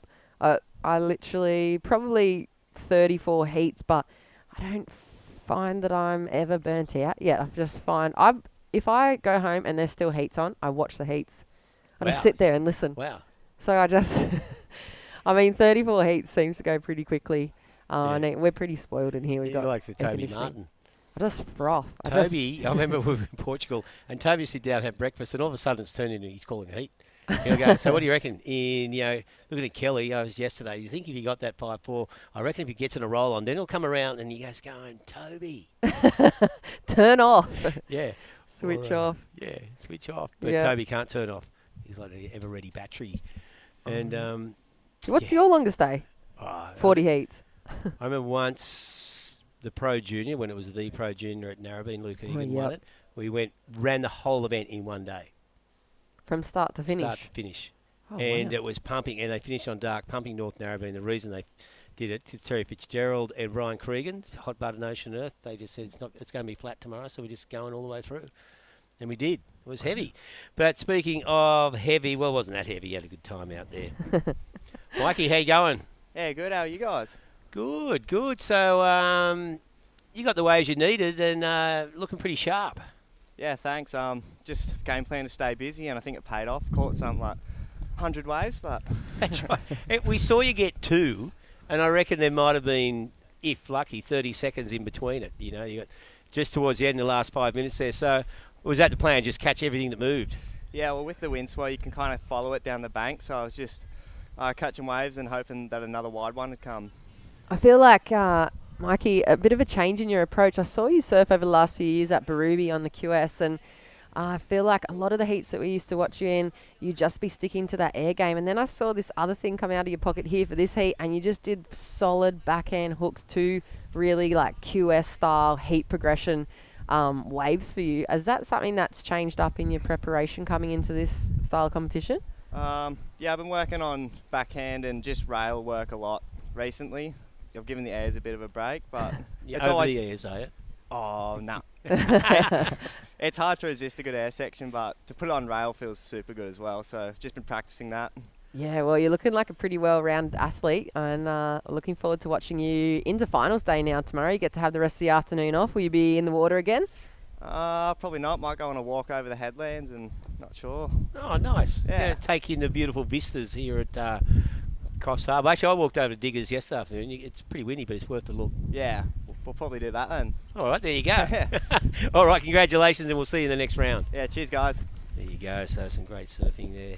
Yeah, I can see that maturity in his surfing. Like he just, like we were saying earlier, he just looked like a Grom back over the last 2 years in the QS at the end of the year at his hometown. He looked like he wasn't quite sure what he needed to put together to get through the heats, and now he just looks so measured. So what do you reckon, he's 18 now? Yeah, he must be 17 or 18. Yeah, big difference between a 14-year-old and an 18-year-old. You really do.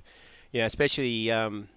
start thinking about what you need to do. You just get sort of pretty frothy as a grommet, that once you start working out what you need to do to progress, and it's funny how he said he's really enjoying the rail game. So, you see every kid does it. They just go, want to bust an air. Yeah. And now he's sort of figured out, well, like a drawn out roundhouse can be just as much fun as a frontside air. So, yeah, good to see. And I'm looking forward to seeing Mikey in the next round. But he's one of those surfers seems to be on fire at the moment, as does Eddie Hannity in this heat. Now, he's got that two-wave score at 10.33 already with that 7. Backed it up with a 3.33 as we see Matty Job doing the job. Yeah, nice. Just bread and butter surfing on the backhand for him. Connolly up and riding, throws plenty of spray through the first section. Nice wrap on the rail for the second, and he'll call it a day. So some good scores to open up this heat number 8. Bit of a flurry. Eddie, like you said, that 7-point ride and just the 3.33 as his backup. James Hill, 3.5 and a 2.17. We've got that last exchange there. I think they're going to be up into those 6 range at least, I'm going to say. 5, 6, maybe even more. We'll see what that locks in as. And heat number 9 coming up next. It will be Coda Lawn, Kale Enfield, Jake Sharp and Taj Watson. So Jake Sharp, the local lad. Yep, they're excited. Coffs Harbour Border Riders are going psycho out there. They are. Yeah, they'll be loving it. Yeah, there's the whole crew still set up under the trees here, and all their social supporters as well. They've been super, super solid throughout the event. Here's Eddie Hannity. Eddie, nice slice off the top. Good section ahead of him. Drives off that bottom and big carving turn. And a bit of foam climb coming, and he completes that. So a short wave, but Eddie Hannity looking sharp out there. And really some nice crisp turns. And he's just bringing this one through the beach for a quick paddle out. And yeah. He could be a bit of a dream killer here. He could be a bit of an underdog. I feel like he's one of those guys that maybe the top seeds and the bigger names that we're used to kind of plugging across the heat wins overlook. Have a look at the replay here, because he is just looking on fire. He kind of cuts that first turn short, really extends through. Yeah. Up and over the foam for the third. I think he's going to be... Look at this. Look at the step forward onto the nose there to make it through. I think he might be one of those guys that become a real threat to the top seeds. If he can push through these tricky conditions here and find himself able to reset into finals day tomorrow, yeah, I don't know. I think he might be upset. Bit of an underdog. Bit of the underdog. Jess's tip. We might start that. Have a little We thing have going. tips? Yeah, we have a little segment called Hot Tips with Jess. I don't know if anyone would listen to it. I think it'd be really cool. All right. You can do a little presentation every morning. We'll slot that in. Into heats. Like the clairvoyant octopus at the start of the FIFA right. at the World Cup. World Cup. Yeah, that was a good idea. Sure. I forgot about that. Yeah. Well, 11 minutes on the clock. Eddie, we're waiting for all those scores to lock on in. I'll tell you what, I've got a mate who she still surfs on a foamy, and she is the biggest surf fan that I have ever encountered that didn't grow up in the surf industry. And she commentates pretty much everything. And I ring her before events, before we have like the fantasy surfer thing going on, and I go, what do you reckon? And her take on surfing from outside the industry is incredibly accurate. I feel like they have an advantage. They don't get caught up in maybe, the top names that we kind of always hear about and just kind of expect to do well. They just look at each event as it goes, and that outside industry perspective has been so interesting. I always tell her that if I ever have my own podcast or radio show, I'd be calling her for like that octopus, the clairvoyant octopus. She's going to be your octopus. We just have to think of another title. Yeah. Some other creature she could be. Yeah. That'd be cool. Yeah. Well, Eddie Hannity has just extended his lead with that last wave. As Jess said, that second turn was really solid, and with that he's put a lot of space at the as we hit the halfway mark in this heat. So Eddie looking really sharp, way out in front at the moment. And that last wave for Eddie was 6.33. So he's got the 7 and the 6.33, and it's giving him a strong lead. Matty Job in second place needs an 8.07 to move into first. And James Hill, 5.67, only needing a 2.61, while Connor Lee needs a 1.44 to move into second. So pretty close stuff going on there. and anyone's game for second at the moment. Yeah. But Eddie Hannity's put himself in a very comfortable position at this stage of the game as we start winding into the second half of this heat. Yeah, I can't see him losing with a heat total like that in these conditions. I don't think we've seen a single surfer bow out with double digits yet. No, once you get in that position now, like he can sort of relax a little bit, choose his waves a bit carefully, what he'll establish priority. And once he has that first priority, he can afford the leisure of just waiting around a little bit because he's already locked in those 2 scores above a 6. Here we go. Connor Lee off the bottom. Nice slicing turn off the top. A little bit of a flat section, a rib in the wave there, but he handled it nicely. And nice sharp turn, that second last one before that little foam climb. So Connor Lee doesn't need much to jump into second place. And we also saw someone go right on that. I'm not sure. I think that might have been Eddie splitting the peak with him there, taking the right-hander as well. So Connor definitely going to be getting himself into second position. Here's James Hill. Has to jump on the front foot, make it through the flat section, and overcooks the turn. Yeah, that wave was a bit of a non-event from the start. Didn't really have much potential there for him. So he's out. He'll get back in the lineup very quickly, of course, but he'll be at the bottom end of the priority using the 4 surfer priority here. Here's the wave replay. As you can see, nice little slice there. And just hooks it up. That last turn was really cool. And just kicking out of that. So it's going to get him back into the game. There's Matty Job. Answer back for him. 7.5 minutes still going on the clock. So we're seeing all the guys just really trying to get the momentum going in their corner. Eddie obviously out in front. We still have a score to come for him. Last wave for Matty now, done and dusted. He's already sitting on a 5.27. Has to get rid of that 0.83 to increase his hold on second. We've got a score coming for James Hill as well as Connor Lee. The first rail wrap for him was nice. Bit of a slash, mid-face slash, and similar turn again there. They're kind of those turns that you do when there's not really a section and you're trying to transition to a steeper part of the wave, I feel like. Yeah. It's not super critical. No, sort of, those mid-face turns. Rarely do you get well rewarded for it, but conditions like this, he was getting a few little turns in. He's got a number of scores to get locked in after that last exchange, just on 6 minutes and 40 seconds remaining. And Heat 8, Round 2, motoring on. Eddie Hannity in the commanding position. He's got a real stranglehold on this heat, courtesy of those 2 good scores. See the crew, the boys limbering up. There's Coda Cologne and Cale Enfield in the white. So Coda, he was on fire at the opening event down in there in Cronulla, and we haven't really seen him being able to open up too much. The wave's a little bit smaller for him in Kiama. He just didn't really get to open up that repertoire that he's got, especially on the backhand. And Cale Enfield, he's had a few good heats under his belt already in the series. We'll have a look, see what they're sitting on the seeding list. Let's have a look here. So Dylan Moffat is in that first position. Eddie Hammett's in number 26 at the moment. Coda Cologne outside. There he is, number 4, sitting on the seedings after the first few events. So it's going to be good to see. Hopefully be able to open up. I haven't seen much of Coda surfing on his forehand, actually. I generally only see him on the backhand. Yeah, I remember last week down at Kiama, Wary, he did had the classic scenario of last 2 seconds catching the wave to get through the heat. It was tiny. He was surfing really well, and he had one good wave, and then was just caught out. It was really hard to get in the right position to get these waves because it was tiny but good shape, and he threw down a fairly solid score. From memory, was well over 7, and broke someone's heart. Can't remember who it was.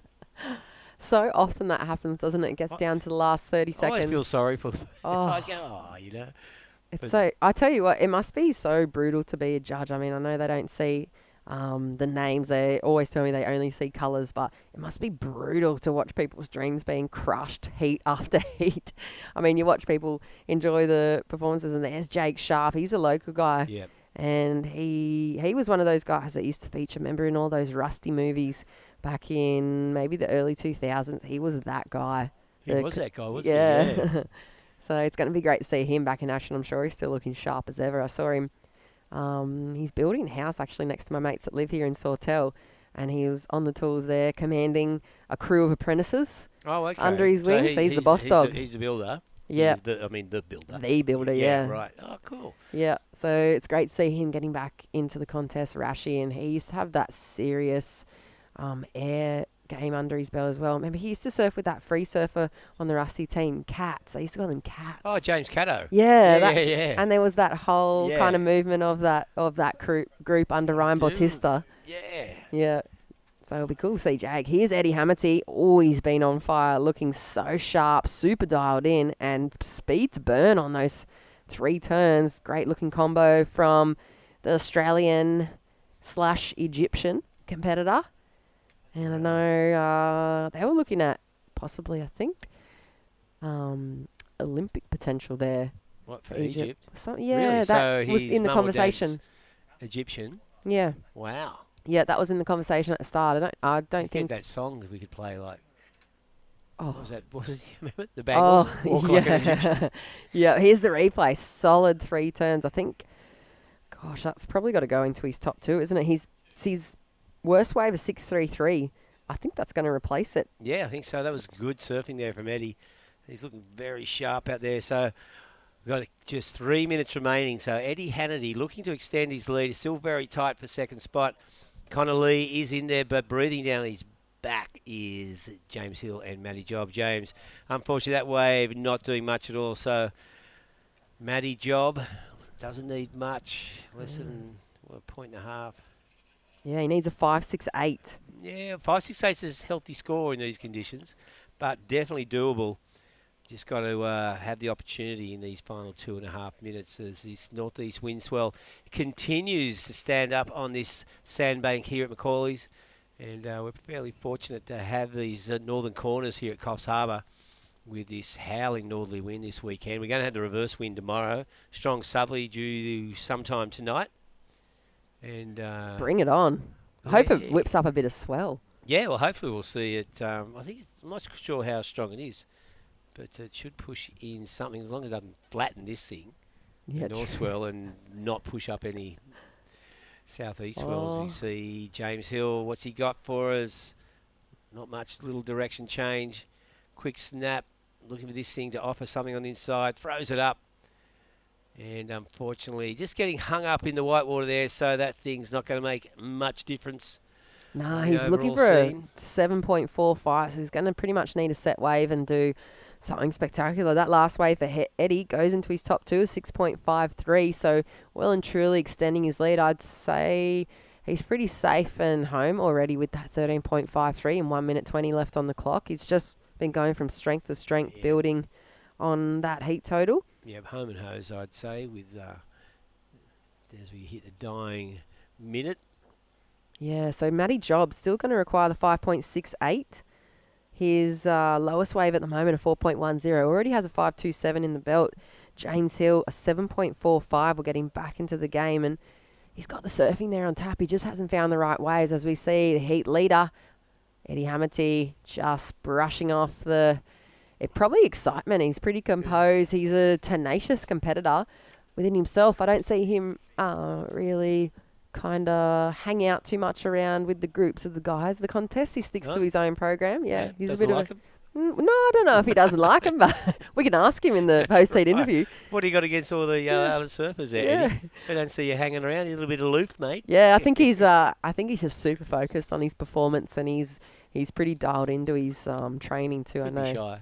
Could be shy. He'd be one of those shy people. He could be emulating the MP contest That's strategies. Right, yeah. Well, he should hide behind a sand dune and just come running out 10 seconds before the heat. As we see James Hill just finishing off there on what will be his last wave as this one rounds out to... There you go, that's the end of that heat. Eddie Hannity, great performance there, looking really solid. Connor Lee holding on to take second place as well. And that wraps up Heat 8. We'll be back very soon with Heat 9 of the Australian Open of Surfing, coming to you live from Macaulay's Beach here at Coffs Harbour right after this break.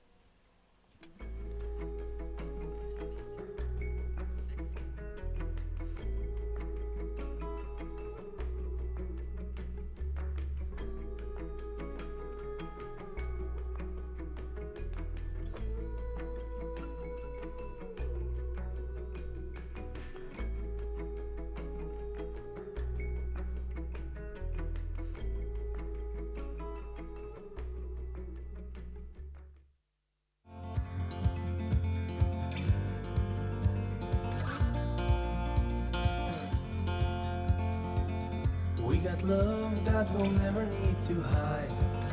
Love will always rise above. Whatever comes, we will be just fine. If I am yours and you are mine.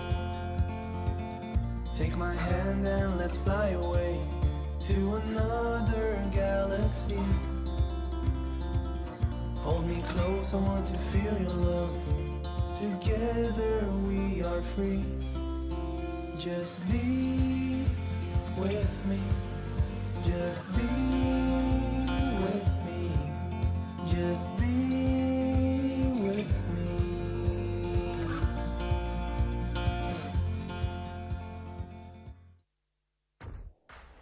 You've dreamed of places to go. You promised one day. Now, one day is here. New adventures. Wide open spaces. So, you can't travel the world right now. So what? New South Wales is here for you. Let's all reboot 2020. One unforgettable experience at a time. Now's the time to love New South Wales.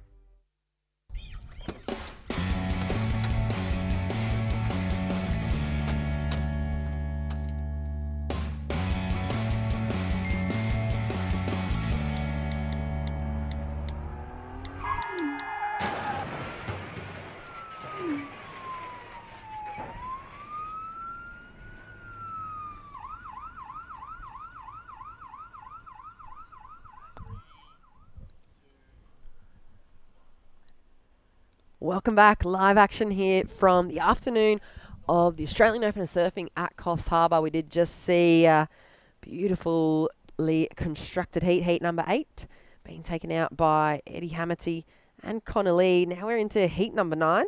Taj Watson already out to a quick start, 3.33. We've got Coda Cologne in the water, Cale Enfield and a local lad.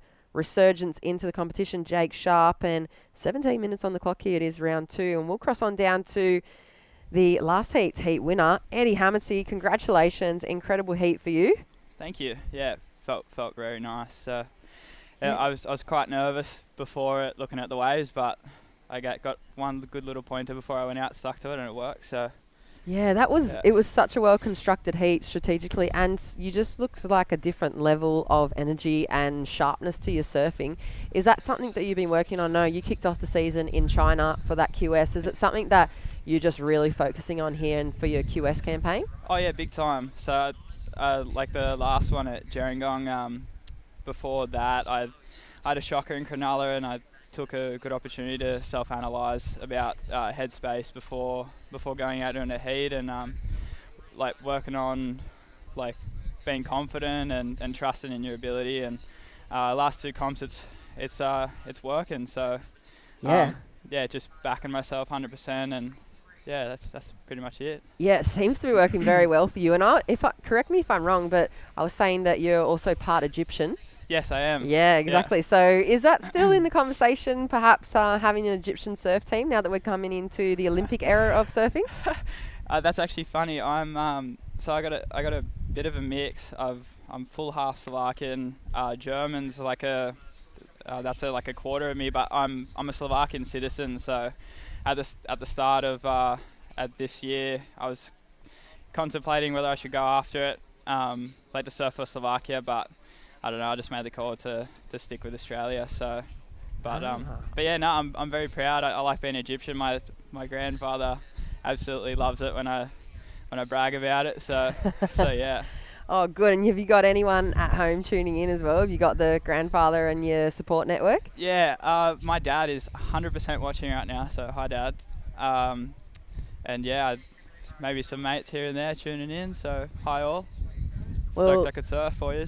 Yeah, you just looking so incredibly sharp. Another level of performance for you. Coming into finals day tomorrow, what's the strategy coming into the afternoon? Do you completely switch off from surfing, or will you go home and watch the rest of this round and kind of calculate what's going on? Yeah, I might watch like a couple more heats and see how a few of the other surfers are doing. Like got a few mates in the contest, so cheer them on. But yeah, later tonight I'll probably get a feed and then go to sleep pretty early and switch off. Like I went for a nap before my heat just then, so that's a pretty good little switch off. So yeah, bit of Yeah, that. well, perfect. Looking forward to seeing you in finals day tomorrow. Congratulations, Eddie Hamilton. It was an incredible performance for you. Thank you so much. Cheers. No worries. We'll see him up next. Crispy, welcome on back to the booth. You've caffeinated and refreshed yourself, and you're back with a tan as well. Oh, yeah, little sleep. Just, you know what? I just looked around, just like Eddie Hamady, and I was checking out what everyone else was doing, and the Coffs Harbour board riders, they were under the trees in the shade, and it was very cool. Local a knowledge. Nice little birdcage view, and up and riding. Talking about birdcage view, let's go to Killorn. The Maroubra and official doing well. Taj Watson in blue. Jake Sharp, the local Coffs Harbour Sharpie. I remember seeing him at a Billabong Pro Junior, commentating that years ago and taking it down a skin over people like Owen Wright and some super juniors, pro juniors back in the day here at Diggers Beach, just over the hill. Yeah, I was saying to Rego, he used to be the guy when I was coming up in the juniors. Underdog, yes. Yeah, he was that one that just seemed to just take so many scalps in so many heats. That he always seemed to be doing his own program as well. He's not. I feel like he's super humble. He is super fast, super solid, and I love when he runs too in the ABBs. He's just got these rocket legs. And talking about rockets, there he goes. Well, he just injects the booster 833 and a 277. So we'll try and get that replay for yellow. Last of yellow, excellent wave, and then in the lead. Coda Killorn now got some work to do. A 6.11 to grab the lead back. But Patet second and Taj Watson a 4.44. So eyes on second for white, blue and red. A 5.38 for Kale Enfield. So 8.33. That's got to be probably the highest score that I've seen. Yeah. This afternoon. If not one of the best scores of the day. That's an incredible number to be posting up here in these kind of conditions, wind swell. I know, I was looking out there was a couple of good waves. That last heat, Eddie Hamady just got that three-turner looking really silky and smooth. And I love the way he had the power nap. I thought of that. When he said power nap, I went, boom. He's just got some extra booster of energy for a nice little wrap. And look at this. This is live screen. This is Kyle Enfield. And again, the goofy footer. Yeah, he opened smart up. Surfer, yeah. 3.13, that first wave for him. So second score on the board. Look how far down the bank he is. He's obviously... He's literally at the wharf. He's gone the wharf for a piccolo like me. And Cooper Chapman, how good is he? What a good human. He's just like, hey, you want a coffee? I'm like, yeah. I know. Piccolo for the afternoon grind. Coops just missed the staff coffee run as well. Just after he left, Rowan came through to re-inject the caffeine and take coffee orders once again. Rowan fell on top of the staff morale. COVID safe, New South Wales government plan. Thank you, Surfing New South Wales. And one of the new part of the team, I remember Rowan's first, and it was at Boomers, Boomerang, the state titles. We were up there this year, one of our first COVID safe events back, doing it safe. And Rowan's like, we're at a lunchtime surf. And it's like, how good's work, brother? And he's like, it's pretty good.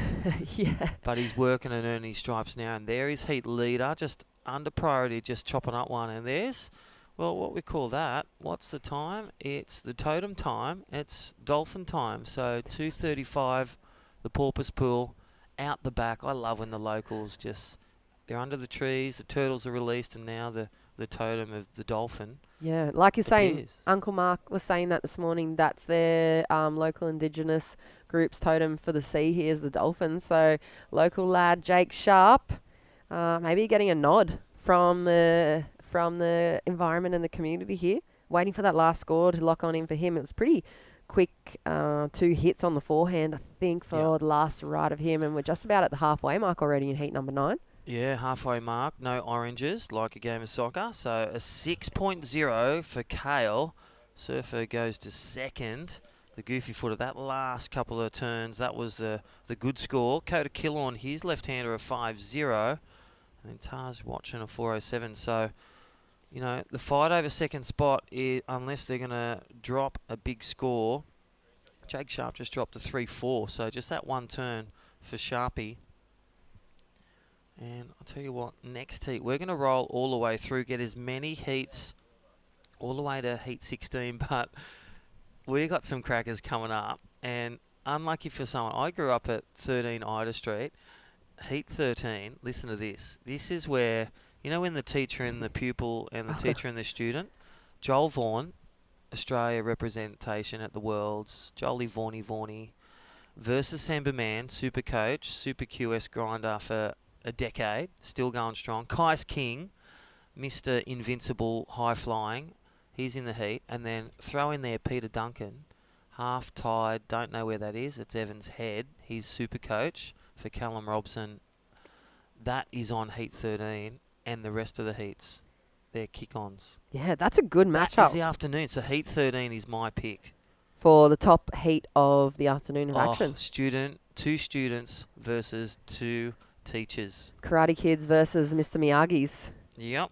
That's going to be a good one, yeah. But Jake Sharp out in the lead. He's completely shifted on the bank too. Look, he's all alone and he's found himself. Here we go, left-hander. Yeah, nice first turn, bit of a slash and jeez, he's quick, but he can't ride out in front of that one. He's looking to replace his second wave score at the moment. It is just the 3.40. So score to come for last of that. Kale has that 6 in his belt. Coda's last wave of 3.57 and Taj a 4.43. So Coda looking for a 4.14. Taj a 4.71 will take him into that second spot.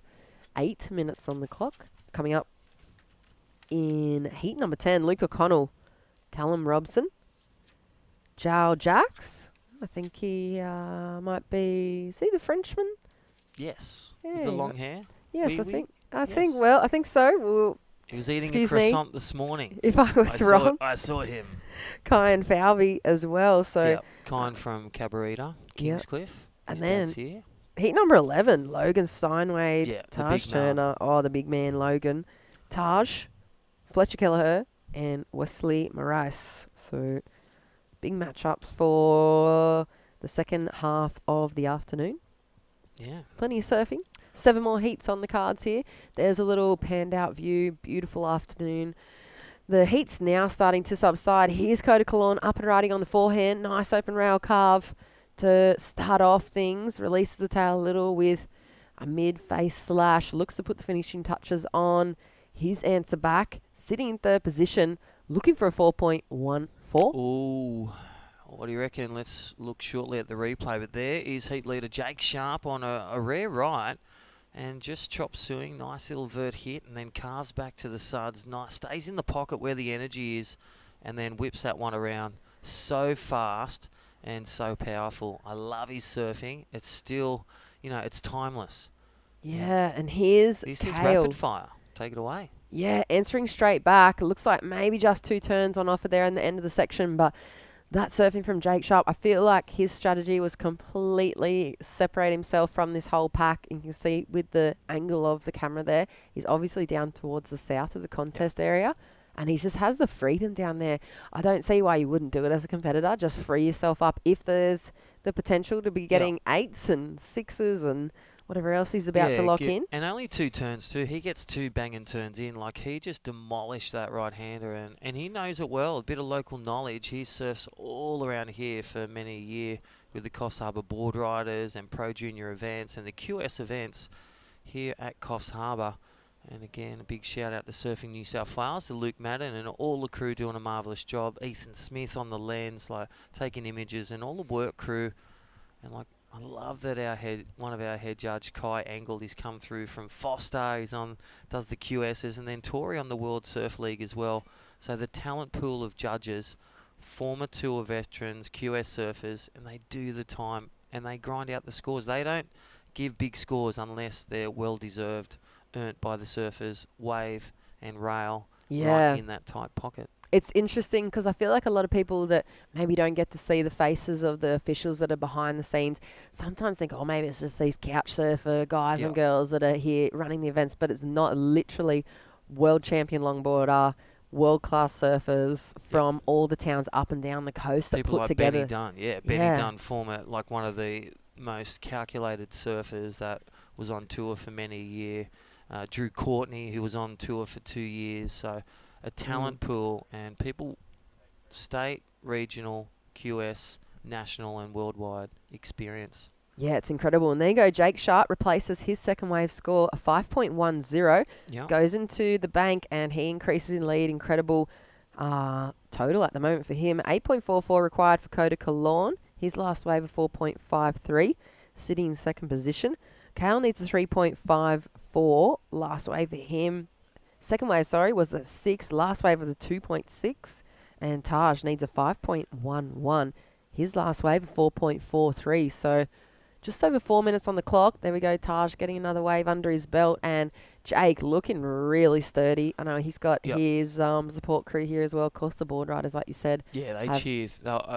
I told you there was coconuts everywhere before. They were shaking the trees when Ethan Stocks just got eclipsed right at the end. But I tell you what, Coda Killorn, you got Jake Sharp in the lead. He is one of the hopefuls. You know, eyes on the prize to make the finals. And Coda Killorn from Maroubra again, another official that surfs and part of the official team here at Surfing New South Wales, but also Don's on as a grommet. Coda Killorn, he's through. He's currently second, so that 4.53, smart surfing, precise surfing, 2 criteria.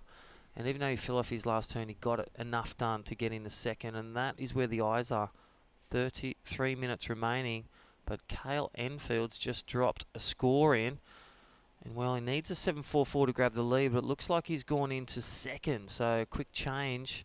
There is our heat leader on a way downtown. I'll tell you what, the kiteboarders would be loving this spot down here at Coffs Harbour. So, if you're a kiteboarder and you're watching or you know someone, tell them about Coffs Harbour as well. Destination New South Wales. Another great thing to do if you've already seen the Big Banana, you've gone out on the Skywalk, you've gone to the markets on Sunday, like my wife and your partner's gone. They've gone shopping. Yep. Bormy and Philippa are gone to the markets. Yep. It's such a place of many things to do. So visit newsouthwales.com. Thank you, our great partners. Destination New South Wales. The rolling hills, the Big Bananas, and, well, plenty to do in the local shopping centre as well. Here we go. Coda, this is the answer back for him. Just over 2 minutes on the clock. He's going to need to light it up now, looking for fairly decent score. Nice end section. Those set-up turns, though, nothing too critical and steep. What's he looking for to get into second position? Yeah, so 471. Ooh. If we get that replay, I'll tell you what, let's dissect it and throw down our commentators' couch comments. I reckon, look at the wave replay powered by the New South Wales government. Thank you, Fresh Air Broadcast. Here's the first turn. Got a bit caught up at that second turn, look, and then he just opened that little finish and that little kick. Is it a 471, Jess Grimwood? I'm going to say no. I'm going to go. I think it's going to go into the high threes. I feel like the judges have been really wanting to see that first section being really capitalised on. Like you said, he kind of just got hung up behind. Yeah, just that first turn, because they will have their privy to those replays, courtesy of Fresh Air Broadcast. I'm not sure if that's the last score for him. Wave number 5, a 4.53. So let's see if there's another wave to lock on in. He needs a 4.71. I think it was. 4.53. I think the 4.53. He was just under, and that's what I'll say. I was giving him the nod, but when we looked at that replay, and again, there's a wave to come. Hold Crispy. the phone. Well, I'm going to say with the finish, it's going to be a 5.3, around the 5 to 5.5 range. I say he gets a nod, but stand by if Cale Enfield, because there's 40 seconds remaining. He'll have priority over Coda because Coda just got a wave. Taj Watson's still in the mix. No, that was the score. So a 4.53 was the score for last of Coda. Needs the 4.71. Wow, Blue goes for the reverse. So really trying to pull a rabbit from the hat is the man in blue, Taj Watson, but just not sticking out. And then again, the body language. Here we go. Last ditch effort. 10 seconds to go. Goes a bit steeper on the back end. 2 vertical hits. 3. So, wow. Jeez. Bit sharper, that one. Yeah. 2 vertical hits and then that finish. If he got a 4.53 for that left, I dare say he might come very devastatingly close for Kyle. I think that was better than the other one. It was a bit steeper. It was on his backhand. He had good rhythm. Oh, my gosh. Well, you know what we're going to do? We're going to pay the bills, and we're going to be back here after a short commercial break. The Australian Open is surfing here at Coffs Harbour. We'll come back with an official winner and second, and we'll have a chat with some special guests very shortly. See you on the other side of the break.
COVID-19 is very contagious. And even one case can have hundreds of contacts. Contact tracing alone can't stop it. Please help us by distancing, even with friends and extended family. By doing this together, we'll stop the spread.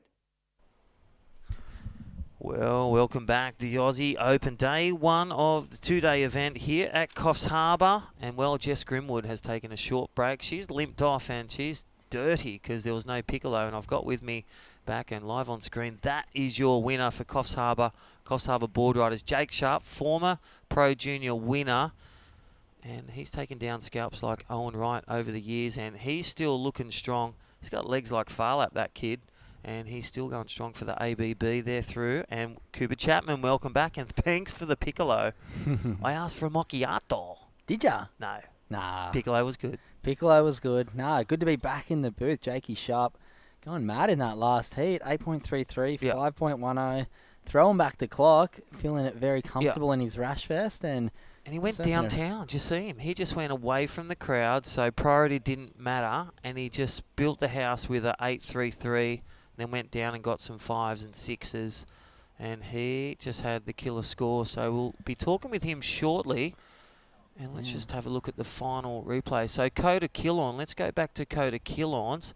For those that are watching from Maroubra, Coda Killorn needed a 4.71 and boom shakalaka a 6.43.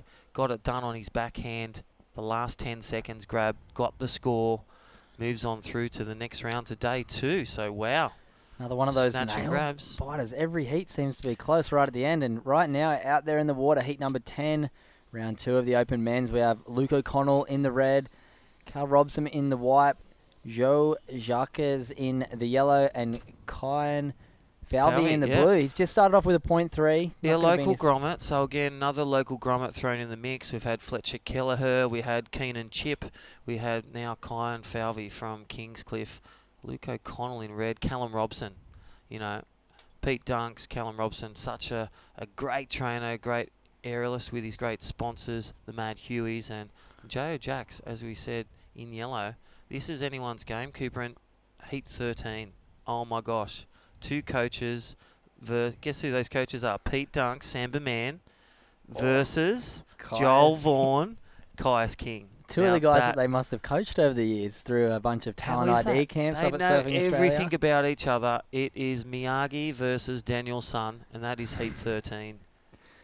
All right, well, let's intro our guest, Cooper, and I'll let you talk. I'm gonna be silent and meditate for 5 minutes, but I'm gonna intro this guy.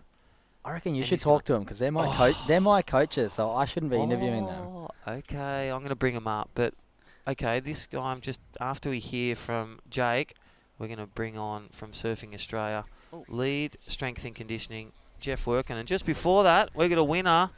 And it's the man, Jakey Sharp. This is Crispy. Congratulations, mate. 8.33, and you smashed it to town to win the heat. Well done. Oh, cheers, guys. Yeah, happy to get through. I don't really do many comps anymore, so it's always nice to get a few little waves. It was fun.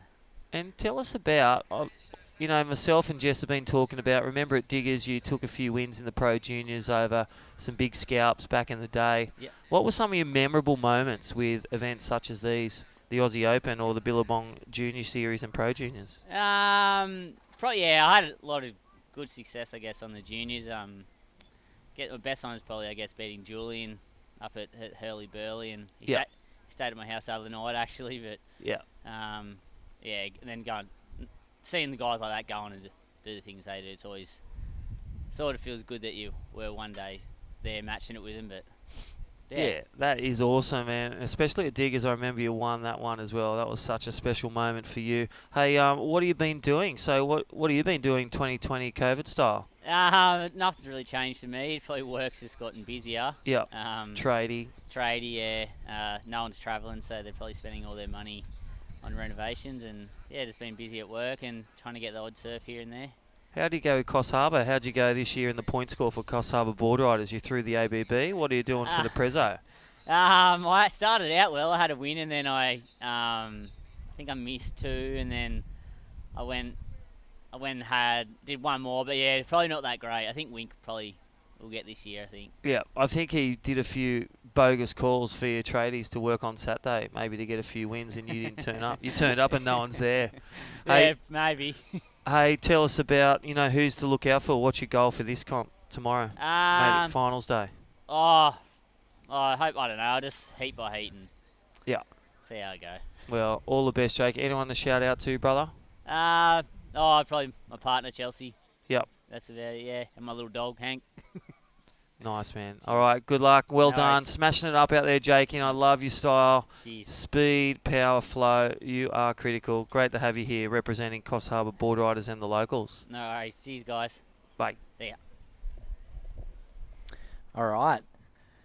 Awesome interview there by Jake Sharp, one of the greatest to do it on the junior series back in the day. I remember watching him at North Narrabeen in the World Juniors. Absolutely blistering performances every time. And yeah, like he said, how cool surfing that Julian Wilson, he just touched on, came and stayed with him last week. That's the sort of friendships that you get to create from having these events where we travel up and down the coast, meet amazing people, and those friendships last forever.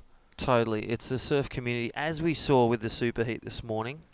Young grommets, board riders, the grassroots, pro surfers, all embracing some of the special people that are disadvantaged in some different ways and supporting them through surfing for wellness, and a great community supporting in mental health ways like yourself, good humans. Yeah, that's it. It's really inspiring to see the community here at Coffs Harbour, how much they're including the disability surfers and giving them the opportunity to share the froth out in the ocean.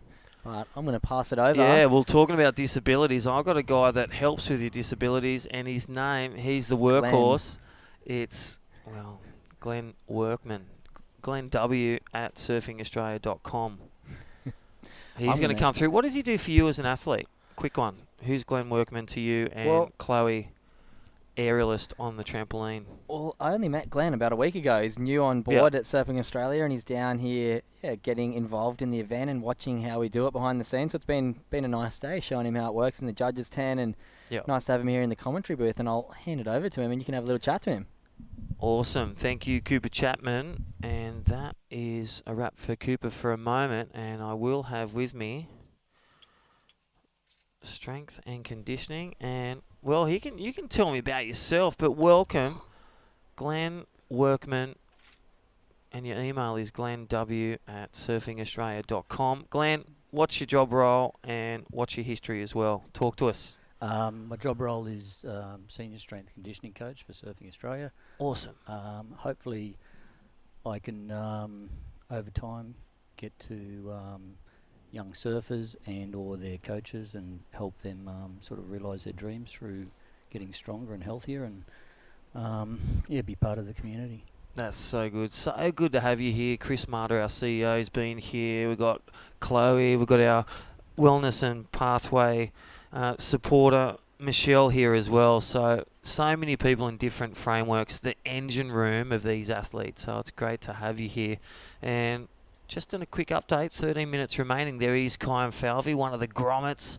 He's from Cabarita, the beautiful Kingscliff up the Tweed Coast, and bang, just jams out that. Now, talk to us. If you haven't got strong legs, you reckon you could do those turns? No way in there the it world. is. No way. Definitely, strength in the legs and strength endurance in the legs has got to be a big part. Yeah, legs what hold you up. And I'll tell you what, Kyan Falvey, his score's going to come through. So the grommet versus, you've seen Callum Robson up there training. I know Chloe, our next guest, has been with Callum a few times, also on the trampolines and the Olympic trampolines at work. And there's Luke O'Connell, just one opportunity. You've been a surfer. When did you start surfing? A long time ago. I grew up in the 70s, so started surfing probably around 72. Yeah, nice. What's your home beach? Crumman. Nice. Yeah. Warmer pastures, no doubt. I grew up at Cronulla, and, well, if you didn't have a 3-2, then you just didn't go out. No.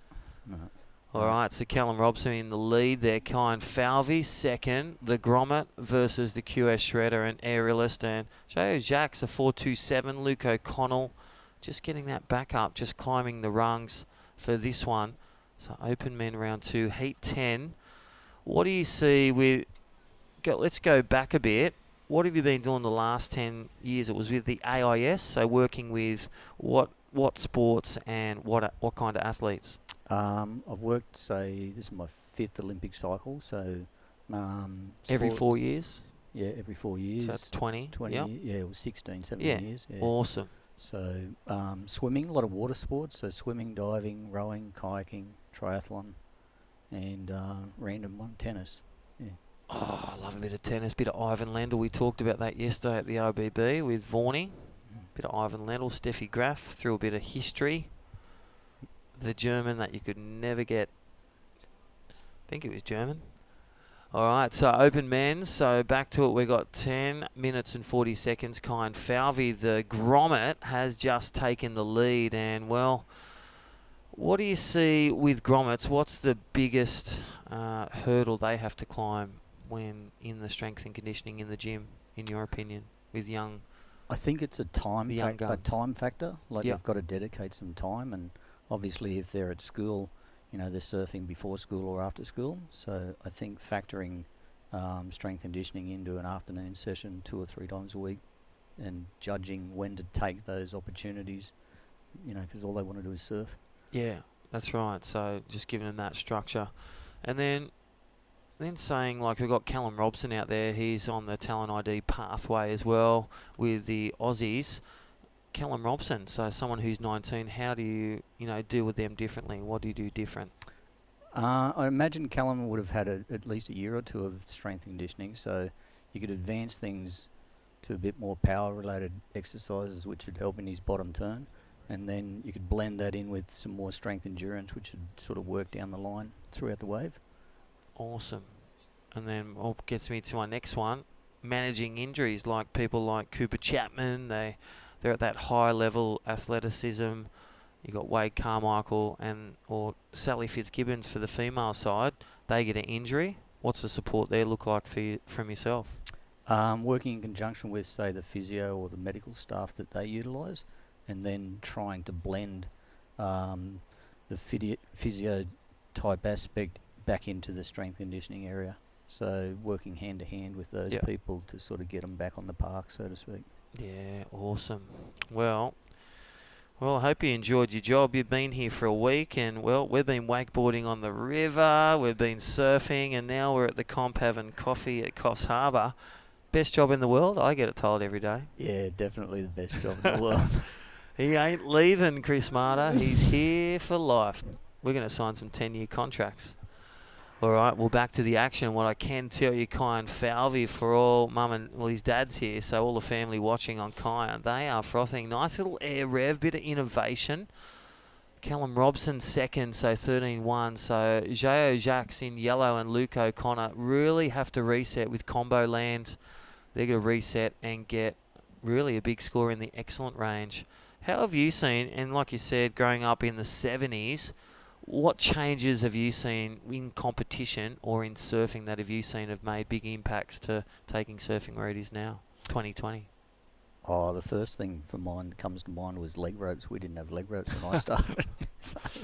And then that would help. Yeah, and then boards going from single fin Yeah. to twin fins to, you know, thrusters and quads, and just how the boards are made now is so more revolutionary and got a lot more aerodynamics about them. Yeah, so definitely the technology of carbon, you know, the NASA sharing, and as we see, so let's bring our next little opportunity in. One would say mindfulness. How do you see, you've talked about the physio, you've talked about the physical prep, we've talked about the innovation, tramp, ramp, jet ski, boat. Now mindfulness, how do you see that with our psychology? We've got Michelle here, and we've got Patchell, our AIS lead psychiatrist at Surfing Australia. Yeah, psych's obviously a big thing, you know, like controlling the controllables, which is pretty difficult to do in surfing where there's so many variables. I believe if you can have an understanding of what you're capable of and control those things, and then you know, the rest of it, then it's your ability to read what's happening out in the water, and you know, like utilize your artistic nature, and, you know, do what you can.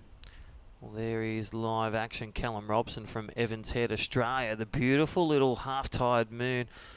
That place down the south coast off the Tweed. Yeah, that is good. I was going to ask you too, as we saw a little picture of the next heat warming up, yellow flags just about hit. Little pre-heat warm-up. How do you prepare your athletes for a little pre-heat if they can't take their coach or physio or yourself, strength and condition trainer, at every event? Routines become very critical. Like practicing your routines just during your or before your normal surfing sessions, and finding out what works for you. So if you're trying to, a routine might put you into the right zone and give you the right flow for what you're wanting to do. And I think practicing and watching other people, watch other surfers, watch other sports people in general, and get an understanding of what your movement pattern is, and then what you need to activate or stretch pre-event. So good. All right, so I'm joined with me. This is day one of the two-day event, the Australian Open of Surfing, Coffs Harbour. I've got lead strength and conditioning trainer, and that is another junior. And see that blue sticker? That is the Yeti Australian titles in the final top 8. That is Fletcher Kelleher. We saw his brother have a heat today. He's made the trip up from the Northern Beaches, and that little young snowy kid is a goofy footer, right foot forward, and he will look to take the skies up next. And how are you seeing some of these juniors? They're getting this exposure around the world. How good is that? Do you have that in the other sports, say tennis? With tennis, bit of rowing, it's youngsters taking on the pros. No, it doesn't get to that happen. level. No. So it's quite a unique sport, one would say, innovative with surfing. Yeah, definitely. Yeah, you've got to actually. Let's just watch this. Oh, live action. Look at Callum Robson. It's like he's scooping. He's just throwing the haymakers and throwing the arms, and bang, just so strong, so tough. That's his first turn, and looks for the finish and says, you know what, it's my wave. I'm going to get back out there and get another one. Got some good energy, that kid, Callum Robson. And then Kyan Falvey, the young gun that they probably didn't even know where he came from, and he's making his name. The young Cabarita local. I think he's only 15 or 16 years of age, and he's currently looking down, the round of 32 at a pro event, the Australian Open of Surfing, and that is the inception.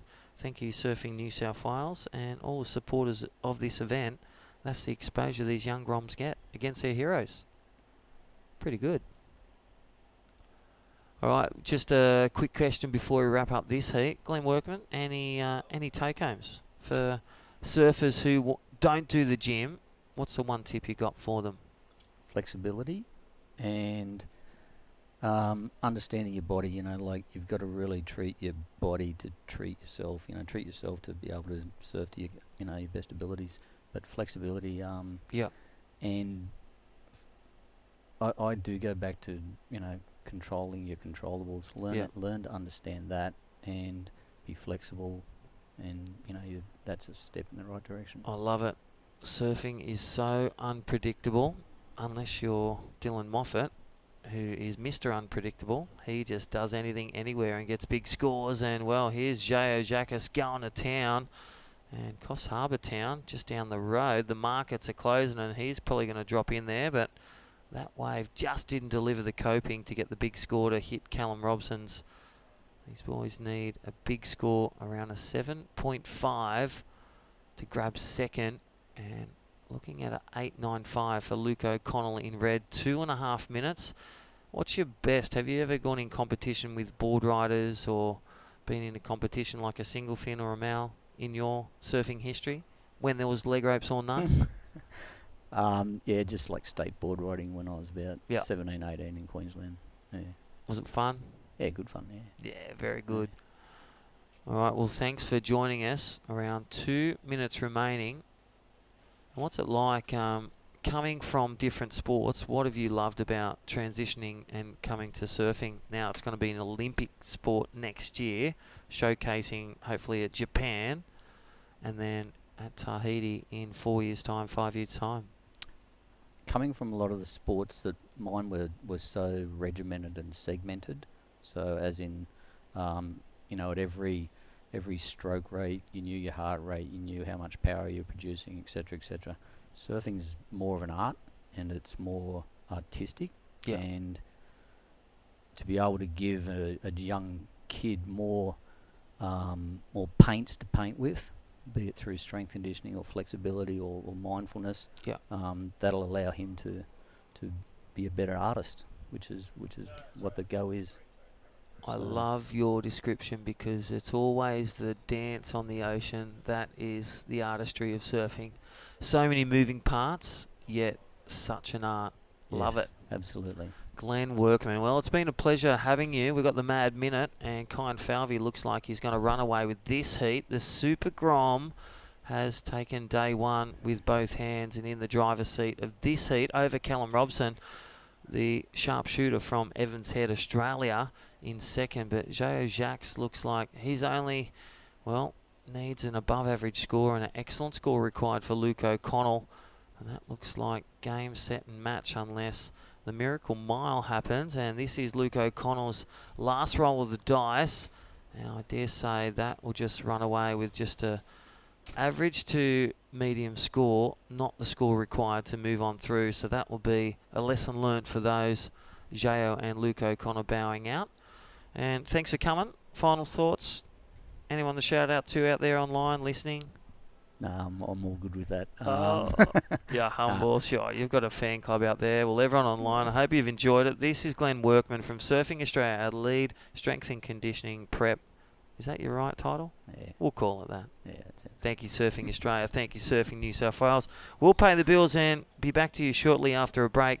Thank you, Glenn Workman, and all the crew supporting and these athletes. We'll come back with great action here from Coffs Harbour. Talk to you soon. You've dreamed of places to go.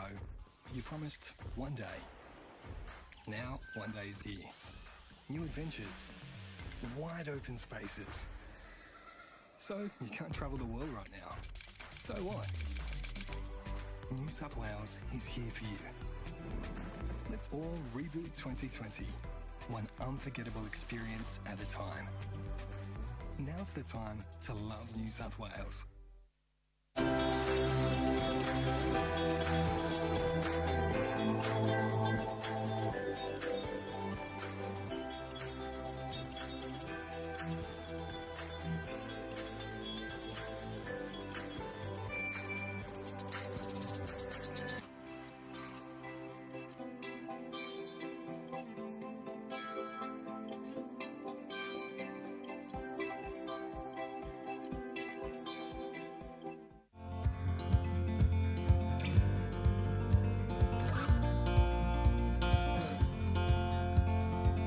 We got love that we'll never need to hide. Love will always rise above. Whatever comes, we will be just fine. If I am yours and you are mine. Take my hand and let's fly away to another galaxy. Hold me close, I want to feel your love. Together we are free. Just be with me. Just be with me. Just be with me.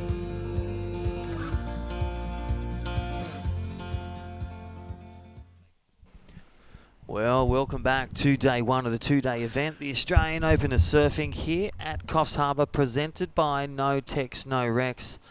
And I'll tell you what, we just heard from Glenn Workman from Surfing Australia, lead physical prep. And joined back with me, Cooper Chapman, welcome back.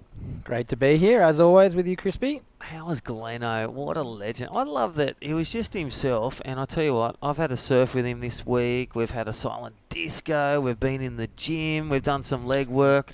And just to find out, he's dead set like a Shrek number 5. He's got many layers like an onion, and he is just going to drive surfing and support athletes to the stratosphere. Yeah, he's really softly spoken just then on the mic. It's nice, but so much knowledge and so many years in that Olympic sort of realm that... 5 cycles. 5 cycles. Whoa. I'm sure there's not many like that.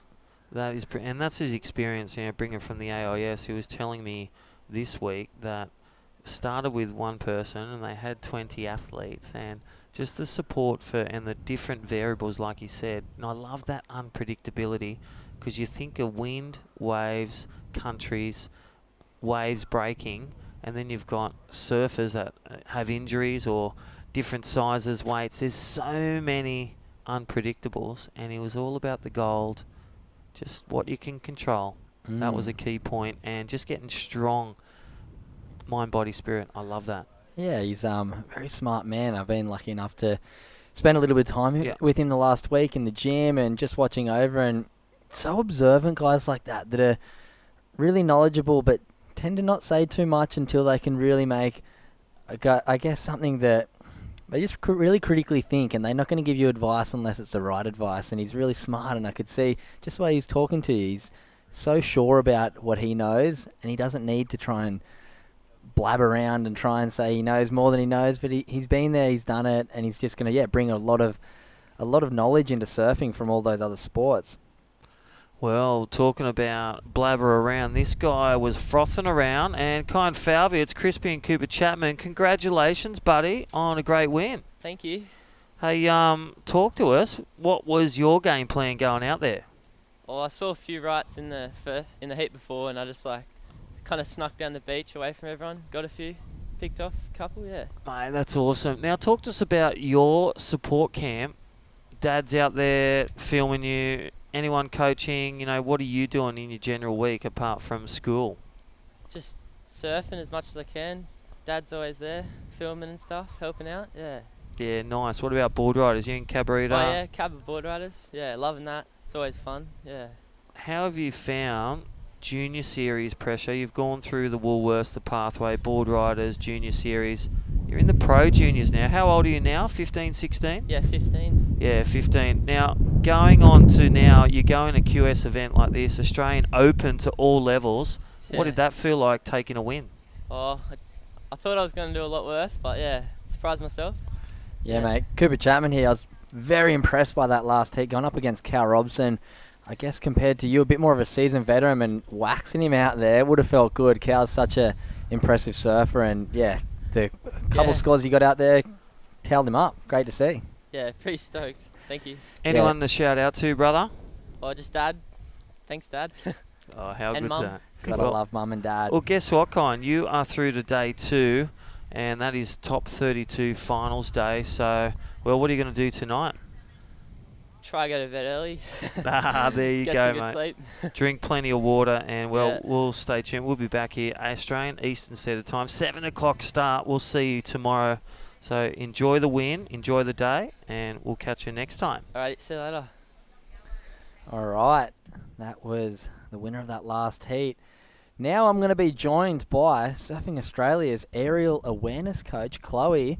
She's been helping us out up at the centre. She's been taking us through all different flips and different stuff on the trampoline. So welcome to the booth. Chloe, how you going? Yeah, good. Good to see you. Yeah, it's great to have you in here. So, we were talking just before this. Aerials in surfing, massive thing that needs to be worked on. And it's so awesome to have you in there in the gym talking to us a little bit about looking where we need to be going when we're doing airs, getting our head in the right position, our body in the right position. What's your background? What are you bringing to the table for us? Yeah, look, I'm obviously gymnastics background, so I was a gymnast growing up. I did lots of trampolining and acrobatics and stuff like that. So yeah, I've come in. I've been working alongside the centre for about 5 years now, doing some of the camps with some of the Grams, and yeah, look, we're just here to. I mean, aerials are the way forward, and there's lots of progression and innovation, and I love watching all these new kind of flips that are coming out. And really the type of training we do is just to get on the trampolines, look at some aerial awareness training. We'll look at the takeoff, the mid to air rotation and landing, and yeah, just try and look at progression, innovation in a safe way on the tramps. So yeah. And what about that facility up at Surfing Australia? Obviously you would have been in plenty of gymnastic centres, but for the sort of stuff that we're looking for, being quite particular with our aerials, the surf is so unpredictable with the waves that we get. How important is it having that training facility that can give that, like Worko was talking about in the last heat, controlling those controllables, having an environment where we can continue to practice the same aerial with your gymnastics background, how important do you think that is for surfing? Oh, look, I think it's so important. The repetition is huge. It allows you to refine the movements. It allows you to look at, efficiency within the movement and just practice and get the confidence and consistency as well. So, we often say do all the work on the tramps and in the gym, and, by the time you get to the surf, you should just be able to get it done. So, yeah, the facility is great. It's a real freestyle kind of training space. And, yeah, just that repetition is so important, I think. Yeah, definitely. And out in the water right now, we have heat number 11. 9 minutes has flown by. Surfer in the blue, Wesley Marias, is out in the lead with a 5.5 and a 4.33. In second right now, we have Logan Steinweed in the red with a 5.17 and a 3.17. In third place is Taj Turner with just a 2.17, waiting for his second score to come in. And in the fourth place right now is Fletch Kelleher, young legend from the Northern Beaches. Been lucky enough to spend a bit of time coaching Fletch, one of the best up-and-coming grommets from the Northern Beaches down Manly Way. And let me tell you, if he can find a wave, he'll blow your mind. I know you've done some training with Fletch. What are your thoughts on little Fletch Kelleher? Yeah, look, I've done a few sessions. I've come from Sydney and kind of been based down in Sydney for a while. So his mum contacted me out the blue and said, can you do some sessions with Fletch? And yeah, it was great. We just got him on the trampolines, looked at how he moved, and just tried to get him to understand where to put his arms and shoulder rotation, all of those things. So yeah, he picked it up so well and just had some fun as well on the tramps. Speaking of arms and shoulder rotation, doing just that on this wave. 2 nice turns to start off and a really nice little finish. Conditions are difficult out there right now. That wave is going to be definitely his best wave score. He's locked in a 3.33 on his last. We'll wait and see what that one does. Coming up against the bigger boys, it's sometimes really difficult to look critical against a bit bigger surfers when you're a young guy, but one way to stand out is aerials. So here we go, little wave replay. First turn, snaps out of the lip, looks down the line. I like how he opened up the shoulders and brought it all the way around. I know Nick James will be watching at home, pumped on that one. Matty Granger as well. Little shout out to Manly Surf School. The boys down there in Sydney doing a great job with all the junior surfers and getting them all fired up. I know Bowie Mitchell looks after a lot of the guys, and Matty Cattle. There's such a great group of coaches down there on the Northern Beaches looking after all of the up-and-comers. And yeah, I'm really looking forward to seeing what the junior surfers on the Northern Beaches can get up to over the next couple of years. We've got the score just come in for that last one, 4.67. Nice score there for Fletch, putting himself right in the mix with Wesley Marias and Logan Steinweed out in the lead. Fletch is now just looking for that 3.68, and Taj Turner in the white looking for a 6.18 as we just passed the halfway point of that heat. Just 9 minutes remaining. I'm here with Chloe, our aerial awareness coach from Surfing Australia. Let's talk about me coming up the next couple months. I got injured right after we did our first session together. It wasn't because of you that I got injured. I'll have to let the viewers know. As we see Blue jump up and riding Wesley Marias. I think he's a Brazilian competitor. Looking really fast. Nice first snap. Big snap on the second turn. Keeping that board speed down the line nicely. And a third one. Pretty small wave, but getting some serious work done. All right, we'll pass it back to my awesome trainer, Deb Savage. I know she's probably watching right now. I just sent her a photo. Hello, Deb. When I'm allowed back on the trampolines, what are we going to be looking at doing? Oh, look, I think with someone like yourself, you're already doing the airs and you're smashing it. So I think it's just a case of what do you want to work on, what do we want to refine, get that repetition. So we'll do all of the kind of tricks and skills that you can do, and let's just try and get more height, more pop, quicker rotation. Looking at the body movements and the arm movements and things like that. What we try and create is in gymnastics is vision. So we want to make sure that you can see really early on your landing, so that you can pick out where you need to land, spot it, and just ride out of it nice and safely. So yeah, lots of drills. So we'll break all of the movement patterns down and we'll just do drills and just tweak those little kind of movements so it'll just become really natural, second nature to you as it already is. Oh, that's what we're looking for in the ocean. There's not that many opportunities that are the same, so it's about having all that repetition in the gym. Yeah, for sure. And I think someone like yourself, I think we can start to look at innovation and what's next for aerials. It's going to move so rapidly.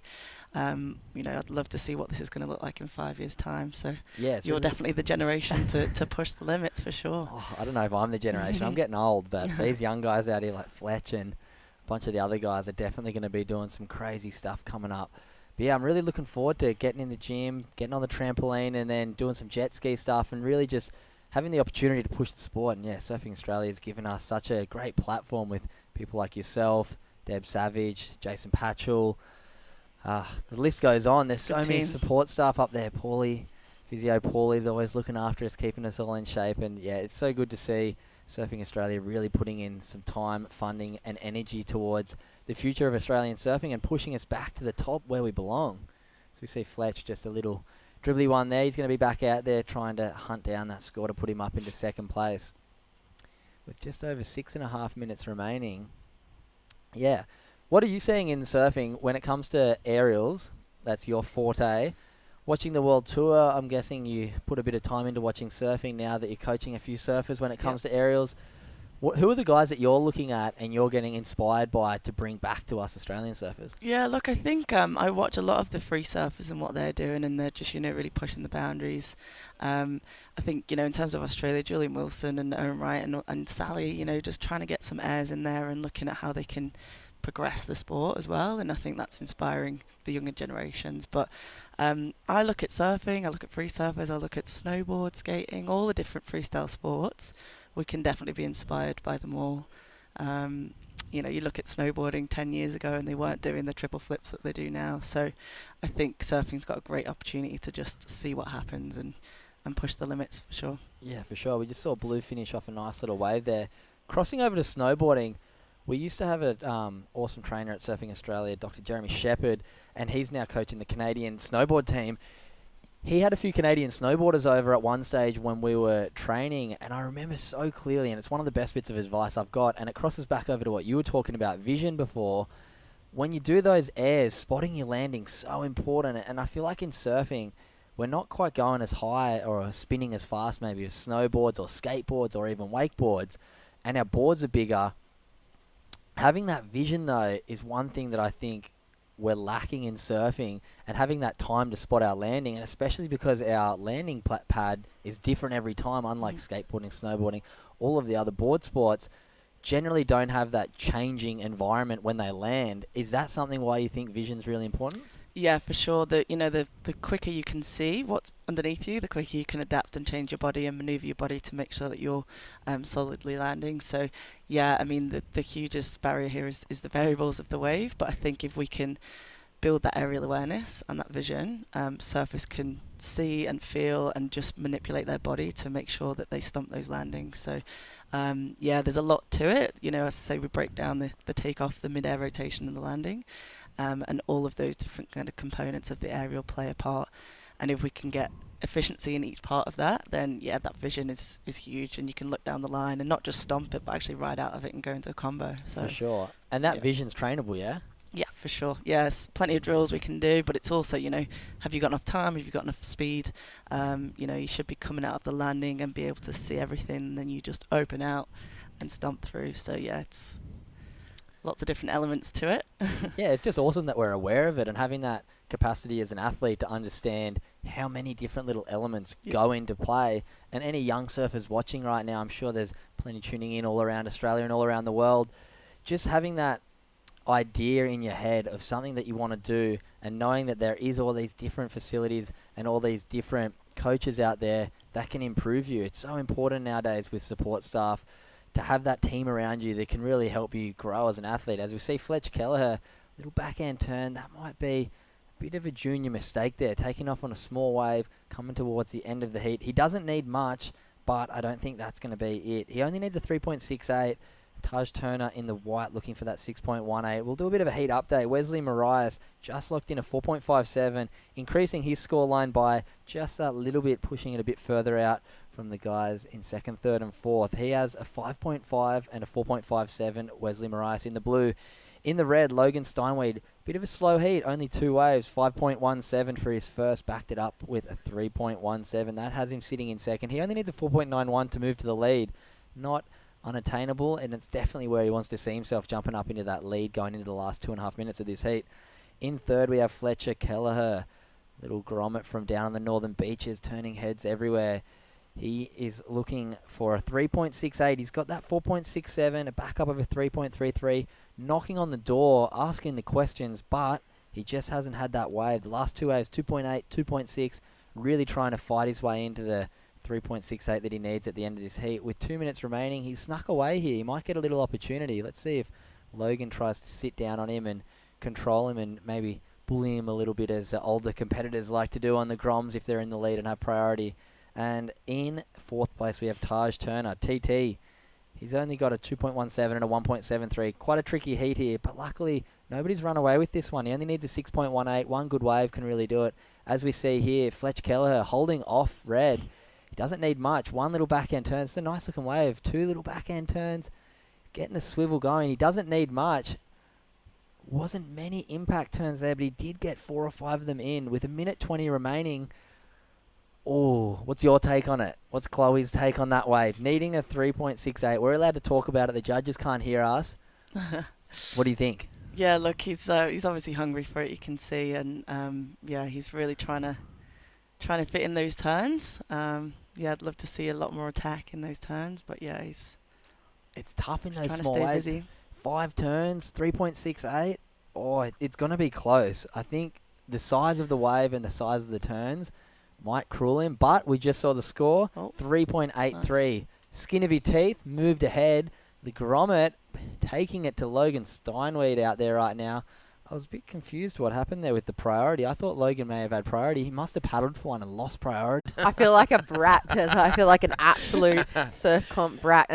But I'm happy to be back where it all started for me, next to you. Remember that you took me under your wing almost 2 years ago now, it was. That's and right. Remember we did the first beach comms heat together, and you helped me figure out my way through that, and now we're sitting together back in the booth. And Yeah, beautiful. Yeah, good to be back. Absolutely. Okay, looks like we got the winner of the previous heat. He's just about got his headset on, and it looks like Brett Bircher. Hey, Brett, can you hear us there, buddy? Yeah, I can hear you. Hey, it's Tez McKenna and Ches Grimwood, mate. Hey, congratulations. You started strong and you finished strong. That's the main thing. Yeah, I went a bit sleepy through the middle there. I don't know, it felt like we were sitting on the wrong bank or something, because the waves just completely stopped. But yeah, glad to get that one at the start, and then I was sort of stressing towards the end there, but then lucked into that little one. Couldn't hear anything out there, so I didn't. Oh, really know what okay. happened. You started really strong, mate, and but in the during the middle of that heat, like people like Sean Canstel and even Jager and even Brent Symes was in the mix there for a while. So it was a kind of a crazy little eclectic mix of old guys, big wave chargers, ex-pros and stuff. It was a pretty cool heat. Yeah, I was excited when I saw that draw, and yeah, I sort of thought it's probably not going to be the most exciting surfing of the event, but there's some good characters. It was good to see Cairns again, and yeah, the other boys as well, and yeah, pretty classic little heat. Absolutely. And that board that's under your arm there, Brad, is this a regular board or is this a small wave one? Yeah, this is just it's a JS monster box, so it's a little bit smaller and kind of got a swallowtail a little bit wider than what I'd usually ride. And just, I guess I've needed it the last month on this event. We haven't been really blessed with waves. So yeah, just trying to get something that goes in the slow little stuff, and it's been working well. So yeah, it looked looked really spicy under your feet, man. Are you going to head down to the South Coast, or are you going to any other events on the series? Yeah, definitely going to go to the South Coast. It's the closest one we got to home, and sure, it's always going to be a good thing. Probably sleep in your own bed and stuff. And then yeah, I'm going to finish off in Sid. Yeah, been loving it. I've pretty much gone to every one. Haven't gone very well, but it's been cool just to go and get out again and try and throw the jersey on. So I'll be in Sydney for sure. Excellent, mate. Well, you put in a great performance. Good luck for tomorrow, and have yourself a good sleep. We'll see you bright early tomorrow. Thank you very much. Bye, guys. Okay, that's Brett Bircher. Great performance in the previous heat there, Jess. As we see up and riding at the moment, Caius King looking pretty sweet. Yeah, he looks super sharp, and I love seeing those older guys coming back out of retirement, kind of, like Brett Bircher. Yeah. He used to be that name around town in the juniors probably like 10 years ago, I guess, 10 or 15 years ago, and now back into, like you said, into the competition Rashi. Great to see him chasing the series up and down. So let's have a look at the first few scores coming on in. Looks like Peter Duncan, the veteran, with the jump on the board there. There he is again. Oh, wow, Dunk. He's going to be hating that because that was a good little section. But Pete Duncan opened up with a 3.17, backed it up with a 3.5. That could have been a pretty good score. He got Caius King with a 4.5. Jolie Vaughan opened up with a 3.67, and Samba Man with a 3.07. Of course, Samba's been around for quite some time. This time he's on the other side of the clipboard. Normally he's coaching people all the time. Yeah, he's the ever frother, isn't he? Every time you see him around the event. He is just such high energy. He's must be like one of those guys, a 0 or 100. There's no medium ground for Samba, so you're going to guarantee that he's going to be coming out here swinging, looking for the win. And then Jolie Vaughan, of course. Jolie's our secret weapon actually at home on the OzTag team. Sure. He is an incredible. He's like a whippet. Like the guys on the opposite teams when we play them in OzTag cannot catch him. So he's been our secret try-scoring weapon. Hopefully he can find some devastating form out here in the heat. I know he's got a pretty incredible air game. He does a lot of tweaks and really tail high lifts. And yeah, Caius King, of course, that name's been pretty big across surfing. There's Jolie right there. Okay, wow, nice little hit on that one. And I'm a bit of a fan of those black deck boards with the white rails. It looks cool, and it really highlights the moves when you go up on the white, the white froth, and it really shows where the board is and the angle of attack. So nice little spray there from Jolie. As we mentioned earlier, Pete Duncan's been around for a while, so has Samba. So once again, this is one of those crazy little heats where you've got youth and experience. And this is what the Australian Open of Surfing has brought to New South Wales over the last couple of weeks. We've just seen people coming out of the woodwork. Grommets are having a go. There's another nice little replay. Jolie throws it up nice and vertical, and that's going to be a pretty good score. Yeah, that's going to be a nice way for him. Definitely going to the top two. Caius King answering straight back. He's such a devastating competitor. When he's on form, he's really on form. And I've seen him have a lot of hot and cold heats, though, especially in tricky conditions. I think he gets the chance to surf in quite good waves a lot of the time. So having to adjust and reset for the kind of QS style surf that we find ourselves a lot of the time in these beach break kind of afternoon wind choppy conditions. That Jolie Vaughan, those sprays that he's running on the front of his board. I don't know if you remember him. There's a guy called Adrian Turner. He's from the Central Coast. Oh, yeah, I remember Adrian Turner, yeah. So he does all the Vaughan Boy sprays, and most of the people from around the Central Coast. He's so connected to the community there. And also he's pretty responsible for a bunch of those JS sprays. You know, that fluoro that Joel Parker was running with Julian Wilson. Sure. He was I think his nickname's Spray Boy. He's the JS sprayer for so long. So he's from the Central Coast as well. And yeah, the Vaughan boys have been chasing that kind of like alternative pastel-y, beigey deck.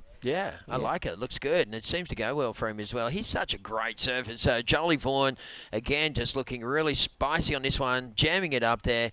This kid's really got the, the full box and dice. He's got all the tricks you can imagine, and as well as a great rail game. So just on 11 minutes to go, we got some scores locked in? Yeah, not yet. We've still got a few waves to come on through for the last exchange, and had a little crossover paths with Tori and Kai before the judges down there, and they were just saying that there's just so many scores being thrown down so consecutively, like the rate of turnover that they have to go through for the replays, and you would know sitting next to them, they said they are literally under the pump, and they're obviously still, delivering really top level scoring, but they're got a lot of waves to be clocked into the system, and they don't want to rush any of those scores, so they know how important this is for these guys. They've been going to the replay a lot more than normal because they want to really make sure that they get it spot on. I mean, it does delay the scores for the athletes a little bit, but they get the right outcome, which is the most important thing. Okay, so Joel Vaughan is looking rock solid now with a 7.0 and a 5.07. Caius is sitting in second with a 4.5 and a 5.83. And you got Pete Duncan down into third with a couple of 3-point-somethings. And Samba Man as well with a 3.03. So Samba's chasing a 7.31. And Dunk, I think he needs just under that, a 6.8 or something like that. Yeah, 6.84 for him. So very achievable. Like I said, Jolie's been able to find himself a 7-point ride and a 5.07. So the scores are there. We're pretty kind of glad to see that little pulse, I guess. Thankful to the win here this afternoon, Tezza. I know you guys have been copping it right down there under the tent all day, but maybe keeping things a little bit cool as well under those big competition tents. Absolutely. We've been lucky here in Coffs Harbour. I'm from Newcastle, and today it broke some records down. It got up to around 43 degrees, I believe, and the hottest November day in like 50 years on the record book. So it was an absolute sweatathon down there. So I'm glad we're up here, and we've got a nice cool northeaster to keep the temperatures down. Here goes Jolie on this one. Yeah, here he goes, up and riding on the forehand. Look at the intention there. You can see he's chasing the ramp, goes, projects straight out into the flats and rides out cleanly. So there's a nice example for the innovation that he has on tap. Young guy, only about 17. There's PD, Peter Duncan, flying down the line as well. Going to throw it straight in front of Orny. And the answer back, yeah, I thought he might have almost had that one and ridden out of that. He was so close to it. That Maybe was- a little side glance to Vaughan set him off balance. But Exactly, yeah. And a bit of sledging on the way through. But Yeah. let's just break this down. Here's the replay. This was Caius King on a previous wave. Just throwing it up. Again, nice little reverse off the end section. Those natural footers are loving that. Northeaster, it's really lending itself to that kind of manoeuvre. So around about 8 minutes remaining. So this is heat number 13. We've got, what do we got? 3 more heats remaining here today. So about an hour of competition. So hang in there with us, folks. It's stoked to have you on board. yeah, and what else would you be doing? What is it? Sunday afternoon, very, very hot. So probably most people are soaking up maybe some nice cool inside conditions. And there's Samba Man on the backhand. He clicks the first turn off and gets a bit of slide and release through the fins off the back of the coping for the second manoeuvre, and that's going to help him. Second score on the board now to come for Samba Man and get him back into the mix. Looking for a 7.31. Scores to come for that last exchange between Joel, Caius, Peter and Samba.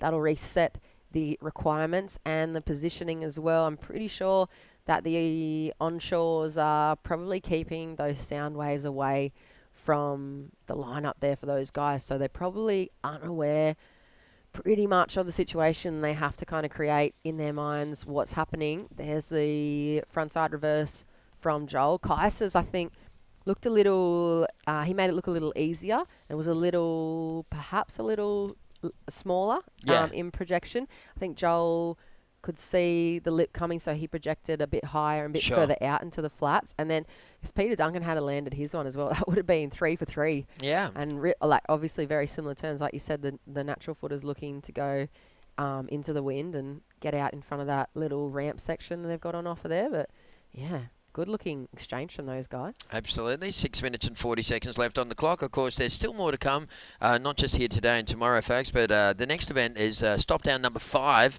on the Australian Open of Surfing. Of course, it'll be at the far south coast. Are you heading down south, Jess, with us, or...? I am actually heading down south. Did you book? Are you coming down south? Yeah, I am. Yeah. Yeah, you were talking about that at the first stop. That's remember? right. Yeah, I said I couldn't wait. I'll go down there. I'll volunteer if they haven't got me on the team. You will not. I don't know. I just want to go down to the south coast because I haven't been down down that far for quite some years. I love it. When I grew up in Maroubra, we used to go right down far south all the time. There's so many great waves down there. As we see our current heat leader, Joel Vaughan. In the series, Joel is currently sitting in 5th position. Dylan Moffat is out in the lead. Kalani Ball is in 2nd. Aidan Lewin Parsons 3rd. Coda Killan 4th. And Joel Vaughan is in 5th. So this is a good little result here. It's going to probably help him. His last wave is going to help him also. 8.67 previous to last for Joel Vaughan. So judges really liking that rotation. He had that nice high pump on the top 1/3 of the wave and then dropped down and really used a nice bit of gravity there and really got like a nice tail high reverse off that one as we see Samba Man up and riding. Oh, this is a better looking wave for Samba. Nice, big, kind of over the foam section, but nothing else on offer for him. So that last previous ride for Caius, a similar frontside rotor, was a 6.07. Here he goes again on the backhand. Has to weave through the first section, lines up the lip, nice attack, and throws a bit of head and hair there at the end as well to accentuate maybe the power behind that one. Oh, absolutely. I remember back in the 90s, maybe early 2000s, when Luke Egan was a bit of a grommet. He used to have this big long hair and he used to just dip his head into the wave face like that and just throw his hair back. And there was about 3 or 4 points just for that move.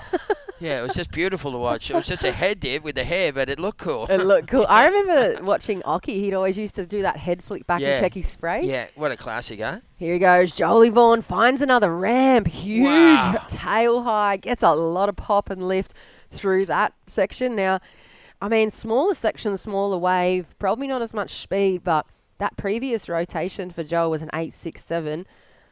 I think that one was a bit more gymnastic looking, a little bit more exciting. I'm not sure. I was thinking of the word aerial athleticism. I don't know why, but here it goes here. So Jolie sets it up, bam, and his body position perfectly balanced. This kid is just, as I said, he's a real star of the future.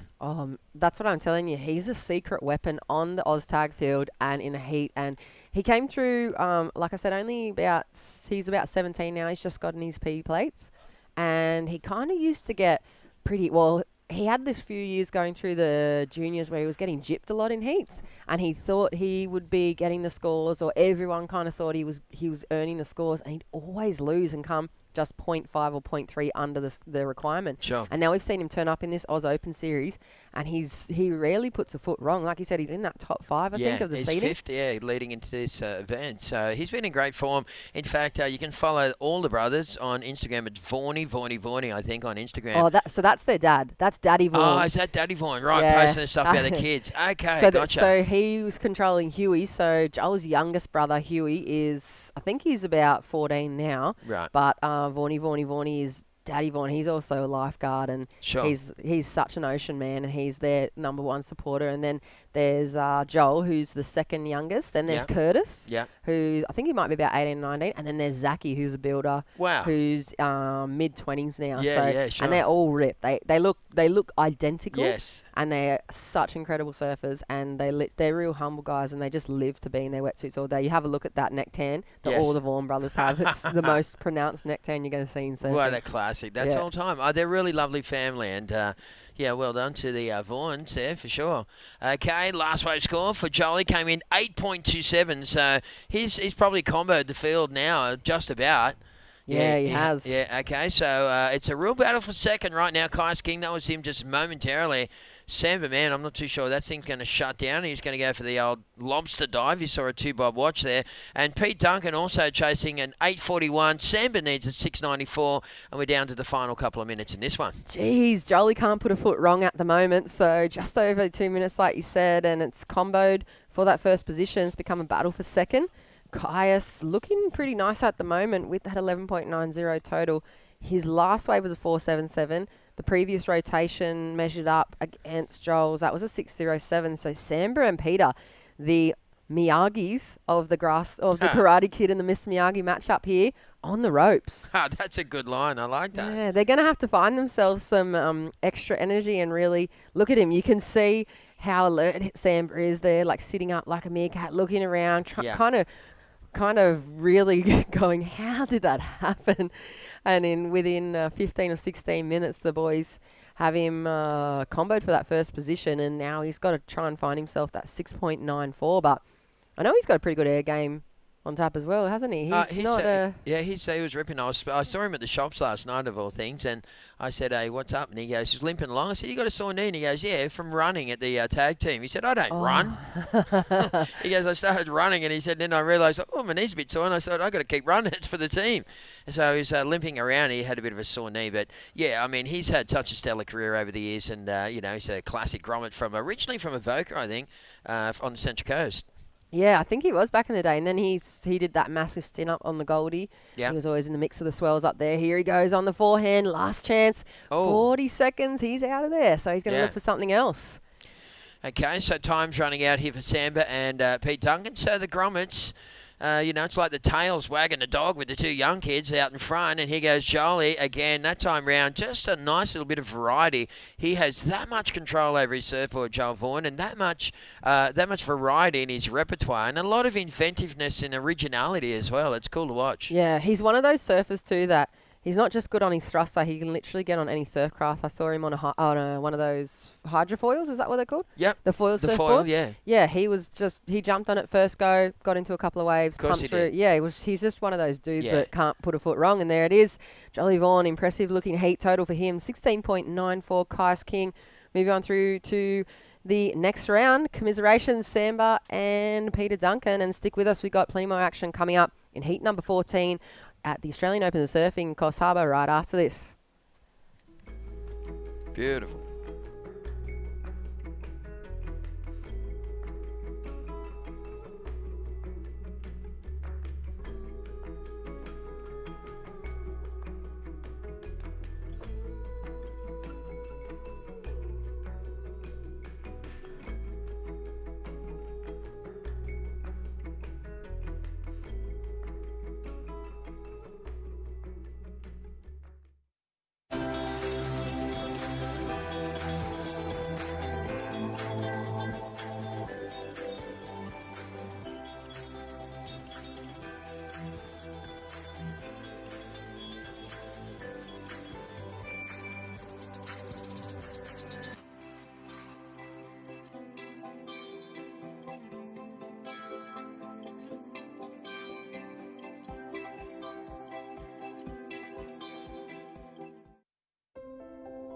COVID-19 is very contagious. And even one case can have hundreds of contacts. Contact tracing alone can't stop it. Please help us by distancing, even with friends and extended family. By doing this together, we'll stop the spread.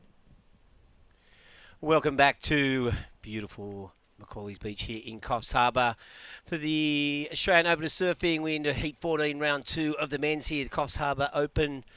And, well, straight into it. Looks like Chris Zaffis has scored a 5.33 on his opening wave. Jess, what's been going on? You've been doing heat after heat. You've been watching it closely. I actually went down the beach and watched that heat with Brent Symes and Sean Cansdell.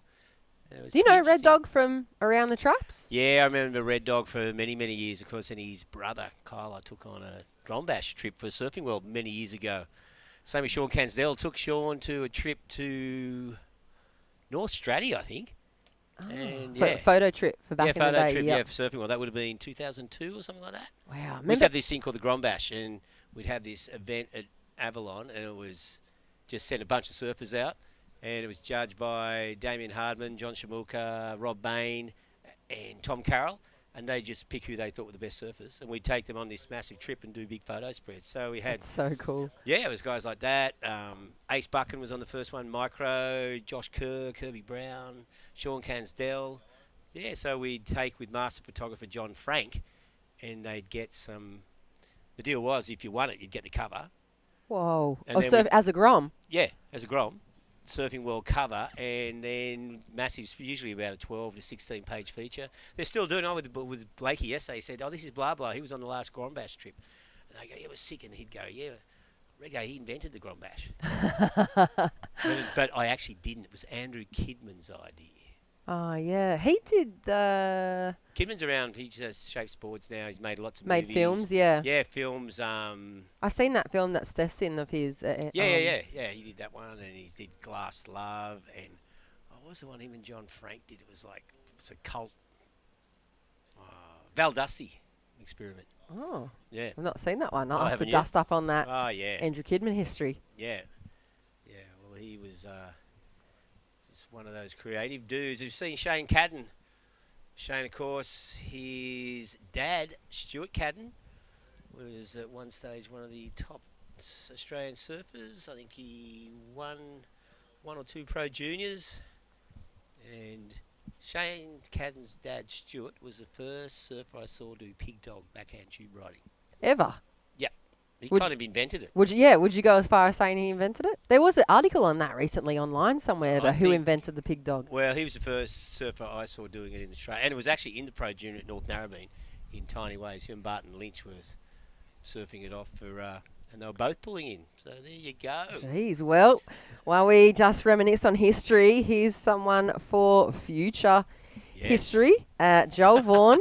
Future history. Yeah, that was an incredible heat, Jolie. How was the situation out there? Give us a bit of an insight. Could you hear what was going on? Could you hear those scores that you were throwing down for those big front side reverses? Well, I started out with a good left, and I couldn't really hear what was going on. It's pretty windy, and didn't really know what scores I had. And then after I got that first air, knew it was going to be a good little score, but didn't know how high it was going to be. And then I heard it, and I was pretty stoked. Yeah, I was saying in the box here that you're our secret weapon back at home on the OzTag field, and you literally couldn't put a foot wrong in that heat there as well. What shape do you have under your hand? I know you've got that whole quiver of Pizels in the racks. What model did you take out for these conditions this afternoon? This one's a Radius. It's actually my brother's board that I took off him because I liked it so much. When you say you took off him, does that mean he doesn't get it back? Yeah. Oh, okay, fair enough. Is he happy with that? Yeah, I think it was a little bit too big for him, but I looked at it and it was my dimensions, and I was pretty frothing to ride it. Yeah. So you pulled rank on your little brother, is that the go? Big brother. Oh, your big brother. You pull. Well, that's not fair. You can't do that. I know. Oh, I suppose with surfing talent like that, who would you say out of all your brothers, including yourself, who are you putting on the podium, and who are you going to make the call for? Who's going to be the best out of all you guys? Oh, that's a bit of a tough one. Go on, throw it on the table. I'm not going to say anything. But you know what? We're going to get your dad in here. We're going to ask him. Yeah, that'd be really tough. Yeah, we'll get Vaughnie back into the booth. We saw him in that comp in Kiama. And I was talking about your spray as well. Is that AIDS spray, the spray boy design you got on the deck of Zach's board there? Yeah, he did it, but Zach had to pretty much force him to do it. Come out of retirement and back into the surf industry spraying boards then. And so you're going into finals day tomorrow. You're number 5 on the seed list for the men's. What's the game plan, Vaughnie? Are you just chilling out with the girls like you've been cruising around with your little posse, or you got a serious head on you for tonight? Yeah, I'm definitely going to take it serious. Want to go as well as I can, and yeah. Well, you're surfing unreal. You comboed the field there. It was great to watch it. Love the creativity of your surfing there, Joel. And looking forward to seeing you on finals day tomorrow. All the best, and hopefully we'll be talking to you after your next heat. Thanks heaps. There you go, Joel Vaughan. Absolutely ripping out there. An exciting young surfer. As we see, Chris Zaffis there. Look at his total. He's been getting pretty radically busy out there as well. And, yeah, locking down with that 7.383 on his last wave. Then he had a 5.33 on his first, so good 2-wave total. Just saw him finishing off a wave there, and he is way out in front. Shane Cadden in second, but a couple of really low scores, 3.6 and a 2.33. Shane will be hoping they're not in his 2-wave total at the end. And here's Dane Henry. Nice slicing turn there. Good section ahead of him. Whacks it up and just kicks out of that one. He's a super grum from Kingscliff, isn't he? We saw him in the ABB surfing as the junior for them. That's right. So Dane Henry, one of the many super groms. That's the beauty of these events. You know, you get around the regional areas, and a lot of surfers going, cool, I'm stoked. This is my first event outside the board riders. And you see a lot of junior talent. There's Jed Faso there. This wave just filling up pretty quickly. He's trying to get a couple more turns in, but really flat sections there. That wave not offering him much at all, and he decides to kick out. So, but Chris Zaffis looking pretty solid there on those opening rides. And locking in some good scores. He's had four waves already? Yeah, 4 waves. That last score for him is going to be a throwaway, but a 5-point ride. And we've seen most of the surfers throughout the afternoon getting through on scores like that. So to be able to throw away that at this stage in the competition is pretty impressive. He's obviously in form, and I feel like I've seen that little bit of a pattern. There's probably just that handful of waves that can be scored over that 5 or 6 point range. Yep. And so I guess with that priority coming into play, how you manage that in the first 10 minutes of the heat determines whether or not you can pick off that, like 1 or 2 really kind of better waves in the whole 20. Exactly. Sort of gives you a bit of a good basis, a bit of breathing space as well. As we see Chris, he's getting busy. He just had another wave. I think that's I think we just caught the tail end of a fairly short ride. So wow, heat 14. We've got another 12 heats to go. Is that correct? Probably another 25 heats for the day. No, it's always been a big first day, hasn't it, in all the stops for the Australian Open Series. We're just smashing out heat after heat, especially with the conditions. Yeah, allows us to have a cruisy 11-hour day tomorrow. So yeah, and it makes sure the finals are in the middle of the day as well. I kind of been enjoying those finals at midday. Yeah. And then the cruise into the afternoon after we've crowned the champs. And coming up in that heat number 15, it's JT, Jamie Thompson, Darcy Pitts, Otis Carey and Mitchell James. And there's Dane Henry, the Kingscliff Crom, getting the ball rolling. And he's sitting in 4th position as we near the second half of this heat. So he's going to need to get some work done. But look, he's pumped. Probably spends a lot of time in the water. I feel like that's kind of separated the pack in this round number 2 as well. You can really see those guys that spend obviously hour upon hour in the water in less than ideal conditions. Yeah. You know, those guys that seem to always be at your local beach practicing, like surfing, no matter what. When everyone else is standing up the top of the car park. They're out there. Yeah, they're always. Going, not really worth it. Yeah, I think that's really shown in this round 2 when it's these type of conditions where a lot of people probably, don't put in that extra effort. I know that's a case, especially with Joel. He literally would surf these conditions just all day, and he doesn't go to school anymore. He studies, so he's just constantly surfing in between his study, and it doesn't matter. 2 foot, 20 foot, he's going to be out there. We're just sitting up in the car parks and just watching him. So it's paying off at the moment. And for Chris, slacker, why aren't you out there? Oh, it's probably too big for me. Too small, too big, too windy. Too windy. Oh, it's too glassy. I'm just viewing it from the car park. But Chris Zaffis at the moment, like you said, in form. That 7.83 is going to be probably pushing him into that finals day. We haven't seen many bow out with the double digit heat totals. Dane Henry's got himself into second position. So Jed Faso now needs a 3.58. Shane Cadden, a 3.71. Here's the replay of We just had nothing. that. The live, yeah. That was the tail end of the replay. The tail end. So the replay we saw Chris with the front side air, and I think it was, I can't remember, it might have been Dane on the other side. So Dane Henry clawed his way into second place. Jed Faso and Shane Cadden. Bit of catching up to do. You can see three of our surfers there. Surfer in red. Maybe he is paddling back out. He might have caught a wave. I don't know. Yeah, we'll see. He's only looking for a 3.71, and Shane Cadden, he's shuffled down to the south. Here he goes on the backhand. One big turn, manages to recover the nose from... Just buried that nose and rode out of it. But nice solid crack. It'd be good to see Shane get a clean open face. Obviously has the ability to lock in some big scores, just needs some opportunity. Still 8 minutes and 20 seconds remaining, and Chris Zaffis, I think he's got, on that replay, he threw down a pretty solid frontside air, and I don't know if it's been locked in yet. Yeah, I'm not sure if it has actually. Might be wave number 7 to come. Wave to come for last of Cadden, 8 minutes on the clock. I'm really looking forward to the next heat. Reggae Otis Carey is coming out, the local, kind of a wild card, I guess, coming out and back into the competition jersey. I remember the gnarliest story from that I saw for Otis, where he was competing for Australia when we were overseas somewhere. I think it was Peru. And in the middle of the heat, he dislocated his shoulder. It was like 6 to 8 foot. Oh, here we go, split peak. Yeah, with Dane Henry on the left and Jed Faso. Looking for something on the inside here. Not much in that way for either surfer. So 6 to 8 foot dislocated his shoulder in Peru. In Peru, at one of the point breaks, Punta Rocas, in Peru there. And he drifted all the way through to the shorey, which was about 4 foot in itself. And you could see him trying to kind of signal for help. The jet ski driver swung around, the Peruvian jet ski driver, picked him up by his dislocated arm, threw him on the sled, and then they beached him, and it took them 5 hours to drive to the hospital across those the dirt roads out there in Peru. And they only had Panadol to administer, so they don't have the green whistle or anything like that. Stuff like no way, we're so spoiled over here. Otis is just fully in pain the whole time. Dislocated shoulder. I think they turned up to the first hospital near Lima, and the doctor didn't know how to put it back in. reposition dislocated shoulder, so they had to go to a different one or something like that happened. So he had a rough trot over there, but here we go, Shane Cadden. He's fighting back now, found himself in third position. Oh, 2 good snaps. The third opportunity here, this cracks it up nicely.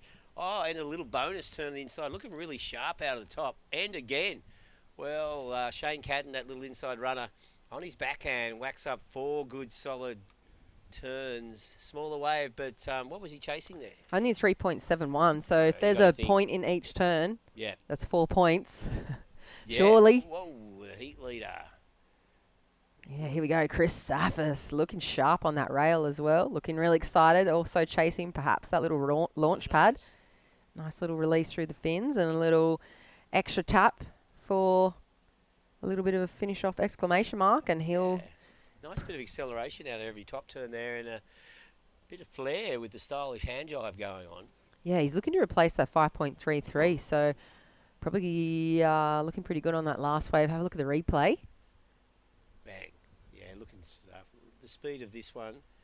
So he's just jamming that turn, and this dead section, but like there was nothing left in that wave, and he still manages to get 2 quick little flicky turns, but this looking sharp out there, Chris Zaffis.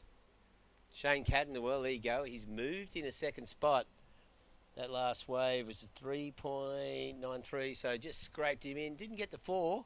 Ooh, getting... Yeah, maybe it was 0.92 per turn, as opposed to 1 point per turn. Well, they've been onto it all day, and I don't envy that job down there, the amount of waves that they have to score. I'd love to see actually the wave count for the whole day of competition of almost 30 heats, how many waves that they have to score across the day. I don't even know how to do the maths of that, but if each surfer's got 6 to 10 waves per heat, and there's been 29 heats and 4 surfers per heat, That's What's that? How many waves are they scoring through the day? That's a lot. Okay, let's go for it's 120 surfers, more or less. I mean. Yep. Times 4, so 480. 500 times waves. 6, it'd be maybe 500 or 600 waves a day. A day. Whoa, big snap there from Jed Faso. Nice little runner here. Oh, just shut down just as I talked about it being a good wave, as it does. Just this heat's flying past. Just on 4 minutes remaining, Chris Zaffis has extended his lead now. 15.33, 2-wave total, looking pretty sharp. And there is Otis Carey getting ready for the next heat, heading out. There's his Grom. Yeah, one of the 3 now. Yeah, big hug for Dad. Yeah, he's such an amazing role model for Australian surfers as well, and obviously the voice for the Indigenous community that's been able to have that platform. He's such an incredible surfer, but been able to stand up for a lot of things over the last couple of decades that he's believed in and that kind of haven't been probably as well handled or at least understood or promoted through the surf industry. He's been that guy, I guess, on the forefoot and being the voice for the Indigenous community. So it's great to have him here and competing. And like I said, he's just an incredible surfer. And I know some of the local businesses actually in Sawtell have this huge big photo of him doing this massive frontside punt, and it's massive, framed, like the size of our green screen. Oh, really? In the businesses at Sawtell as you walk on the main street there. So he's one of those. Is Sawtell his home turf? Or he's from I don't actually know where he grew up. I know his mum and dad are just close to Sawtell. Right. But I think he might live up around here now in Coffs, a few minutes up the road. There's JT. He's a North Narrabeen guy and got labelled the pest from the work crew. They were the pest. Yeah, he's been. He's well, it's fair enough. He's a bit of a super high energy, isn't he? Yeah. He's getting hammered with the football yesterday afternoon at the work dinner, but he'll be out there taking out some of that energy on these waves, and I think they're going to suit him quite nicely. I'm sure he'd much rather be in the competition vests than doing the cable ties this afternoon. Yeah, I'm sure he would. He'll stay out as long as possible. Yep. So Shane Cadden currently sitting in second spot, 2 minutes remaining, and look at this, Dane Henry, 7.3, Shane Cadden with a 7.53, really low scores. They'd both be quite surprised that they're sort of battling out for second position with a 2-wave total of 7.53 or 7.3, not good. And there we go. What are we down to? It's the final 2 minutes. Yeah, Dane's only looking for the 3.14 and Jed a 3.81. So one turn, really. Here we go. Heat leader looking solid on the feet. Goes to the air. Nice rotation. Nice. So well stomped. He had to slide those feet up the board to right on out in front. And there's Dane Henry. Dane Henry. Did he do it? What was he looking for? 3 point something, right? 3.14. Not a big score. So Shane Cadden currently just holding on to that second position. And have a look at the replay here. There's Chris, frontside air and rides out. And then you'll see behind him, just finishing off there, is young Dane Henry. So we're not quite sure what happened before that. 7.53 and a 7.3. 1 minute remaining. So Chris Zaffis, home and hose. He's safely through to round 3. Shane Cadden and Dane Henry going neck and neck here. Not a lot in it. Shane Cadden looking to get rid of a 3, and it looks like he's going to take this wave. Throw the dice here for the goofy footer from Foster. Throws it up. Nice snap. Coming around this section, looking for something critical on the inside. Again, gets 2 solid turns there. But remember that last one, he got 4 turns and only got a 3.8 on it. So we're not sure if that's going to improve his situation. So Shane Cadden, 35 seconds remaining. Dane Henry, we don't know if that wave prior to that one. Yeah, they've still got to lock him in. So I'm guessing that the judges are just having a look at the comparison there and the replay across those last 3 waves. They're really important scores. They're going to be really close. Dane only needs that 3.14. Jed needs a 3.81. Shane's combo for first. So with 10 seconds almost remaining, we're going to have to wait to see how they lock on in. Like you said, Chris Zaffis, home and hose there. We have heat number 15 shuffling on into takeoff position, and that's the end of the heat. Here's the replay. There, nice drift there for Dane Henry, and he's got 2 numbers actually to lock on in. 2 numbers to lock in, so to wait and see what happens with that one. So is that going to be enough, that one turn? It's pretty tight out there. This heat has finished, and He's be on hold for the next one. So we're just waiting on this score. What do you reckon? We saw the replay. I think they're going to take their time to do this score as well, so he might have to confirm the result. Well, there you go. He got it there. He's moved ahead. So Dane Henry ends up with a two-wave total of 9.37. Ended up getting a 4.97 for that one manoeuvre, and that pushed him ahead of Shane Cadden. So Chris Zaffis and Dane Henry moving through to the next round, and we'll be back with Heat 15 of the Australian Surfing Open surfing, right after this break. You've dreamed of places to go. You promised one day. Now, one day is here. New adventures. Wide open spaces. So, you can't travel the world right now. So what? New South Wales is here for you.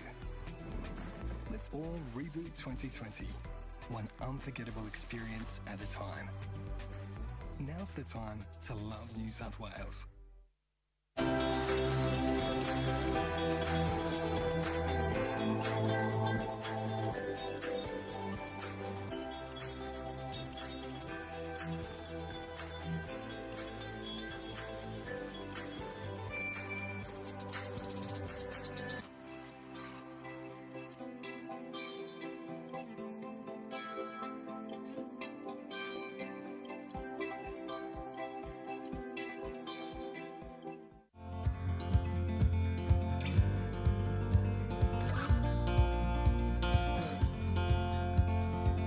We got love that we'll never need to hide. Love will always rise above. Whatever comes, we will be just fine. If I am yours and you are mine. Take my hand and let's fly away to another galaxy. Hold me close, I want to feel your love. Together we are free. Just be with me. Just be with me. Just be with me.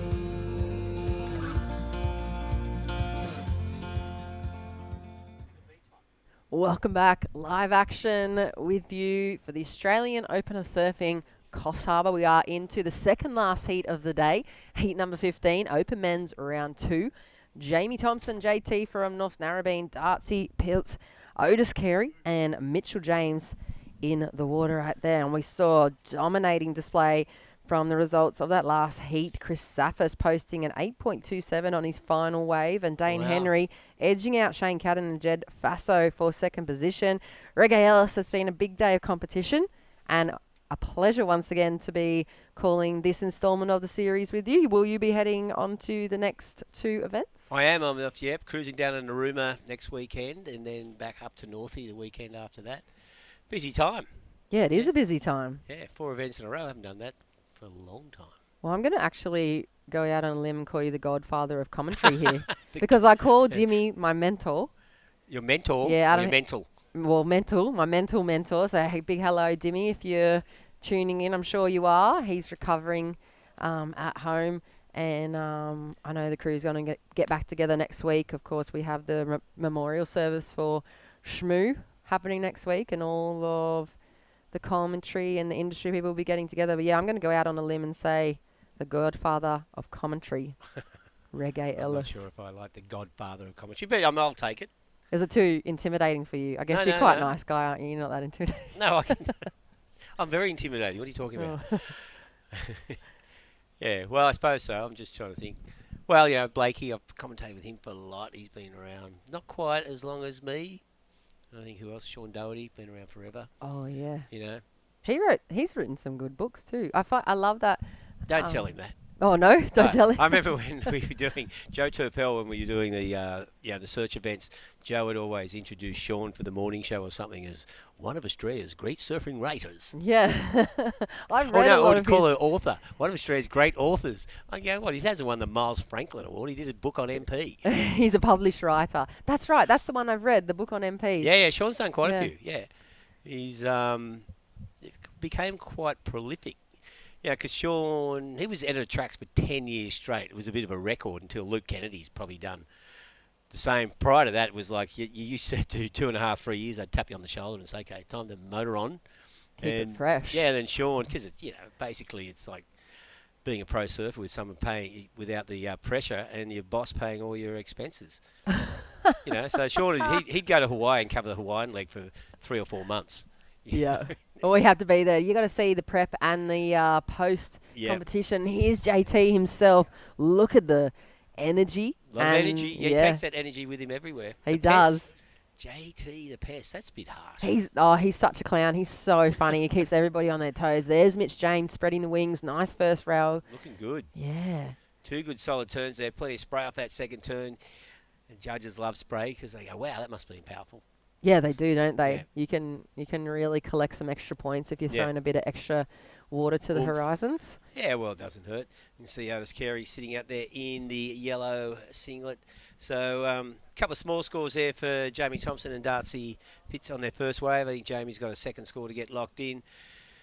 And, this heat just motoring on. 20-minute heats, they do fly past. It's often you look up and go, wow, 6 minutes gone already, and all we've been doing is gibbering. Yeah. We do talk a lot. I like it how Crispy keeps popping his head in the box and saying, am I in yet? Yeah, Crispy does actually look at the... 3 times in one heat, Crispy. I know, he freaked me out. I was down the beach going, hang on, am I in now? And then luckily I looked at the actual roster because he said, you got 1 more. I go, actually, no, I actually have 4 more. You know what, Crispy? The florist. He's always making his own arrangements at work. There's JT. There Great use of the back arm there and drives through quite tricky flat sections. He makes it look a bit extra than probably what was even on offer. So getting off to a quick start. Mitchell James's first wave of 4.67. JT a 3.33 and a throwaway 0.57. So we'll wait to see what that last score comes in. And there, Big O himself, Mr. Carey, will be sitting in that priority seat now. Yet to find himself a wave. Yep. And who was that down there? We see a couple of screens in the fresh air booth broadcast, keeping us on our toes. And 13.5 minutes on the clock. We do have a heat coming up after this. And there's Mitchell James looking to get the ball rolling there again. Second wave, nice second section. And he goes over the nose. And I wait to see the next few scores locking on in. We'll pass down to Chris Zaffis. Congratulations, Chris, on that heat win. Thank you. Thanks heaps. And that was an incredible performance. You posted your best wave score on that final rotation. Could you hear the situation out there, and did you know how far ahead you were of the pack? Nah, I could hear a little bit. I knew I had like a couple of fun waves, but yeah, it was just like a sick little ride down there for me, so I was just having a bit of fun. Were you down the beach a bit from the other guys? Yeah, a little bit. I was kind of trying to find those wider rights. Yeah. I was under priority the whole time, so... okay. Trying to stay out of the way. Well, it's good when you're under priority, you can lay down an 8.17. Yeah, I think I actually had prior on that one, but... yeah, it didn't make any difference because you were down there by yourself. Yeah. So, yeah, launching into those front side airs made a big difference, but how hard is it finding the right section? Yeah, it's a little tricky out there, especially I saw everyone going like those lefts earlier, but I was just... as I do, looking down the beach, looking at the right. So, yeah, it's tricky, but I knew they were out there.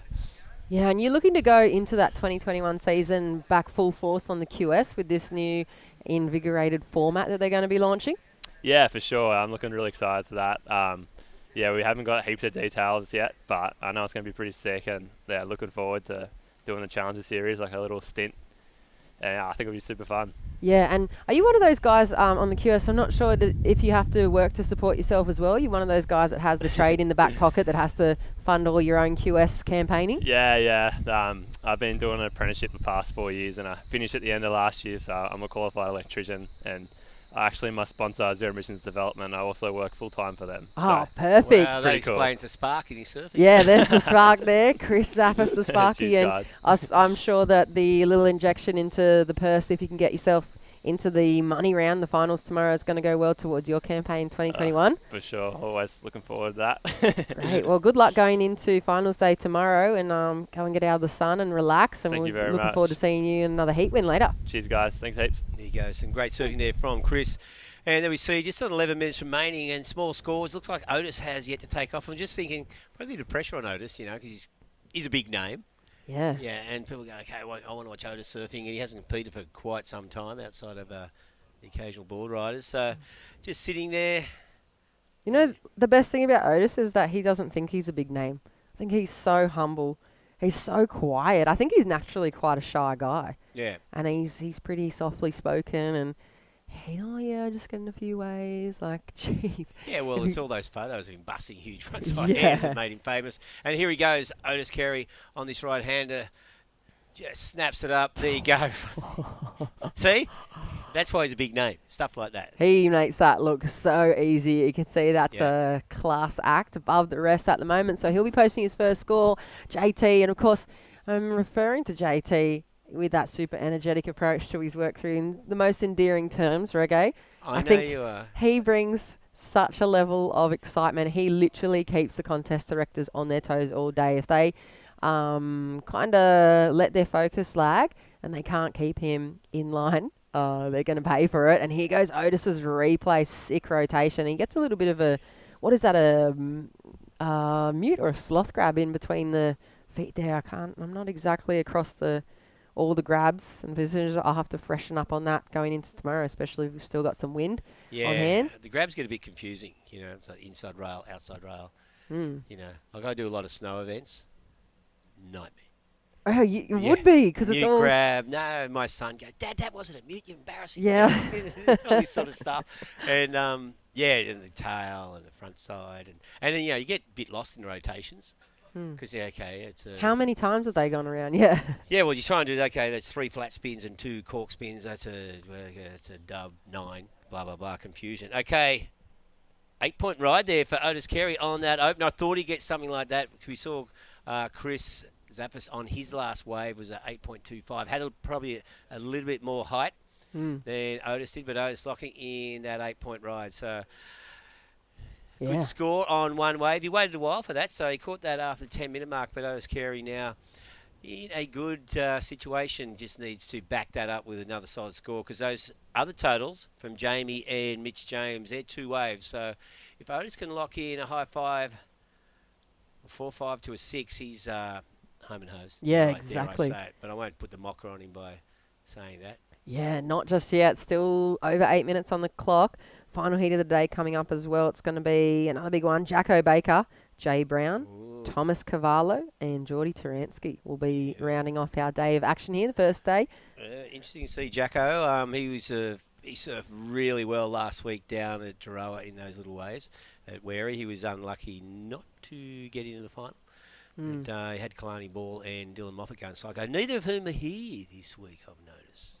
Interesting. I do know both of those two guys had to put in to get all that time off work for the first few events for the Open. So dare say they had to go back to work just for a brief week. Hopefully we're going to see them. It's a bit harsh having to work. Tough, isn't it?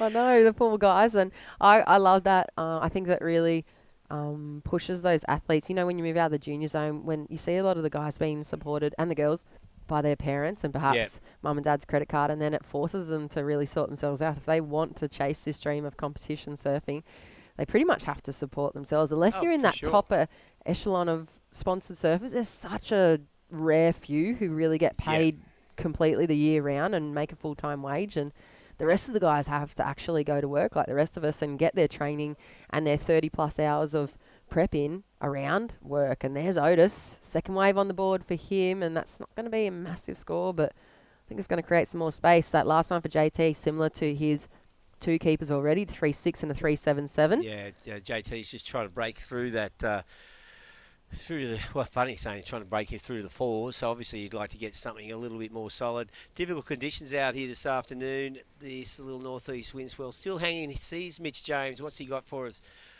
Takes off, nice little section, just wraps it around. This one filling up pretty quickly, not much going on here at all, but he managed to get that little rail turn in and just kicks out. So another 1 manoeuvre wave for Mitchell James. So Otis Carey just waiting his second score to lock in.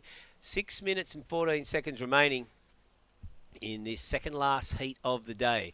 And it looks like Darcy Pitts now, what's he got? Not a lot ahead of him. Just building up some speed. Chucks it up and just slides that tail out, just drifting a little bit there. And this one filling up on the inside.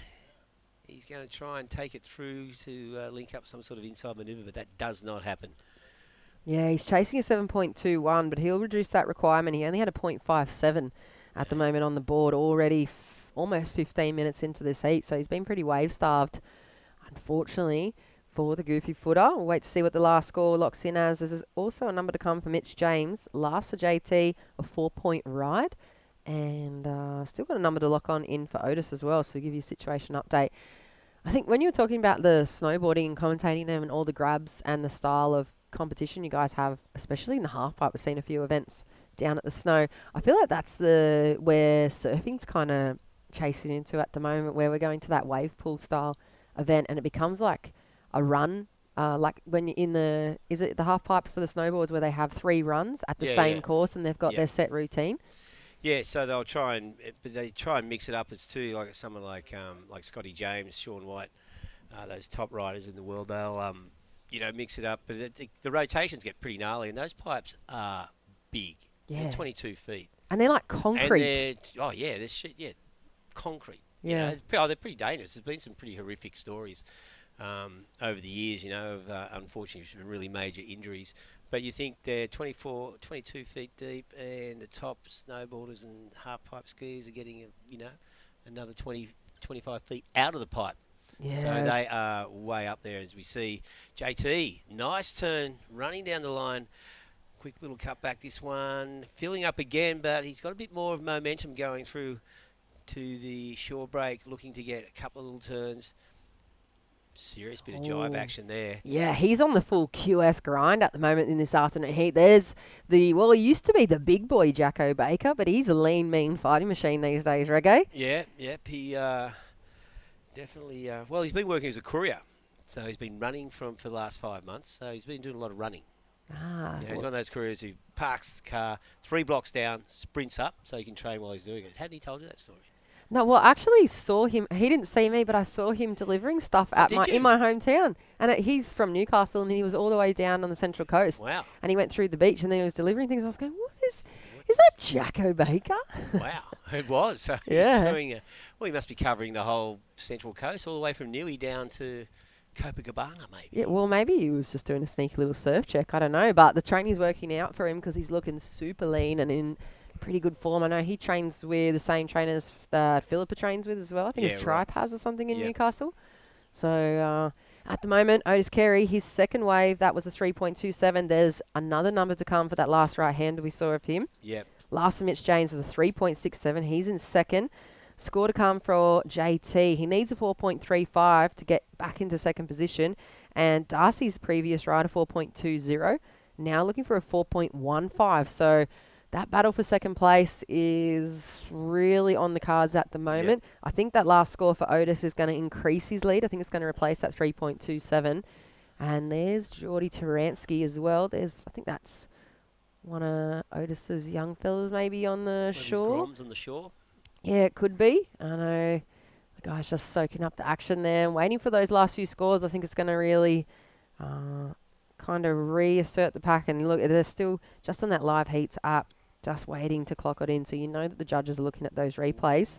A few changes, but Mitch James has extended his lead. So just had Mitchell James and Jamie Thompson and Otis's last waves get locked in. Otis extended his lead marginally. Mitchell James now in second spot. Jamie Thompson back in third. And wow, just under 2 minutes remaining. Be interesting to know who's got priority. What's Mitch need to get into first? Mitch needs a 6.54. So Right. 1 minute, 1 minute 45. Not an impossible task. Jamie needs a 5.28. He'd be the people's champ too because he's so connected with so many groups here. If he was able to get himself into a final and take away the crown, tell you what, there'd be a lot of excitement. Probably a pretty good party too. Here goes JT. Nice first kind of layback snap. Throws a fair bit of spray on that second turn. Looking really sharp and loose. 2 good solid turns, but he needs a 5+, right? 5.28. He's a long way down the bank as well. You tend to lose a bit of the punch value in the waves. I think when they're so far away. I mean, the judges are so clued into it, but I don't know about that for a 5.28. We'll wait to see. And Darcy, he needs a 5.78. Wow, so they're not huge scores. So Darcy and Jamie are within striking distance of taking this bloke out of the picture, although Mitchell now has the opportunity to extend his position. this wave filling up pretty quickly, so no action so far. Ooh, bogs a rail, and that's gone. So that wave is not going to enter the equation. Here we see Otis throwing through another front side air and just rides out of that rotation. That was cool. Like, it was straight sort of just through the lip. And Otis Carey coming in with 30 seconds to go. He is going to win this one. And 24 seconds. So it's all between Jamie Thompson, still waiting on that right hand of his with those two good snaps to get locked in. And Mitch James just holding on to the lead. His last wave will not change his points total at 9 point, although he may have had one to get locked in as well. I can't remember. Yeah, Mitch James has one here more he goes wave. again. Yep, so JT just falling short. Here goes Mitch James up on the forehand. Last 5 seconds of the heat. Nice layback over the final section and goes over the back. Can't ride out. And So that's done. It's done and dusted. So Jamie's wave did not go into the equation. So there you go. Otis Carey winning that heat. Two-wave total 11.83. Mitchell James in second place. That wraps up Heat 15, Round 2. The men's here, the Australian Open of Surfing. And we'll be back very soon with the final heat of the day, Heat 16. And there's Otis getting a good rap from the Groms. he's the champ out here today, coming out of retirement. But yeah. Sorry, I did a throw. Then I should. Sorry about that. I was just sort of got carried away. So Okay, we'll be back right after this break.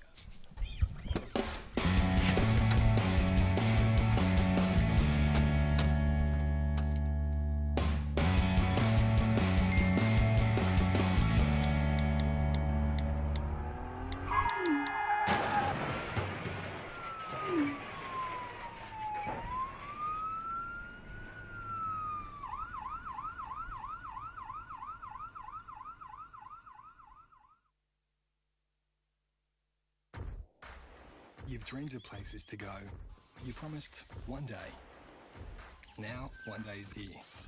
New adventures. Wide open spaces. So, you can't travel the world right now. So what? New South Wales is here for you. Let's all reboot 2020. One unforgettable experience at a time. Now's the time to love New South Wales.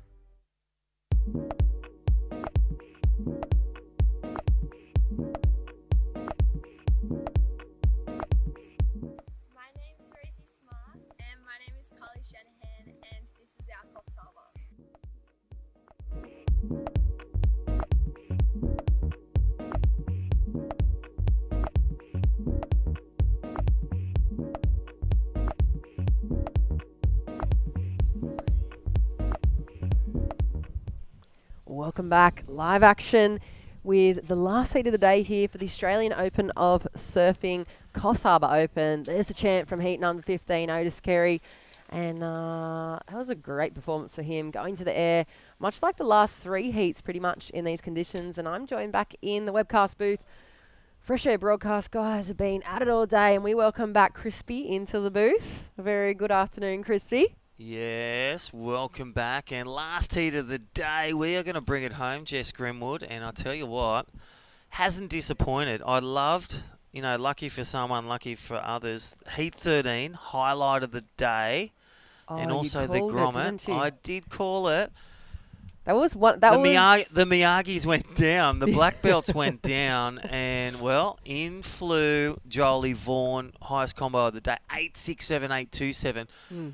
And then Caius King just went with the bling. He went through. But the next heat, you had Chris Safis take a note out and go bang, bang, bang. I'm doing what Jolie did. And then it just Otis continues on. Otis just went. Exactly the same. Hey, boys, that's what they're paying. I'm going to do it. Yeah, front-side rotors on tap for those last three heats, and they're scoring 7s and 8s. So why wouldn't you be throwing them down if you had them in the bank, Crispy? So Jackson Baker, we lead to this. He's going to close the cards. Tripaz is watching. Yeah, Tripaz is S&C coach to the stars and the legends at Newcastle. And Jay Brown out there, one of the Cronulla lads, who's not a goofy footer and from Cronulla. I think I'm the only natural footer. But Jay's one of the young Groms. He's about 19 and father and mum watching. So shout out to Brownie, Thomas Cavallo and Geordie Turansky. Ooh, there's the big boy there, Yeah, Jacko Baker. He's the model from Cronulla. And here he is, straight up. Look at him throwing the arms and, well, diving off for a pie. Doesn't eat pies anymore. Nah, he's completely He's changed strict. up. He's on the man shake, and Talking about shaking it up, we're with, welcome back, Otis Carey. How are you doing? Great win, buddy. Tiring out there. You've had a huge day. One of my favourite moments was the superheat, watching you guys and down the beach, just supporting and adding value. And you're just in the zone out there. How did you find it? You just another day on the beach? I mean, I grew up surfing here. I knew exactly where to sit on these kinds of conditions and sort of, I don't know, they weren't really coming in there, but I got one little section and did a bit of a dad jump. That's so cool. I heard the dad jokes have been flying out, but hey, tell us about, fatherhood. What does it mean to you? Oh, it's everything. I was just saying to one of the boys walking out, I was just so tired. 3 kids, they wear you down, but it's also really motivating, so it's good. Yeah, and you had the Grums on the shore there giving you congrats. That's kind of a bit even more special and important than just taking the win and going into finals day, isn't it? Getting that congratulations from the Super Grums as you came on in. Oh, it's the best way to come in from a surf. Yeah, well, it was incredible to see you back into action, Owen. We're really looking forward. I know you've had a long day on the beach already, so we won't hold you around for too much longer. But yeah, Christy? but one last question. I love your Instagram, Otis, and Otis Hope Carey. Just thanks for, leaving a legacy and continuing to drive hope in the surf community, on the land and in the water, and just providing awesome totems as well. Thank you. Thanks, guys. Thank you. Yeah, it's incredible to have you, and looking forward. Good luck going into finals day tomorrow. That is Otis Carey, local Indigenous representative, and at the moment, Geordie Taransky, 2.73. We're waiting for Jacko Baker's scores to lock on in. Jay Brown has a number as well, and I think Thomas might have also posted himself something. So it's been a huge day of activity here, and great to see that cool, calm approach for Otis Carey. Was one of the quite well-known competitive junior surfers from Australia, and then went into his artist career. And of course, like you said, he's been one of those voices across the industry where it's been so many times so poorly represented across so many companies and across the industry itself. He was that voice for his whole generation and all the Indigenous people, past and present, to kind of step up and speak out and give their perspective and the actual truth a lot of the time where we've misrepresented it. So it's great to see him still on the podium and able to bring that voice, like you said, Crispy. Yeah, definitely. And just, Uncle Mark, that he told some stories this morning from the Gumban gear, and that's, the local tribe here, the traditional owners, and, Otis Hope Carey, the Bundjalung man. I love those stories, the way they just cut down some bark and made some canoes and whip up to the Bundjalung tribe. And, yeah, just a story of respect and welcoming, and that continues on. So no doubt he's teaching his kids the storytelling as well, and they'll be passing it on, I'm sure, for decades and decades into the future. I'm sure we see the kids as well out in competition in no time. Well, telling a story in the water at the moment in this competition. 5 minutes has gone. Jordan Taransky from Cronulla in the blue, a 6-8 combo. Jay Brown, well, they're just cutting it with a couple of waves, but in flies Jackson Baker. He's just dropped to 7.33, and that was from that powerful array of turns. He is in blistering form, and that started with that 3.67, now drops to 7.33. Situation change. Baker in the lead. The Baker's dozen. Here he's up again, just with priority, taking this one off Thomas Cavallo, and whips out a nice little air rev because he can. Yeah, nice projection out into the flats as well for him. I think he'll be looking to replace that 3.67 now. And he's obviously done his homework, watched the last hour of heats probably, and seen that those front side projections, even on the smaller sections, have really been scoring the last 3 heat winners so highly, like we were speaking about. 7s Crispy. and 8s, that's the theme, is in the air. And I'll tell you what, it's courtesy of the Australian Open of Surfing, Coffs Harbour. Men's and women day 1. Don't forget, live action tomorrow, Australian Eastern Standard Time, 7 a.m. And our presenting sponsor, No Text, No Rex. You're heading home or back to your beach or back to your hotel if you're staying here at the Coffs Harbour. No vacancy because everywhere's full. Yeah. Enjoy a night, and we'll be back 7 o'clock in the morning after this heat. Check it out, Destination New South Wales, or via the website, surfingnewsouthwales.com.au. Yeah, and we've got some scores to drop. Last of Jacko Baker, last of Jay Brown. Thomas Cavallo in the yellow jersey, sitting in 4th position at the moment, only looking for a 2.04. Jay's in that 3rd spot, needs a 4.28. Geordie Taransky, just a kind of small numbers really on the board for him, a 2.73 and a 4.07. So a 6.94 will take him to the lead, and yeah, just waiting for pretty much the last few numbers to drop on in. I know those judges have been just really tapped into the replay, and 13.5 minutes remaining here in the final heat of the day. So standout heat for you, Crispy. You've called it heat number 13 it was, the high flyer. Heat 13, the two coaches, Samba Man and Peter Dunks, getting schooled by the students, and that was the high-flying, the future. Vorney and the young, not Rasmus King, it was Kai's King, the KK. Yeah, the Kingsters. Yeah, I haven't seen Rasmus King around actually. You would probably see him surf. Yeah, you see him around. He's still training. They're still, in the octagon training, having fun, listening to rock music and vinyls and surfing hard. So they're good kids from the Byron Bay, and they're applying for the wild card, no doubt, for the ABB because they got 4th yesterday. Oh, they did. In the eternal Lennox getting the win, the eternal arm wrestle. Lennox v Byron Bay. Go Libar. And there we see Thomas Cavallo. This will be a nice little score added onto the board for him and go towards the campaign. At the moment, only looking for a 2.04.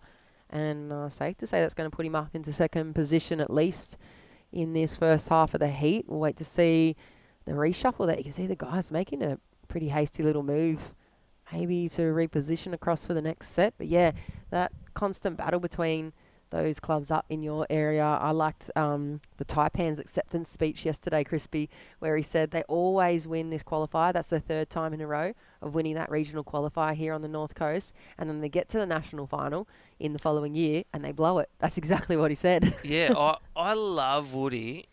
He is, even his wedding, I've done about 12 weddings. Look out for the unlucky 13, or lucky for some.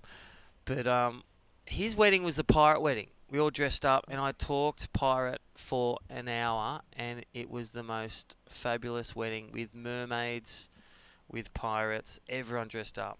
That is Woody. He's himself. Yeah, he's such an eccentric and he cartwheels character. up, and he rips. Check out his Instagram, Woody the Taipan. Cooper said that when amazing. they went to the wave pool, Woody did the best hair that he saw that whole day in training competition across the board from anybody, and he was a coach there. He coaches the kids, and then he'll just whip out for 3 waves, and he'll be on the best wave at Lennox Head. Yeah. And there Anytime, all the way to Northwall. Yeah, that's the depth of talent we've got here in Australia. And then we see Geordie Taransky. Speaking of depth in that wave, there was a nice combo on the forehand for him. Yeah, Geordie, so junior surfer, pro junior, now stepping up to the Opens, and thanks to Surfing New South Wales in the series, the Oz Open of Surfing. This is stop number 4. Don't forget Narooma way down south next week, and then Narrabeen for the 12th of December to finish. $42,000 injected from all our great sponsors and Surfing New South Wales. Hats off to them. Yeah, it is an amazing way to be kicking off going into that 2021 season. It kind of starts now for these guys, and if you're not looking sharp and in shape by the end of this Australian Open of Surf Series, you've got to go way back to the drawing board and reset before we kick off that regional part of the tour in early January. Obviously, the CT kicking off in Pipe in, I think, just a couple of days, or in Honolulu Bay, and also Pipe for the Mems. So 10 minutes remaining on the clock here. Jacko Baker's going to be one of those guys that we're hopefully going to be seeing making that cut finally for the tour. Look at the level of surfing he's got on tap. Nice late kind of hit, releases the fins over the back of the coping, and 2-turn combo. I just hope that qualification from his, fellow Novocastrians, Ryan Callanan and Morgan Sibley, get him into the tour, because look at the surfing, Crispy. Yeah, look at this Visit New South Wales replay, and just so strong, so fast, so sharp, precise, and that is what I call a gold wave, and it's going to deliver some good points. So let's wait for this as the judges deliberate. He's got the big wave game too. Like, when it's big and it's solid conditions, he's so incredible. I saw him compete in Spain, and it was literally 6 to 8 foot messy storm conditions, and he was riding an epoxy and it looked like a PU cutting through the chop and that. He just has so much power behind his technique that he has that. And I think that he had to go back to the drawing board and work on his small weight game to make sure he grinds through the QS, because that's what it's about. I'm going to say, if we can get that Fresh Air broadcast replay of Last Rare, because that was, here it is, a 6.1. It was just a 2-for-1, 6.1. Cooper Chapman does it so well, and again, just that fire part. That is the theme. It's to the air. Let's look at his first turn. Just jams it up there, releases the tail, and then bang, does it again. That wave was an average wave for the average surfer or competitor, and he just turned that into something good, and that is a 6.1 on the scale out of 10. Jackson Baker, boom. Yeah, the fire is lit for him. If we don't see him on that 2022 circuit, I don't know what's gone wrong, because he's just become this holistic competitor. I can't see him not qualifying. Well, here we go for the young Grom. Needs a 488. Jay Brown needs a 728. He's been a bit sleepy, the two Cronulla lads. And again, big week for them. 9-0. Combo just needs a 488, and that was the opportunity. But again, win, lose or draw, just like Samba Man, like third or fourth in any of the heats, men and women today, if they just take home what they've learnt from the contest, there's going to be plenty more to come, whether they're at Narooma. And here is heat leader, Jackson Baker, up again. He's got the Baker's dozen, starts to fly, and that is how you do an air rev. Nearly full rotation, and he's like, oh man, this feels just another day at the office. Best rotation we've seen in the last 2 hours I'm of saying competition. they're going to go excellent range, maybe into the 9s. Let's look at it again. Fresh Air replay, bang, thank you, and he lands just short of that full rotation. You saw that back foot and the fins 310 land. degrees. 315. 340. 340. Well, I'm going 340 because Jackson Baker, you've done it again. And where are you going with the score? Throw it down before it is on liveheats.com. It's going into the 9s, I'm going to say. I don't know. I feel I like said 9. You can't take that. Oh, a 9.23. 9.23. Have a look at the replay. It's the... Let's go again. Never gets boring. Lifts the hands. Stays in with the wind. And that's how you do it, kids. 340. Just under 8.87. Well, well, the average. There was a couple of high 9s. Judges and a couple are getting tired last heat of the day. They've done 29 today. So here we go. Is this live action again? Wow. It is. I thought that was Groundhog Day. Nah, he he's was up again, and there was no video replay. That was, he's just doing it again. Yeah, he's just looking so Bill sharp Murray. out there. Do you know, Reggae and I worked out that the judges have probably scored at least 500 waves today. Wow. Average around about 500 waves they've had to put a number to today. And I'll tell you what, Tory's there, World Tour judge. You got Kai from Boomerang, head judge. These guys and girls have grinded out, literally. They're masters of the judging and masters of the ocean as well. Some great state, Aussie titles, QS campaigns, and as we said, CT, people like Ben Dunn and Drew Courtney and, Phil Courtney. They have judged the world. Yeah, and Headbutt back in his day, he'd tell you he was in the top echelon of surfing for Australia. I love when I see a 10 spread and it's like a 987. I know the Headbutt's been one of the 3 or 5 judges thrown a 10. Yeah. I know what he likes. Yeah, exactly. If and you ain't got a bottom turn, you got nothing. Yeah, they used to say that back 15 years ago. But, yeah, that's right. It's but the how truth. does Julian do the turns that he does? I think Connor O'Leary is the only one that when he goes to the air, he drives way off the bottom, whereas Julian and John, they drive more off the midsection. Just quicker to get there to some of those little boosters actions. Well, just a tip.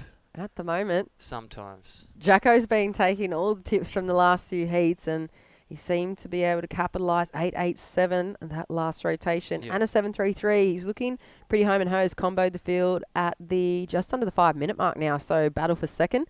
Geordie's going to need a 4.88 to take it off Thomas, and Jay Brown a 7.28.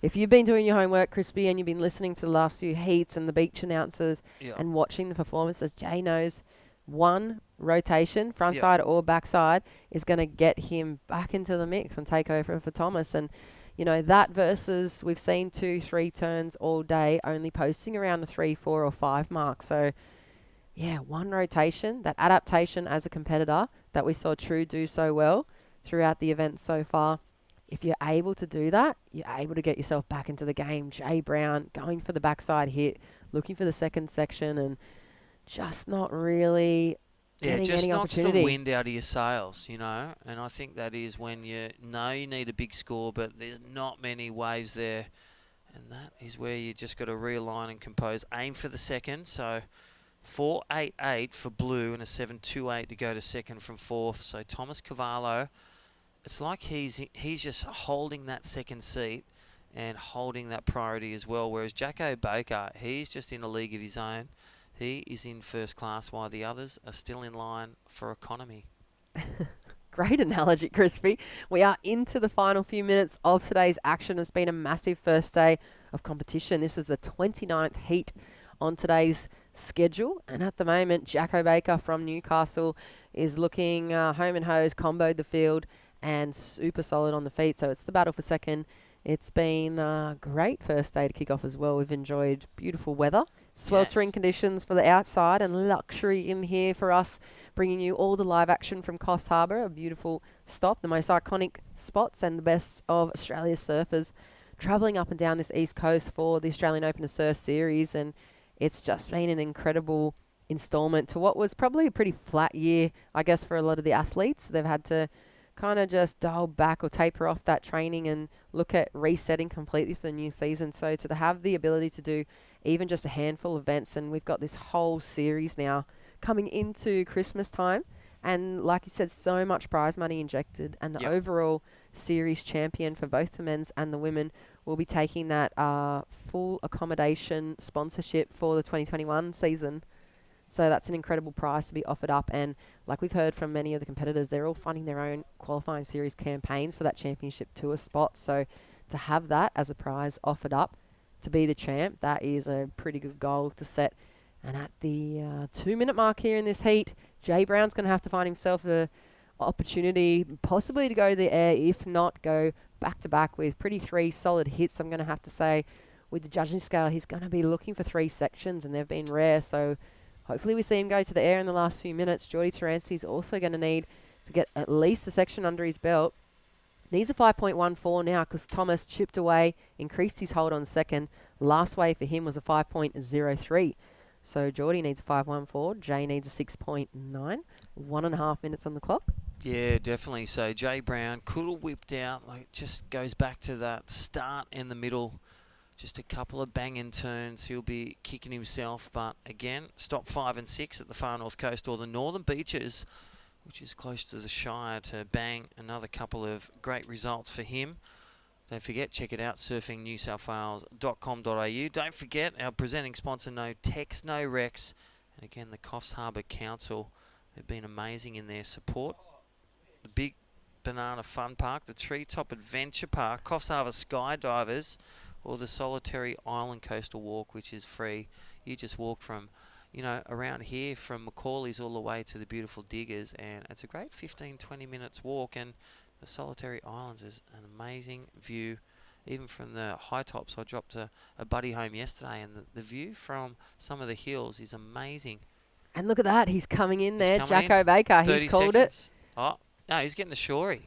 He's going to try and get a little morning barrel, and there it is, pulling it down. And I'll tell you what, he has stripped. He's definitely on the man shake. I'm going to get him and grab him and find out what he's doing at training. Find the regime. Yes, and just copy it, hit repeat. Here we go for Jay Brown. So important one, but it is a small one, and get no completion, and you won't get the score. So he will bow out of this competition. Geordie Taranski and Jay Brown, commiserations to them, and a shout out to the family. But Thomas Cavallo lives another day, goes through to the final. There is the hooter, and Jackson Baker, a baker's dozen waves and blowing the skies and blowing the tail. Great air show from him, and also from the Vaughan and the young Zaffis. Yeah. That's been the highlights, as with the other crew, all the advancements of men and women. And taken away, we'll be back tomorrow, Australian Eastern Standard Time, 7 a.m. All the viewers, we're going to hear from our sponsors. But Jess Grimwood, final words? No, it's been a great day. I look forward to kicking off nice, bright and early with you, Crispy, tomorrow morning. Finals day action. Yep. Top 32, and then the quarterfinals of the men. Don't forget, we're going to hear from our sponsors. So that is signing off from day one, the Australian Open of Surfing here at Coffs Harbour. Back tomorrow for finals day. Be safe, be cool, add value in your community, and we will catch you tomorrow morning, 7 a.m. Australian Eastern Standard Time. And this is the Australian Open of Surfing. Signing off. See you tomorrow.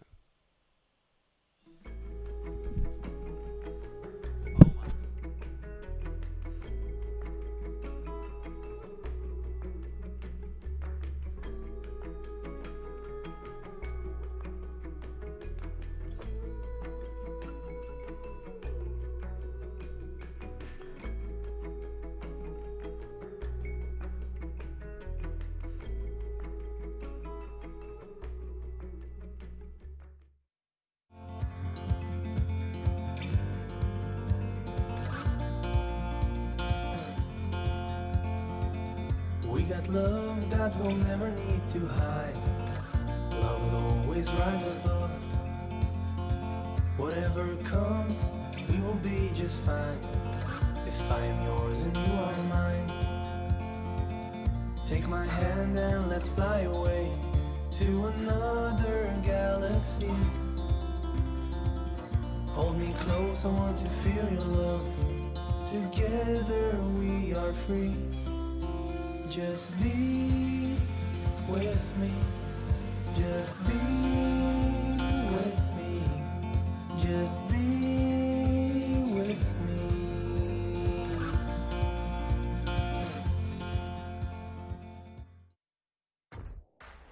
You've dreamed of places to go. You promised one day. Now, one day is here. New adventures. Wide open spaces. So, you can't travel the world right now. So what? New South Wales is here for you. Let's all reboot 2020. One unforgettable experience at a time. Now's the time to love New South Wales.